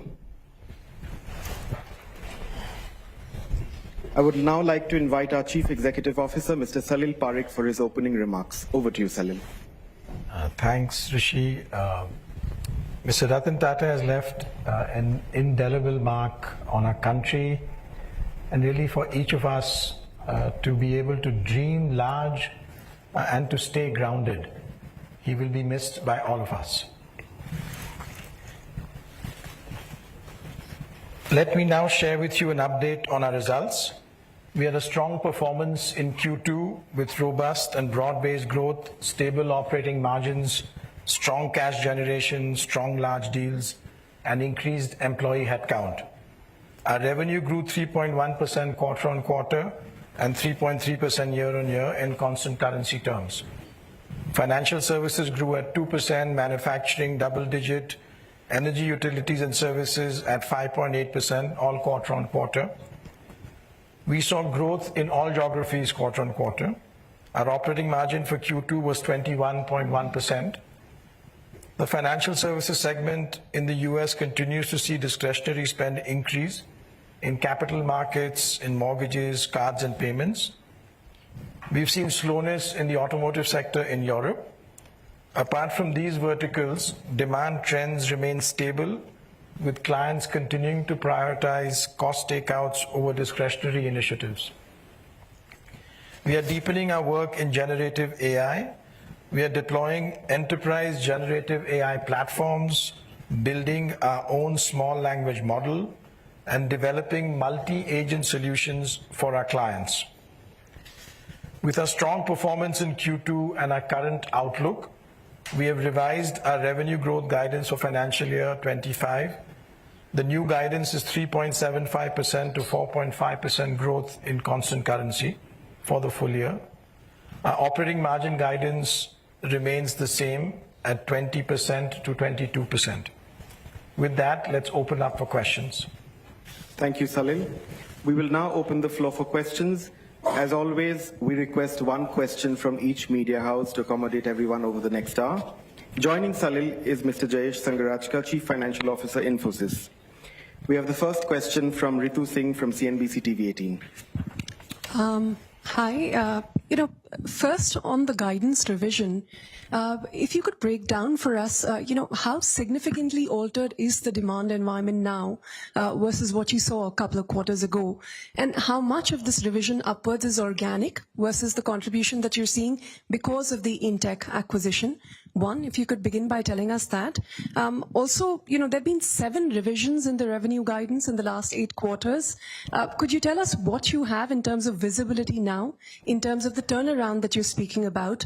Financial services is something that you've highlighted, but some of the other areas of concern that you've been speaking about, retail, high-tech, etc., what are you seeing there? What are you hearing from clients on discretionary spends? And if I may, also a word, your headcount has increased for the first time perhaps in 7 quarters. You told us last time you're looking to hire about 15 to 20,000 freshers this year. Are you on track to do that? And if I may, add another question on guidance while we're talking about this.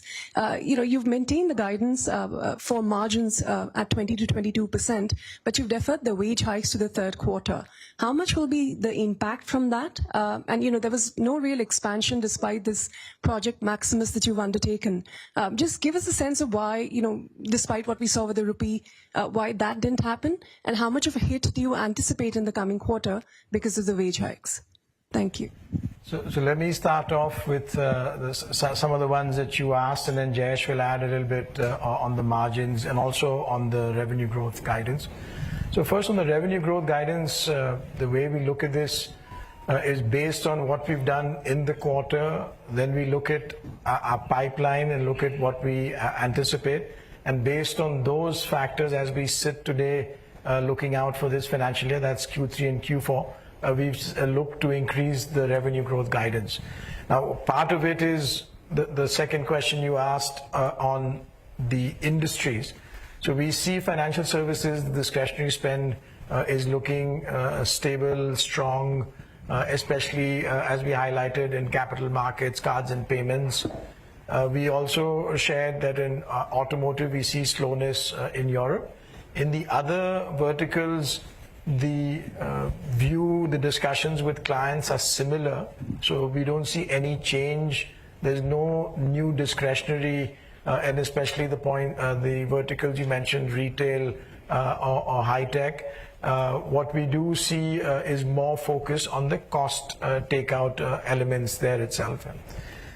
In terms of the margin piece, let me first hand over to Jayesh, and then let me some of the comments on the revenue itself.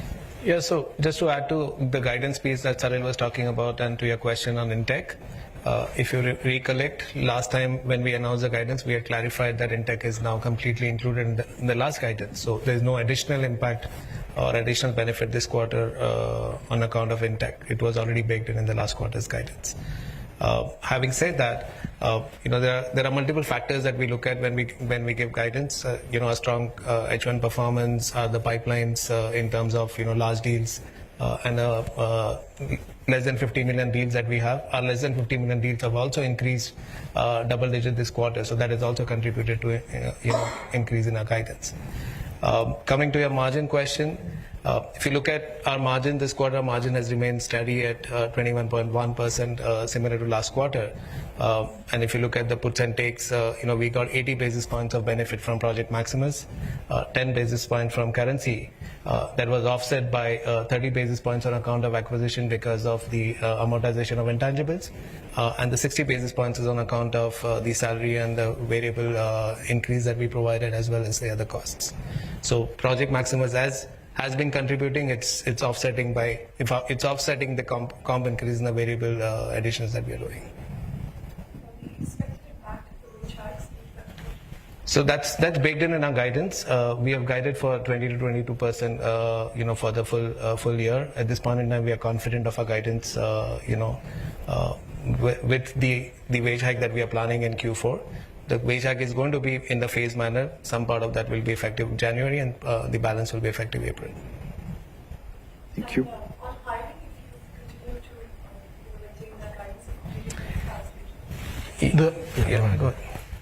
So sorry.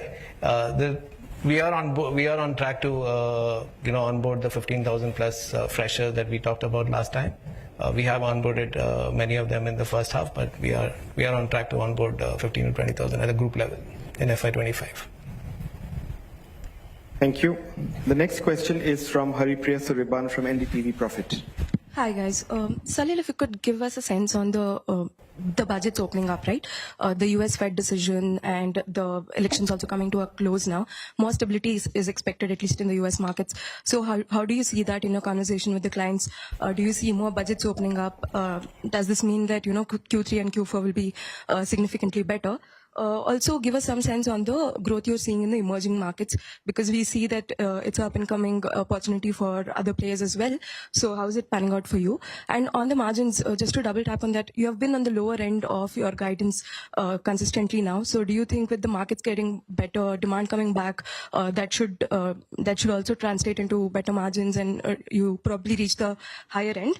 And on the fresher hiring, you have mentioned your goals there, but with the new AI roles coming up and so much of work with generative AI, do you think you'll do more specialized hiring, and will the salaries be better there, even on the fresher level and the lateral hiring?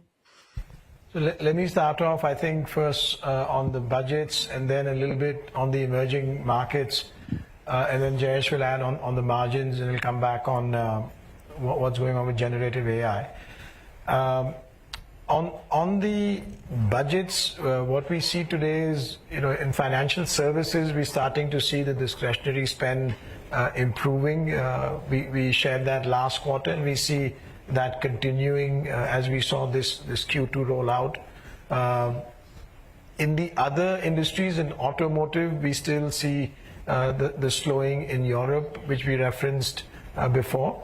And then for the other industries, whether you look at retail or high tech or telco, we still see the discretionary spend part of the budget is constrained, and there's still much more emphasis on the cost and efficiency discussions. On the emerging markets, in that sense, our presence is much more in Western Europe, in US, Australia. Though for us, some of the newer growth markets, we do see good traction in Japan, good traction in Middle East, but relative in terms of size, they're still quite small, but a good outlook in those markets.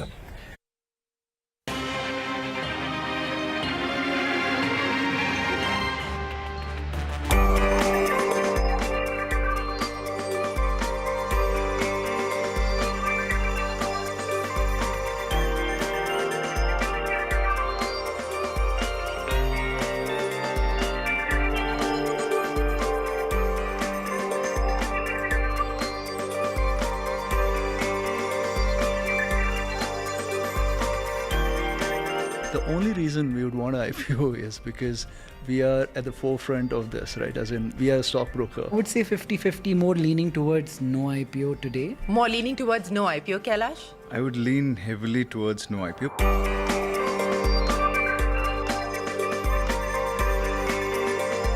We really want to be a bank, but however we have tried over the last many years, we have not been allowed to.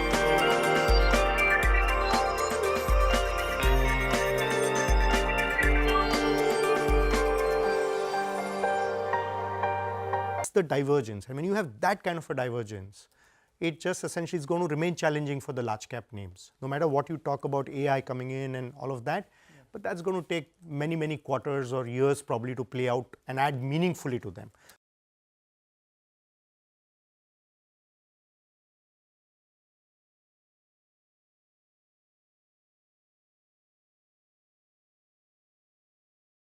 On the early morning of 14th of this month, some threat messages were received on the Twitter handle of the Indigo flight. There were 3 international flights, 2 of which were delayed and 1 was diverted because of the threats. Mumbai police is questioning a miner from Chhattisgarh for allegedly sending hoax threat messages to 2 airlines on 14th of October. On that day, Indigo Airline received hoax threat messages for 2 of its airlines, that is Mumbai to Jeddah and Mumbai to Muscat, and Air India received hoax threat messages regarding its Mumbai to New York flight. We have obtained remand home custody of a minor who is suspected to have sent these messages prima facie. Apart from that, we are also questioning one major person from Rajnandgaon who is the acquaintance with the minor. According to Mumbai Police's primary investigation, this minor had a financial dispute with another individual, and in order to settle scores and frame this individual, the minor allegedly created a social media account in this individual's name and sent these hoax threat messages. The pattern of airlines receiving threat messages continued on Tuesday and Wednesday as well, and Mumbai Police has filed 3 FIRs so far.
Donald Trump, I think in our collective opinion, certainly mine, is an unserious man. But the consequences of him ever being president again are brutally serious. Brutally serious.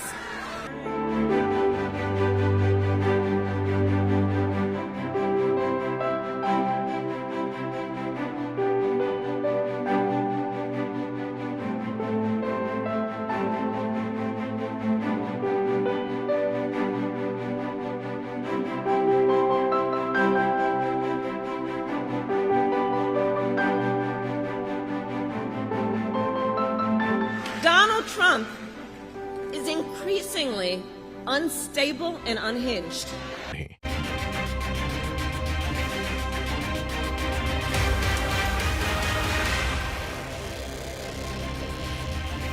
Welcome back. Naib Singh Saini has taken oath as the Chief Minister of Haryana for the second term. This marks the BJP's historic third consecutive term in the state. Prime Minister Narendra Modi, Home Minister Amit Shah, BJP Chief JP Nadda and Chief Ministers of NDA-ruled states were present at the ceremony.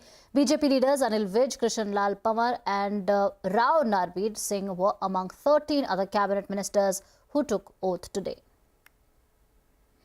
The Supreme Court has upheld Section 6A of the Citizenship Act. The provision allows foreigners who entered Assam after 1st of January 1966 and before 25th March 1971 to apply for citizenship.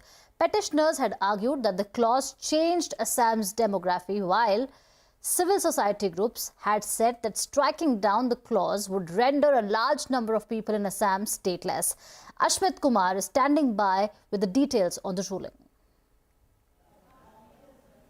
Well, a landmark 4:1 decision by a 5-judge bench of the Apex Court upholding the constitutionality of Section 6A of the Citizenship Act. Now, here's a quick background to it. There was a 6-year-long agitation which concluded in 1985 with the Assam Accords, with the deal being struck between the student body of Assam as well as the centre. The result of that was the introduction of Section 6A in the Citizenship Act. What this act sought to do is that it provided a window from the 1st of January 1966 to 24th of March 1971, and within this window, foreigners, specifically Bangladeshis who had moved to Assam, would be allowed citizenship. Now, this was fiercely contested by a whole host of petitioners before the apex court. They had argued that this is changing the demographic complexion of the state, that the indigenous population of Assam is being turned into a minority, that they're having to cede political control, they're having to cede employment opportunities, and that this is a huge concern going forward. The apex court, however,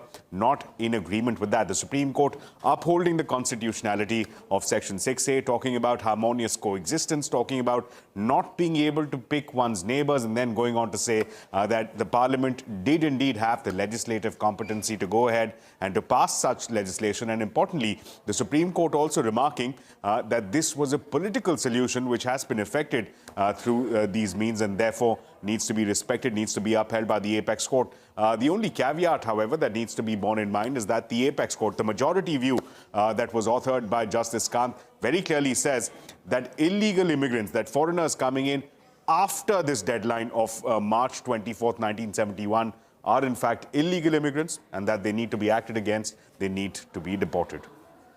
All right, thank you, Ashmit, for that update. Shifting focus now, Chief Justice of India, Justice D.Y. Chandrachud, has nominated Justice Sanjeev Khanna as his successor. Justice Chandrachud will retire on November 10th. Once the government approves, Khanna will be India's 51st Chief Justice. He is expected to take over the role for 6 months till his retirement in May 2025.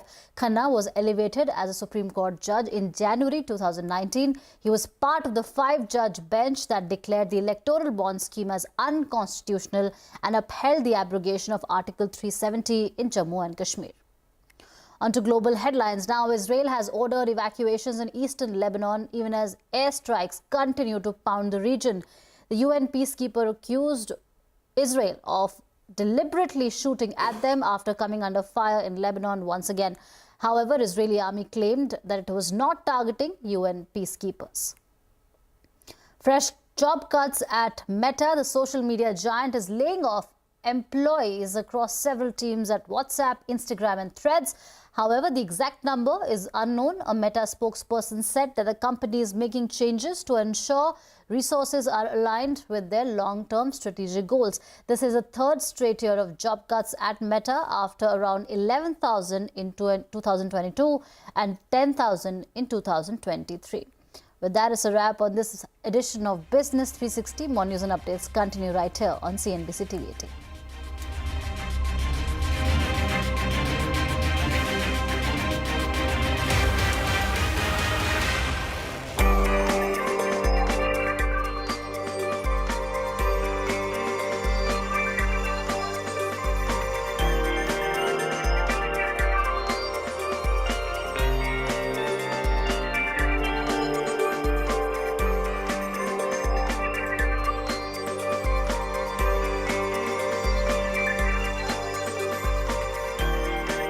The only reason we would want to IPO is because we are at the forefront of this, right? As in, we are a stockbroker. I would say 50-50, more leaning towards no IPO today. More leaning towards no IPO, Kailash? I would lean heavily towards no IPO.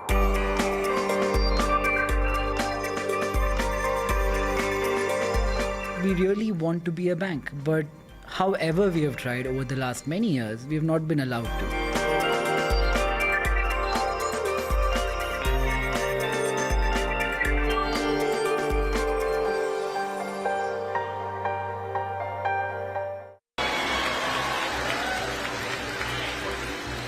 And he is out for unchecked power. That's what he's looking for.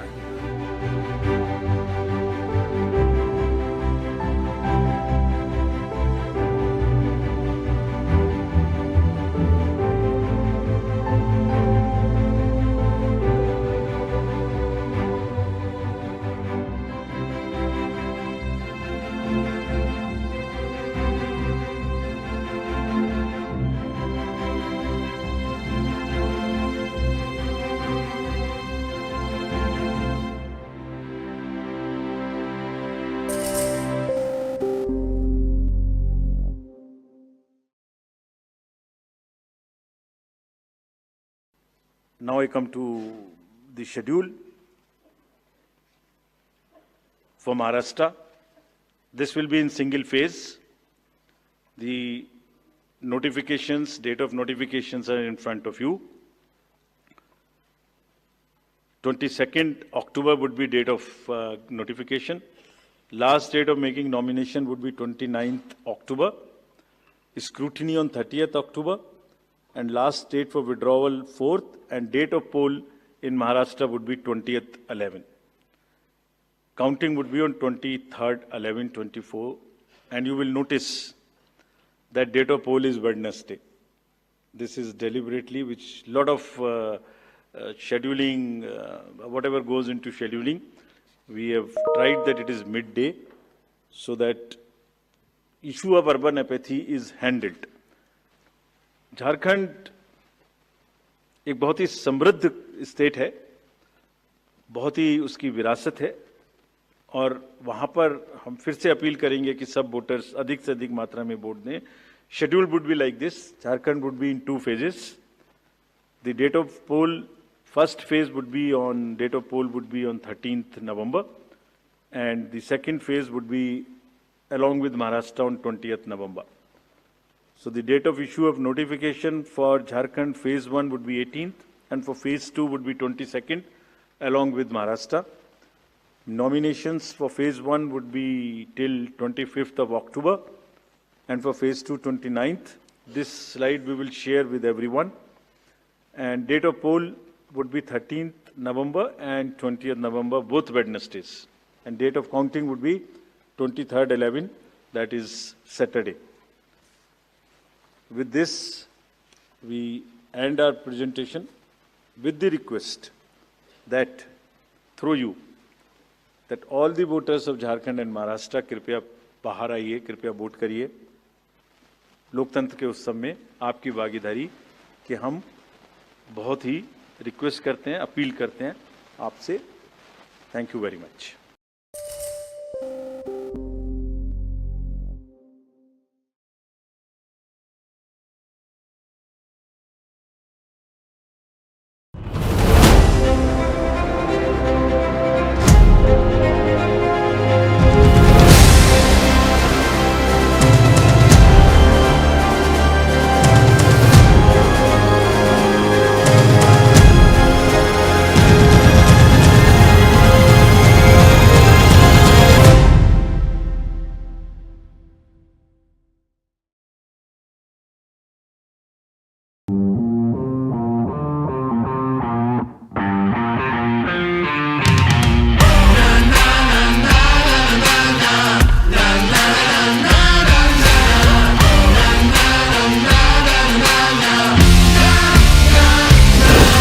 Make informed decisions with comprehensive analysis on the go.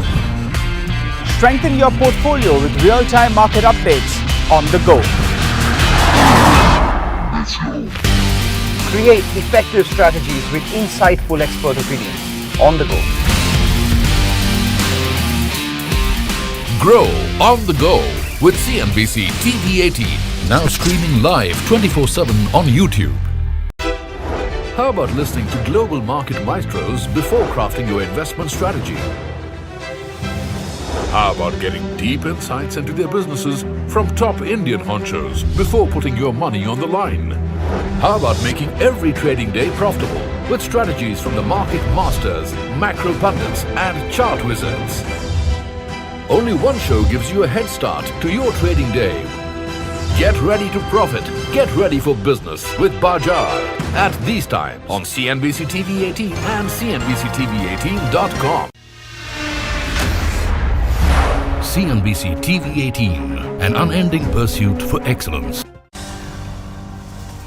Hello, welcome to News Center. I'm Parikshit Luthra. A flurry of hoax bomb threats continue to disrupt Indian Airlines. At least 22 hoax bomb threats in 4 days have hampered both international and domestic flights. Today, 2 Mumbai-bound flights from Frankfurt and Istanbul received threats on social media after they had taken off. Both flights have landed safely in Mumbai. The Mumbai police has filed 7 FIRs relating to bomb threats. However, only a 17-year-old minor has been detained from Chhattisgarh for allegedly threatening 3 flights. Meanwhile, the Ministry of Civil Aviation is exploring ways to impose harsher punishments on those behind such threats. One of the first measures that is in the works is the inclusion of those behind hoax bomb threats in the no-fly list. To take this discussion forward, I'm now joined by former Director General of Civil Aviation, M.R. Sivaraman, and Captain M.R. Vadia, Founder, President, Federation of Indian Pilots. Thank you very much for joining us on the program today. Mr. Sivaraman, this problem of hoax threats, this has been going on now for many years. I was looking at a Parliament reply from 2002, and that year there had been some 30 to 35 hoax threats which had been received by airlines, and the minister had informed the House that there is a caller identification system at every airline counter at the airport. Clearly, we would have moved much far ahead with regards to technology, but give us a sense of how such a call completely disrupts the ecosystem, the aviation security apparatus. Yeah, it's a very serious matter.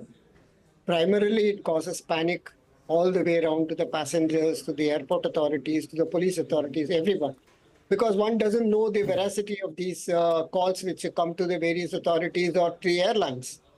And what can the pilot do, or what can any of the airport authorities do in the context of receiving a call that there is a bomb in an aircraft which is heading towards Bombay? They cannot do anything but to make the aircraft land.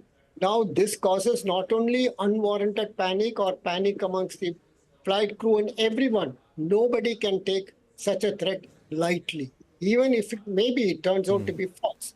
Now, in order to stop these things, the United Nations had passed a convention. There has been a convention of the United Nations way back in 1971, known as the Convention for the Suppression of Unlawful Acts Against the Safety of Civil Aviation. Now, this very clearly gives an attempt to, for any communication, anybody communicates information which he knows to be false, thereby endangering the safety of an aircraft in flight. In accordance with this convention, the Government of India has already passed a law in 1982, the Suppression of Unlawful Acts Against the Safety of Civil Aviation in 1982. This act also defines such communication under Section 3D, and it shall be punished with imprisonment for life. There is no need for any further pause on this subject matter. Communication of a hoax threat is already there, which is false and which causes panic. Why should the Government of India reinvent a law which is already there? This is the problem with the government authorities, because they don't even look at the laws which are already in existence. The same thing happened once when DGCA, when the air traffic controllers went on strike and the aircraft in the skies were in danger of head-on collision, etc. Then I located a law whereby all the air traffic controllers who were on strike could be punished under the convention, in which we have already passed the law. But nobody looks at this law. We use that law, and all of them then stop and return to work. So there is no need for... I'm going to come back to you, Mr. Sivaraman.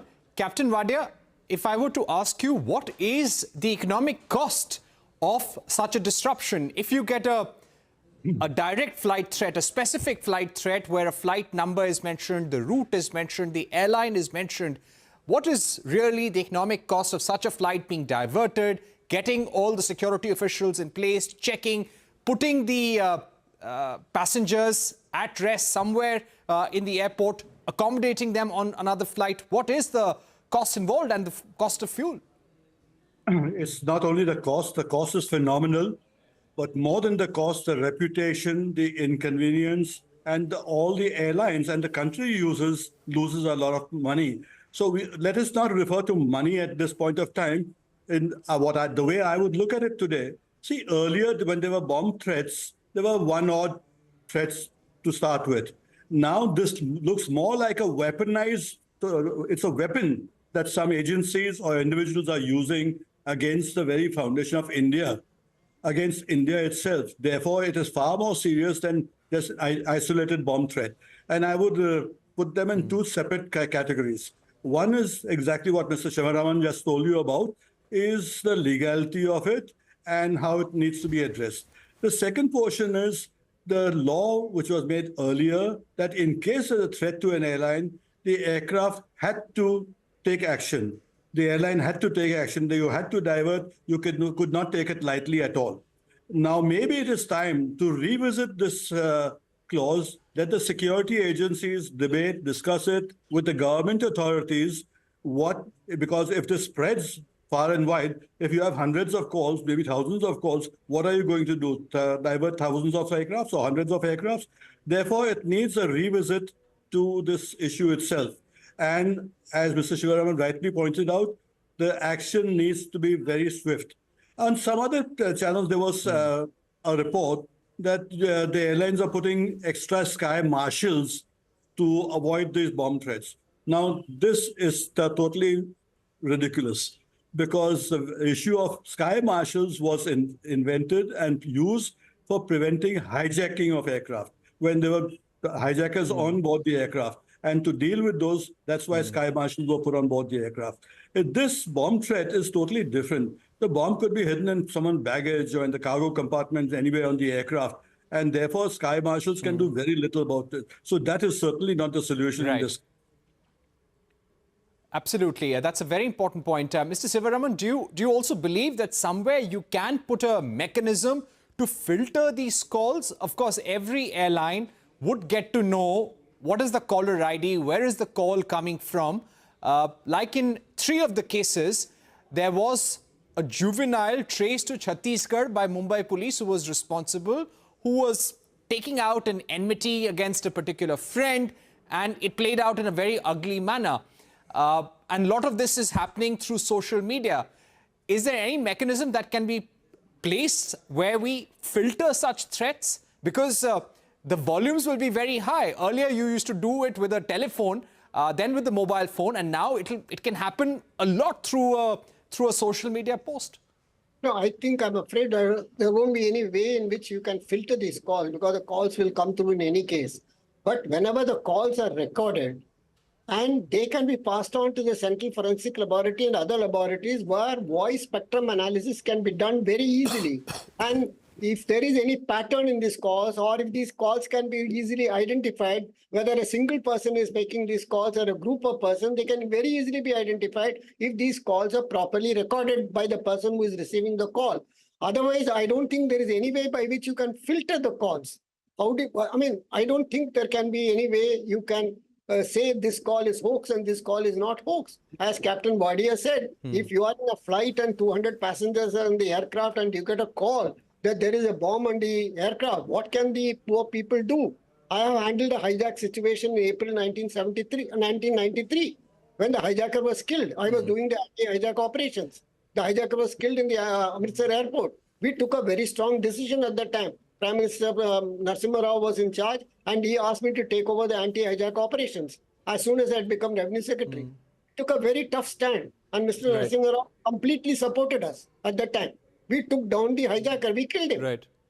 Now we have to take very strong action. Filtration can be done of all these calls and see whether there is a pattern. There are voice spectrum analysis filters available and you can see whether the same person is making a call. And do you also feel, Mr. Sivaraman, that looking at the fact that there are almost 21 flights which have been disrupted because of hoax calls, do you think there is a larger play to it? There could be someone trying to disrupt the agency or give India a bad name, as Captain Wadia is saying? Do you think that angle needs to be investigated? Because so far, only one caller has been identified who's responsible for hoax calls for 3 flights.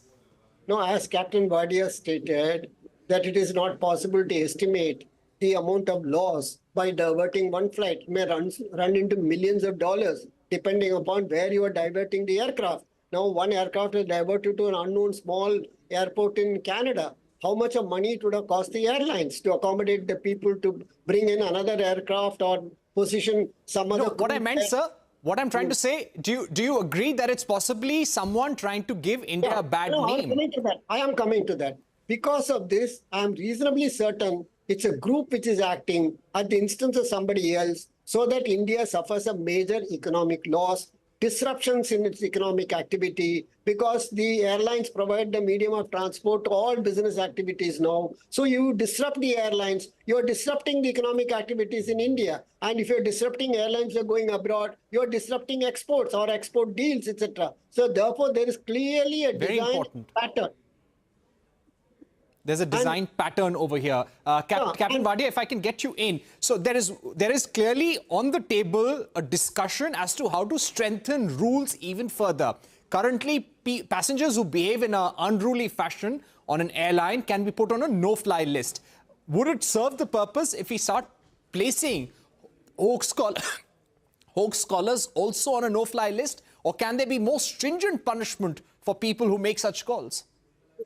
By putting them just off the flight is only calling it a joke, first of all. See, earlier, these hoax calls were just a few, or maybe people were joking about it, having fun about it, or making an issue about it. But now, as I said earlier, this seems to be weaponizing this concept of hoax calls.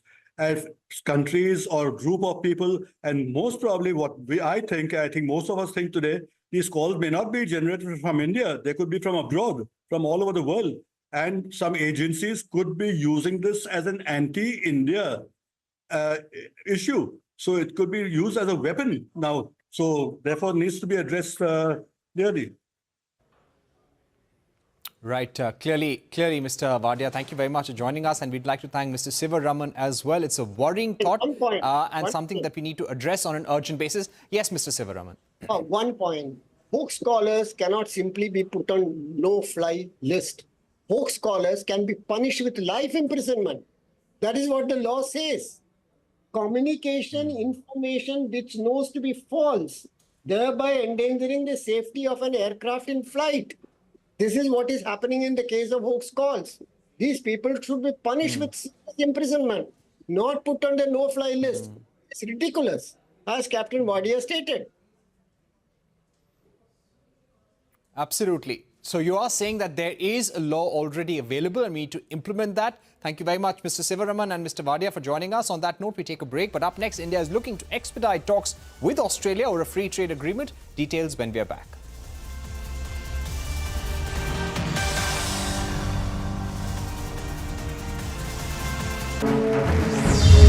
A pioneer, a leader, a visionary, building a lasting legacy of credibility, consistency, and trust.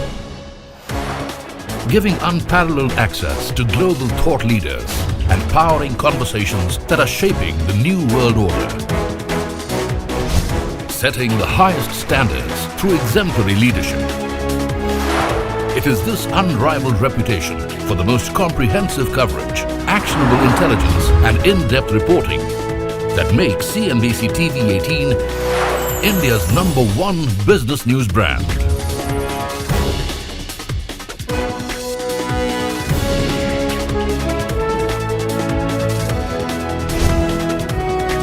Foreseeing change, growth, and transformation for over a quarter of a century. Trendsetters crafting innovative content formats.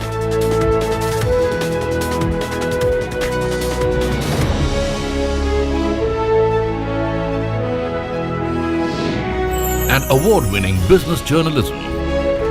On air, online, on social media. As we embark upon 25 years of excellence, we invite you to be a part of our future. CNBC TV18, your trusted partner and investment ally.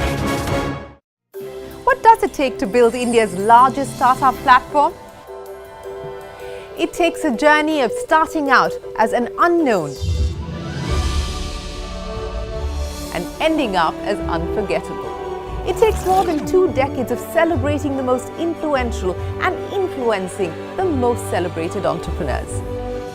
From chronicling the stories of India's startup universe to becoming a success story in itself, as India's longest running show on startups and entrepreneurship, celebrating 21 action-packed years of building India's biggest startup community. Young Turks at 21. Only on CNBC TV18 and CNBC-TV18.com.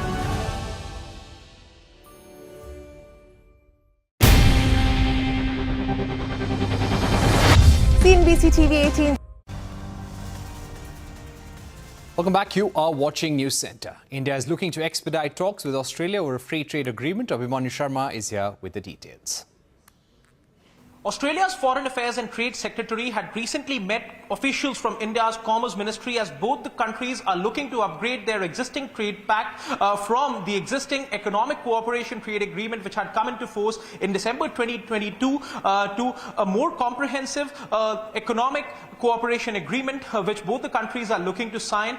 India is looking to conclude negotiations on all contentious pending issues in the next 2 months as Australia is going to go into elections the next year and several issues may spill over the Australian election duration, and it remains to be seen how early the talks are going to be concluded. Speaking of the ongoing ECTA which is already in force, there was a decline in trade which was noted between April and July this year, over which sources close to the development in the government had indicated that the reasons were analysed by the government which were primarily attributed to lesser imports of coal, coke and briquettes by India from Australia due to India's renewed focus on renewable energy and energy transition. India is looking to import lesser of coal and coke and focus more on renewable energy. However, India is looking to grow its overall trade with Australia, not just with the CECA, but also due to the existence of a current trade agreement in which both the countries are looking to upgrade the same and are looking to ensure that businesses on both sides mutually benefit from the existence of a trade agreement. One of the largest makers of construction vehicles, JCB India, has launched a fuel-efficient excavator for the Indian market. Our colleague Danish Anand visited their plant in Pune to speak to the management. JCB India believes 2024 will be a record-breaking year for the company. Here we are delivering a 14% improvement in fuel efficiency to the customer. If you look from the use of the machine, we are going to save 2,000 liters of diesel for the customer in a year. And the industry today is going towards total cost of ownership. How many rupees you spend to run the machine every hour. So it is not only the fuel efficiency, on top of it we are giving 5% productivity. We are increasing the changeover cycles of the lubes and the hydraulic oils. All of this will translate into lower total cost of ownership for the customer, which is very important. Right. Sir, which are the certain industries or the segments that you're targeting right now, and what sort of interest have you seen for this product? This particular product will be used in the toughest applications, in the mines, the quarry applications, the sand mining applications, particularly in the rugged part, across the country. So we have really strengthened the structures and all the various other, attachments on this particular machine. And we are not limiting it to a particular segment. This will be used in the urban sector. This will be used in the infrastructure development sector. This will be also used in the mining sector. So all the key sectors of the infrastructure, we are seeing the use for this machine. Right. So depending on the demand that is there in India right now, are you seeing a particular trend of a certain kind of, your products that you're offering? Over the past 2-3 years, which are the new segments that are seeing a major demand? I would really want to compliment the government. The way the government is focusing on infrastructure development, it is not one element of the infrastructure segment which is growing. We have seen that as a part of this budget, we have seen investment in the road and infrastructure sector, which is a traditional infrastructure sector. Beyond that, new airports are being built. We have seen massive allocation to the railway sector this year. There was a special announcement of connecting 25,000 rural hamlets through Pradhan Mantri Gram Sadak Yojana. Again, that is an opportunity. 3 crore houses being built. That is an opportunity. And because of this, what we have seen is JCB has 9 different product ranges, and we have seen across the product verticals growth happening. So it is not limited to a backhoe loader or an excavator, whether it is backhoe loaders, excavators, wheel loaders, compactors. Across our product range, we have seen a growth. Great. So talking about the business now, when we spoke last year, you said that 2023 was the best year for JCB in India. Now we're in 2024. It's been 9 months in the calendar year. How has it been till now? And are you meeting the targets that you had set for the company? It's a very good question you are asking, and I'm very happy to mention that, as I had said, last year was the best year in 44 years. And This year, in the beginning of the year, it was felt that because it's an election year, there may be a slowdown. But I really want to thank the government. The focus on infrastructure development has continued, whether it is the interim budget announcement or later on validated to the full budget announcement. And JCB actually stood out. When everybody was thinking that there will be a slowdown, we felt that the focus on infrastructure is going to continue. And I had mentioned that we should see double-digit growth. I'm very pleased to mention to you, the industry has grown by 12%. We have grown by around 14%. So we have seen consistent growth this year also. And I'm very confident that when we close this year also will be the best year ever. So we are going to break our records and move forward. And this is all thanks to the focus on infrastructure that we have in India. Are you planning to go on an online shopping spree this festive season? Then we must warn you, from sneaking unwanted items into your shopping cart to creating a sense of fall urgency with limited time offers, online platforms use multiple hidden traps to trick buyers. Rachna Dhanrajani gets us more. Online shopping is easy, fun and can even be addictive, but it comes with its hidden traps. Who isn't familiar with messages or notifications urging to buy something we were not even looking for, or that we may have missed out on a limited time offer? These are what the Consumer Affairs Ministry calls dark patterns. It refers to user interface practices that can be deceptive and misleading. And almost every e-commerce platform uses these dark patterns, from your e-pharmacies to online marketplaces to food delivery apps to even quick commerce platforms. And social media has been flooded with people posting about these practices, and a lot of these posts are from angry and frustrated users. For example, a woman claimed she received a notification from a quick commerce platform saying that an emergency contraceptive pill was missing from her cart and that she must add it. Another user on another quick commerce platform claimed that an item was automatically added to the cart at checkout without his consent. The Consumer Affairs Ministry has recently issued guidelines identifying 13 specific dark patterns that companies must avoid. These range from manipulating user privacy to misleading pricing practices. It has also warned that violations could see businesses facing lawsuits under the Consumer Protection Act of 2019. Let's take a look at top 5 dark patterns that you should be aware of. First is privacy deception. That's when apps trick users into sharing more personal data. For instance, some apps may ask for permissions, but the functions being accessed often have nothing to do with the app's primary purpose, like loan apps asking for access to your camera or your photo gallery.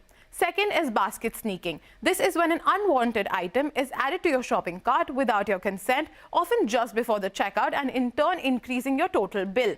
Another one is false urgency. This refers to practices like limited time offers which push a user to make a purchase immediately without allowing much time for reflection. Then comes bait and switch. This happens when you are promised one outcome but end up with something completely different, like clicking on a link thinking it may open to a news article, but it is an advertisement.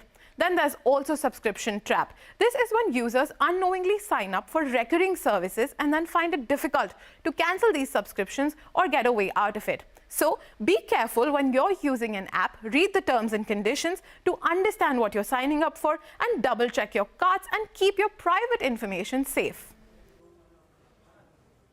All right, you can find Rachna Dhanrajani's story and all of that on News Center on CNBC-TV18.com as well. With that, it's a wrap on this edition of the show. More news and updates continue right here.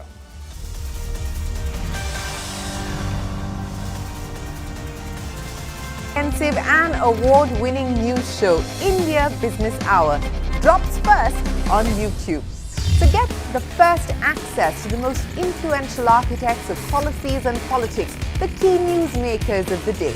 Discover the big themes as we decode the business of markets, macros and more. Be the first to go to the heart of all the top stories that drive the day's agenda. Catch the award-winning India Business Hour live every night on YouTube with me, Shireen Bhatt. India Business Hour live on YouTube at CNBC-TV18 weeknights at 7 p.m. And clearly the competitive intensity is coming to the fore. And the bottom line is that these are businesses which probably at best will grow in mid-single digits. I think the big question right now is that yes, the base is high. So are we going to get into maybe a few quarters of consolidation where basically the sales just don't kind of grow meaningfully? And that gap between wholesale and essentially the retail sales, that's going to take some time to kind of get bridged. And I think that's the challenge which the entire industry and the OEM pack is going to face. I think one has to be very cautious, careful, watchful.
Hello and welcome to the Global Dialogue. I'm Shireen Bhan and it is my pleasure to welcome back on the program the Global CEO of MasterCard, Michael Maybach, on his fourth visit to India in his capacity as CEO of MasterCard. Michael, always a pleasure. Many thanks for joining us here on CNBC-TV18. You know, fourth visit as CEO of MasterCard, but you're been visiting India for 20 plus years, 21 to be exact. And I know you are a believer in the India growth story. But let me start by asking you a big picture view on India. In all of your visits here over the last 20 years, what do you believe has been the most significant change?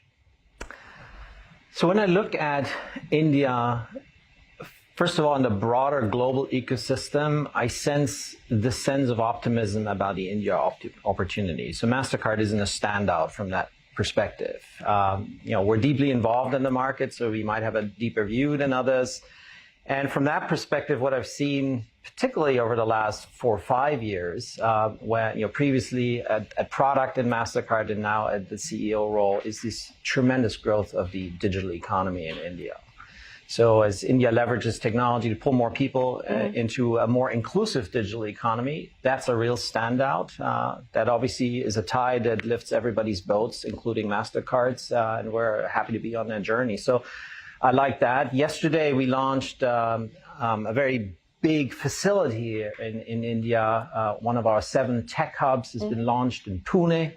It's about 6,000 people there in a state-of-the-art facility. And the sentiment of our employees, first of all, there's excitement. Yeah. You know, they see the commitment to India with this investment, but there's also this excitement and the sense of opportunity, and we will find a solution, we'll find an opportunity. The level of ingenuity here is just infectious. So every time I come here, that is one thing to look forward to. There will be one new idea that I will find out about. Did you pick up on a new idea yesterday? Yeah, well, actually, we launched a big this new idea here only. When was it? The Global Fintech Festival. Right.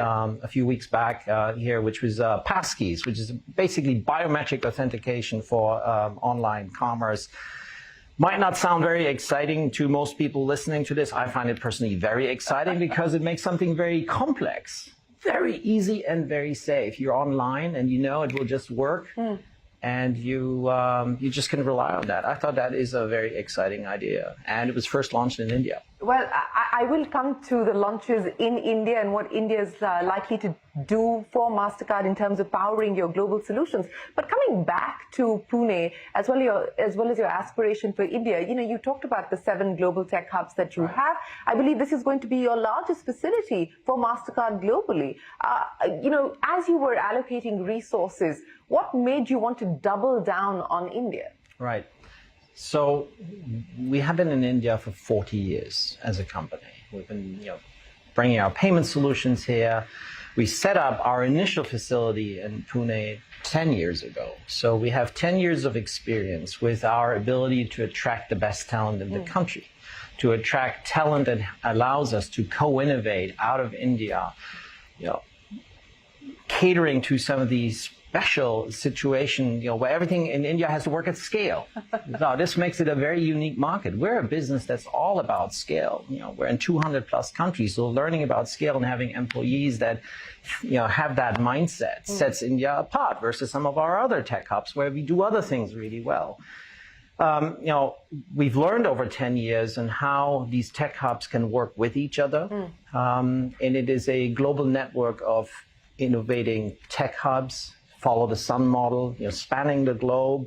And we said, okay, we're going to double down here because we have the talent, we have the scale aspect, and we have this aspect of, you know, coming back to the culture point that I made earlier, the ingenuity is just really strong here. So puts us in a position to do that, and we feel very welcome because for years, for 40 years now, there's a strong partnership with the government here, with the fintech sector. So for all of those reasons, I can go on. But we made a decision, and it's a commitment to India, but it's also a commitment to innovation and what we do around the globe. Can you quantify the commitment in terms of the incremental investments that this will entail in this new facility, this expansion that you have announced, as well as what we could expect over the next 5 years from MasterCard? So over the last 5 years, we invested $1 billion here. You know, this project's been, we opened it yesterday, but, it's been a 2.5-year kind of construction project, absolutely state-of-the-art of employee experience. So we expect the staff number to grow in India, and it's been laid out for that. So many more opportunities that we will be investing in.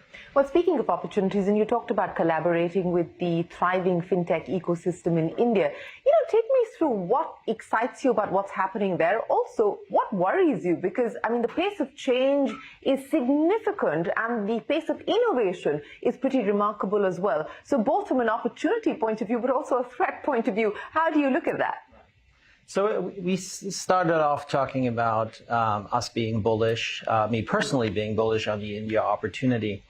I had a first-hand experience to see that it's not just us. At the Leadership Summit of the U.S.-India Strategic Partnership Forum, I'm on the board there. I'm also on the board of the U.S.-India CEO Forum. So a lot of perspective. So you've got a ringside view on what CEOs are saying. A lot of perspective of what others are thinking. And when it comes to the startup community, India has a super strong startup ecosystem. It really fueled that. Fintech in particular is strong. So at the Leadership Summit, we had a few unicorns on stage, and they were talking about their growth story from a government support perspective, from a regulatory perspective, from a funding perspective. So here's a government that really is able to mobilize funding. So from that perspective, that's an important sector for us to engage in. What do? We are a fintech, a very large one, but we are a fintech. And we're engaging with other fintechs, helping them with our payment solutions.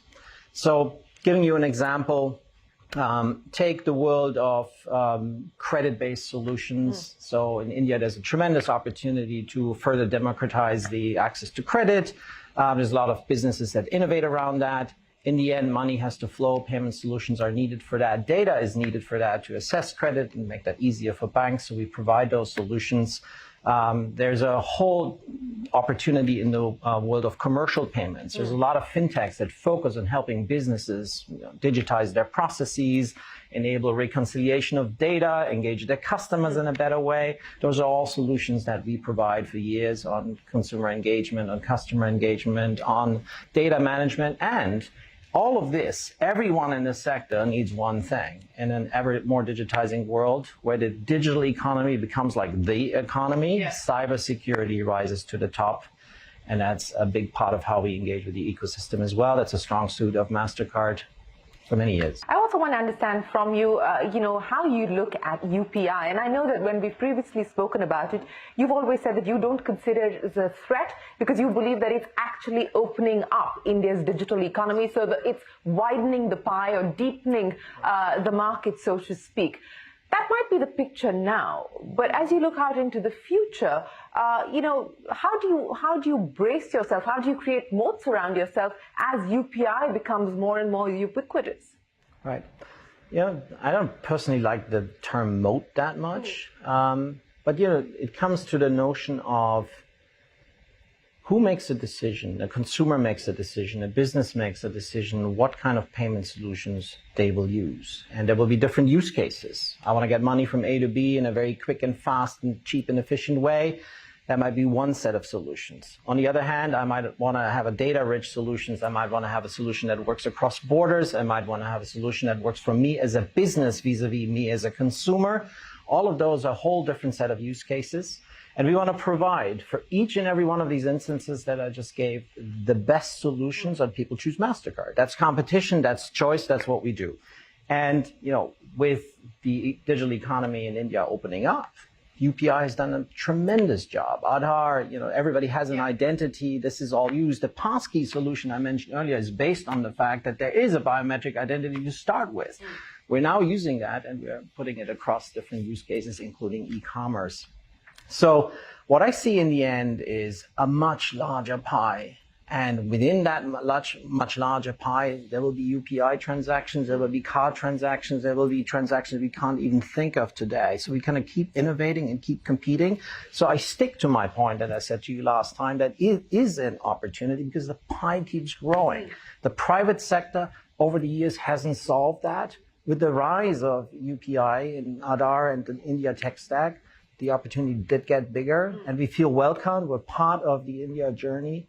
And, it's a strong public-private partnership as well. We're engaged with the government on cybersecurity. So there's various aspects on how we contribute to this overall opportunity. It's not just payment solutions. You know, the US market, and I remember in Davos, you said that the outlook was that there is going to be global expansion in 2024. That was the forecast as far as the MasterCard Economic Institute was concerned. Right. And we've seen many developments since then, including the Fed finally moving on cutting rates. What's your sense on what this could potentially mean now in terms of consumer spending? Right.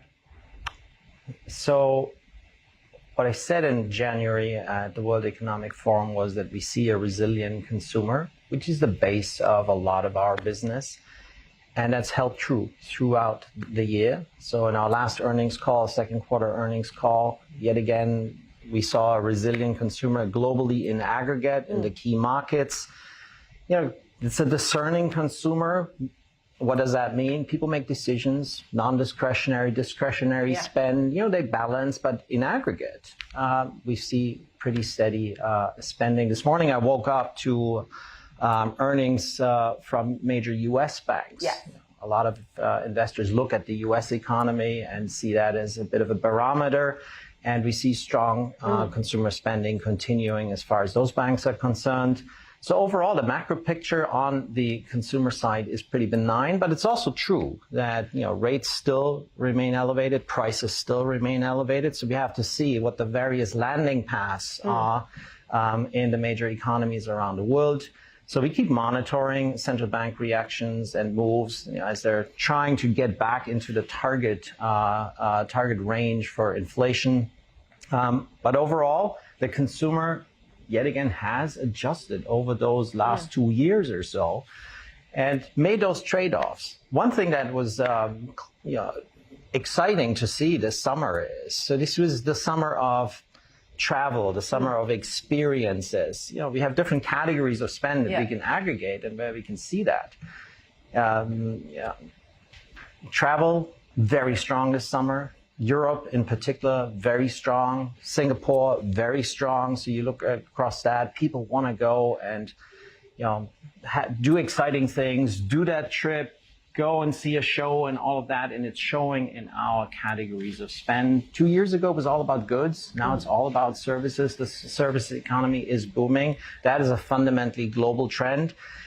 And, if we look specifically at India, the same, we see the same strength in consumer spending here. You were talking about spending, and a data point that I picked up on this morning, and it's coming from the U.S. Retail Federation, talking about close to $1 trillion this holiday season coming up in winter. That's the kind of estimate that they're working with or forecasting, and that's higher year on year. What are some of the other headlines that you're picking up from the consumer trends, the consumption trends from across the world? You talked about how services is the big boost, and the experience economy is going through its own sort of surge. What are some of the other crucial trends that you're picking up that you're going to be focused on?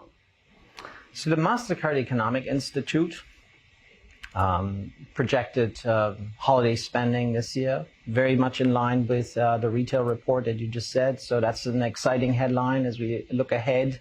And it fits with everything that I just said on the consumer sentiment.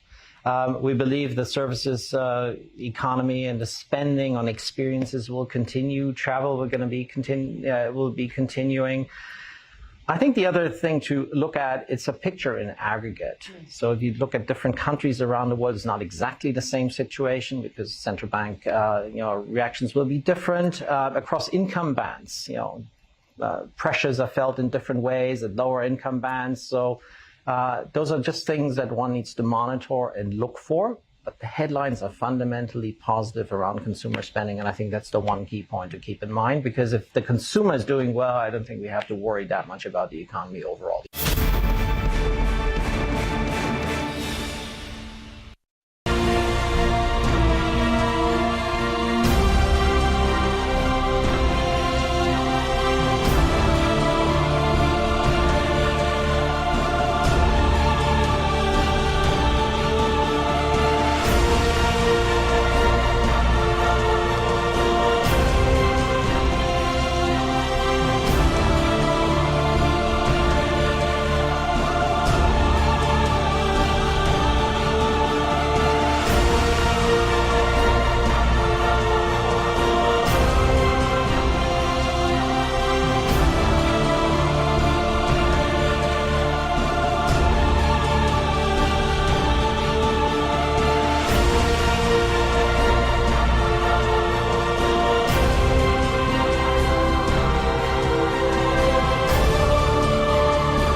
the IT services pack, there's going to be huge divergence between the large caps or the big boys and the smaller companies. I mean, like TCS, Infosys, I think they'd probably grow at best low single digit, mid single digit. And then you kind of move over to essentially the tier 2 companies, tier 3 companies, specialized players, niche companies. We had a software products company which came out with its results two days ago. They grew revenues 20% and their earnings grew 50%. That's the divergence. And when you have that kind of a divergence, it just essentially is going to remain challenging for the large cap names. No matter what you talk about AI coming in and all of that, but that's going to take many, many quarters or years probably to play out and add meaningfully to them.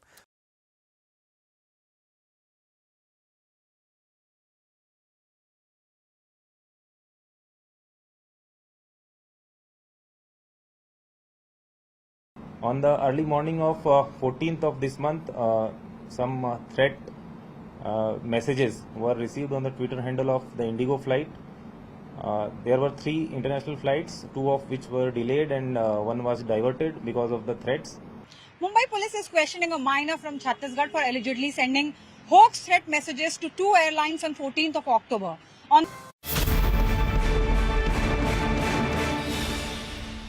Well, speaking of opportunities, and what everyone's focused on is how are you AI enabled? How do you fortify yourself in an AI era? Let's talk about that. You know, from your product days now to the CEO role, I mean, how do you view AI, both for MasterCard as well as the kind of disruptions it's likely to bring in for the ecosystem? We could have not had this conversation without AI, could we? Absolutely.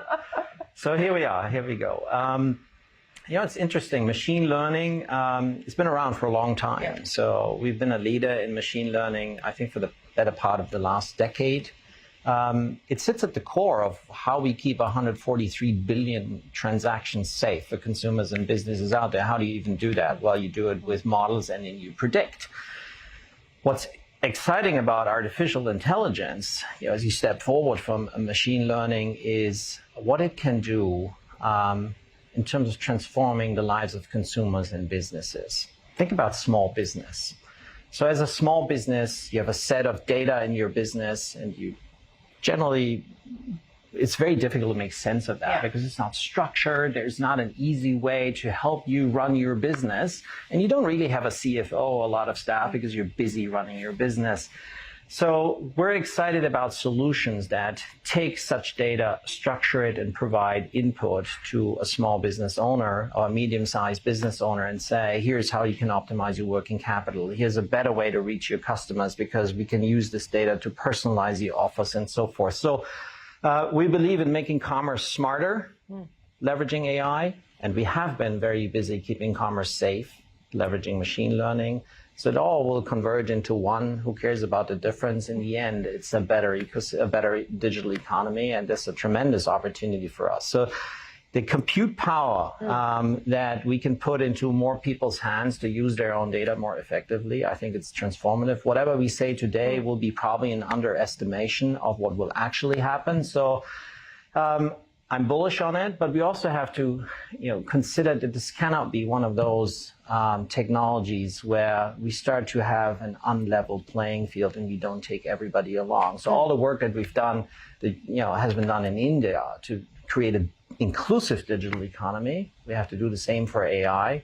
And not say, here's the people who have data and who have a large language model access, who have the compute power, and others have not. So that's a watch out for. And we believe responsible AI is the way to go. And I hear the same sentiments here in India. Yes, and I think everyone's figuring out how to put the guardrails in place. Who puts the guardrails in place? Do you have guardrails in different jurisdictions?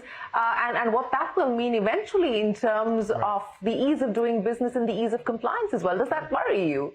So I think we need to strike the right balance when it comes to setting the guardrails on one hand, on the other hand, not stifle innovation.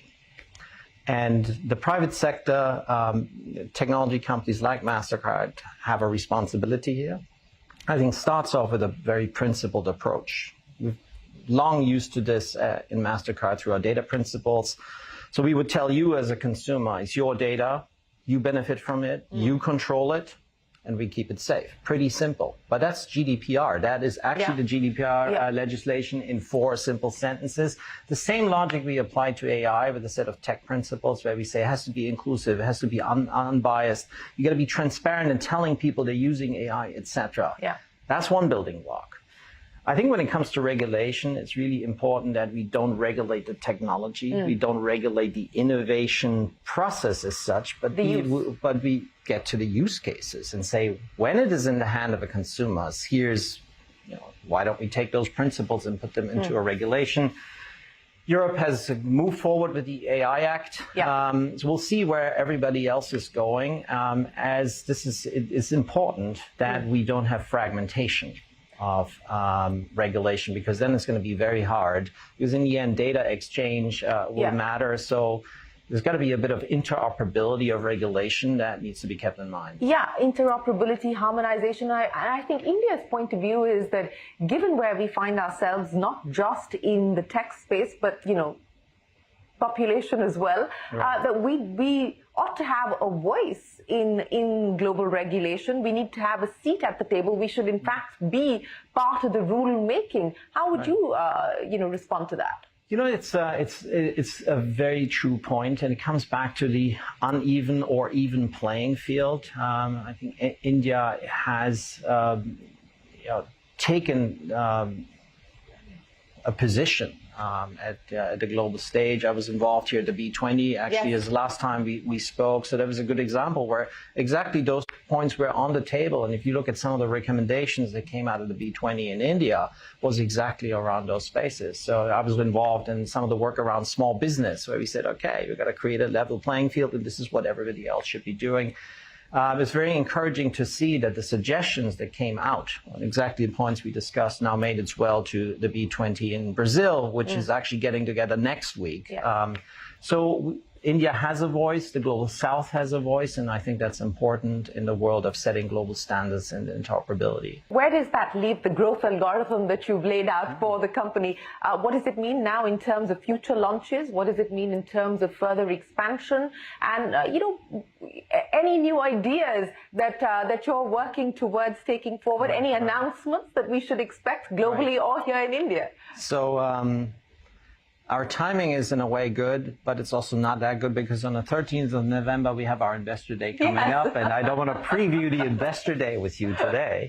But, the opportunity that I just talked about, long-term, secular opportunity around the digitization of the world, there's a whole host of things you can do to make those payments smarter, safer. The passkey launch here with biometrics in India is only one aspect.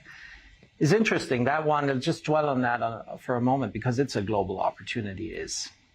So underneath that is a tokenization engine that basically takes your biometric details and puts it into a one-time token that's passed through the system. And if it's ever hacked, nobody else can do anything. It's only for one-time use. A lot of detail, but this is the vision of the RBI. This is what the RBI put out and said, this has to be a safe payment ecosystem. India is the first pretty much completely tokenized market in the world. We have 240 million tokens here in India. Now, we see the whole world being tokenized, following India's example. It's a tremendous growth opportunity for us. I think to date we have like 4 billion tokens that have already passed through the system. And if this expands for the whole world, that's an opportunity for MasterCard, and also a responsibility for MasterCard to make the whole ecosystem safer. So that's on the consumer side. We're excited about commercial. I give you a little preview of the numbers here in this market, the commercial payment ecosystem. You see in a lot of companies, you have a new generation of CEOs, younger people that are used to a digital personal life, and they look at their processes in their company and say, well, there's got to be digitizing that. There's a whole host of companies that have departments that do nothing else but reconciling, has this invoice been paid, yes or no? This can all be optimized and be much more efficient, so those resources are focused on producing better product instead of reconciling invoices. Tremendous opportunity for us. And then a mix between risk and opportunity. Risk for the global digital economy is cybersecurity. So with the world getting more digital and everything I just said, there's more cyber threats coming along. We're a cybersecurity heavyweight. We're leaning in with the state-of-the-art solutions, and that is an opportunity for us. While we don't want an unsafe world, but we want to lean in and keep it safe, and that is the business that we're in. Michael, it's always a pleasure. Thanks very much for joining us here on the Global Dialogue on CNBC-TV18. We look forward to your future visits in India, and we look forward to hearing more from MasterCard about what you're doing here in India, what you're doing in India for the world as well. Appreciate your time. Thank you very much. Well, with that, it is time for us to wrap up this edition of the Global Dialogue. From all of us here on the team for now, goodbye and many thanks for watching. Airline received hoax threat messages for two of its airlines, that is Mumbai to Jeddah and Mumbai to Muscat, and Air India received hoax threat messages regarding its Mumbai to New York flight. We have obtained remand home custody of a minor who is suspected to have sent these messages prima facie. Apart from that, we are also questioning one major person from Rajnath who is the acquaintance with the minor. According to Mumbai Police's primary investigation, this minor had a financial dispute with another individual, and in order to settle scores and frame this individual, the minor allegedly created a social media account in this individual's name and sent these hoax threat messages. The pattern of airlines receiving threat messages continued on Tuesday and Wednesday as well, and Mumbai Police has filed 3 FIRs so far.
Donald Trump, I think in our collective opinion, certainly mine, is an unserious man. But the consequences of him ever being president again are brutally serious. Brutally serious.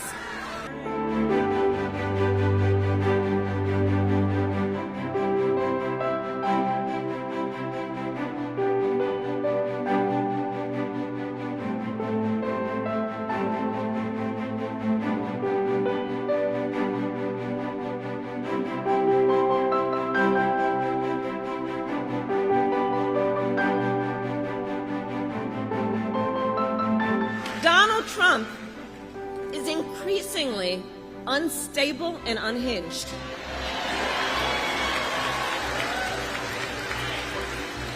And he is out for unchecked power. That's what he's looking for.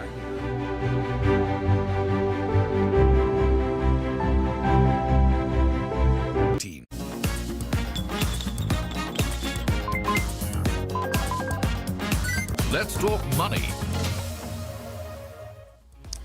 Hello and welcome to Let's Talk Money, your weekly personal finance session with me, Surabhi Upadhyay.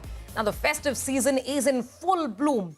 It's a time when we like to splurge and reward ourselves, and while we get active with our credit card swipes or those QR codes on our phones, the digital scamsters out there are also getting quite active, trying to come up with novel ways, newer ways to defraud unsuspecting customers with respect to online transactions, payments, and so much more.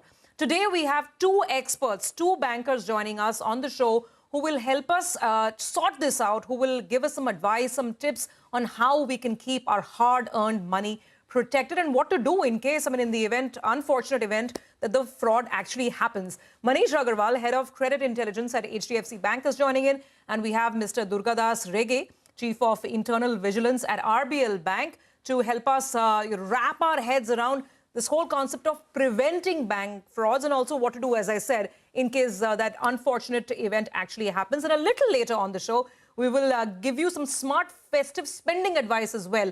When you're looking to reward yourself, how do you do it without really bursting the bank or bursting your wallet, so to speak? But let's get started on this very serious issue of cybercrime, financial frauds, and transactions that could be very, very susceptible to scamsters who are out there. Thank you so much, Manish, for joining me in the studios. We have Mr. Rege joining us on the digital means as well, because we are talking about digital frauds, right? Gentlemen, your first thoughts, and I was looking at some data that the Reserve Bank of India actually puts out as well, where if we look at it, I think overall the trend of the number of frauds, the amounts involved, it's coming down, but it's still pretty large, isn't it? Manish, floor is yours, so kick it off. So thanks, Urbi, first of all, having us here. And I think the topic is apt. And I would only say that when you talk about the money, here the money secured and saved is the money earned. Yeah. So as far as the fraud numbers that you're talking about, if you see in earlier days, it was not about the frauds which were happening from the customers. Most of the frauds which were getting reported earlier were pertaining to a fraud which have happened on the bank. While these numbers have grown, you also have to see that from the numbers of transactions perspective and how the digital boom has taken place. Okay, those have also gone substantially. But having said that, that's not the point. The point here is even a singular customer, if it is getting defrauded, okay, that's a crime. And it cannot be condoned or taken in the percentage of a such percentage or a such bips as a number. So the issue is very, very grave. Now, if you have to see, when you talk about these frauds, and all along we look at the newspaper, articles, many of the people you will be knowing, they have fallen prey to the frauds. Yeah. But what is the anatomy of the fraud? If you see, most of these frauds are the digital frauds which have happened. It's not because there is a vulnerability in the system. And when I'm talking system, I'm talking about an ecosystem. Okay. All these frauds have happened because the fraudsters have exploited the emotions of the customer. Yeah. And here the customer is the most vulnerable. Right. Okay. So, and as I keep talking about, they use all social engineering techniques and the emotions that they exploit to defraud the customer. It's very simple. So this is an important point that you're making, that frauds now are not happening because the banking system is failing. It's happening because the scamsters are able to play with our minds. Before we actually, get down to the specifics and how banks look at this, I just want to put out the data. If we talk about the types of frauds that we saw in FY24, let's pull up the RBI numbers. So the number in question for the purpose of this conversation is basically, internet fraud, so to speak, digital or internet frauds, because fraud in loan advances could be because of other issues. I mean, scamsters in terms of the way the loans were given out, or, that's a separate matter.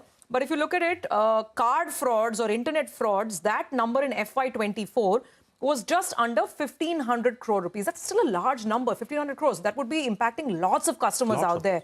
So yes, that is something that needs to be definitely discussed. You're seeing the other numbers there, off balance sheet deposits, etc. But what we're cash frauds could also be there, check bouncing, etc. Those are different kinds of frauds. But in this show today, we're trying to address the internet and credit card based frauds that most of us can be susceptible to if you're not alert. Mr. Rege, let me come to you, sir. What Manish is saying, that this is more about the scamster getting to play on our mind, and that's what causes the fraud. Your thoughts? Yes. Yeah. So I'll just give one example how these frauds happen. One day you get up in the morning and you see that you have been added in a WhatsApp group, and you feel, I've been added in a WhatsApp group. But this WhatsApp group where you have been added is to defraud you. But they lure you saying that your money will be multiplied and you will get a good returns if you invest in this. So these investment scams. So here I want to specify that genuine person also should be cautious when they are being dragged into such type of WhatsApp groups or such type of frauds. Now, as a layman, I would be, or rather anybody would be happy that today my 2 lakhs will be becoming 20 lakhs in a few days. But that is not so. The same way as Manish rightly said, this is the emotional part, and that is what is greed that takes over our actual requirement or actual, how you manage your finance. That is one part. Secondly, I would also like to emphasize on, apart from greed, there is one more aspect which we need to dwell upon as far as emotional and psychological views of a genuine person is concerned, and that is called threat. Yeah. And as a threat, I would suggest that there is something what is called as digital arrest. So, people in this type of frauds, the fraudsters lure you by saying that I am from a government agency and your card means Aadhaar card or your PAN card has been compromised, and through which there have been transactions which have happened, or a parcel has come. So these type of frauds also are very important, and which we need to tackle with. No, absolutely. And, absolutely. There have been several other examples on this. Yes, absolutely, sir. So let's actually take this forward. You have identified two, key emotions that scamsters play on. One is greed. The other is fear. They resort to threat to get us to do, the kind of transactions that we should not be doing. Manish, come in on this, because in banker language, I think you folks distinguish it in two types of fraud, something known as account takeover and something that is an actual scam. Can you elaborate on the types of frauds that are there? Surabhi, you got it right. So actually, when the entire transaction flow is done by the customer himself, because he's under the influence of the fraudsters who has exploited his emotion, and he is not sharing the OTP, he himself is authorizing all the transaction. That is a perfect scam. Because if I tell you and I lure you to do some transfer to this particular account, everything is done by you. Which is the kind of WhatsApp groups that Mr. Rege just described. Yes. I wake up one morning, I'm part of a WhatsApp group, and I'm supposed to make X amount of return in 3 days, right? Absolutely. And if you see, in fact, we have observed the cases where the customer have been doing those investment party to that investment scheme for 15 days, 20 days, 30 days. And when they see that the return, it has got a substantial return, and they get to know when they want to withdraw the money, and the fraudster asks more money, and fraudsters ask more money. Then when they're not able to withdraw. Yeah. So that's where this scam piece comes in. Sure. And the second one, which is called an account takeover in a technical language, but for a simple layman, if you have or one has shared his OTP, credential, password, ID, that's where these cases, the transaction is being performed by the fraudster. So that's where we differentiate. While the account takeover, and I will take a bit of a time here from the construct and the design perspective. On an account takeover, a lot of new variable comes in, where the prevention is bit more easy. But when it's a case of a scam, it is very, very difficult, because let's say even if the customers have been called and asked about the genuineness of the transaction, he will say, yes, I'm doing. Because he is not realizing at that moment that it's a scam. Yeah. So it's really important. So we now know the two different type of sort of mischievous activities are at play. One where we ourselves willingly become party and we ourselves do the transaction, which are real scams, investment scams. The other is obviously where we unknowingly share our details like OTP or password or PIN. Now, we all understand that in the best case scenario, we shouldn't be doing that. But what is the recourse? So tell us this, Mr. Rege. Also, what are the latest scams? I mean, I got a call the other day saying some parcel has come, and I almost thought that have I ordered something online? I realized I've not ordered anything from any of the e-commerce players. So what are the latest scams that are in the market that we should be aware of? Let's address that first. Yeah. So as I said just now, these are the two important scams or the frauds that have been going around in the market. One is this investment scams, and secondly, where parcel scams. But predominantly, if you see, earlier also there were some scams pertaining to deep fake scams, where the fraudster used to fake the identity of your friend or your relatives and used to lure you for transferring money. primarily investment scams have taken a lot of toll from genuine people. If I have to give another example, if you see during this pandemic, when everybody was panicky to take the vaccinations and all, the fraudsters were very shrewd enough to design a website or a link so that they can perpetrate a fraud and defraud a person under the pretext of giving vaccination or facilitating vaccination. Yeah. So yeah. these frauds, this type of frauds are becoming, very prevalent now in the banking industry and the financial world. No, absolutely, and frauds end up changing their shape and form with the seasons, right? Whatever is the in thing, the scamsters kind of go with that. Which also brings me to the fact that right now we're in the midst of festive season. So Manish, now let's come to the tips that people should keep in mind. Of course, we all know that we're not supposed to share our ID and password. The thing is, it happens. What is the recourse? What do you do in the event this happens? And how do you dispute it? Sometimes there can be disputes with the bank as well on this as well. So what happens once I realize, oops, there was a mistake and the money is gone from my account? So very simple thing, Surbhi. First of all, you have to take a pause. You means as a customer, we have to take a pause. Please understand there is no urgency. There is nobody who's sitting on your head and saying that if you will not do this transaction in 5 minutes, 2 minutes, 1 minute, 30 seconds, something is going to happen. There is no law enforcement agency who's after your life on the digital way and going to help you or going to arrest you. There are no such offer which are so unbelievable that a worth of 1 lakh goods you are getting in 10,000 rupees. Please don't fall prey to this. Okay? Yeah. Because these fraudsters have taken this as a profession. Yeah. Okay? So, what we need to do is don't believe on unbelievable offer. Sure. I'm asking you to not to believe on unbelievable. Sure. Second particular thing, please take a pause. The pause which comes after you feel or after you realize that you have been cheated, please advance it. Correct. If you're going to do any transaction, it's okay. It may take 2 more minutes. Nothing is going to happen. But think about it Just first. take a pause. Yeah. Don't transfer the money to the unknown people. Absolutely. Okay? In at any cost. Please verify the genuineness. And if you do these two things, the most of the things, because that's the awareness which has to take precedence over everything, and prevention is better than cure. Sure.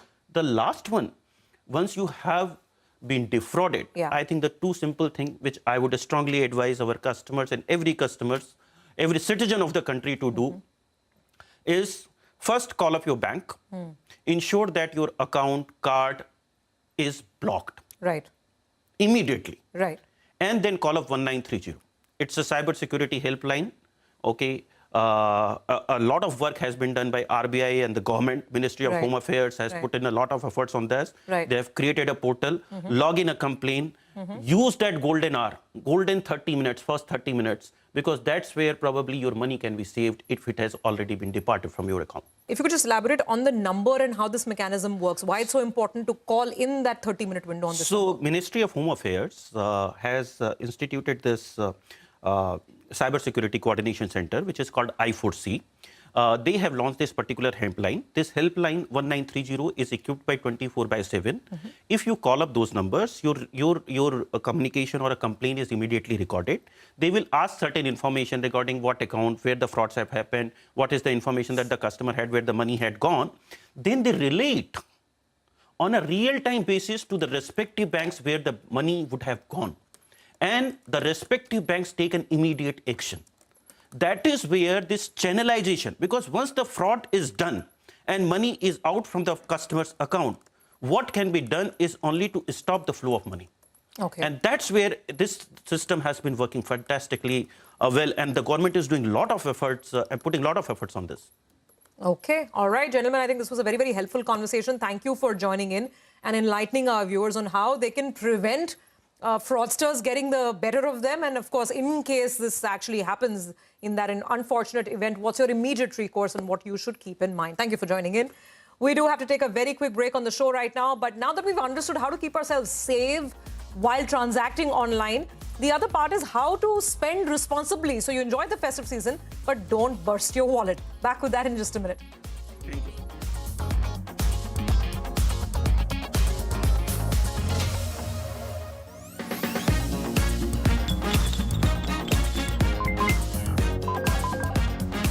Let's talk money.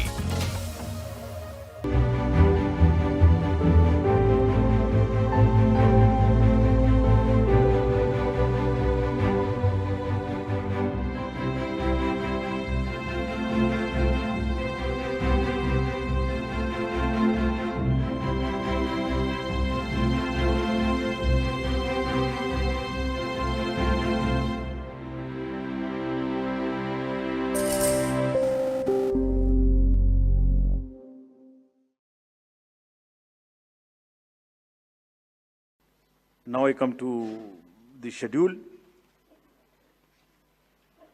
for Maharashtra. This will be in single phase. The notifications, date of notifications are in front of you. 22nd October would be date of notification. Last date of making nomination would be 29th October. Scrutiny on 30th October. And last date for withdrawal 4th, and date of poll in Maharashtra would be 20th 11. Counting would be on 23rd 11 24, and you will notice that date of poll is Wednesday. This is deliberately, which lot of scheduling, whatever goes into scheduling, we have tried that it is midday so that issue of urban apathy is handled. Jharkhand एक बहुत ही समृद्ध state है, बहुत ही उसकी विरासत है, और वहां पर हम फिर से अपील करेंगे कि सब वोटर्स अधिक से अधिक मात्रा में वोट दें. Schedule would be like this. Jharkhand would be in 2 phases. The date of poll, first phase would be on, date of poll would be on 13th November, and the second phase would be along with Maharashtra on 20th November. So the date of issue of notification for Jharkhand phase 1 would be 18th, and for phase 2 would be 22nd, along with Maharashtra. Nominations for phase 1 would be till 25th of October, and for phase 2, 29th.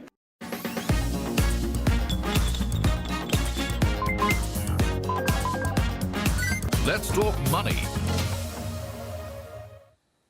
Welcome back. You're with us on Let's Talk Money, and this week we are talking about how to be safe and how we can spend responsibly this festive season. Safe, you just heard the bankers tell us about the tips that we need to keep in mind to prevent ourselves from falling prey to any kind of online transaction fraud. Now we have with us Mr. Raj Khosla, who's the founder and MD at My Money Mantra, to discuss the latter. How do we be prudent with our festive shopping? How do we not break our bank or basically burst our budget? Mr. Khosla, thank you so much for joining in. And that really is the key questions. Once we've answered the questions on safety, I don't know if people even think of Diwali budgeting or festive budgeting, but what's the way forward? What's the right approach, you think? Well, in terms of budgeting, the right approach is how you think, right? So first and foremost, you do need to create a budget and then thereafter stick to your budget. Essentially, you have to avoid impulse buying. You need to make a shopping list and avoid peer pressure and people talking to each other and saying this is good, this is bad, need more of this. Be careful of the terms and conditions when opting for no-cost EMIs, with respect to hidden conditions to avoid any future surprises. And also, check the return and refund policies before making any purchase. And like you already, you shared with your viewers, how to be mindful of digital security while doing digital transactions, especially when discounts are like what you earlier said, in fact, what Manish said, was that when discounts or any deal which is too good to be true. So, you need to be careful about all of these items when you get into the festive season, I would say, and get a hold on your impulses, on your budget, on your plans, be realistic, and essentially go out and enjoy yourself. Don't create a problem for yourself going forward, as it were. So that's as long as it's mindful spending, I guess that would be the right term that sums it up, right? So, Mr. Khosla, I think what people often grapple with this season is how do I fund the purchase? Now, whether it's a mobile phone, whether it is something for the house, whether it's a gift you're buying, a slightly higher value gift, whether you should use downright cash, whether you should do that purchase on a credit card or whether you should take on the zero interest offer or whether you should take the personal loan. And that's what we really want to understand, how to arrive at the funding decision and use each one of these instruments. Well, the best way to get started is take one good hard look in the mirror and see what your own needs are, what your purpose is, why you're making this purchase, and therefore you'll get a much better idea of how, what source of funding or what route you should be taking in terms of whether it should be a personal loan or a credit card or a downright, just a down payment on cash purchase. Essentially, if it's a small item, a really small item, then I would recommend, go for just, pay the cash and purchase the item. If it's something a little bit larger, you could evaluate perhaps a credit card option, because that is more flexible. You can, you're not stuck like, for say 3 years or 2 years like you might be with a personal loan. You have the flexibility of paying all of it back maybe in a month or two. And if you get stuck really on your cash flow, to postpone it a little bit and maybe a somewhat prohibitive rate of interest, but you have the option of postponing the repayments. With a personal loan, I would say, go for a slightly bigger ticket item. It could well be, maybe part payment of a car or maybe a home improvement loan. And that is an item which is large enough, it warrants a personal loan and has a fixed EMI and a fixed term. And that would be cheaper than trying to fund it through a credit card.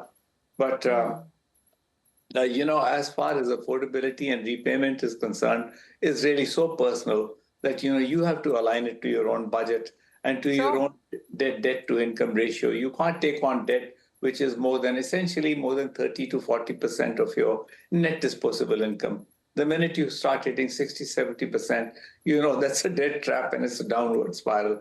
And you don't know. Absolutely. Absolutely. So I think that's a good working number to keep in mind, that don't let your loans, all your loans put together, personal, housing, etc., don't let them cross 40% in terms of the total income that you have, the inflows that are coming in.